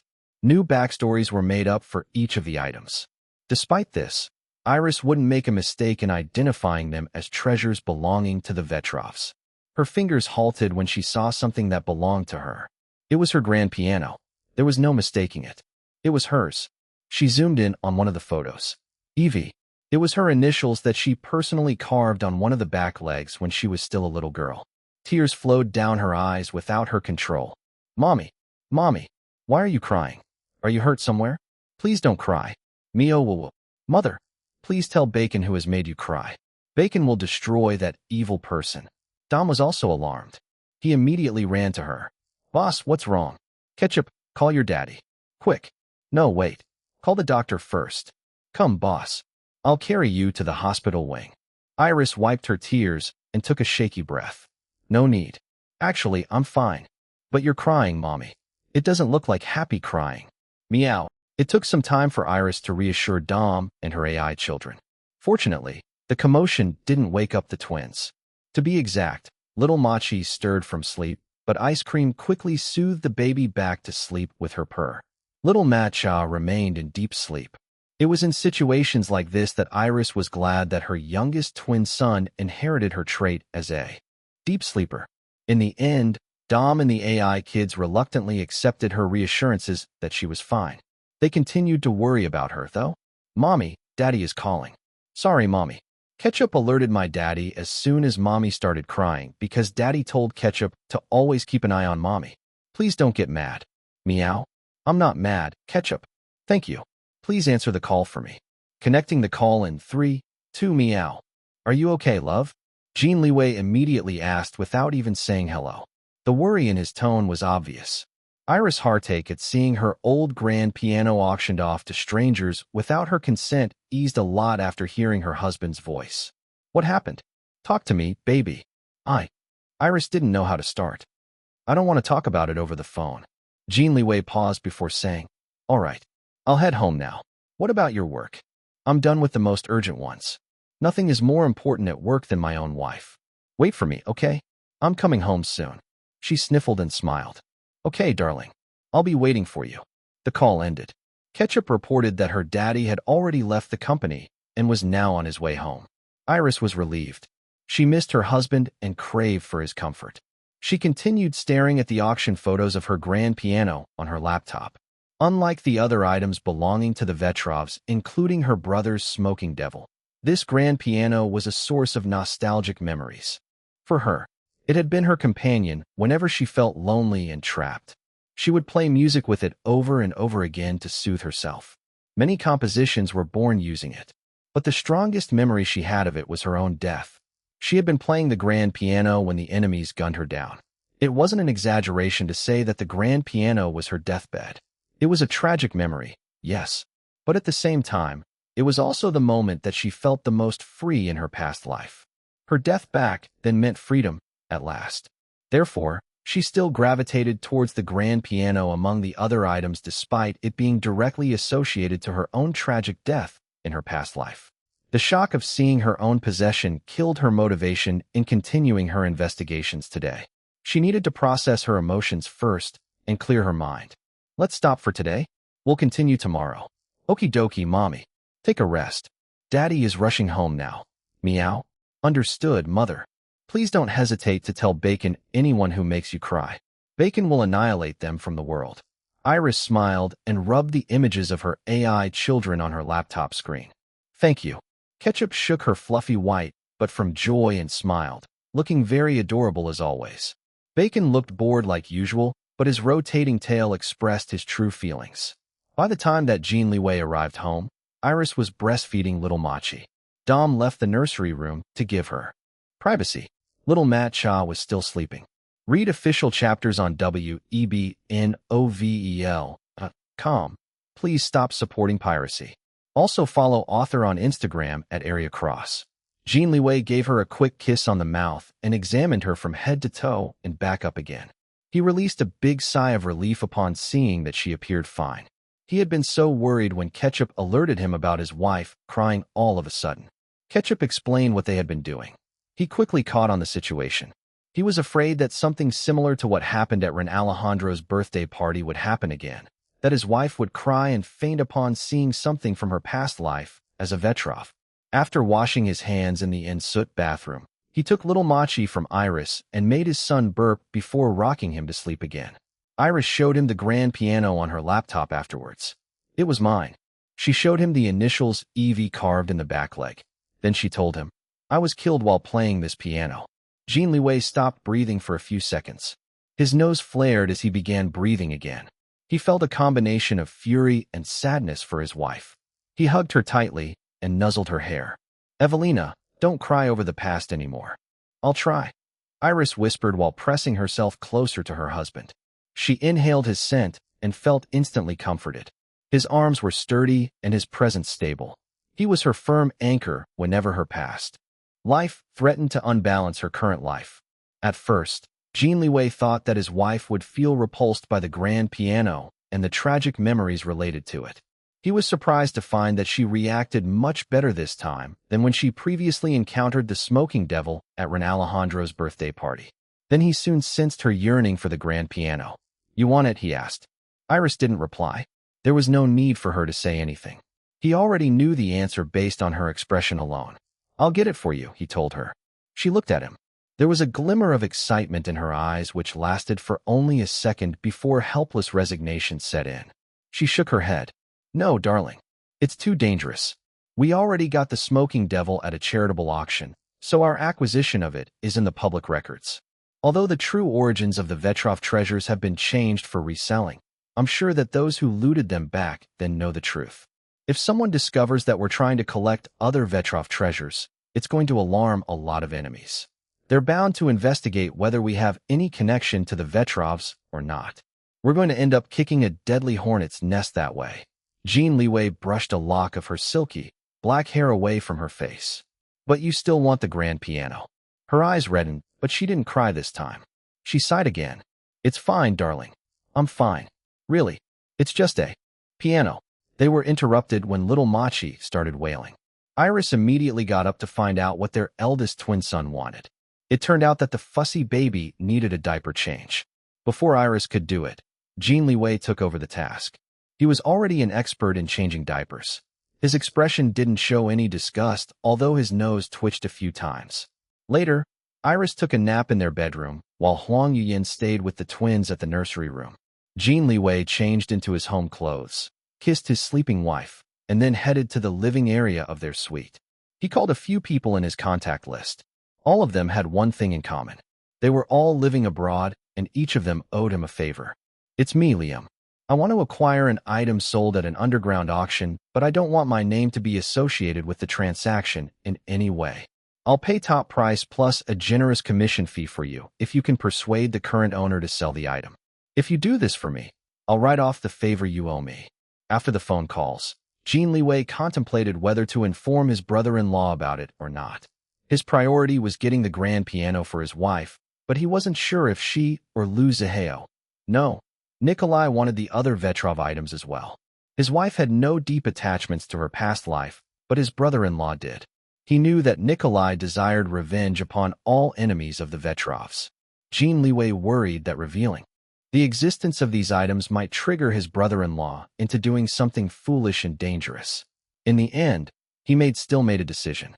Bacon, tell your Uncle Zihao about your mom's findings today. Remind him not to do anything stupid. Understood, father. Bacon will go inform Uncle Zihao now. Jin Liwei leaned back on the couch and closed his eyes, sighing. He wasn't sure if he did the right thing by telling his brother-in-law. However, he He already learned from first-hand experience with his wife that keeping important secrets to people close to him could also be considered a form of betrayal, depending on the situation. If not for his determination to win back his wife after confessing his role in causing the death of the original Long Xiulan, he might not have the wonderful family that he had right now. His brother-in-law had a similar situation with his wife. Nikolai now occupied the body of Liu Zihao, Jin Liwei's fifth brother. Read official chapters on webnovel.com. Please stop supporting piracy. Also follow author on Instagram at Area Cross. Jin Liwei felt that his brother-in-law deserved to know about the existence of the Vetrov items. He just hoped that the remnant of his fifth brother Liu Zihao would be able to somehow persuade the bloodthirsty Nikolai to handle the situation with extreme caution. The ball is in your court now, Nikolai. You're going to become a father soon. Don't be reckless. ####. Say that again. Liu Zihao demanded with a dark expression. The black cat swished his tail and replied in his usual bored voice. Father is finding a way to buy mother's grand piano that she owned when she was still Evelina Vetrova. He asks if Uncle Zihao wants the other Vetrov treasures as well. Show me your findings. Bacon sent his uncle the summarized results of the investigations he did with his mother and sister earlier. Liu Zihao viewed it on a tablet. He was currently in the bedroom he shared with his wife. He was completely naked with his hair still dripping with water from the shower. He had finished his daily training regimen with his subordinates and the mansion's security staff at the on-site training grounds. He originally planned on looking for his wife and spending time with her after showering. At this hour, Long Jinjing should be taking her daily walk in the gardens outside the mansion with Jiang Yingyu. Unfortunately, his plan to spend time with her had to be put on hold after hearing Bacon's words. Liu Zihao's eyes flashed with a strong, murderous intent. All the items showed in his sister and her AI children's investigation results indeed belonged to the Vetrovs. Damn thieving bastards. He threw the tablet. It bounced on the bed. He sneered. Dare to profit off the Vetrovs? Just wait. You tried sending me to hell back then. This time, I'll drag you all to hell with me, and we'll all burn in eternal fire together. In the next few days, Iris calmed down and stopped trying to think about the grand piano she owned in her past life as Evelina Vetrova. She found time whenever the twins were either sleeping or being minded by others like her mother-in-law and Grandpa Liu to continue tackling all the stalled investigations with Ketchup and Bacon. It had come to her attention that her brother was now in the process of trying to acquire all the Vetrov treasures that they could find. She wasn't surprised. There was no point in trying to stop her brother when he had already set his mind into doing something. Just like her, Nikolai Vetrov could be quite willful. They were indeed siblings.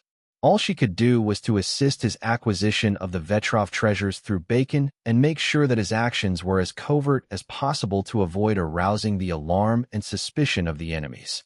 At the moment, she already moved on to another task. This was a task that had been stalled for quite a long time already. She pulled out the file on Tian Kong, the young man who caused the bomb incident at the mall show that injured many people including Iris, Jean Chonglin, their fans, and other innocent bystanders. Official police records showed that his home was filled with Iris Long's photos, posters, music, and other memorabilia. He was labeled as an obsessed fan who became twisted from extreme jealousy after Iris and Jin Liwei publicly confirmed their relationship. Back then, Tian Kong confessed to the police that it was Zhu Ning, Long Jian's mother, who was the mastermind of the whole bomb incident. He claimed that he and Zhu Ning were lovers. He even released a sex video of the two of them to prove their affair. Zhu Ning allegedly knew about his unhealthy obsession for Iris Long and used it to control him. She successfully directed him to bomb Iris Mall show. The result was that Tian Kong was arrested, and so did Zhu Ning. Long Tingfei's former mistress became an instant social pariah. The insults thrown at her by the general public were all brutal. This prompted her son, Long Jian, to lower his pride and beg for Iris and Jin Liwei's help in person to get his mother out of jail. After agreeing to a temporary alliance, Iris gathered enough evidence to prove Zhu Ning's innocence, including the proof that the sex video of her and Tian Kong was fake. Then Jin Liwei took care of the rest. Zhu Ning was successfully released from jail. This earned Long Jian's gratitude towards Iris and Jin Liwei. Now that Zhu Ning was out of the picture, Iris focused on Tian Kong's claims. Since Zhu Ning's innocence had already been proven, it meant that his confession about their affair was a lie. Therefore, it was only reasonable to assume that his other claims were also not entirely true. Iris doubted that he was really her obsessed fan who turned into a hater after she and Jin Liwei became an official couple. She thought that it was just a diversion tactic to shift the attention away from the real mastermind. She didn't believe this story at all, neither did Jin Liwei and Lu Zihao. By this time, Tian Kong had already been long transferred into a high-security prison. The chief of police was personally handling his case. If Iris was having trouble finding concrete clues about the real mastermind behind Tian Kong, how could the authorities find anything useful before her? There was a disturbing lack of evidence after all this time. Despite this, Tian Kong was still sentenced to the death penalty for his crime. There might not be any deaths from the bomb incident, but he caused a startling number of injuries, many of them severe. Some of the victims had to live with physical disabilities for the rest of their lives, not to mention the mental trauma they incurred. It might not be the perfect solution, but Iris, Jin Liwei, Jin Chonglin, and even Long Tingfei were all contributing together to provide lifetime support for the disabled victims from the bomb incident. Tian Kong's crime was unforgivable. If things went according to his original evil plan, then the death toll would be unimaginable. Iris might have been killed for the second time around. Since his arrest, there had been several attempts to kill off Tian Kong even when he was already inside the high-security prison. Fellow prisoners, wardens, other staff, and even visitors had been stopped in time before they could murder Tian Kong. It was obvious that someone wanted him dead. At the same time, he was also on suicide watch. He already attempted to kill himself a few times, but was always unsuccessful. It was a good thing that the chief of police was a capable man who had excellent command of the majority of the force. He wouldn't allow Tian Kong to die before his death sentence. Critics of the police chief faulted him for wasting state funds. Just let the criminal die, they said. Why wait until the scheduled death sentence? The preparations for the death penalty cost money. If they just let the criminal be killed off by his attempted murderers, then the money reserved for his death sentence could be used in other areas with more urgent needs. Read official chapters on webnovel.com. Please stop supporting piracy. Also follow author on Instagram at @AreaCross. Iris sighed while reading the current situation at the high-security prison. She understood the radical sentiments of the police chief's critics. However, she knew why the chief of police wasn't allowing Tian Kong to be killed just like that. He was most likely hoping to find concrete clues about the real mastermind behind Tian Kong before his execution. The bombing incident was considered as a terrorist attack. Being unable to find the real mastermind behind a terrorist attack was too dangerous. As the chief of police, he had the duty to protect his country and his fellow citizens. Terrorist attacks were unforgivable and should be stopped before they happened. Although Iris still didn't feel completely comfortable with the police due to her past life as a veteran, she couldn't stop herself from admiring the chief of police. He was, without a doubt, a man of strong and upright principles. Iris had to pause her investigations on Tian Kong to comfort her fussy eldest twin son. Little Machi loved being cuddled by his parents the best. The baby could endure a few hours at most without either his mommy or daddy, but would eventually kick up a big fuss if he couldn't sense his parents' presence for too long. His maternal grandfather, Long Tingfei, commented during his latest visit that little Haoyu, Machi, acted exactly like Iris when she was still a baby. Not the current Iris, but the original Long Xiaolan who craved, demanded love and attention from everybody. Unlike his eldest twin brother, little Ma Cha didn't mind who took care of him as long as he liked them. Although little Ma Cha was still a baby, he already had clear likes and dislikes. He was well-behaved and generally unbothered, but if he encountered something or someone he disliked, he would protest with a vengeance. Little Ma Cha rarely wailed without any good reason, but whenever he did, his cries were even louder and more alarming than his eldest twin brother's regular fussy wails. His cries in this kind of situations were more from fury rather than from discomfort, insecurity, or fear. Iris felt amused and resigned at the same time. For her, it was amazing to watch how her twin sons were each developing their own distinct personalities. Hence, she avoided dressing them up in identical clothing like most twins. She wanted to nurture their own identities independent of their connection as twin brothers.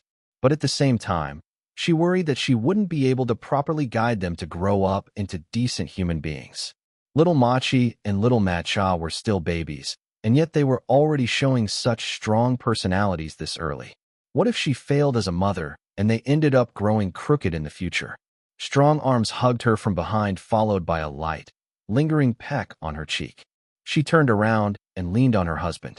Jin Liwei smoothed out the furrow between her brows with a finger. "What's making you worry, HM?"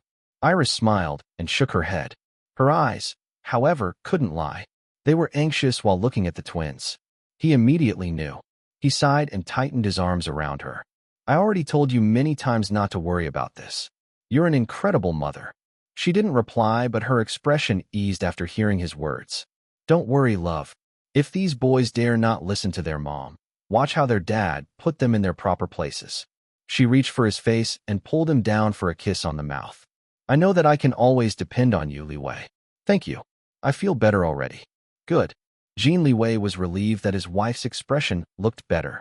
He then took their fussy eldest twin son from her and rocked the baby. Iris checked on their other baby on the crib. Little Matcha was awake and obediently lying in the crib while sucking on a pacifier. His eldest feline sister, Ice Cream, was purring beside him. Read official chapters on webnovel.com. Please stop supporting piracy. Also follow author on Instagram at Area Cross. After making sure that he was fine, Iris sat on the couch and watched her husband shaking a rattle to their eldest twin son. "I think Long Tingfei is right," she said. Jin Liwei glanced at her. "Right in what?" "That little Machi is exactly like Long Xiulan." He paused before looking at little Machi in his arms. "Is he really?" She frowned and tried to go through the original Long Xiulan's memories. Anything from when Long Xiulan was younger than 5 years old was extremely difficult to remember, but just based on how she grew up later as a spoiled and rebellious teenager, Iris, Evelina, could only conclude that Long Tingfei must be right in saying that little Machi acted exactly like the original Long Xiulan as a baby. Seeing that the deep furrow returned between his wife's brows again, Jin Liwei was quick to reassure her. "It doesn't matter if little Machi took after the original Long Xiulan. Biologically, they're mother and son. That's a fact. We can't deny it. Genes don't lie, but their growing environments are completely different. You're now little Machi's mother, Evelina, and I'm his father. I know that you won't become a selfish, narcissistic mother like Wei Lan, and I'm certain that I will never be an absent father like Long Tingfei. Trust in us, baby. We'll properly raise our children together." Iris smiled. Her worried expression eased again. Jin Liwei, her husband, knew best how to make her feel better. She rested her head on her arm while continuing to watch their family. What Jin Liwei said just now stuck with her. The original Long Xiulan and little Machi were indeed mother and son biologically.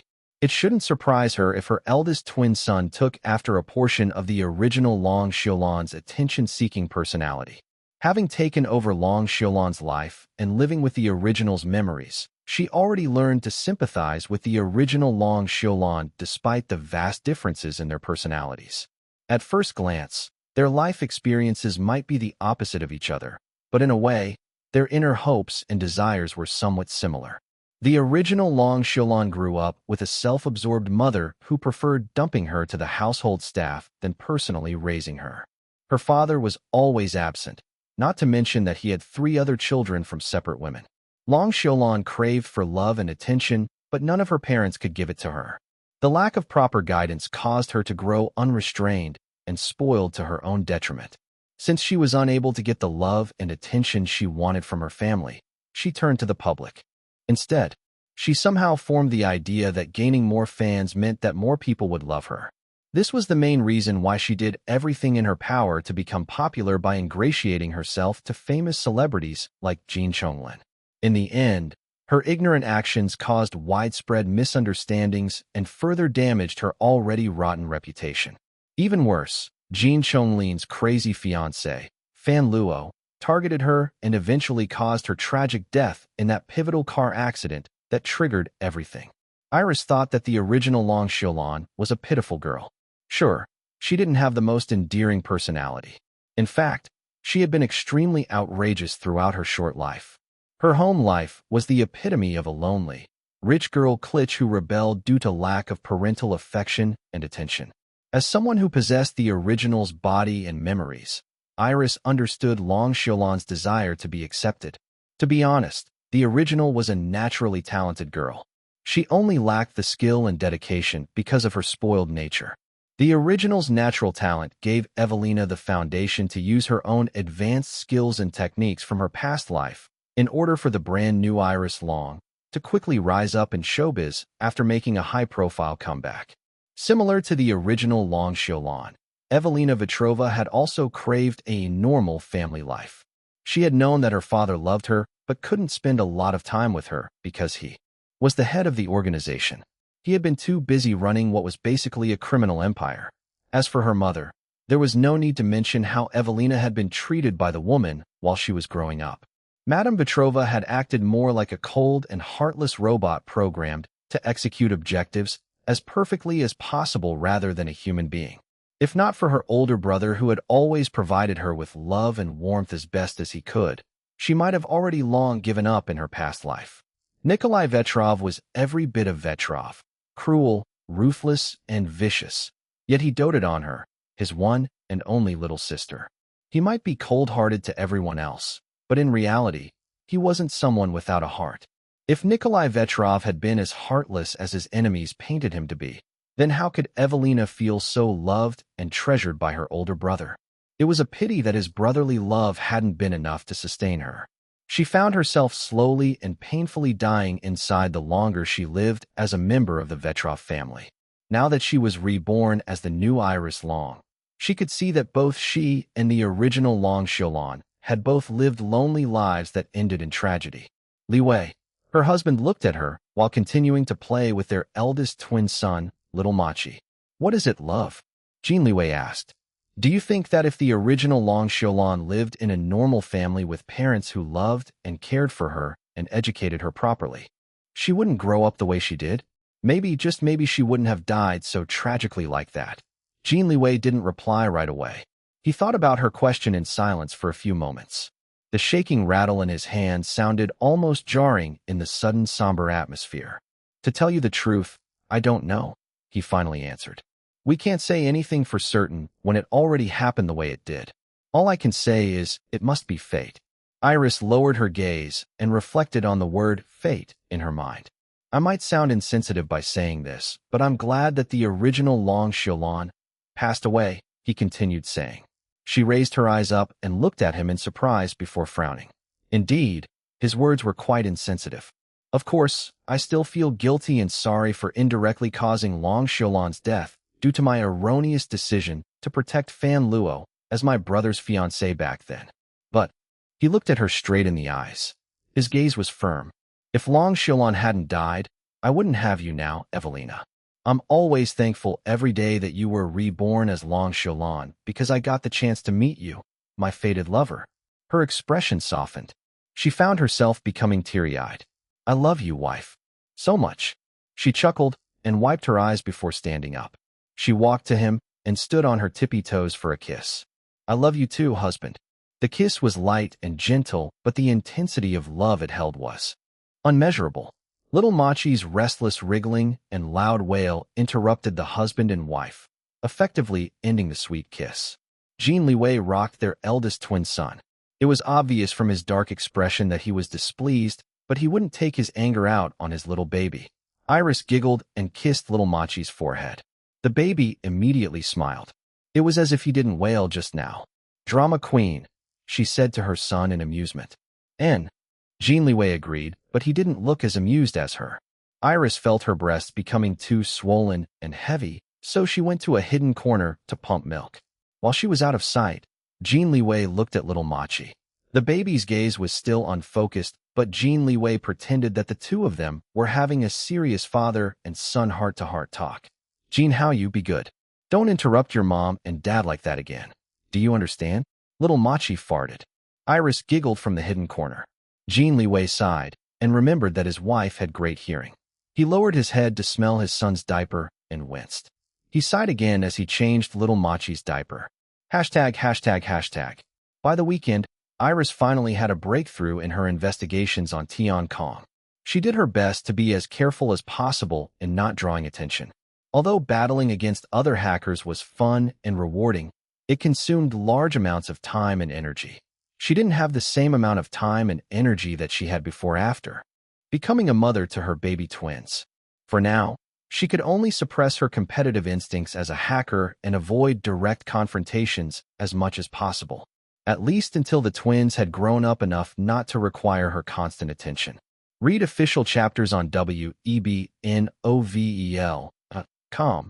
Please stop supporting piracy. Also follow author on Instagram at @AreaCross. Her efforts these past few days bore fruit. She was able to find some helpful clues without directly engaging with other hackers who were protecting the information about the real mastermind behind Kong's crime. At last, she muttered before smiling. Iris checked on the twins and left them to her mother-in-law and Grandpa Lou. Then she headed to the training grounds. According to Bacon, her big brother was there supervising the security teams in their daily drills. To her surprise, her husband was there, too. "What's happening?" she asked the person nearest her. "Young madam," the man greeted. He was a Shadow Winds member stationed at Dragon Palace Home Number 10. Sir Jean asked Boss How for pointers in close combat. "I see. Thank you." "You're welcome, young madam." Iris found a seat that had a nice view of the spot where her husband and big brother were sparring. The others gave way to her. Someone even got her a can of coconut juice. "Young madam, would you like some popcorn?" She chuckled, but shook her head. "Thank you, everyone. No need to mind me. Please continue with your training. Your boss How will punish you if he sees you slacking off." There was no need for her to say anything more. Everyone scuttled back to their own training. Even the original members of Dragon Palace Home Number 10 security team followed suit despite the fact that Liu Zihao wasn't their official employer.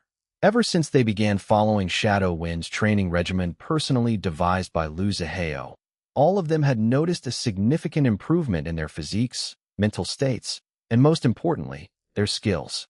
Iris opened the can of coconut water and began sipping it while watching the spar between her husband and big brother. It wasn't really a complete spar, but more about Liu Zihao giving Jin Liwei practical training. Jin Liwei was trained in orthodox karate. He was quite skilled in it, and even had a third-degree black belt. He would have advanced even more if he hadn't been so busy running Jin Corporation. Despite this, his orthodox training proved to have limited his battle instincts during real combat. There were no rules when fighting during a life-and-death situation. Would ethics and sportsmanship save a person's life from a murderer? Of course not. Now that there were so many dangers crouching in the dark around his family, Jin Liwei couldn't sit still. He wanted to become stronger. No, he needed to be stronger in order to protect his family. The best person that he could think of to ask for effective pointers was his brother-in-law. Liu Zihao, Nikolai Vetrov in his past life, was a grandmaster in the combat arts. Unlike his sister Evelina Vetrova, who specialized in defensive systema, Nikolai was trained to kill using many different methods, including in close combat. Jin Liwei wouldn't go as far as asking his brother-in-law to teach him how to kill someone, but it would be good for him to learn additional techniques outside of orthodox karate to defeat opponents, and most importantly, to survive the fight with his whole body intact. The spar went on for another half an hour. By the end of it, Jin Liwei was a rather pitiful sight. He had been choked, forced into submission, and thrown on the ground more times than he could count. Although he knew that Liu Zihao had been holding his strength back, his brother-in-law's strikes on his body still hurt like a motherfucker. In spite of it all, Jin Liwei didn't complain even once. He was the one who asked for it after all. Liu Zihao helped him up from the ground. "Your training in karate gave you a solid foundation, which is good. Your body is also in great condition. What you need to focus more on is honing your battle reflexes." "Got it," Jin Liwei replied while struggling to catch his breath. "I'll be staying here most of the time until Jin gives birth, so I can personally supervise your progress. When I'm not here, my subordinates will help guide you." Jin Liwei nodded and wiped the sweat off his brow. Liu Zihao grunted. The brothers-in-law turned and saw Iris. Actually, they already noticed her as soon as she arrived earlier.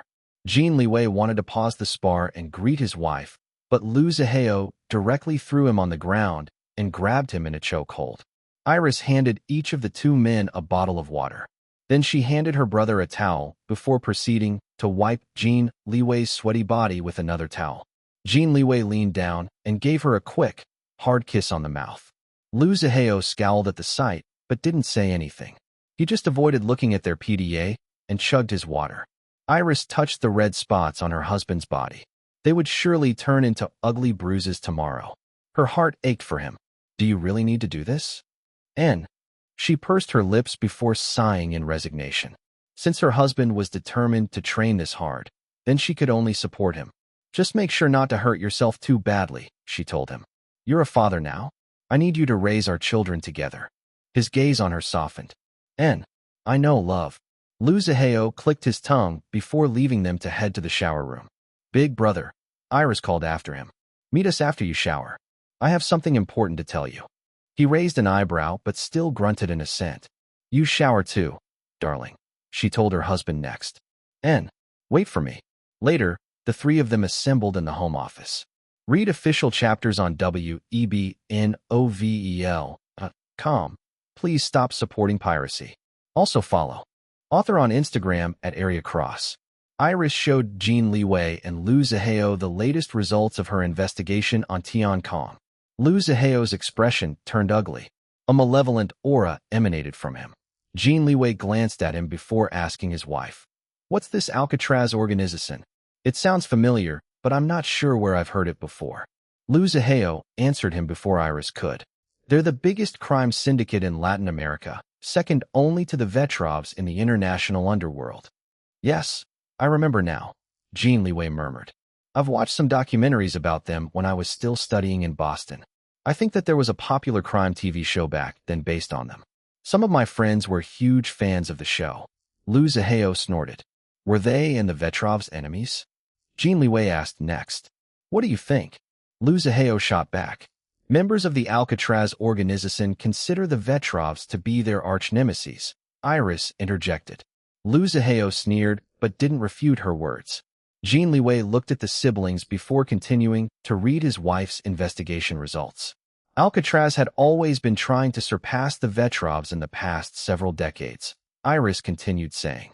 The Vetrovs' largest business was on the production and sale of illegal firearms. Wherever there was war, there would surely be firearms manufactured by the Vetrovs. Of course, the illegal firearms were mostly sold to the rebel armies and not to governments. Those damned governments always stole our weapons to study and reproduce, Lu Zihao said. Fucking thieves. They don't have the ability to hire and pay people with high IQ, so they steal Vetrov technology and then claim it as their own. They always put on a big show about how advanced and sophisticated their technology is, but the real truth is that most of what they have are stolen from us. They have always condemned the Vetrovs to be the most evil criminals in the whole world, and yet look at them stealing resources everywhere, killing countless innocent people they call inevitable casualties during wars, and secretly silencing whistleblowers who were brave enough to call them out on their bullshit to the public. At least we, the Vetrovs, have always been direct and honest on how we are indeed criminals. Then compare us to all those government dogs who preach morals to their citizens during the day and then act like the worst criminals during the night. Damned hypocrites. Iris lowered her gaze, not saying anything. Jin Liwei sensed his wife's turbulent emotions after listening to her brother's tirade. He placed his arm over her shoulders and pulled her closer to him. You okay? He asked in a whisper. She gave her a soft smile and nodded. Then she leaned her head on his chest. Lu Zihao stood up from his seat. The couple watched as he paced in front of the wide windows, while rubbing the smoking devil between his fingers. Iris continued explaining. The Alcatraz organization to her husband while they waited for her brother to cool off his head by the windows. Unlike the Vetrovs' monopoly in the illegal firearms production and trade, the Alcatraz have built the majority of their power from illegal drugs. They have successfully transformed several countries into narco-states, most of them in Latin America. However, their tentacles are pervading Asia as well. Illegal drugs are very profitable. This made the Alcatraz possess great political control in their narco-states. Their presence is actually more blatant than the Vetrovs who prefer to remain in the shadows. A loud snort of derision sounded from in front of the windows. Lu Zihao tossed the smoking devil up in air. Its jewels sparkled under the lights before the smoking pipe fell into its owner's waiting hand. "They're a bunch of wannabe emperors who have no class," he spat, not bothering to conceal his disgust at all. Iris and Jin Liwei stopped talking. They waited for Lu Zihao to calm down enough to resume the meeting. Finally, he returned to his seat and tapped the investigation results. "How accurate are these?" he asked. Iris replied, "I would say about 95% accurate." Lu Zihao frowned. "Only?" She sighed. "Yes, only." His frown deepened. "The Alcatraz organization is now the #1 criminal organization after the Vetrov's downfall. I'm positive that they had a hand in what happened back then. I'm also certain that they weren't the only culprits. There were police and soldiers when they annihilated us that night." "I know," Lu Zihao whispered. His voice was soft, yet his expression was hard and savage. "I know it very well." Iris sighed. "They must have swallowed a great portion of Vetrov resources, including top-secret technology. I will need more time for my own technology to infiltrate and overcome theirs if you want 100% accuracy."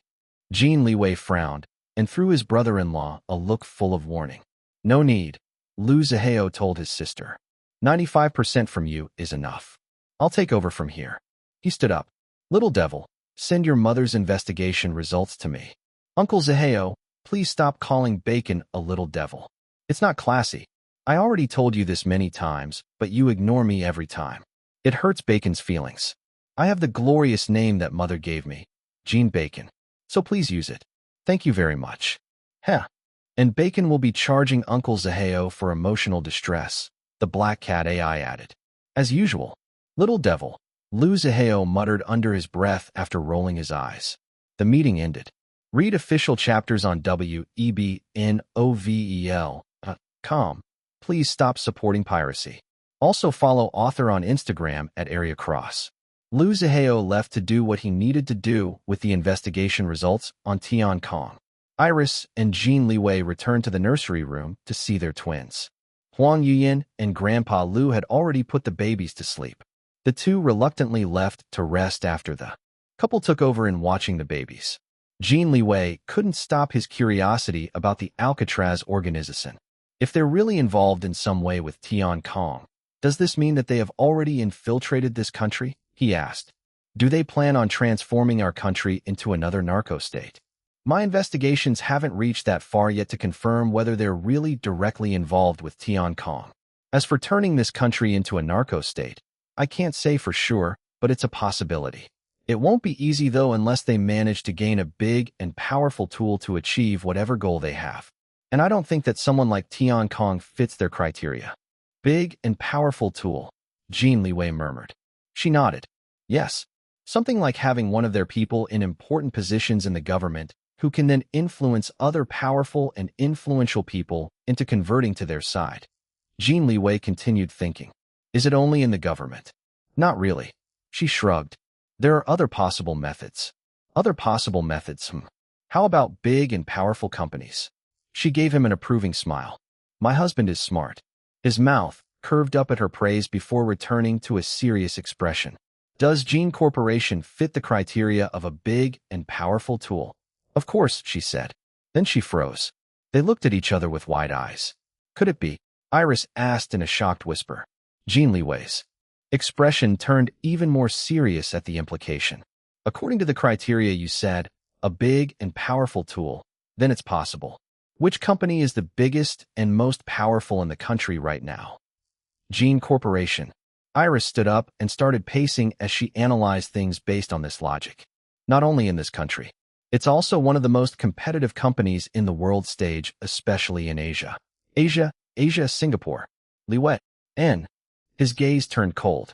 Could it be that the power backing the Youngs in Singapore might be this Alcatraz organization? He finished her sentence. Iris looked enlightened. We're not 100% sure yet if our conjectures are correct, but this is a good clue to use for redoing our stalled investigations. Now that I think about everything that has been happening, it all makes sense. She walked over to her husband and sat on his lap. Then she gave him a loud, smacking kiss on the mouth. You're the best, darling. Jin Liwei wrapped his arms around his wife's waist and pulled her closer to his body. He found her mouth and kissed her again. Alcatraz, or whatever, they could all wait. For now, it was time for his daily show of love to his beloved genius wife. ####. Liu Zihao checked on his wife and made sure that she was fine before leaving Dragon Palace in a hurry. Long Jinjing watched from a second-floor window as his car drove away from the mansion. He didn't say anything to her, but she sensed a heavy and stormy energy emanating from him that he tried so hard to restrain in front of her. Something must have happened at Shadow Winds. Anxiety filled her. She caressed her swollen belly and tried to calm down. It wasn't good for their babies if she stressed herself too much. Her due date was fast approaching, but she was carrying twins, so it was possible that she would give birth earlier than expected, just like her younger sister. She already prepared herself to give birth any time now. Despite this, she still couldn't stop herself from feeling scared. Iris mentioned that childbirth was the worst pain that she had ever experienced, but still played it down in front of Long Jinjing.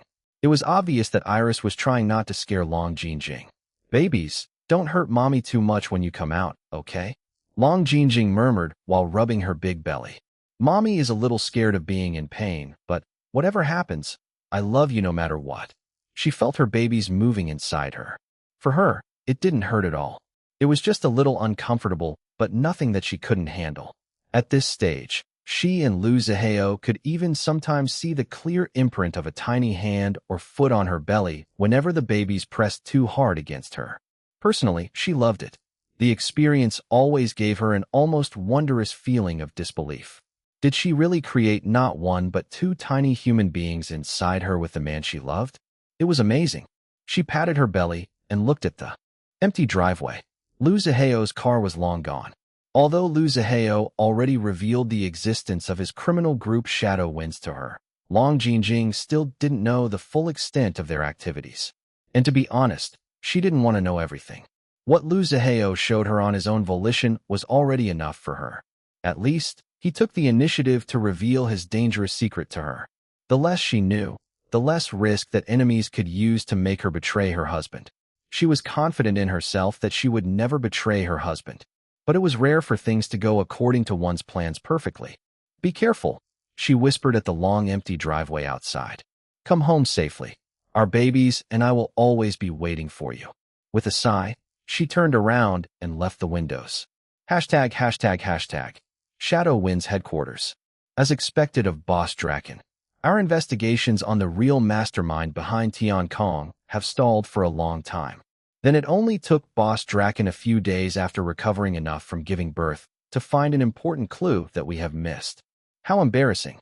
We still have a long way to go to reach her level. A golden-eyed black cat rotated his fluffy tail in a blur. "Mother is the best." Yes, indeed. Bacon's mother, the great Boss Draken, is the best hacker ever. "I disagree," a low voice stammered from a corner. The other members of Shan looked in unison at the member who spoke just now.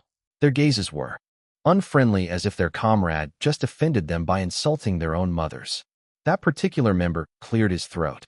What I mean is that I just personally think that there is one other H-hacker in the whole world who's way better than Boss Draken, but that doesn't mean that I'm looking down on Boss Draken.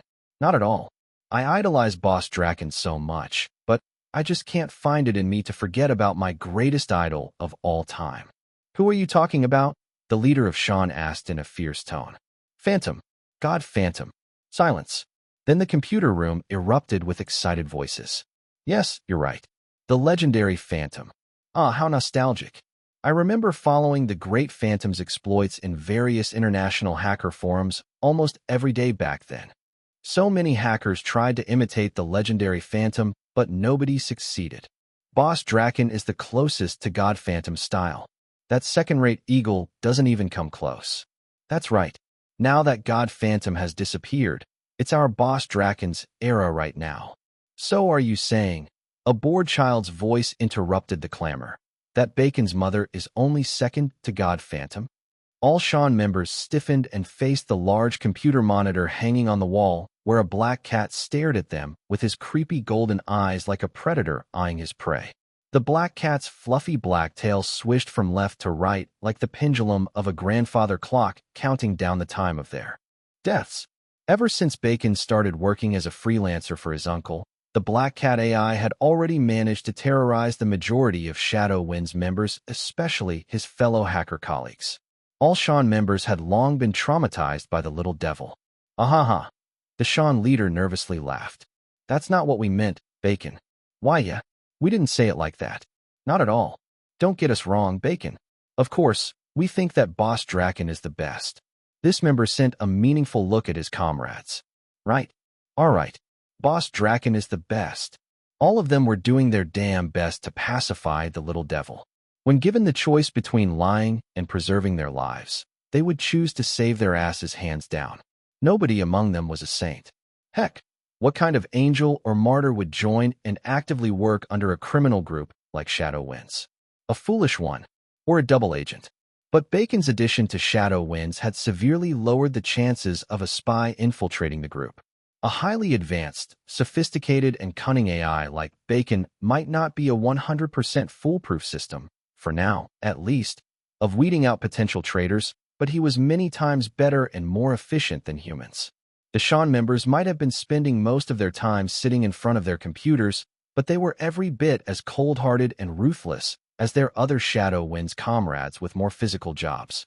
Even so, these Shan members still couldn't compare to the Black Cat AI. Bacon was essentially a little ancestor that they both respected and feared in Shadow Winds, second only to their boss Hao. Bacon was one of the worst people, beings, to offend at Shadow Winds. He held deep grudges and was always frighteningly persistent in exacting his revenge. His viciousness might still be juvenile compared to Boss Hao or other captains in the group who had sadistic tendencies, but Bacon already knew how to search for weaknesses and hit where it hurt the most. In fact, when it came to blackmail, and especially extortion, Bacon was already an expert. Hearing his innocent-sounding child's voice spouting ruthless blackmail and extorting unreasonably high amounts of money was already a common source of nightmare among Shadow Winds members. Bacon was also the only one in the group who was fearless enough to blackmail and extort Boss Hao himself and not suffer any consequences. Truly a little devil. The Shan members fawned on Bacon by praising his mother, Boss Draken, to the high heavens to prevent the little devil from forming a grudge against them, which would definitely lead them into helplessly emptying their wallets once the vicious kid acted upon his revenge. Phantom's era is over, the Shan leader said. He has disappeared for a long time now. It has already been many years, and yet there are no indications of him making a comeback. For all we know, he might already be dead. It's such a shame. Really, I believe, and I'm sure many other hackers believe as well, that Phantom was the best hacker in the world back then. But now that he's gone, it's time for the next generation to claim his top spot. True, now is Boss Draken's era. She's not the next Phantom like so many other hackers like Eagle are aiming to become. Boss Draken is the first Draken. Listen to us, Bacon. We all admire God Phantom, but he's now a thing of the past. For us right now, your mother Boss Draken is the best hacker in the world. Bacon's fluffy black tail started rotating into a blur, seeing the familiar indication of the little devil's joy or excitement. The Shan members secretly sighed in relief. Except for one. The same person who mentioned Phantom earlier and triggered them to act like excited fangirls spoke again. He even stood up and pounded his chest over his heart. His expression showed that he was ready to die for his own beliefs. I'm sorry, but for me, God Phantom is the number one forever.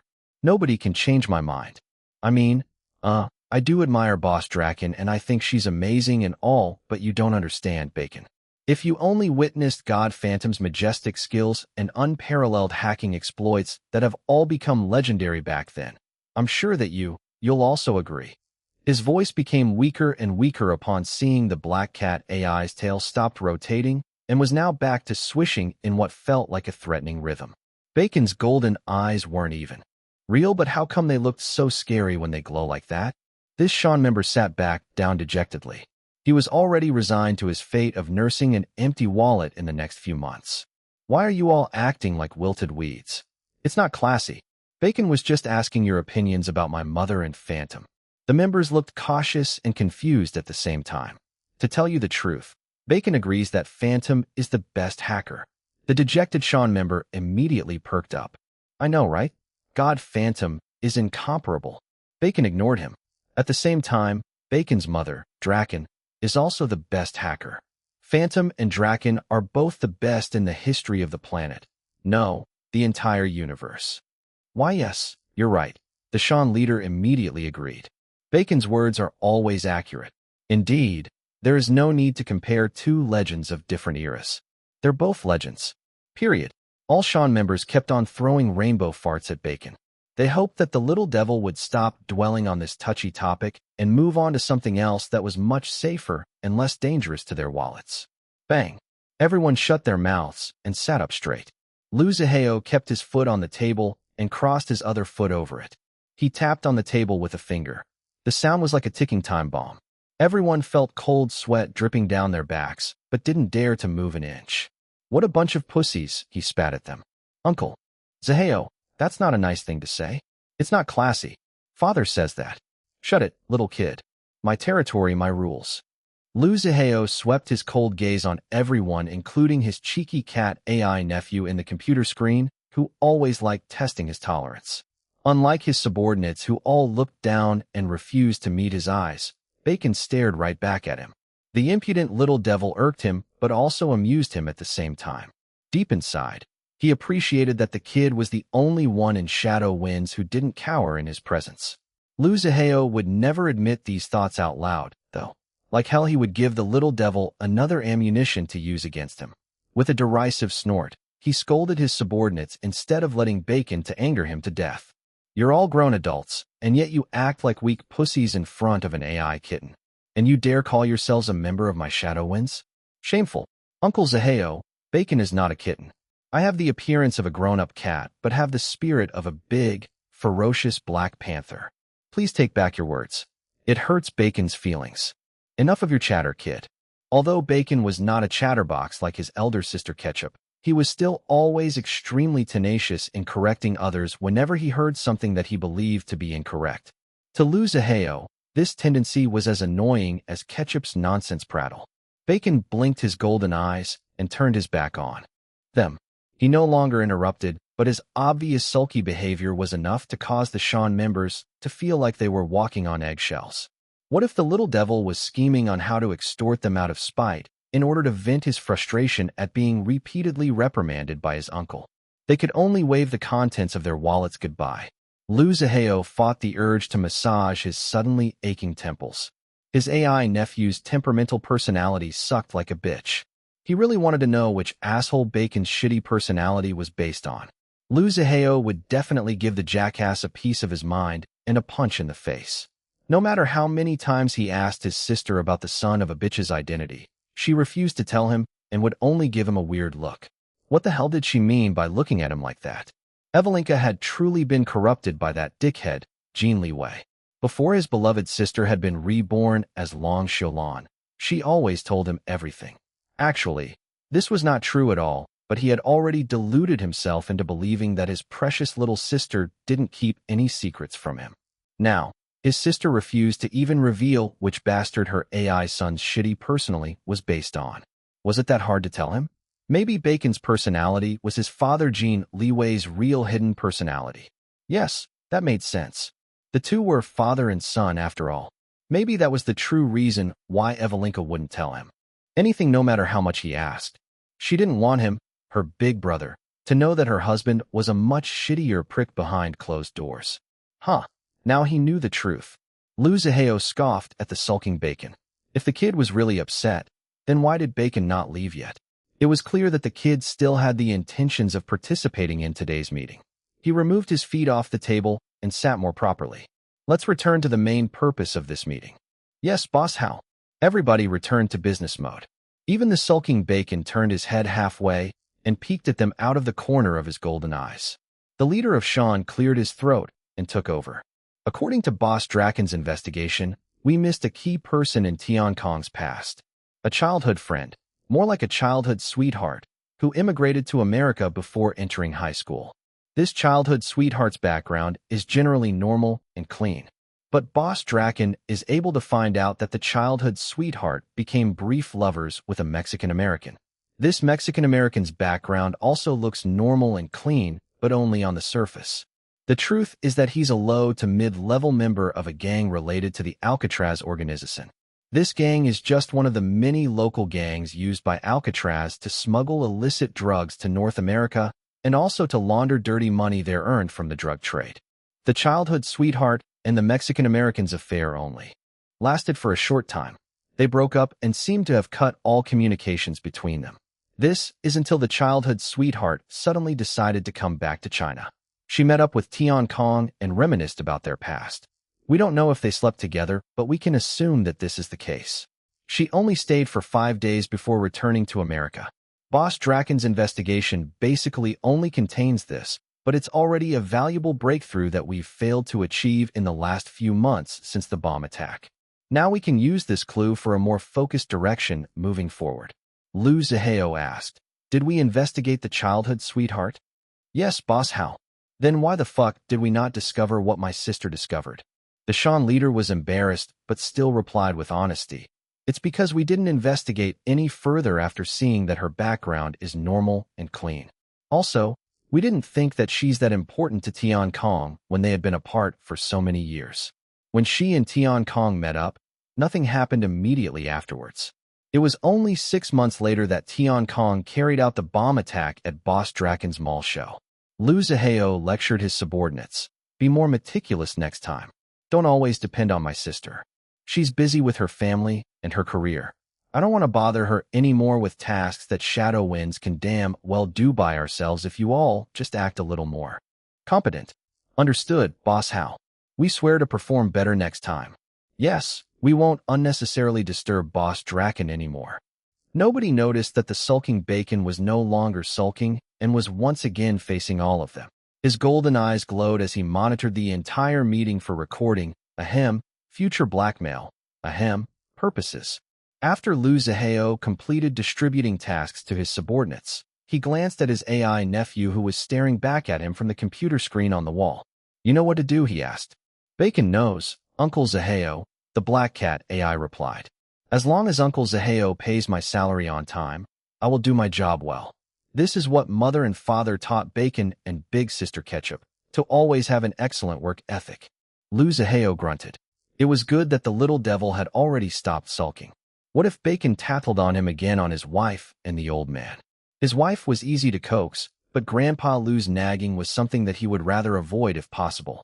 He already had the original Liu Zihao's remnant annoying him to no end. If Grandpa Liu was added to the mix, he might really end up pulling all of his hair out in frustration. Liu Zihao glanced at the time and stood up, signifying the end of the meeting. He had already stayed at Shadow Wind's headquarters longer than he initially planned. Long Jing must be wondering why he hadn't come home yet. "Goodbye, Boss Hao," he grunted at his subordinates before heading out. It was already past dinner time. He was displeased that he had missed eating dinner together with his wife. These days, he couldn't sit still if Long Jing was out of his sight for too long. Her due date was fast approaching, but since they were expecting twins, it wouldn't be surprising if she also gave birth earlier like Iris.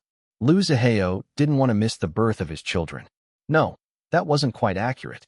The truth was that he was extremely worried about Long Jing. He had witnessed how much his sister suffered while giving birth to his twin nephews. He might not have seen the actual birth with his own eyes, but just remembering how his sister's expression looked like contorted in pain as she did her best to walk a few times in the hallway outside the delivery room during her hours-long labor was enough to make him panic. Evelinka also admitted that it was the worst pain that she had ever experienced, like being ripped apart from the inside. It was only then that Liu Zihao fully understood why his sister had told him to take Long Jing away while they were waiting outside the delivery room to avoid traumatizing his timid woman. Will Jing be able to bear it? Liu Zihao muttered as he drove out of the headquarters into the dark, bumpy road of the old industrial zone. If Long Jing really suffered like his sister while giving birth, he didn't know if he could be like Jin Liwei and continue accompanying his wife inside the delivery room without strangling the doctor and the medical staff. ###. Back at Shadow Wind's headquarters, the Shan members stayed in the meeting room after their boss Hal left. They organized their assigned tasks and discussed the division of labor among them. Bacon stayed with them as part of the hacker team. Afterwards, they were ready to disperse, but was stopped by Bacon. Everyone instantly became wary. What's wrong, Bacon? The black cat AI swished his fluffy tail. Bacon has sent everyone 100 yuan each. Huh. The Shan members looked confused and suspicious. What happened? Although 100 yuan was basically nothing to people like them, they knew that a money grubber like Bacon would never cough out 1 yuan. What more 100 yuan to other people without any good reason? Could this be a trap? The Shan leader cleared his throat. Thank you, Bacon, but there's no need. Really, we're okay. Right, everyone? Right? There's no need. Just keep your money, Bacon. Bacon folded himself like a loaf and began licking his front paw. The money has already been sent. If any of you dare to send it back to me, you will hurt Bacon's feelings. If that happens, Bacon wants 100,000 yuan as compensation for emotional distress on top of the original 100 yuan that I originally sent. Everyone was quick to change tunes. They weren't foolish to reject 100 yuan and pay 1,000 times that amount instead. If you say it like that, then we have no choice but to accept it. Thank you, Bacon. They escaped in a hurry before the little devil could change his mind. At the same time, they wondered why Bacon was acting so generous today. Was the little devil finally maturing and becoming more reasonable? If that was really the case, then awesome. Perhaps they didn't have to be terrorized anymore whenever they offended the little ancestor. When everyone was gone, Bacon's swishing tail sped up and rotated in a blur. He didn't know or care what his colleagues thought about his 100 yuan giveaway per person. Phantom is the best. Draken is the best. Mother is the best. Bacon felt pleased that the Shan members were idolizing his mother. It didn't matter if some of them thought that Phantom was the best hacker in the world while the rest thought Draken was the best. To Bacon, both Phantom and Draken were both his mother anyway, meaning his mother was the best. Even though he felt reluctant to give out 100 yuan per person, now that he did it, he felt good. Really good. Was this how his parents felt whenever they gave things away to others? Mother liked supporting charities through her foundation Iris of Hope and her education scholarship program for the Black Stars, while father liked holding huge, extravagant giveaways to celebrate milestones related to mother. Now that Bacon experienced something similar, he felt that being generous wasn't so bad after all. It seems that generosity is really classy, Bacon talked to himself. But Bacon doesn't really care about other people at all. Mother and father are too classy when it comes to generosity. Bacon is still far from reaching their level. He checked his bank account. Over 95% of all his savings so far were gone. But instead of being heartbroken, his tail rotated even faster. Bacon can't wait to see Mother's reaction when she sees the surprise that I've been saving for all this time. He rushed back home to accompany his great-grandpa Lu, and of course, to tattle on his uncle Zaheo for telling him to shut up earlier and hurting his feelings. Dragon Palace Home Number 10. Careful, love, Jin Liwei said as he led his blindfolded wife along the hallway. Iris held his arm and completely trusted him. She had no idea what her husband was up to. Earlier, she had just finished singing a lullaby to coax their twins to nap when her husband suddenly announced that he had a surprise for her. He refused to tell her no matter how many times she asked. Then he covered her eyes with a silk handkerchief and began leading her to whatever surprise he prepared for her. "We're here," Jin Liwei whispered. His hot breath tickled her ear, making her shiver. "Ready?" he asked. She nodded. He removed the blindfold from her eyes. She blinked a few times to allow her eyes to adjust to the sudden brightness. Soon, she realized that they were in her music room. Feeling a little confused, she asked her husband, "Why did you bring me here?" He didn't answer, but looked at her with an expression that she couldn't quite identify. "Do you want me to play something for you?" she asked next. "We'll see if you're in the mood to play later," he only murmured. "Liwei." He raised her hands to his lips and kissed it. "Come, Evelina." Her confusion only continued to grow, but she still trusted and followed him. He led her to the adjacent room which she used as an inspiration room whenever she was working on her music compositions. The inspiration room was simple. The furniture and decoration were sparse and minimal, yet still cozy. There was a couch, a soft area rug, a bookcase, a desk, and a chair. The walls were devoid of any artwork, but were instead filled with Iris' original sheet music for her current, unfinished compositions. She was about to ask Jin Liwei again why he brought her here when her eyes caught something that didn't belong to her inspiration room. Her breath caught in her throat. It felt like the world around her froze as she stared at the thing right in of her. "Evelina." Jin Liwei's voice managed to pierce through her shocked daze. She forcefully took her gaze away from the thing to stare at her husband. She watched as he began rubbing her hands. Oh, they were shaking. He hugged her. That was when she realized that her whole body was shaking. Even her teeth were chattering. I'm sorry, love. I think I made a mistake. She didn't respond. She was unable to respond. Her attention returned to the thing that caused her to act like this. Without her control, the grand piano that she accompanied her in her past life as Evelina Vetrova. Her piano that she used to play when she was gunned down to death. It must have been drenched with her blood when she died. But now it was shining like it was brand new. It was obvious that the old piano had been maintained well. Or maybe it had been restored after being looted from the Vetrov estate after her death. She didn't know what her piano had gone through after she was gone. She didn't want to know. Or maybe she did. I'll bring you back, Jin Liwei said and attempted to pull her away from the room, but she resisted. And no. Her voice was shaky, but her determination was firm. Are you sure? He asked. She nodded. Her body was still shaking, but she forced herself to walk step by step towards the piano. Jin Liwei didn't allow her to go alone. He clasped their hands together, sending warmth to her cold and shaking body. Finally, they reached the piano. Iris reached over and glided her fingers on the shiny surface. It felt cold to the touch and seemed to make her shake harder. Evelina. She squeezed his hand, silently telling him that she would be fine. She walked around to the back of the piano and bent down.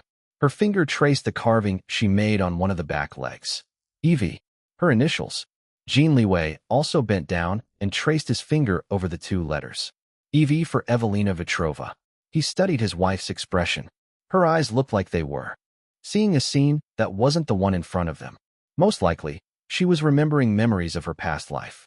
They both returned to the front of the grand piano. Iris was still a bit shaky, but thankfully looked calmer. You really got it back for me, she whispered while touching the black and white keys. And she threw herself into his arms all of a sudden. He caught her and managed to stabilize his balance in time. Thank you, Liwei. He kissed the top of her head and tightened his arms around her. Anything for you, love. His heart ached when he felt the front of his shirt become increasingly wet. He couldn't hear her crying, but this kind of silent crying pained him even more than when she sobbed out loud. He didn't know what right words to say to comfort his wife, because her rebirth experience was not something an average person could live through and stay sane. This was why he could only hug her tightly in his arms and transmit all his love to her. He had always hoped that his wife would face her tragic past life head-on instead of always trying to avoid it. Perhaps she would be able to completely heal from all her trauma and finally move on by doing this. Whatever choice she would make, whether to continue skirting around her past life or to finally face it head-on, Jin Liwei swore to support her no matter what. Iris lifted her head. Jin Liwei wiped her tears and kissed her with so much gentleness that it caused a new wave of tears to fall down her face. She turned around and looked at the piano once again. I want to play. All right. He helped her sit on the stool in front of the piano and stood behind her.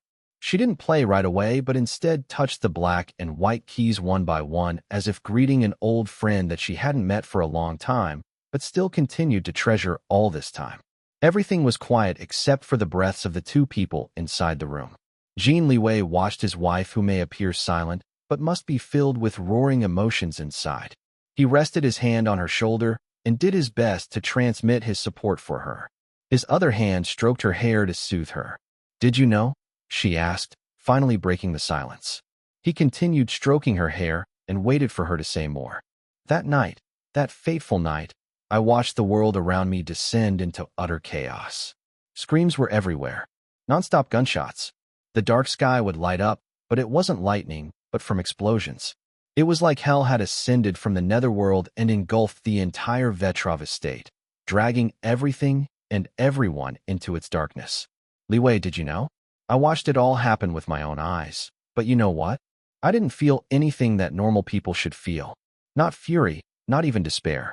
My entire family and everyone who worked for us were being murdered left and right by the enemies. And yet, all I felt was relief. Complete relief. And peace. I felt at peace because I knew right there and then that I was going to die. That I was finally going to escape the suffering in my heart, the gradual decay of my hope, and the slow death of my inner self. I thought that at last I was going to be free. Liwei, I felt no guilt at all in not defending or fighting back against the enemy attack. My family's subordinates dropped dead one by one before my very eyes, and yet I didn't take any action. I just played the piano. I told myself that I should play something to send off the souls of the killed ones, but that was a lie, a complete lie. She banged her palms on the piano keys. The loud, discordant tune boomed in the room. Jin Liwei didn't jump, but he still felt startled inside. He didn't dwell on his reaction because his heart ached upon seeing his wife's heaving shoulders as she covered her mouth to muffle her cries. He lifted her and sat on the stool himself before placing his wife on his lap. It was a complete lie, Liwei. I wasn't. The music I played wasn't for the people who were murdered that night. It was for me. All for me. I played for myself. The music was for my self-commemoration of my own death. It was to celebrate my own escape, my freedom. Everything was for my own sake. My own selfishness. I'm such a horrible, selfish person, aren't I? No. Jin Liwei grabbed her face and forced her to look at him straight in the eyes. His expression was serious, even angry. Don't say that, Evelina. So what if you only thought about yourself that night? Was it your responsibility to protect other people? Did those people deserve to be protected by you? Someone who always refused to participate in any of the organization's criminal activities? Evelina, listen to me. You are not horrible. You are not selfish. I know. You are my wife, and I'm your husband. I know what kind of person you are, and you know what kind of person I am. Do you think of me as a horrible person? She shook her head. No, you aren't horrible. Well, to tell you the truth, I thought you were a jerk, but that was before we became lovers. He winced and cleared his throat. Actually, I was really a jerk back then, but I changed because I love you and want to be with you. It's either to stay the same and let you go or change my bad ways for the better and prove to you how much I love you. I chose to become a better person because I can't bear to let you go. I would go crazy without you, baby. I love you. So much that it feels like my heart will burst. Iris' lips trembled. The tears in her eyes sparkled like diamonds. Jin Liwei kissed her eyes, tasting the slight saltiness of her tears. His heart continued to ache for her. He couldn't bear to see his wife crying like this. Believe me, baby, you're the most amazing woman, the most amazing person that I've ever met in my whole life. Stop feeling guilty because the basis of the guilt is wrong. You weren't horrible or selfish. In fact, I think that you were very brave. Her eyes reddened even more. She clutched his shoulders. That wasn't bravery. That was cowardice. No, you're wrong. You faced the enemies who came to kill you without running away. You might not have defended or fought back, but you didn't escape on your own. You faced your own death with dignity while doing what you love, playing music. Evelina, you were brave. You're still very brave. And as your husband, I'm so proud of you, wife. Iris studied his face. She could see his sincerity, feel it with her heart. His love for her was indeed overflowing because she swore that she could feel it like an almost tangible wave of warmth, bathing her in comfort and easing any trauma she had deep inside. Liwei, I'm so lucky to have met you. No, love, I am the one who's lucky to have met you. She giggled even when her tears continued to flow. Then we must be both lucky to have met each other. And she wrapped her arms around his neck and oh so slowly pressed their lips together, rubbing oh so gently that it made her heart shake from the tenderness. I love you so much, Jin Liwei. Evelina, baby, I love you more. The gentle kiss gradually became a little harder, a little deeper, and a little more intense. They were flushed and panting when their moist, swollen lips finally separated. They stared into each other's eyes and found their love reflected there. Feel better? He asked in a murmur. She nodded before glancing at the piano. I still want to play this piano. My piano. Then go play. I'll be right here beside you. Always. Let's make better memories together with this piano. Lots and lots of good memories that you won't have the time to remember the bad, tragic ones from your past life. Yes, darling. Let's do that. Jin Liwei returned to standing behind his wife and watched her prepare herself to play the grand piano that she owned as Evelina Vetrova. It must feel so surreal to play this particular piano after a long, long time, a literal lifetime, in fact. Now that she had become Iris Long and his wife, he was determined to overwrite all the bad, tragic memories that she had playing this piano and replace them with good memories of them together with their whole family. He hoped that she would be able to heal completely from all her past life's trauma and finally move on with her new life with him and their children. Her past life with Evelina Vetrova was her roots, and her new life as Iris Long was her branches. Both lives were a part of her identity and why he loved her so much. It wasn't sustainable for her to continue avoiding matters from her past life. The trauma would only fester and erode her inner peace. Once this happened, it would surely affect their relationship and eventually their family. As her husband and the father of their children, he had the responsibility to ensure that his wife and their whole family were all healthy physically, mentally, emotionally, and spiritually. Liwei, he heard his wife's soft, lovely voice. Yes, love? What is it? He bent down and kissed the top of her head. I'm going to play the piece that I played that night when I died. Will you listen? He felt his chest tighten, but still agreed. Of course, baby. Don't be afraid. I'll be right here. She nodded and took a few deep breaths. Her two hands floated above the piano keys, but didn't move for what felt like a long time. It was actually only less than a minute, but her tense nervousness radiated to Jin Liwei and throughout the entire room, making 1 second feel many times longer than it was. You can do it, love, he encouraged her. Her hands shook, but soon became stable. Then they descended on the piano keys, and her fingers started flowing like fish on water. The familiar tune of Beethoven's Fr Elise filled the entire room and surrounded the couple. Jin Liwei closed his eyes. He had heard this famous piano piece so many times before. He had even played it during piano lessons as a youth. Fr Elise was indeed a masterpiece, but also had become a Klitschko piece for many novice pianists. Playing it would impress regular people, but many other musicians actually found the piece rather generic. This time, however, the piece sounded different than usual. So much different that he realized he got goosebumps just by listening to it. His wife made the piece haunting, almost eerie. In addition to what she told him just now about the night of her death, he could imagine her playing Fr Elise as hell broke loose all around her. Bloodshed surrounded her, and yet she was at peace while playing the piano even as the enemies gunned her down to death.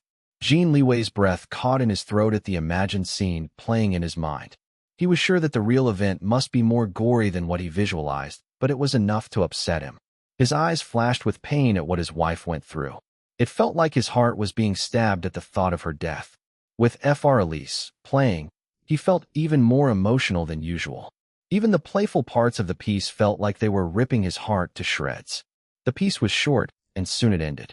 Silence descended. Jin Liwei found it hard to breathe. His wife? Why did his wife had to go through such tragedy in her past life? I was able to play it until the end this time, Iris whispered. He didn't reply. He was unable to reply. His throat felt choked by his emotions. She looked up at him and smiled. It was a sad smile, but also a relieved smile. The dark shadows of her past life's tragic death remained with her. But for the first time since she had been reborn as Iris Long, she felt a sense of lightness, as if she had been able to break one of the many chains shackling her to her past life. There were still many chains remaining, but this was already a good start. She held Jin Liwei's hand on her shoulder and caressed the grand piano with her other hand. I died before I could finish playing it last time. Evelina. Jin Liwei's voice was hoarse. I'm glad, Liwei. I'm so glad that I can play it until the end. It feels right. Like my rebirth is finally complete. He bent down and hugged her from behind tightly. His emotions were so overwhelming that he almost crushed her in his embrace, but she didn't complain. She, too, was overcome with emotions just like him. His crushing embrace was not a source of pain, but of love and comfort instead. She reached behind her and pulled his head for a kiss. The kiss was hard and desperate. When it was over, Iris leaned on him and closed her eyes. Thank you, Liwei. Thank you for getting my piano back for me. Because of you, I can now start moving forward. I don't know how long it will take me, but I will do my best for you, for me, for us, for our children, and our whole family. Jin Liwei pulled her up from the stool and turned her around so that they were now facing each other.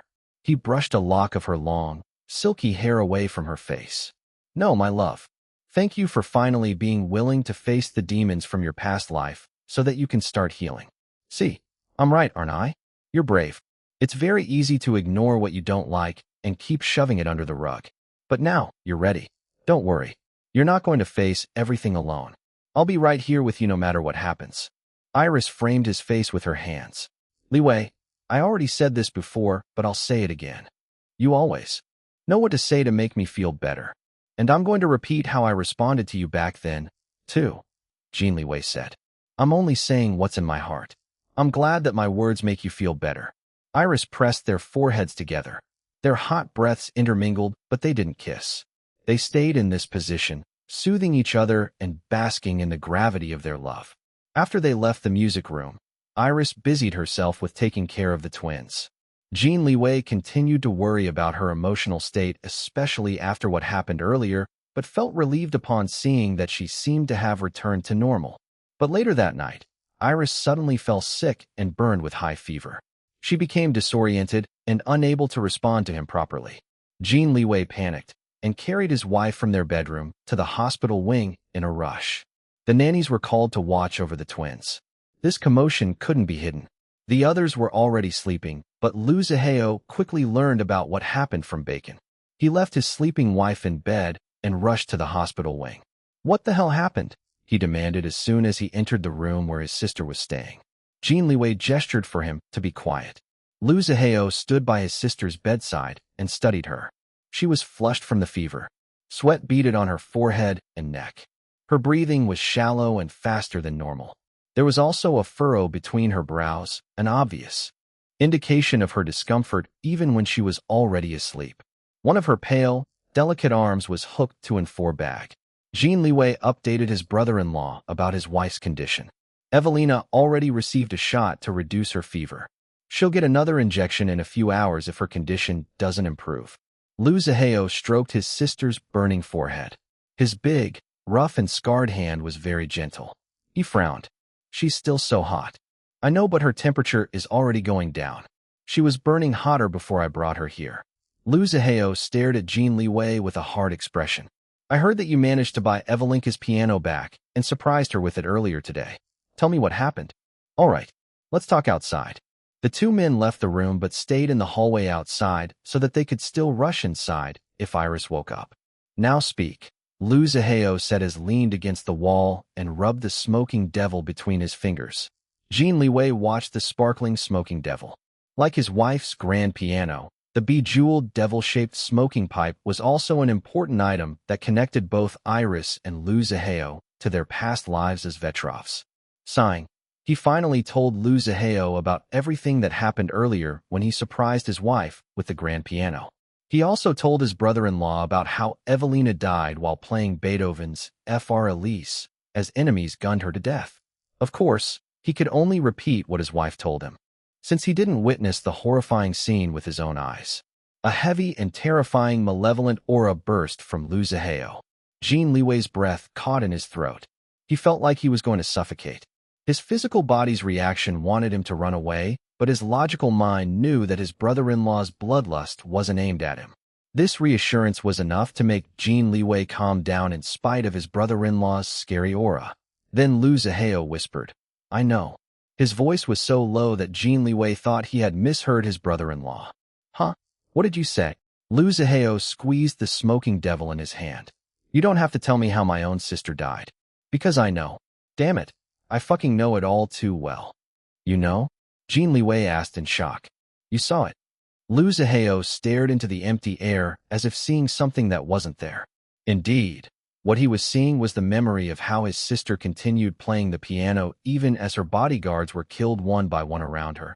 How the motherfucking bastards wearing police and military uniforms shot a defenseless young woman on the back like a bunch of cowards. How her blood sprayed up like a scarlet geyser, quickly turning her pure white dress into a bright, red nightmare. And finally, how she crashed against the piano and then fell down the floor as life drained from her body. Jin Liwei crashed into him, interrupting the bloody memory playing inside his mind. Lu Zihao watched as his sister's husband grabbed him by the collar and tried shaking him. Since he was many times bulkier than the man, he didn't budge at all. What did you say? Jin Liwei's eyes was flashing with crazed fury. Tell me, did you really see it? How? Lu Zihao allowed the man to make a mess of his shirt. He didn't stop Jin Liwei in any way. He just stood there and took the man's fury. Why? Because if he were in Jin Liwei's shoes, he would also do the same thing. Or most likely something worse. Were you there when it happened? Jin Liwei continued shouting. If you were there, why didn't you do anything? Why didn't you save my wife? Tell me, Nikolai. Hearing his real name, Lu Zihao. No. Nikolai grabbed the man's hands holding his collar and gave a cold look. You think that I'd fucking do nothing while some motherfuckers murder my own sister? Some semblance of sense gradually returned to Jin Liwei, but he still felt furious. Then, why do you say that you know exactly what happened?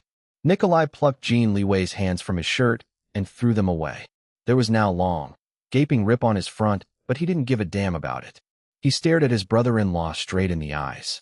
Nikolai's eyes were cold while Jin Liwei's were furious and pained for his wife at the same time. Jin Liwei forced himself to take a few deep breaths and said in a much calmer tone, Explain, Nikolai. What exactly happened to my wife and you back then? Nikolai stood there like a cold, towering statue. He didn't speak or move for what felt like forever. Jin Liwei wanted immediate answers, but sensed the great turmoil within his brother-in-law, even if the man wasn't showing anything from his unreadable expression. By this time, Jin Liwei had already calmed down his emotions. He realized that it wasn't his right to demand answers for things that happened in his wife and her brother's past lives from way before he came to know either of them.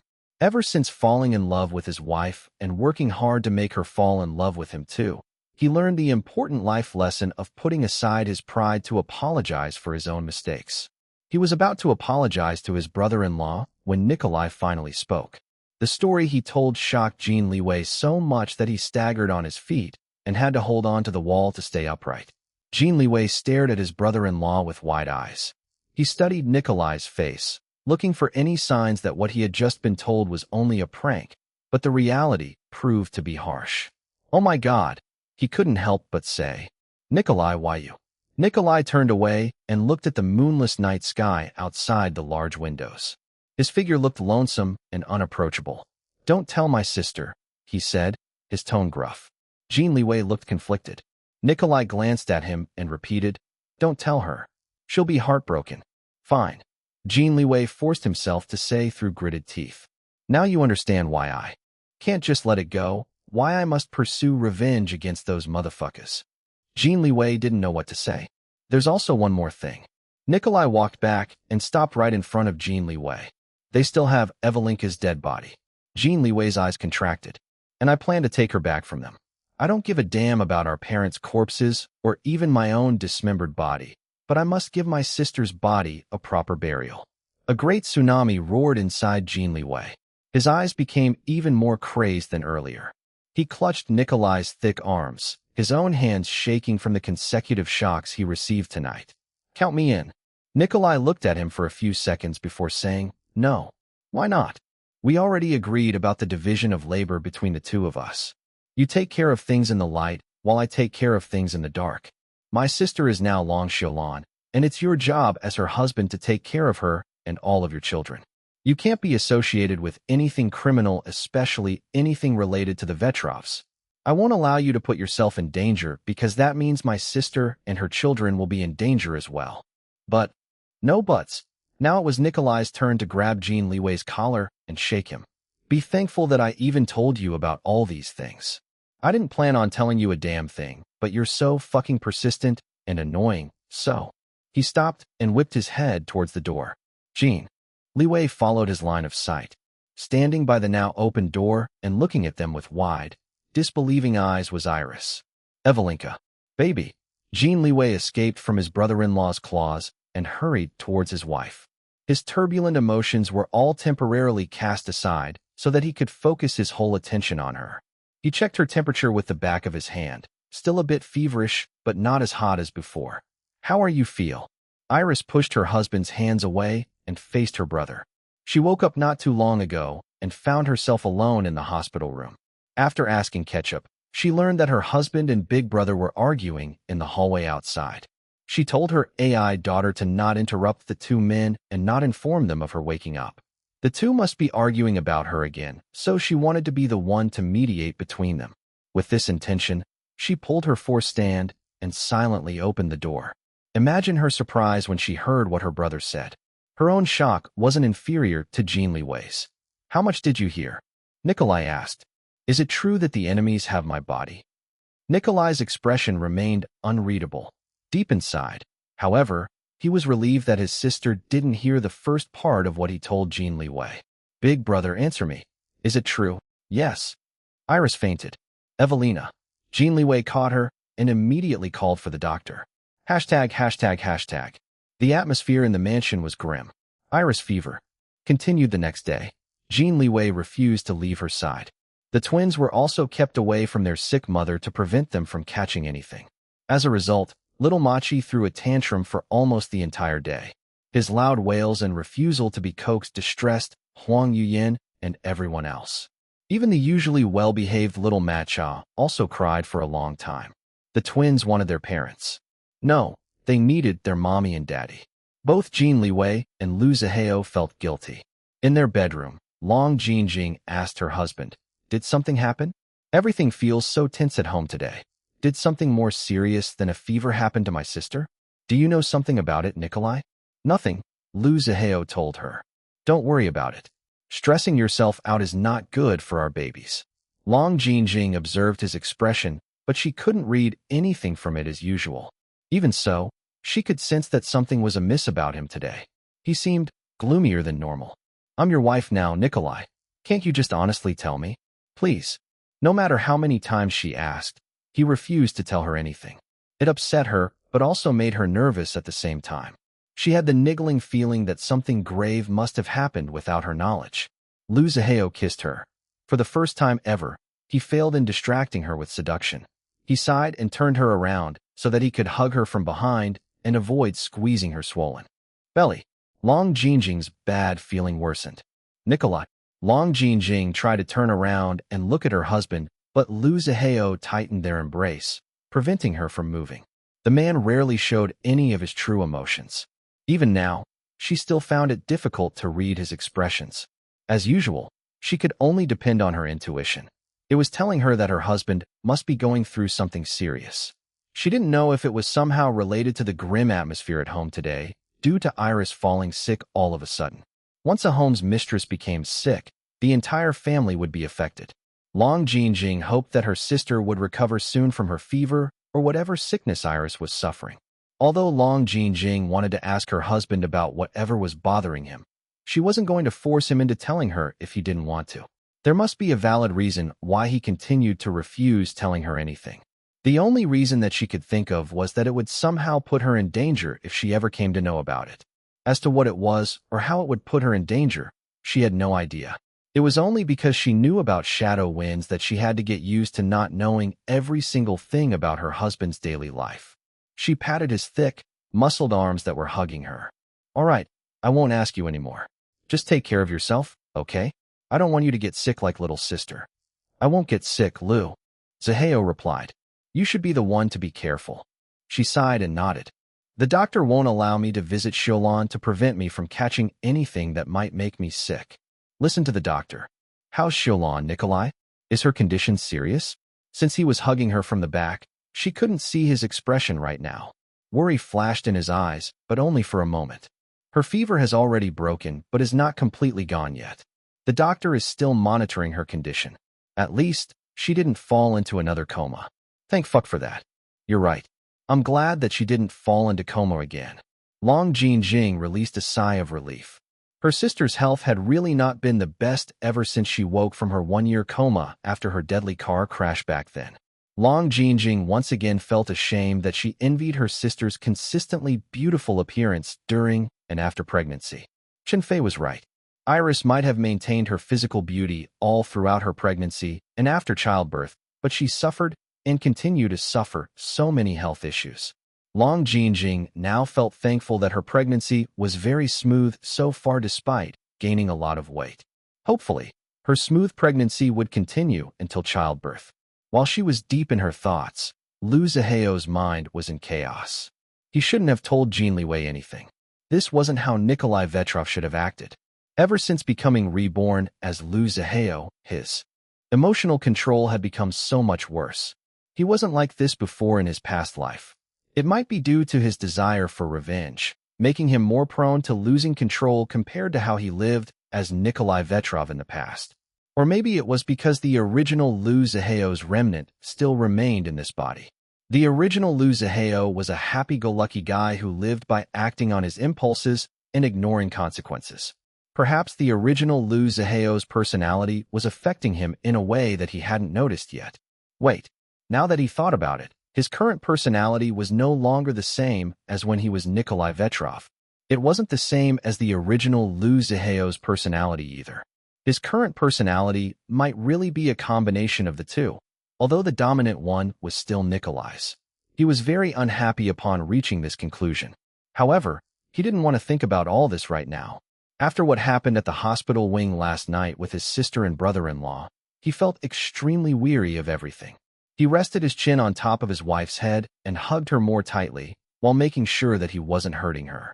Long Jingjing's scent wafted to his nose and started to calm him down slowly but surely. Most of the time, he would get the urge to fuck Long Jingjing whenever the two of them stuck close together like this. He would only suppress his lust when it was clear that she wanted to just cuddle with him. Now he felt the same as her and just wanted to cuddle. He only wanted to stay like this and hug her. It wasn't like he stopped desiring her. Not at all. He felt no. The moment he realized the direction of his thoughts, he immediately stopped it. This wasn't the time to lose himself in that kind of dangerous emotion. Nikolai, Long Jingjing's soft voice interrupted his thoughts. Let me stay like this for a bit longer, She hesitated before nodding. Then he felt her leaning back and relaxing on him. He inhaled her delicate fragrance and focused on that scent. It slowly cleansed away the chaos in his mind. Long Jingjing must have sensed that he was now calmer. When she turned around to face him, he didn't stop her. She stuck her side close to him to accommodate her huge, swollen belly without completely separating their embrace. Feeling better now? She asked. I'm glad. She smiled and caressed his cheek before tracing the long, jagged scar on his face. I may not know what you're going through, but I hope that you'll always do this whenever something is bugging you. Come to me until you feel better. I'm your wife now, Nikolai. I may not have the power to help you solve your problems, but at least I can give you a warm home and loving family to return to after a hard day. Liu Ziheo's dark, stormy eyes saw through her sincerity. You're too fucking good for someone like me, Long Jingjing. Don't say that. I just love you, that's all. Love, huh? Liu Ziheo felt his chest tighten from an emotion that he would rather not explore. In another part of the mansion at the hospital wing, Iris opened her reddened eyes and finally seemed to have regained her full consciousness. She turned her head to the side and saw her husband sleeping while sitting on a chair with his head on her bed. Their hands were clasped together. He looked so uncomfortable that it made her heart ache. She shifted to take a closer look at him, but her movement alerted him. He awoke with a start. His first concern was her condition as always. Love, how are you feeling? He asked while already checking her temperature with the back of his hand. She smiled. I'm fine. How are the twins? He paused. You haven't checked on them? She asked, frowning. He didn't answer. She sighed but didn't bother scolding him. She had already long known that she was her husband's first priority always. It was a good thing that they were both privileged to have trustworthy people who could watch over their babies in their stead. Little Machi and little Matcha must be missing us, their mom and dad, she said. Ketchup. Here, mommy. The cute and mighty Ketchup is here. Meow. How are your twin baby brothers? Little baby Machi and little baby Matcha have been crying for almost the entire day. They only stop crying when they get tired or hungry. Oh, my poor baby brothers. Ketchup feels so sad for them. Mio. Iris' heart ached after hearing how her twin babies missed her and their dad. Jin Liwei also looked pained. Go check on our babies first, darling, she told him. I don't want to leave you alone. I won't be alone. I have Ketchup and the doctor does regular checks on me. Please, darling. I'm fine now. Our babies need you more. Jin Liwei's mouth pressed into a thin line, but he still nodded. Thank you, Liwei. He stroked her head. Are you really okay? She knew that he wasn't asking about her physical condition, but about her emotional state after what happened last night.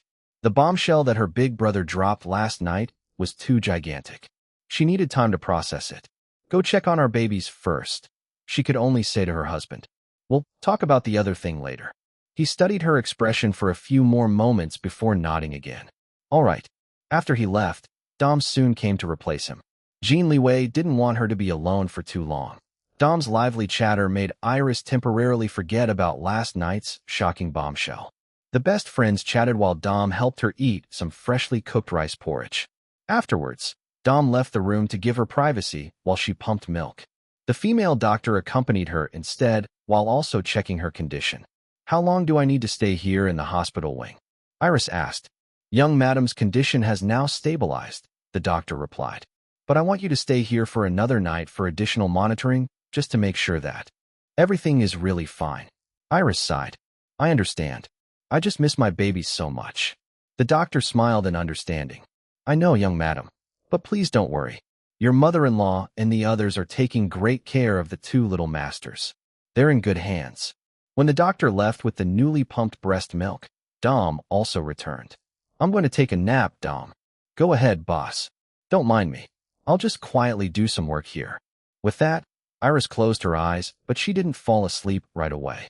She continued thinking about everything that happened. Saying that last night was a huge shock was an understatement. Hearing from her own brother's mouth that her corpse, Evelina Vetrova's dead body, was still being kept by other people like some kind of a rare collectible creeped her out to no end. It disgusted her. What kind of sick people would do that? Did they treat her corpse as a prize of war after claiming victory for annihilating the Vetrovs? Although she didn't want to care about her old body, especially now that she was living a happy life as Long Xiaolon, she couldn't help but feel violated. Try as she might not to let it affect her, rage started bubbling inside her. She had no idea what the enemies did to her body. She didn't want to think about it, because she might literally choke from fury. If that was what those sick people did to her body when she wasn't even an active member in the Vetrov organization, then she could only imagine what kind of horror the bodies of her parents and brother received. This was unforgivable. The Vetrovs were not saints. Many had called them the devils on earth for many generations. Their downfall could only be considered as retribution for all the sins they committed. Before last night, Iris had believed that the Vetrovs, all of them, including her, deserved being wiped out from the face of the planet. Now, however, she found herself changing her way of thinking. Yes, the Vetrovs were evil. That was a fact. But were the forces who partook in their annihilation the saviors of humanity? They might have done a good deed by erasing a big source of evil from the world, but did they deserve all the righteous praise and glory? Profiting off the Vetrovs' treasures and resources after the powerhouse's downfall was understandable. It was common sense in war. She wasn't expecting for the enemies to give the Vetrovs a proper burial or anything like that after killing them all off. However, she found it unacceptable that her body, and who knew if the bodies of her parents and her brothers or other important figures in the Vetrov organization had also been collected and were still being kept by the enemies until this day. For her, this was desecration of the dead. Yes, the Vetrovs were evil, but the forces that annihilated them weren't any different. Iris opened her eyes. They flashed with contempt. Fine, if her past life refused to let her go in peace, then she could only face it head on and use her own strength to break all of the chains holding her back one by one. For the sake of a peaceful life with her husband and their family, Iris decided that she needed to stop running away. The shadows from her past life as a Vetrov kept on following her in the most unexpected ways and disrupting her current happy life. At this rate, she would never attain full peace of mind to pursue all her passions and continue raising a happy family that she didn't have the opportunity to experience in her past life as Evelina Vetrova. In her past life, she did her best to escape from her responsibilities as a Vetrov descendant. Even when she couldn't physically escape, her mind shut itself closed from the hellish kingdom on earth that the Vetrovs created and reigned supreme as the #1 criminal family in the international underworld. She thought that by becoming reborn as a completely different person in the body of Long Xiaolon, she had finally freed herself from the heavy shackles of her past life as Evelina Vetrova. It seemed that she was completely wrong. Facts proved that her karma was still deeply connected to her past life. No matter how much she tried to avoid it, her past life would still always find a way to encroach on her current life. I can't continue running away like this.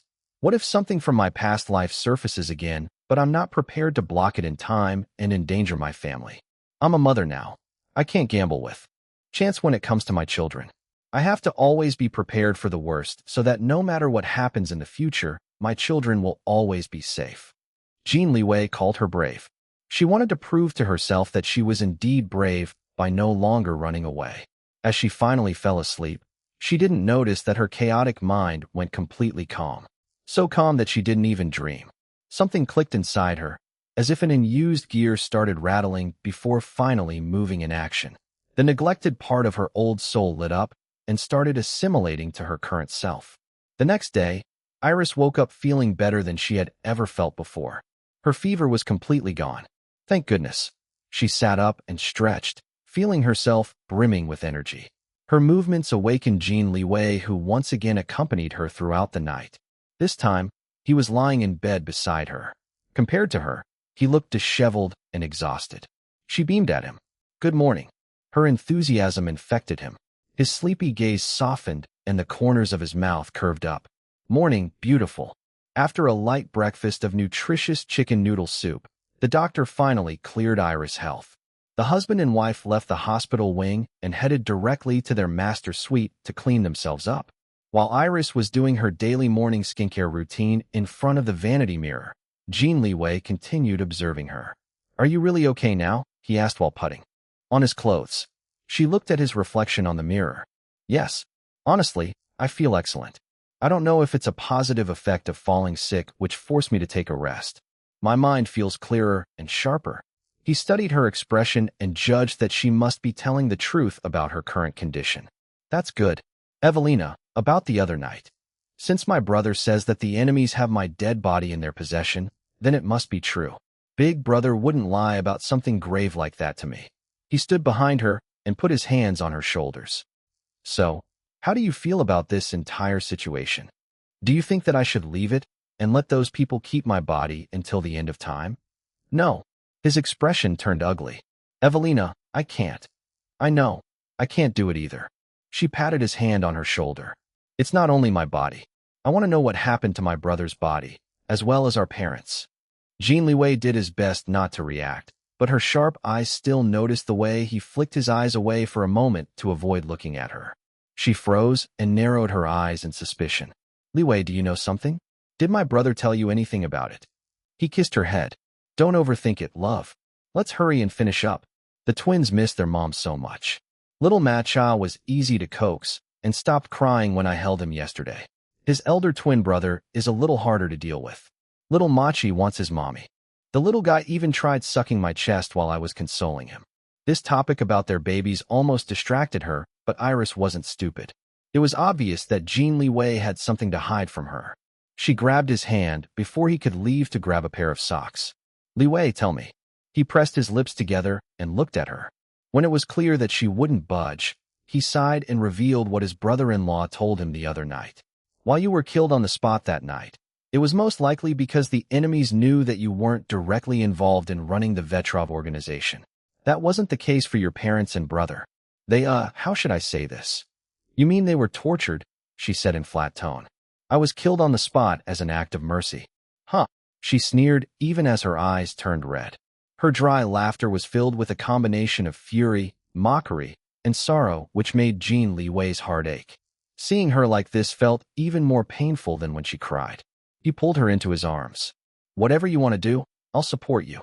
My only request is that you prioritize your safety. Don't worry, Liwei. I won't put myself or any of us in danger.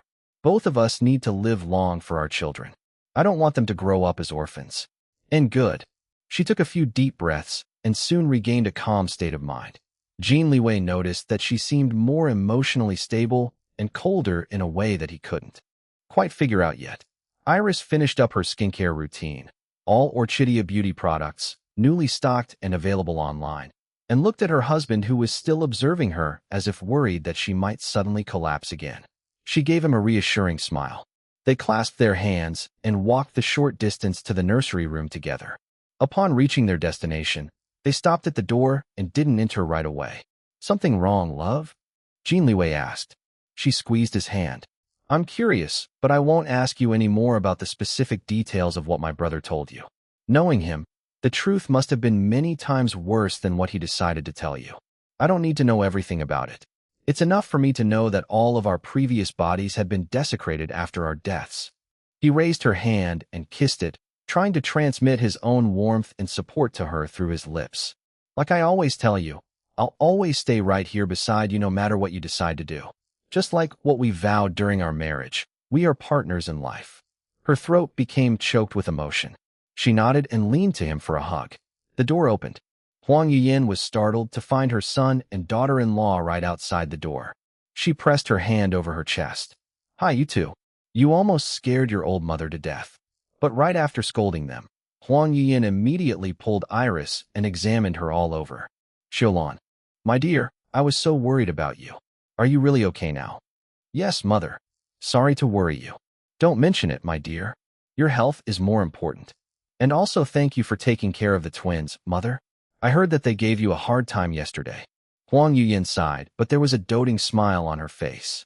Indeed, my poor grandsons missed their moms so much that they didn't stop crying. That's why you need to take better care of your health, Xiaolon. Your babies need you. I understand, mother.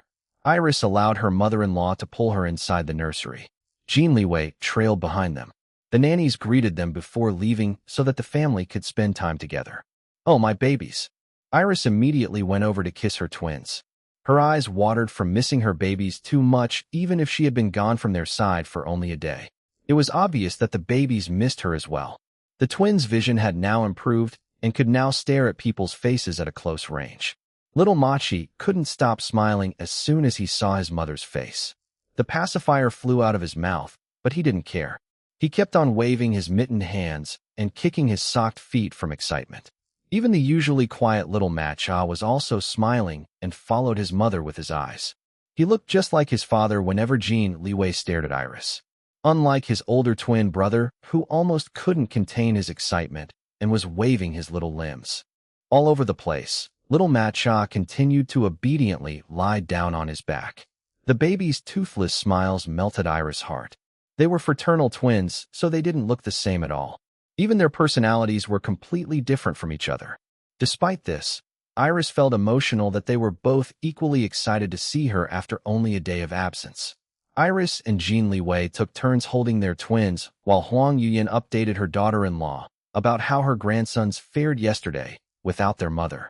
After Huang Yuyin left the nursery to let the parents enjoy their babies without an elder like her, Iris once again promised that she would work on improving her health so that what happened yesterday wouldn't happen again. It wasn't just her who suffered whenever she collapsed, but also her husband and especially their little babies. Poor little Machi and little Matcha. She cooed at her smiling twins. Mommy is so sorry for leaving you yesterday. Ice Cream gave her a disgruntled meow, as if complaining about how her absence caused her precious baby brothers to cry nonstop yesterday. However, the fat, gray cat still rubbed herself all over her mommy. Thank you for looking after your baby brothers, Ice Cream. Such a responsible eldest sister. Ice Cream responded by rubbing her big, fluffy head against her mommy before returning to the crib to continue guarding her twin baby brothers. Jin Liwei stroked his eldest feline daughter, who immediately started purring. Iris felt a deep sense of fulfillment watching her family together in their home. The Vetrovs had amassed wealth far beyond what she or Jin Liwei currently have, but she had never felt richer than she did right at this moment. The feeling of richness didn't come from their current financial situation, but rather from the happy family that they built together. To her, this was far more important than anything in the whole world. Later, the parents finally put their babies to sleep. Liwei, we have to become stronger, Iris said.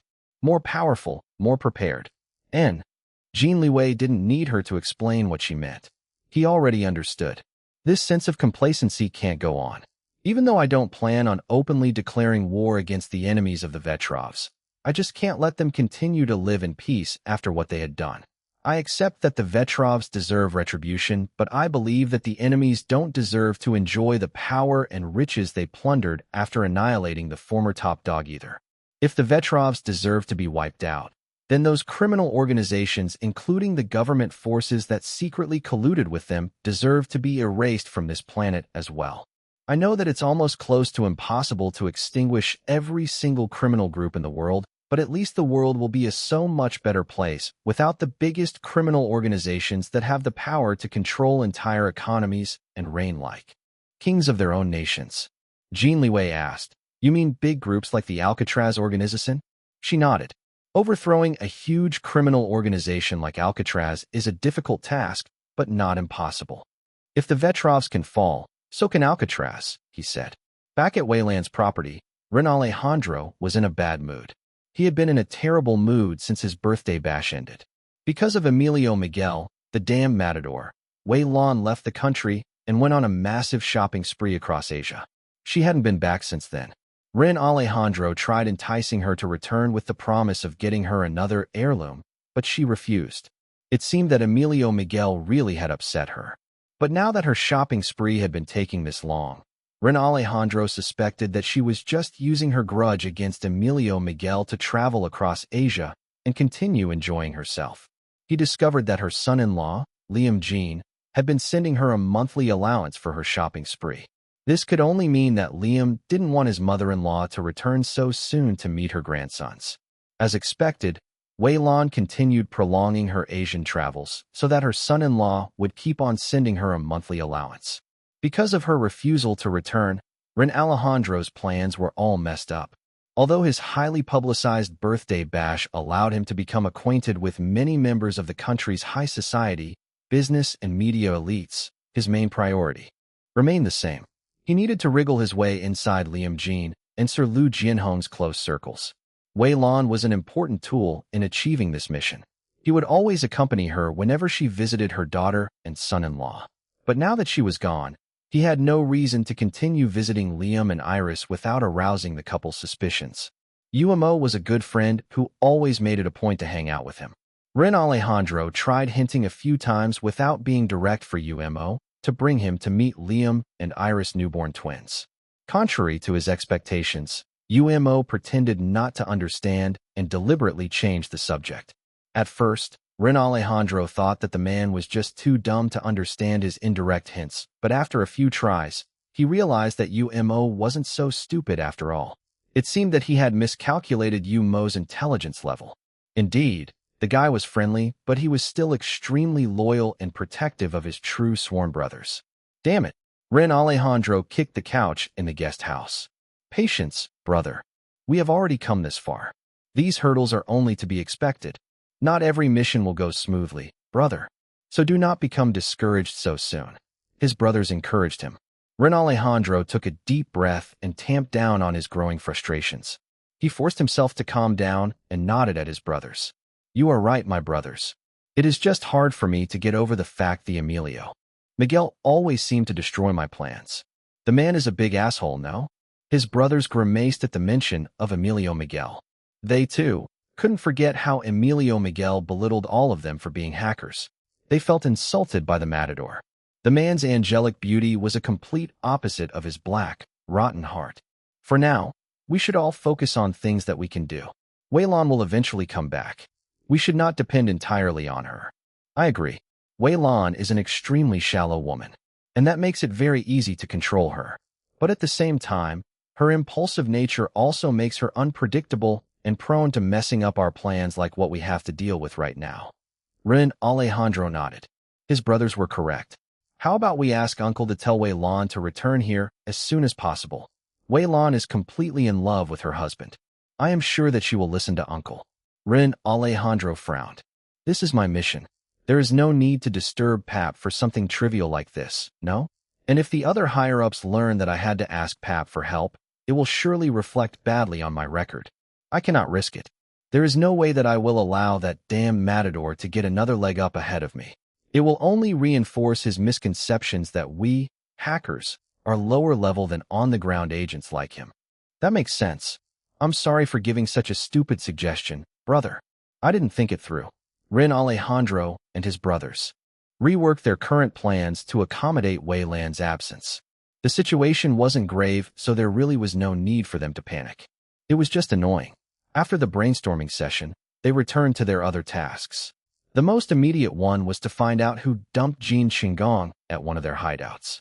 This particular hideout wasn't the same one where Rose Young was staying and pretending to be a married couple with Emilio Miguel. Jin Shinggong, the fallen member of the Jin clan who was disowned by Liam Jin for being a traitor, was found unconscious at the hideout's door.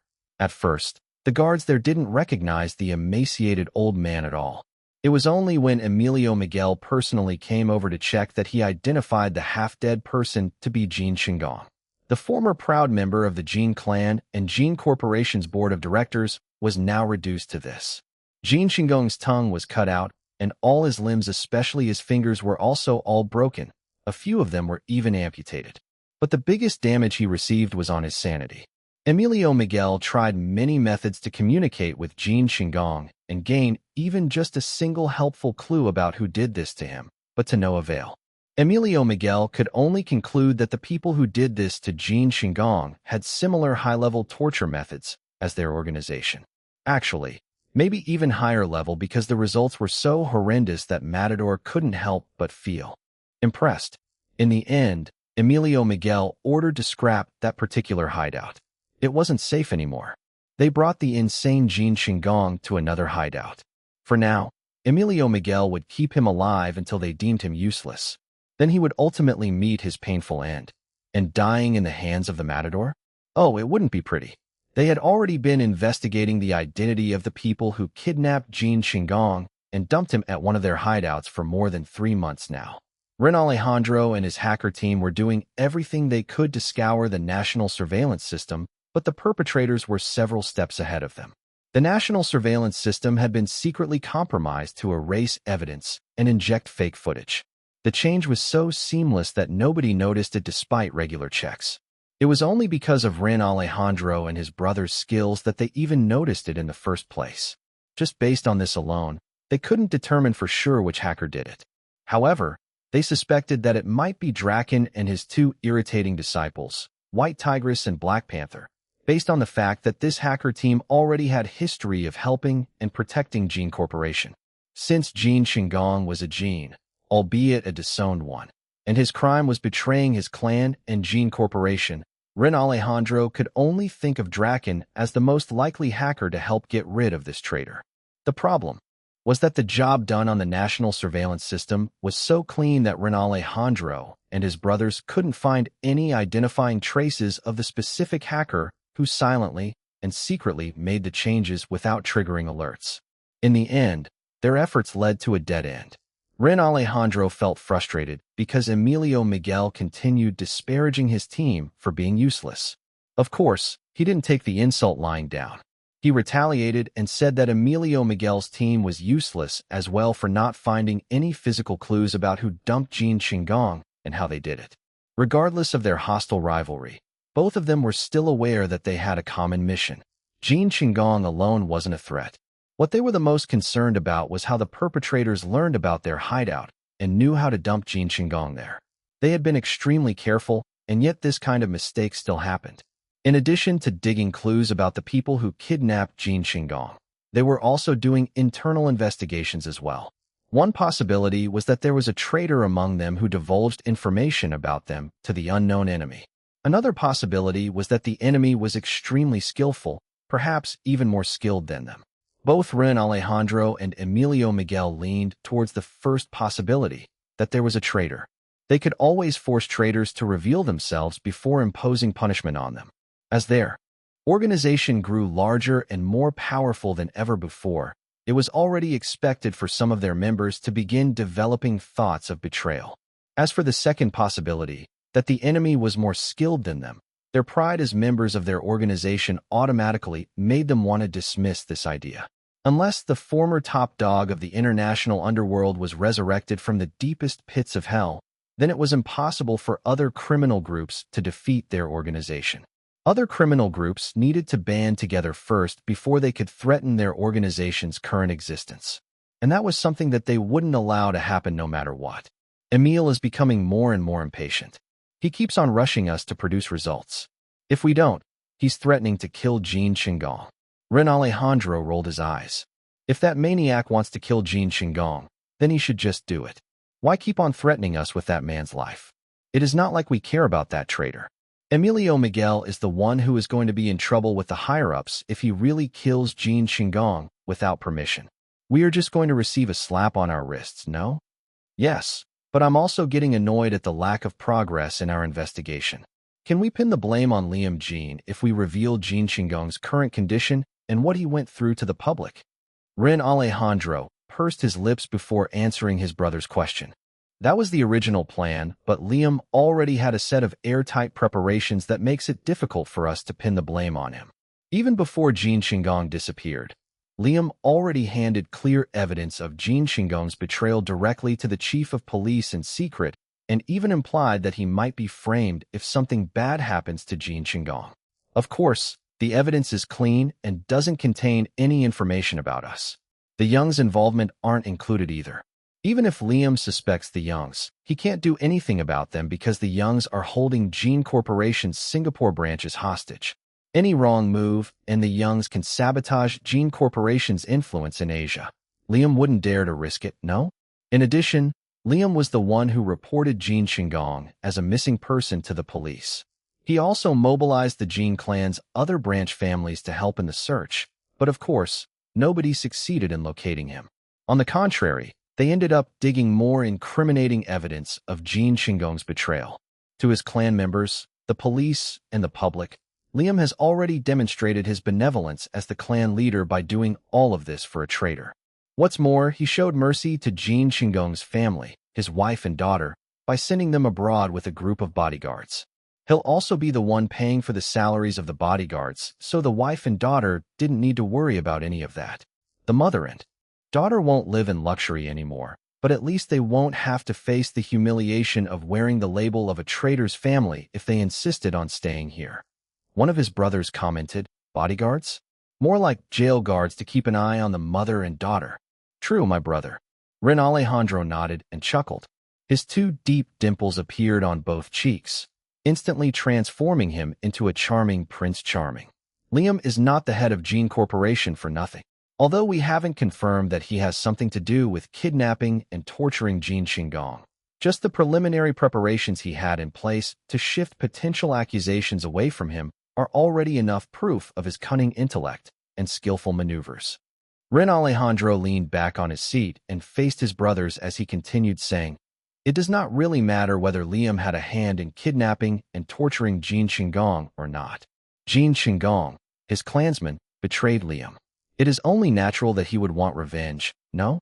Even we do worse things in our organization if one of our comrades betray us. Things such as forgiving and forgetting are unnatural dogma, used by societies and religions to control people. One of his brothers asked him, you sound as if you like Liam? The dimpled Spaniard shrugged his shoulders. I am not sure if I like him, but I do know that I do not hate the man. I have met Liam several times already, and I can sense that he is a reliable and responsible person. He is the type of person who gets the job done no matter what comes his way. If he were a member of our organization, I would want someone steady like him in our team. It is very rare for somebody else to earn such high praises from you. Brother, another commented. Ren Alejandro shrugged again. I do not think that I am praising him that much, no? This is me just being honest. But do not worry, my brothers. I know my limits and how not to allow my personal opinions to taint our mission. Liam still remains our target. No matter what kind of opinions I have about the man, I will not show any mercy when it is time for us to attack. Their conversation stopped at this point. They returned to their task. The sun had long set outside, but they didn't notice or care. Even when their stomachs began to growl, they continued working away in their investigations like busy bees. As the team leader, it was Ren Alejandro's responsibility to look after his members and make sure that they were well enough to continue working. He should be ordering for some food for all of them right now, but it slipped out of his mind. Just now, he found a small clue. He wasn't sure if it would be helpful or useless, but finding anything at this point was already good after fumbling without any results for more than 3 months. All of them were working on this tiny clue. Got it. Ren Alejandro pumped his hand in the air. His brothers followed his opening. Mr. Z, that elusive leader of the relatively new group in this country. Ren Alejandro nodded, but then frowned after a few moments. This bastard. He deliberately left this clue for us to find. Insolent asshole. Ren Alejandro muttered and laughed without humor. All of them felt played. They had been working their asses to find a clue, any clue at all, and yet what they found was a deliberate present left for them. Wasn't this a clear provocation? Hey, I know that you won't find any clue no matter how much you try, so I'll leave this little something for you because you're so pitiful. Then you'll give me more challenge, so I won't be bored. Ren Alejandro could image the mysterious Mr. Z saying these irritating words. He continued laughing, this time from frustration. Well played, Mr. Z. Well fucking played. He glanced at his brothers and saw that they were as equally frustrated as him. We'll focus our investigations on this Mr. Z next, he told them. But we eat dinner first, yes? ####. Dragon Palace Home Number 10. It was a morning like any other. Long Jinjing woke up alone in bed. The other side of the bed was already cold, but she could still smell her husband's masculine scent all over the sheets. She inhaled Lu Ziheo's scent and stayed in bed for a few more minutes before getting up. Her husband must be in the training grounds again. She knew that he was very strict on his daily physical training. Knowing this, she didn't feel disappointed anymore to wake up without him lying beside her. Besides, she woke up later in the morning ever since she took a maternity leave from work. Lu Ziheo had a large appetite. She couldn't just expect him to wait for her to wake up so that they could eat breakfast together. If the man starved, his already temperamental mood would only become worse. After freshening up and struggling into her day clothes, she was about to head out of the bedroom when she felt a rather strong contraction. She froze. Then nothing. She sighed and stroked her huge belly. It had already been a few days since she started having this kind of intermittent contractions. They were nothing too painful, but still made her panic at first. However, the doctor assured her that some pregnant women experienced false contractions like her. Thinking that this was yet another false contraction, she headed out in the hallway and made her way to the informal dining area where they usually ate together. There was nobody there when she arrived. The staff served her a simple yet nutritious breakfast.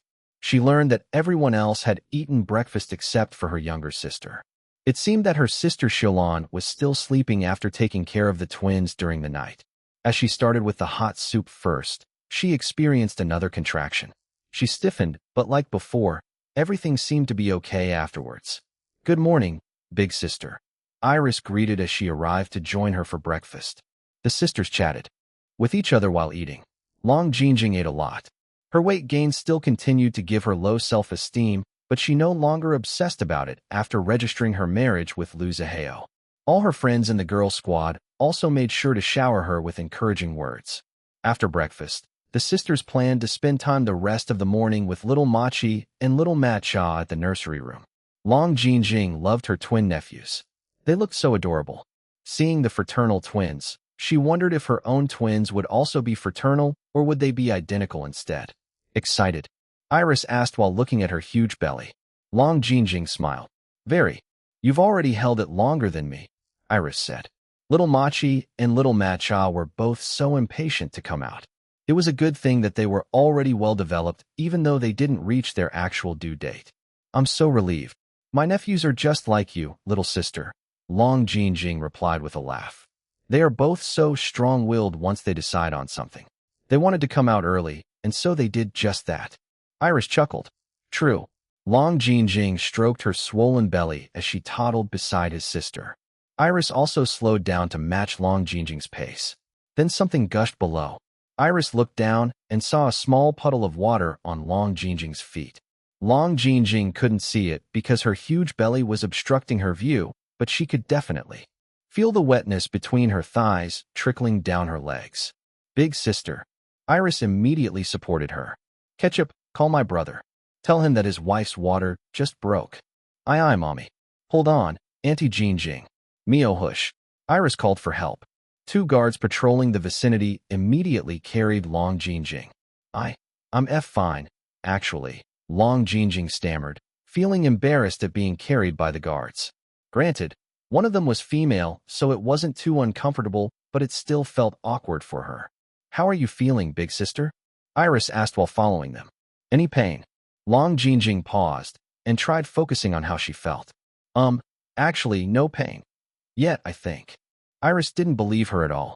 She still remembered how much pain she endured when she went into labor to little Machi and little Matcha, and thought that Long Jinjing was just trying to reassure her. While they were rushing to the hospital wing, Iris made sure to alert the doctor and the rest of the medical team. She also contacted Grandpa Lu and even Sun Jingfei, Long Jingjing's mother. Lu Zihao was already waiting at the hospital wing when they arrived. Since he had been in the training grounds when Ketchup informed him about his wife, he was soaked with sweat. Iris wrinkled her nose and stopped him from taking Long Jingjing from the two guards. Go take a quick shower first, big brother. You stink.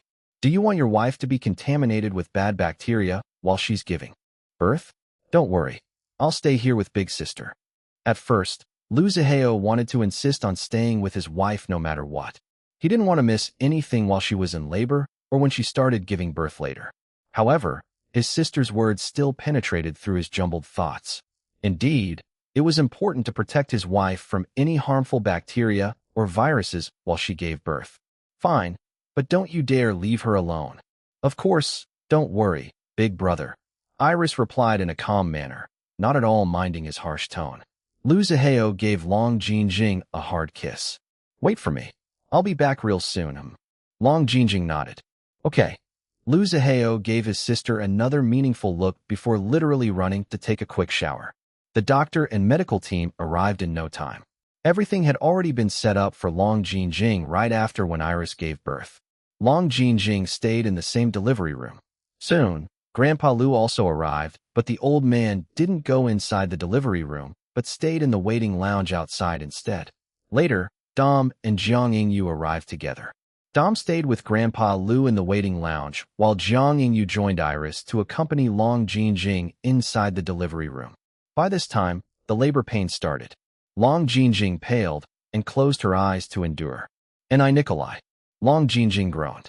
Huh, what did she say? Jiang Yingyu asked. Nothing, Iris said smoothly. She wasn't surprised by what Long Jingjing said, but her gaze still turned thoughtful. I think she's just mumbling nonsense from the pain. I see.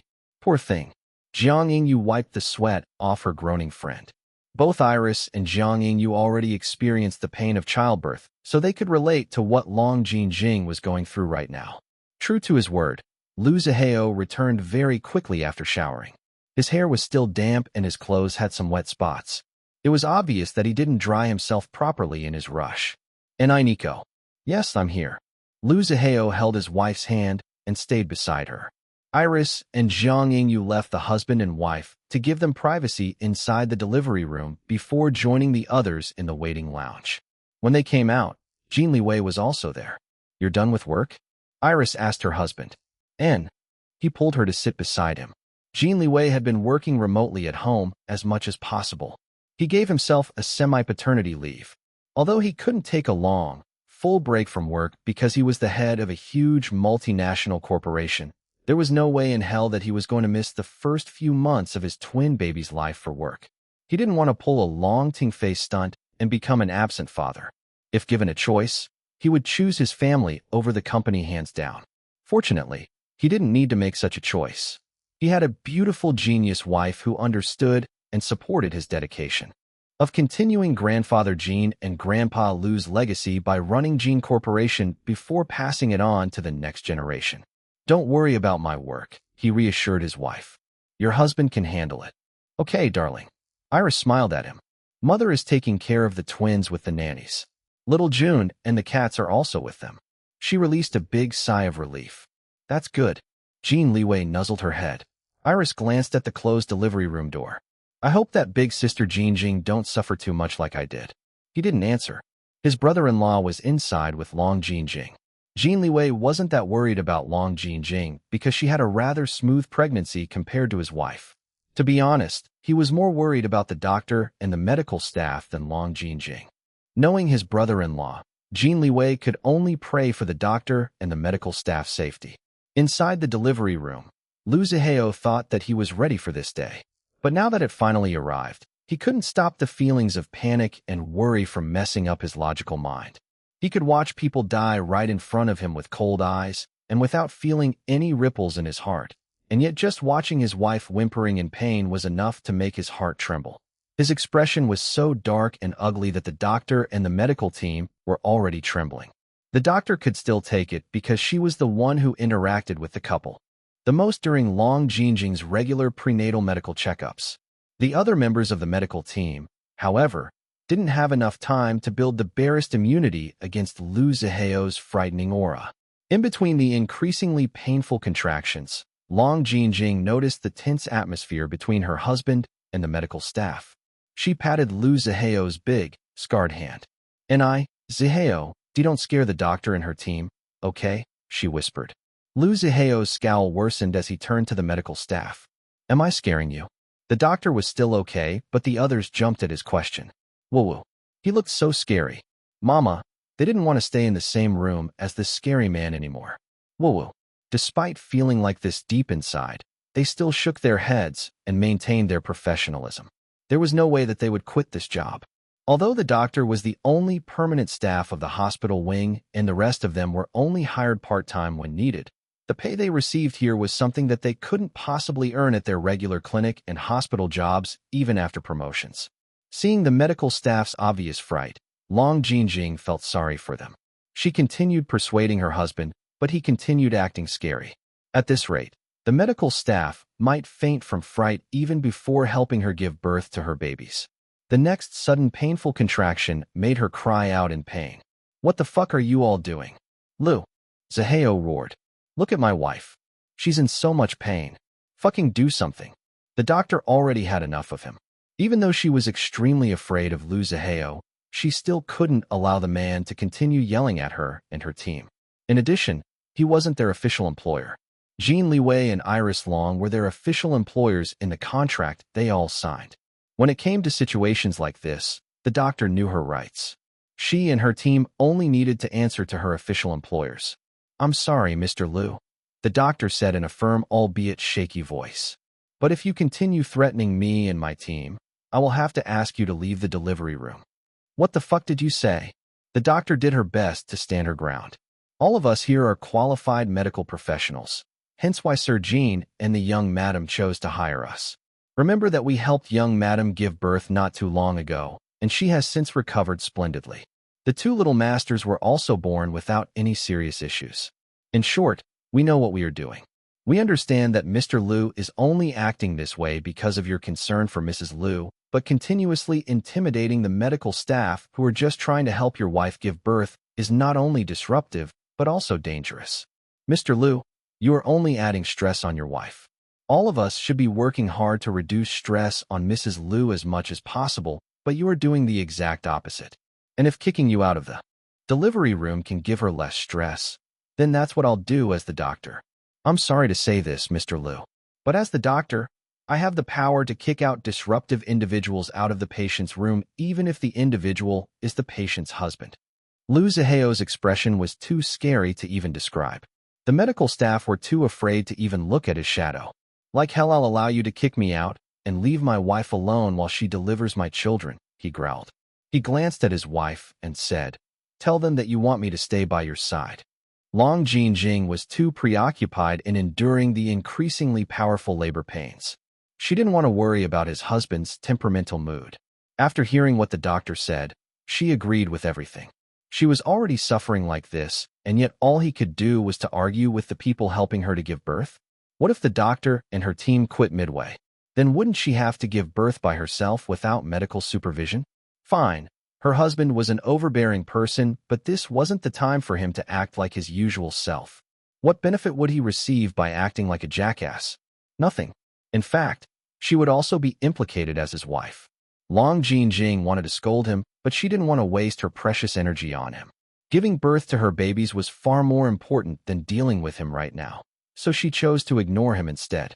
If the doctor kicked him out, so be it. The doctor was right, anyway.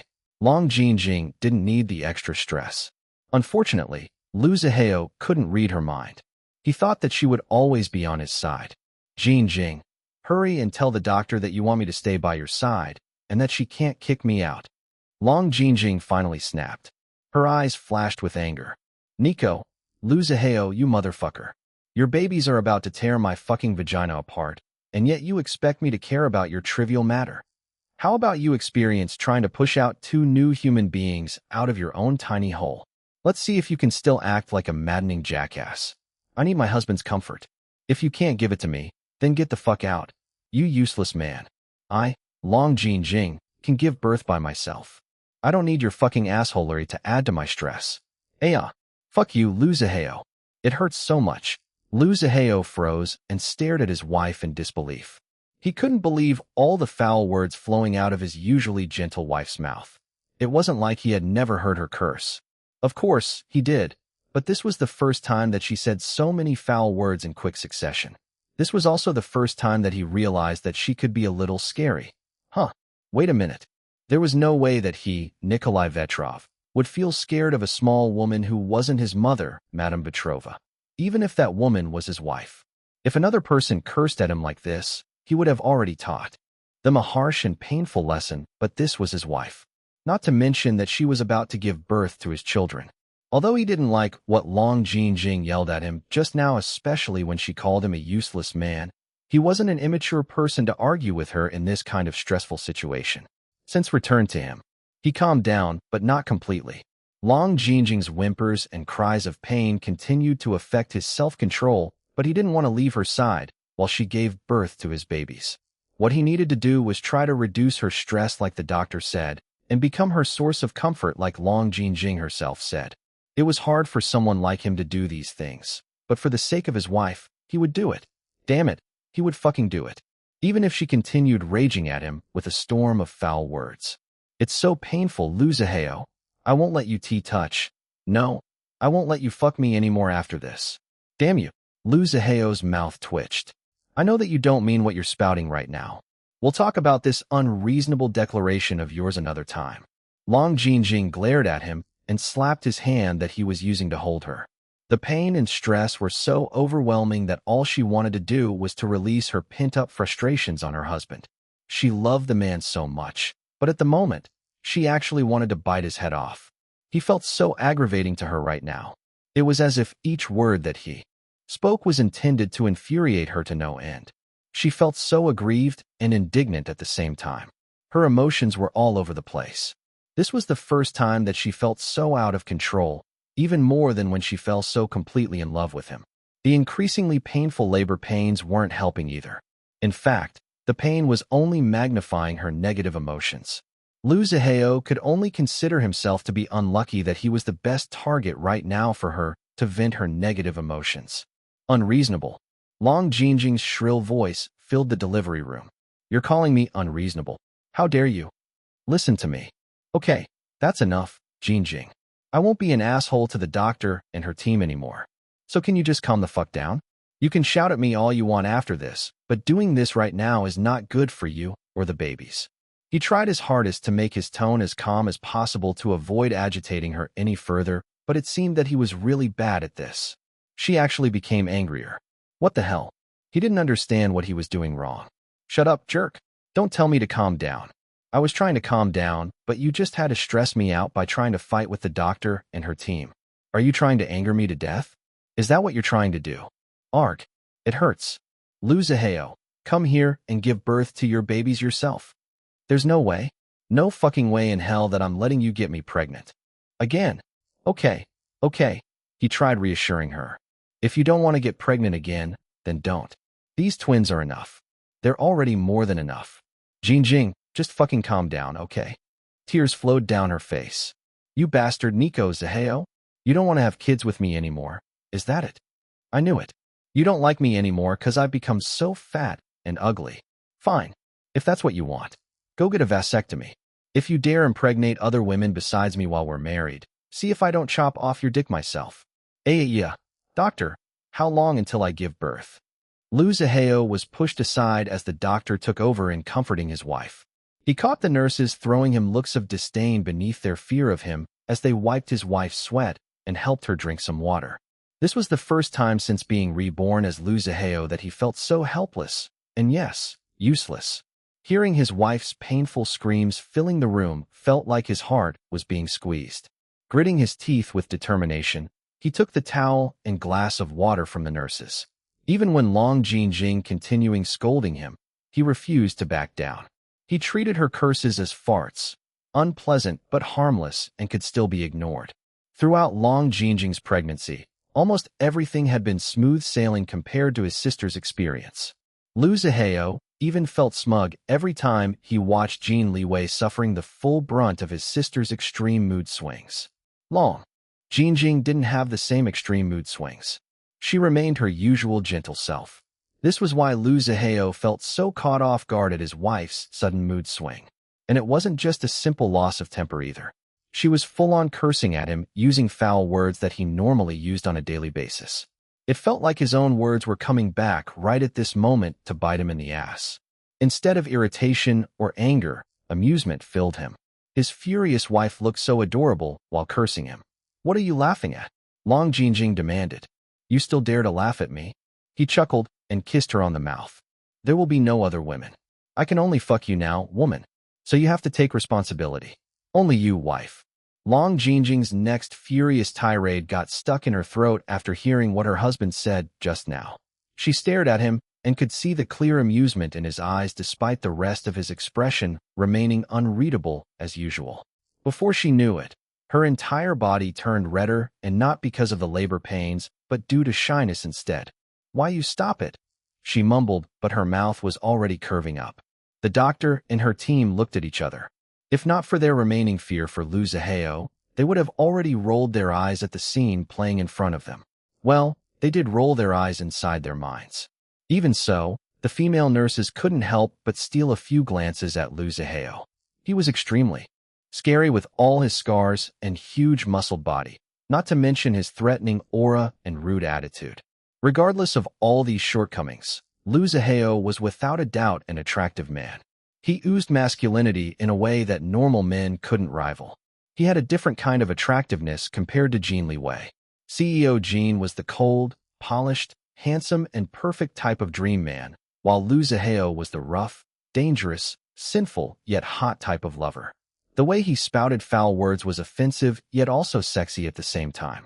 If Liu Zihao weren't so scary, the nurses might even entertain indecent thoughts about him, especially since Long Jingjing seemed to be the timid type, which was unlike her confident and brutally honest half-sister, Iris Long.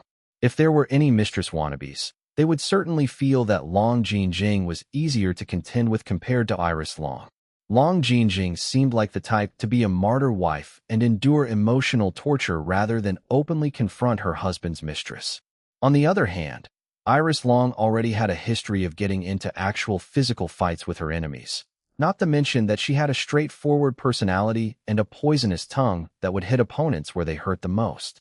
If anyone dared to have any designs on Jin Liwei, Iris Long would surely not sit still and take things lying down.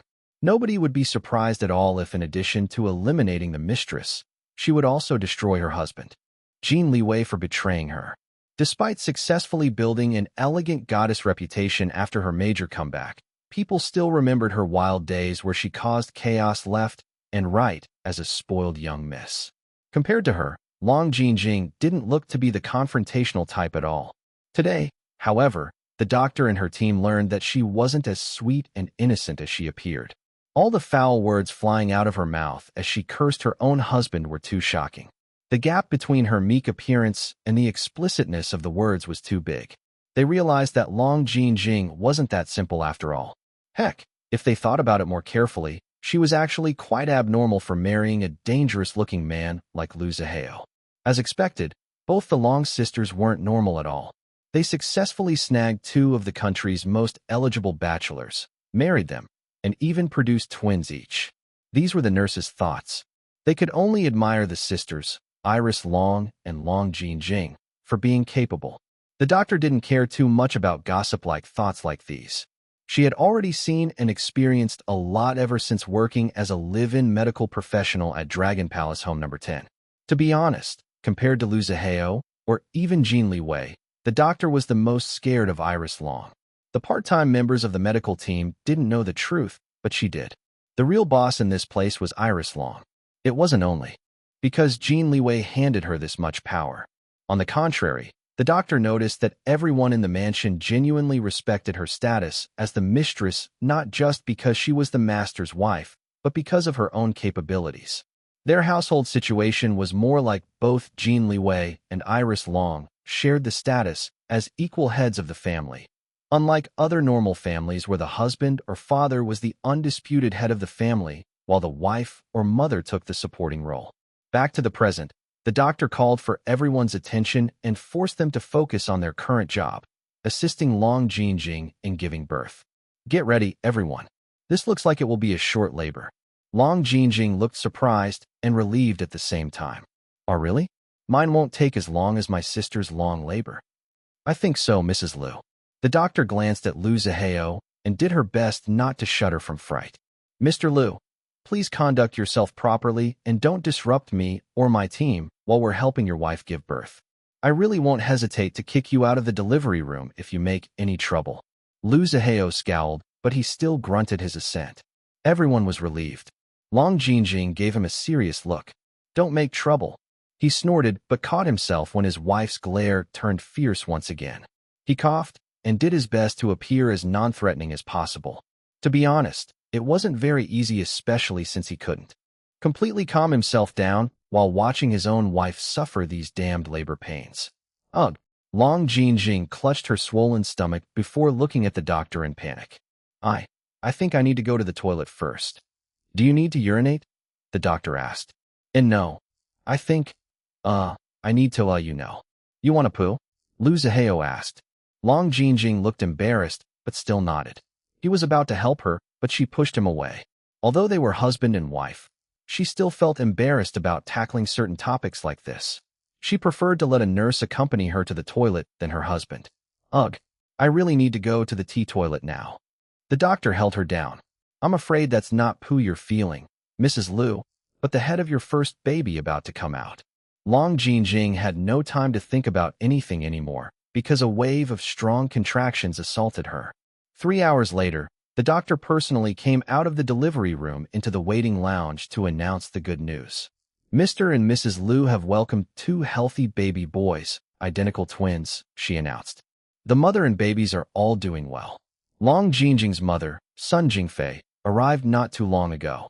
She lived quite far from Dragon Palace, so it took her quite some time to travel from home to the mansion. She also brought luggage because she was going to stay and help her daughter with the month-long confinement, just like how Huang Yiyan did for Iris. Oh, twin boys. Sun Jingfei burst into joyful tears. Bahaha, another set of twins. Grandpa Liu was also beside himself with excitement. Xiaolan, my girl, and Jinjing, my girl, are truly sisters, both giving birth to twin boys. How can such blessed sisters marry my 2 pinhead grandsons? Tell me, I want to know. Those 2 dunderheads don't deserve such wonderful women. Bahaha. 2 sets of twins. This old man is glad to have lived this long. It's worth it. Jin Liwei's mouth twitched. Although he agreed that he didn't fully deserve his beautiful genius wife, because nobody in the face of the planet completely deserved her, he still didn't like being called a pinhead or a dunderhead.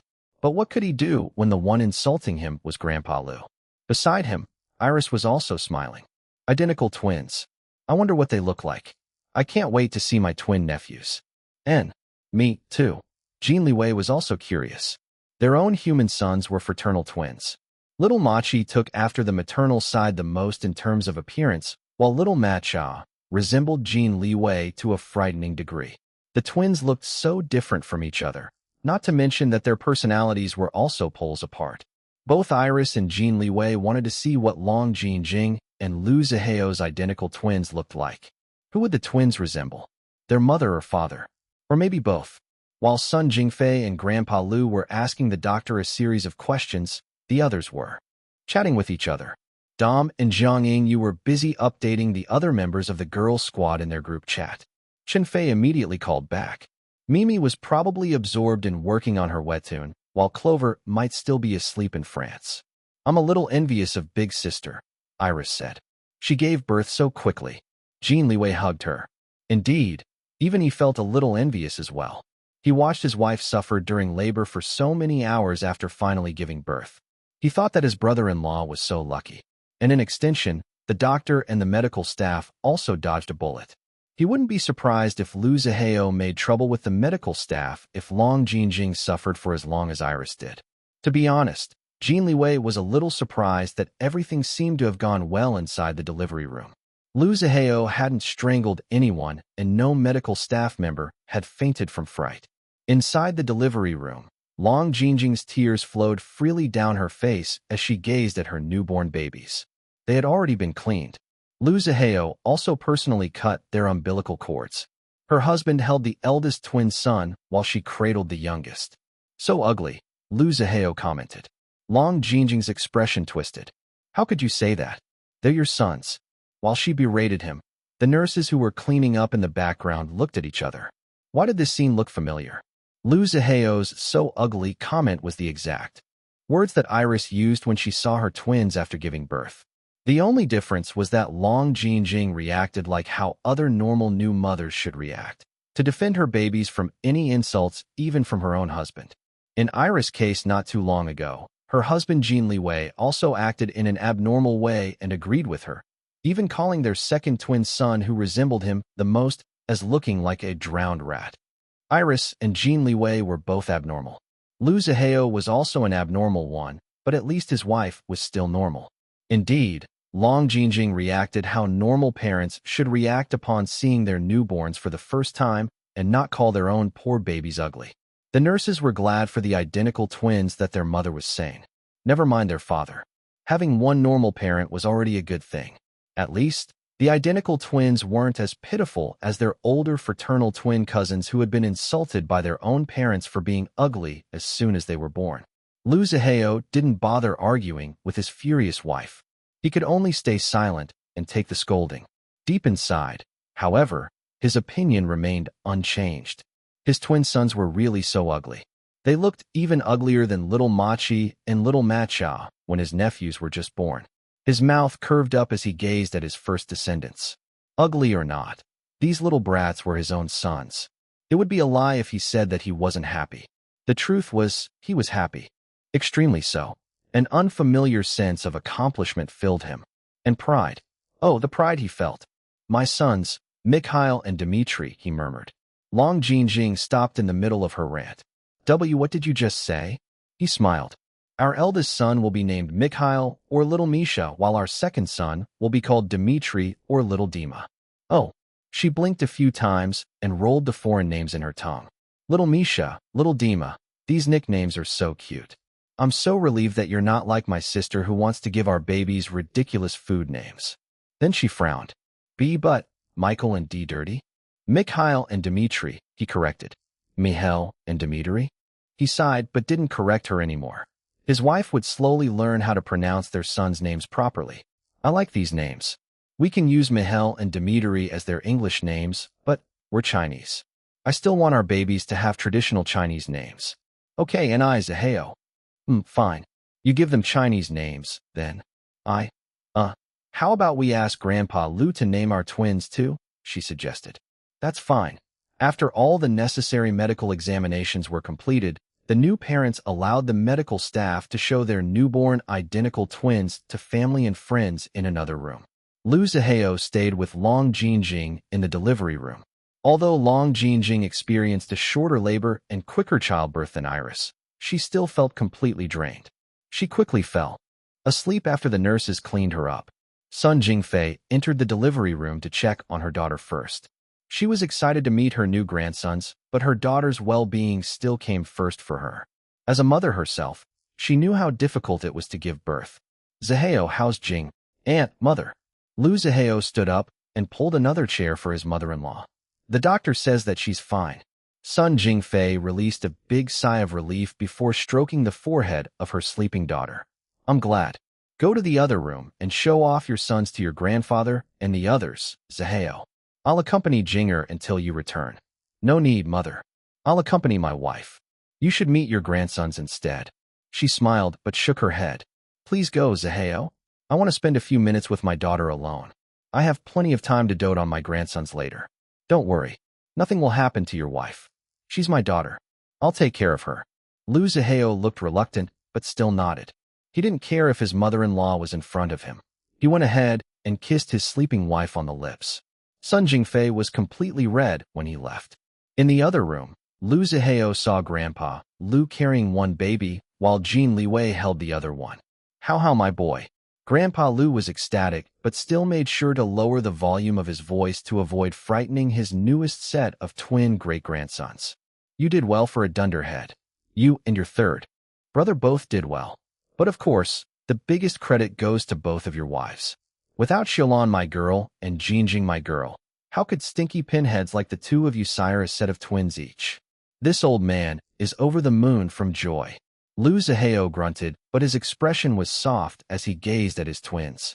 Even without looking at the tags the nurses placed on the babies, he could still instantly recognize which one was the eldest and which one was the youngest. Iris gave him a hug. Congratulations, big brother. Thanks. Jin Liwei handed the baby that he was holding to him. Lu Zihao cradled his eldest twin son. Although he looked awkward due to his huge size, his movements were still smooth and natural. He already had plenty of practice with his twin nephews, little Machi and little Matcha. This is Mikhail, he murmured. Iris' eyes lit up. Oh, so he's a Misha? Little Misha? What about the other one? She asked next. Dmitri. What a lovely name. So he's little Dima? Lu Zihao nodded. He was in a good mood. As expected, his sister was the only one who didn't need any additional explanations.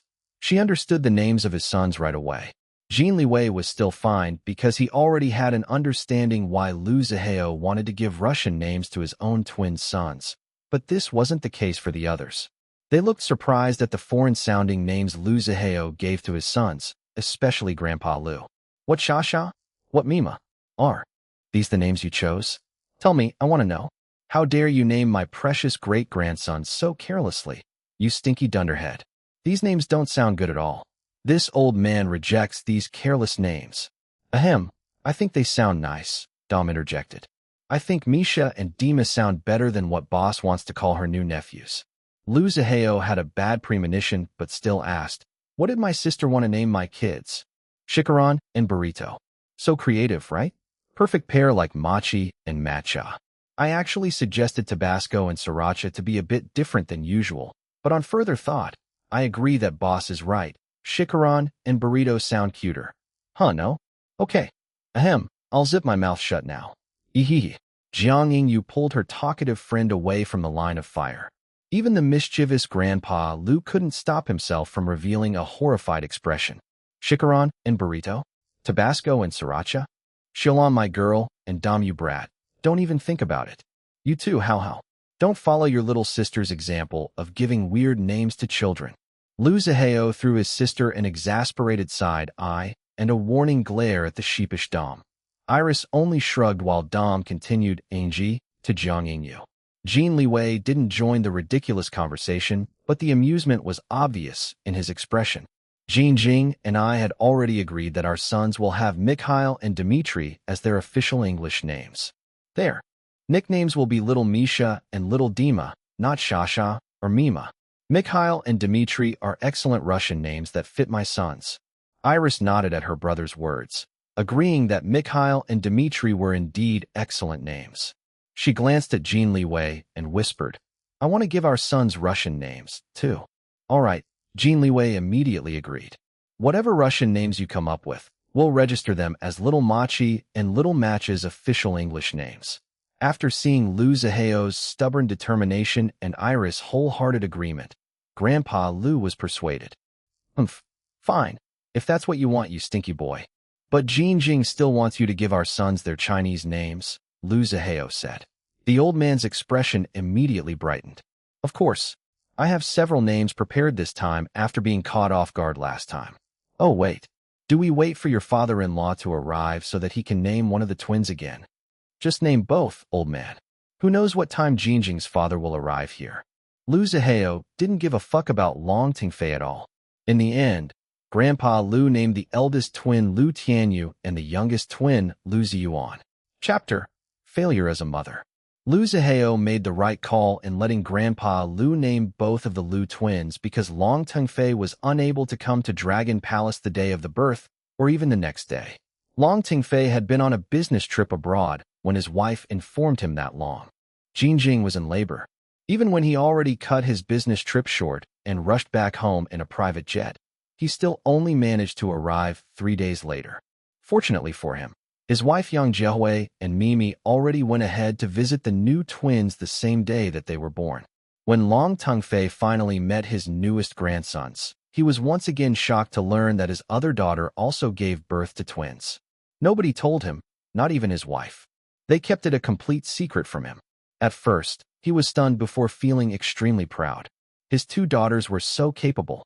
Both of them produced a set of twins, each in just one shot.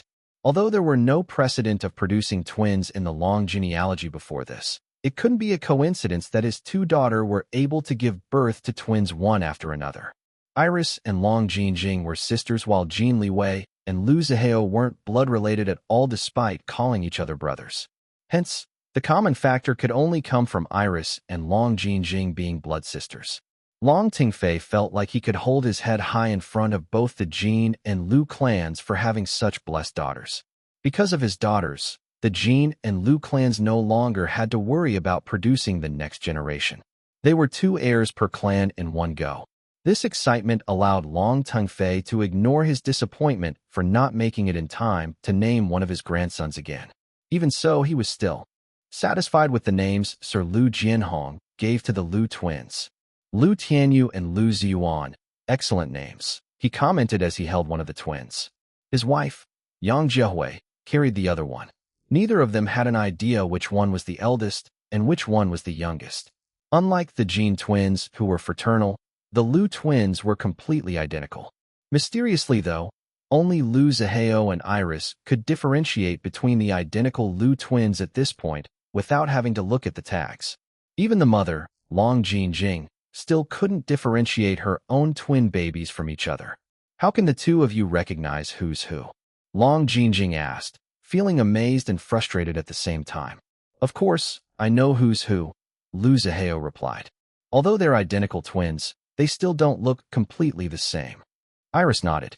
Little Misha has a slightly lopsided mouth, while little Dima has a, how should I describe it? Little Dima has this same gentle aura as big sister Jinjing. Everyone crowded around the twins to search for what Iris just said. Little Misha's lopsided mouth and little Dima's gentle aura. They turned their heads to the right, but couldn't see any lopsided mouth or sense any gentle aura. Then they turned their heads to the left, but still failed. Disappointed, they could only look at Iris and Lu Zihao in envy and awe. What kind of monstrous vision did these two have?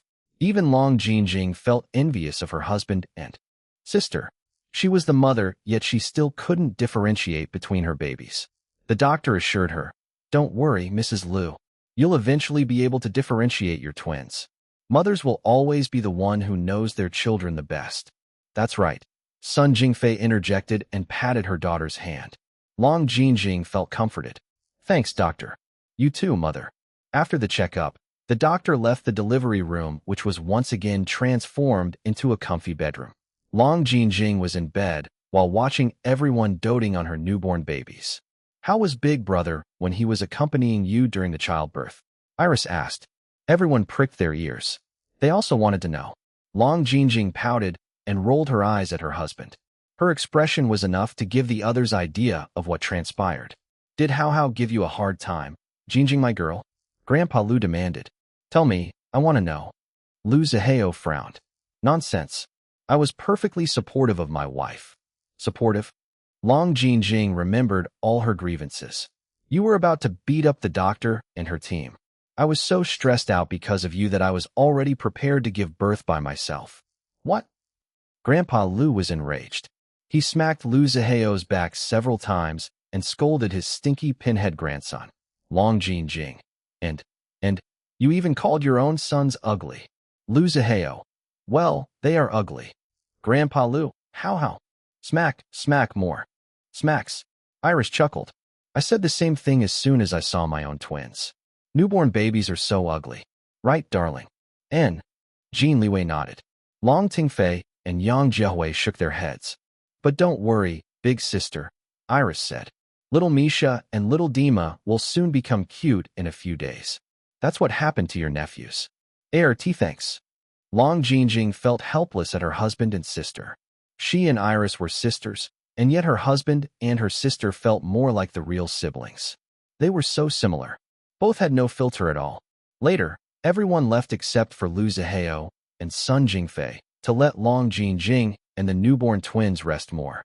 Long Jinjing was trying to breastfeed little Misha, Or was it little Dima? She wasn't sure which one. It's little Dima, Lu Zihao told her. Oh, thanks.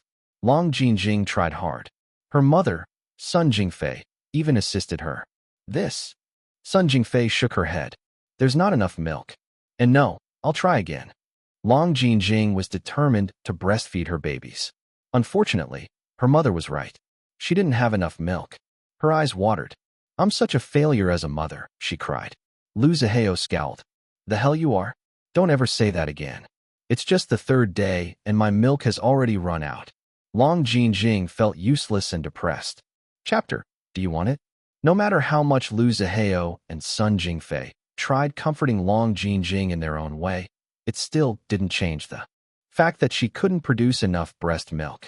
Something so basic and natural as producing milk to feed her babies and arm them with vital immunity boosters in this early critical stage of their development. She couldn't even do it. She truly felt like an utter failure as a mother. Sun Jingfei sighed before preparing formula milk for her twin grandsons. It couldn't be helped. The babies needed to be fed and nourished. Yesterday, Long Jingjing already started to struggle producing milk. However, she still persisted and was able to feed her babies until they were satiated. Her breast milk had just been enough then. She literally couldn't afford to waste a single drop of it. That was when she realized that she would have issues with her natural breast milk production. She had hoped that what little milk she could produce would last at least a week. By then, the babies should have received the minimum immunity boosters that her breast milk could give them. After that, she had to resign herself to feeding them with formula instead. Unfortunately, her fear was realized only on the third day after giving birth. She literally couldn't produce any milk for her babies. Her low self-esteem caused by her weight gain throughout her pregnancy was exacerbated at the realization that her breast milk only lasted for 3 days. It wasn't even for 3 full days. I'm so sorry, my babies, she cried. Mommy has failed you. You. Lu Zihao felt angry. He wanted to shake his wife. Until she woke up. To be honest, he didn't think that it was a big deal whether she could produce breast milk or not. Why the hell was there such a large selection of different baby formula to choose from? Wasn't it for situations like this? Just looking at the dizzying variety of baby formula available in the market, it was already obvious that inadequate breast milk was not that rare. Although these were his thoughts, he wisely didn't speak them out loud. The way his wife cursed him out while she was giving birth was still fresh in his mind. In addition to the fact that she already had a history of low self-esteem, he didn't want to trigger anything. His sister had already warned him before to be more careful and considerate of Long Jingjing. Iris even sent him hundreds of proven scientific studies from all around the world about postpartum depression. He only needed to read a couple of them before stopping. Once he read that suicide was a real possible effect of severe postpartum depression, he couldn't read the rest of the other scientific studies anymore. A scene had flashed in his mind. A depressed Long Jingjing stealing one of his guns and shooting herself in the head. The image felt so realistic that he almost went crazy. If his wife had to resort to suicide, then the failure wasn't on her, but on him instead. As a husband, he had the responsibility to protect her and their children from any danger, even if the danger came from herself. This was why he couldn't allow her to spiral into depression no matter what. Seeing her so upset and defeated because she couldn't produce enough breast milk was already a red flag. He grabbed a handful of tissue and wiped her tears. His movements were clumsy because he wasn't used to being gentle. Sun Jingfei returned with 2 tiny bottles filled with formula. Long Jingjing burst into another round of tears upon seeing the formula milk. Jinger, Sun Jingfei, wanted to comfort her suffering daughter, but her grandsons were also crying from hunger. Before any of them could feed the babies with formula, they were interrupted by a knock on the door. Iris entered the room followed by a few household staff wheeling a small freezer. She was also holding a stylish baby bag, cute kitty design, only available at Orchidia Baby. She sighed upon seeing Long Jingjing's face covered with tears. What are all these? Lu Zihao asked. She bypassed her brother and faced Long Jingjing instead. I have a lot of extra breast milk. Do you want it? Long Jingjing's eyes widened. It wasn't only her. Sun Jingfei was also surprised by Iris' offer. She glanced at the small freezer and already had an idea of what it contained. Lu Zihao, on the hand, had an ugly, disbelieving expression. What the hell, Dash? Do you want it? Iris asked Long Jingjing again, ignoring her brother. Are you sure? Iris nodded. I've already filled up several freezers in the mansion with all my extra breast milk. I originally planned on donating them to a hospital's maternity department or maybe a milk bank, but Liwei isn't keen on the idea. He doesn't like giving something my body produced to total strangers. If he's left in charge of my extra milk that our twins can't finish before they're weaned, he'd rather discard everything than give them away. But my nephews aren't strangers. Little Misha and little Dima are family. You and my brother are family. Xiaoxialan. Long Jingjing watched as Iris opened the baby bag she was holding and take out 2 tiny bottles filled with milk, breast milk. If you don't disdain my breast milk and don't mind feeding your sons with milk from another mother, how could I disdain your breast milk? You're already being so kind and generous and open-minded for even thinking of doing this. Iris asked for the final time. So do you accept my offer? Why, yes. Of course. Oh, little sister. Thank you so much. Long Jingjing cried again. This time, from gratefulness and relief. Iris smiled and handed the 2 tiny bottles filled with fresh milk to her brother. Lu Zihao gave her a hard look, but she only gestured for him to hurry up and feed his hungry babies. I'll talk to you later about this, he told her through gritted teeth. Nothing you can do anymore, big brother. Your wife already agreed to this. Don't be so narrow-minded like my husband. Sharing breast milk is not that big of a deal. Long Jingjing forced herself to calm down. She and Lu Zihao began feeding their twins with Iris milk. I didn't just like the surprise you prepared for your brothers and cousins. I love them, Iris said. The puppies are great presents. Your siblings and cousins love them, too. Thank you, Bacon and Ketchup. Both of you are such wonderful big brother and big sister. Well done, Jin Liwei praised next. The 2 cat AIs were happy to make everyone happy with their surprise presents. Both of them were learning the joy of generous giving. Bacon didn't care much about charity to strangers, but he found that he liked giving presents to his loved ones. As for Ketchup, she always loved doing things that would earn praise from her parents. The next day, Iris found out that her husband sent her an additional $20 million for the 2 puppies that were matched to their twins, Pudding and Chowder. It seemed that Jin Liwei considered the 2 puppies as their own children like the cats. So far, Jin Liwei had already given Iris a total of $80 million for their now 8 children, feline, human, and canine, in accordance to their prenuptial agreement. At this rate, I might really become a global billionaire just by giving Liwei children of all species, she muttered while getting ready for the day. ####. Within a month, Long Hui reportedly started his community service at an orphanage. It seemed that the PR team that he hired for his public apology continued to help him throughout his community service. They were using the community service to spin Long Hui's punishment into something positive and clean his stinky reputation. Iris was actually quite impressed by his method. This was a smart move on his part. The best part was that Mao Qiuyue had finally ceased trying to use Iris Long and Jin Liwei's name in the media for clout. Someone must have advised the woman. There was finally some peace. But how long would it last? Iris didn't know.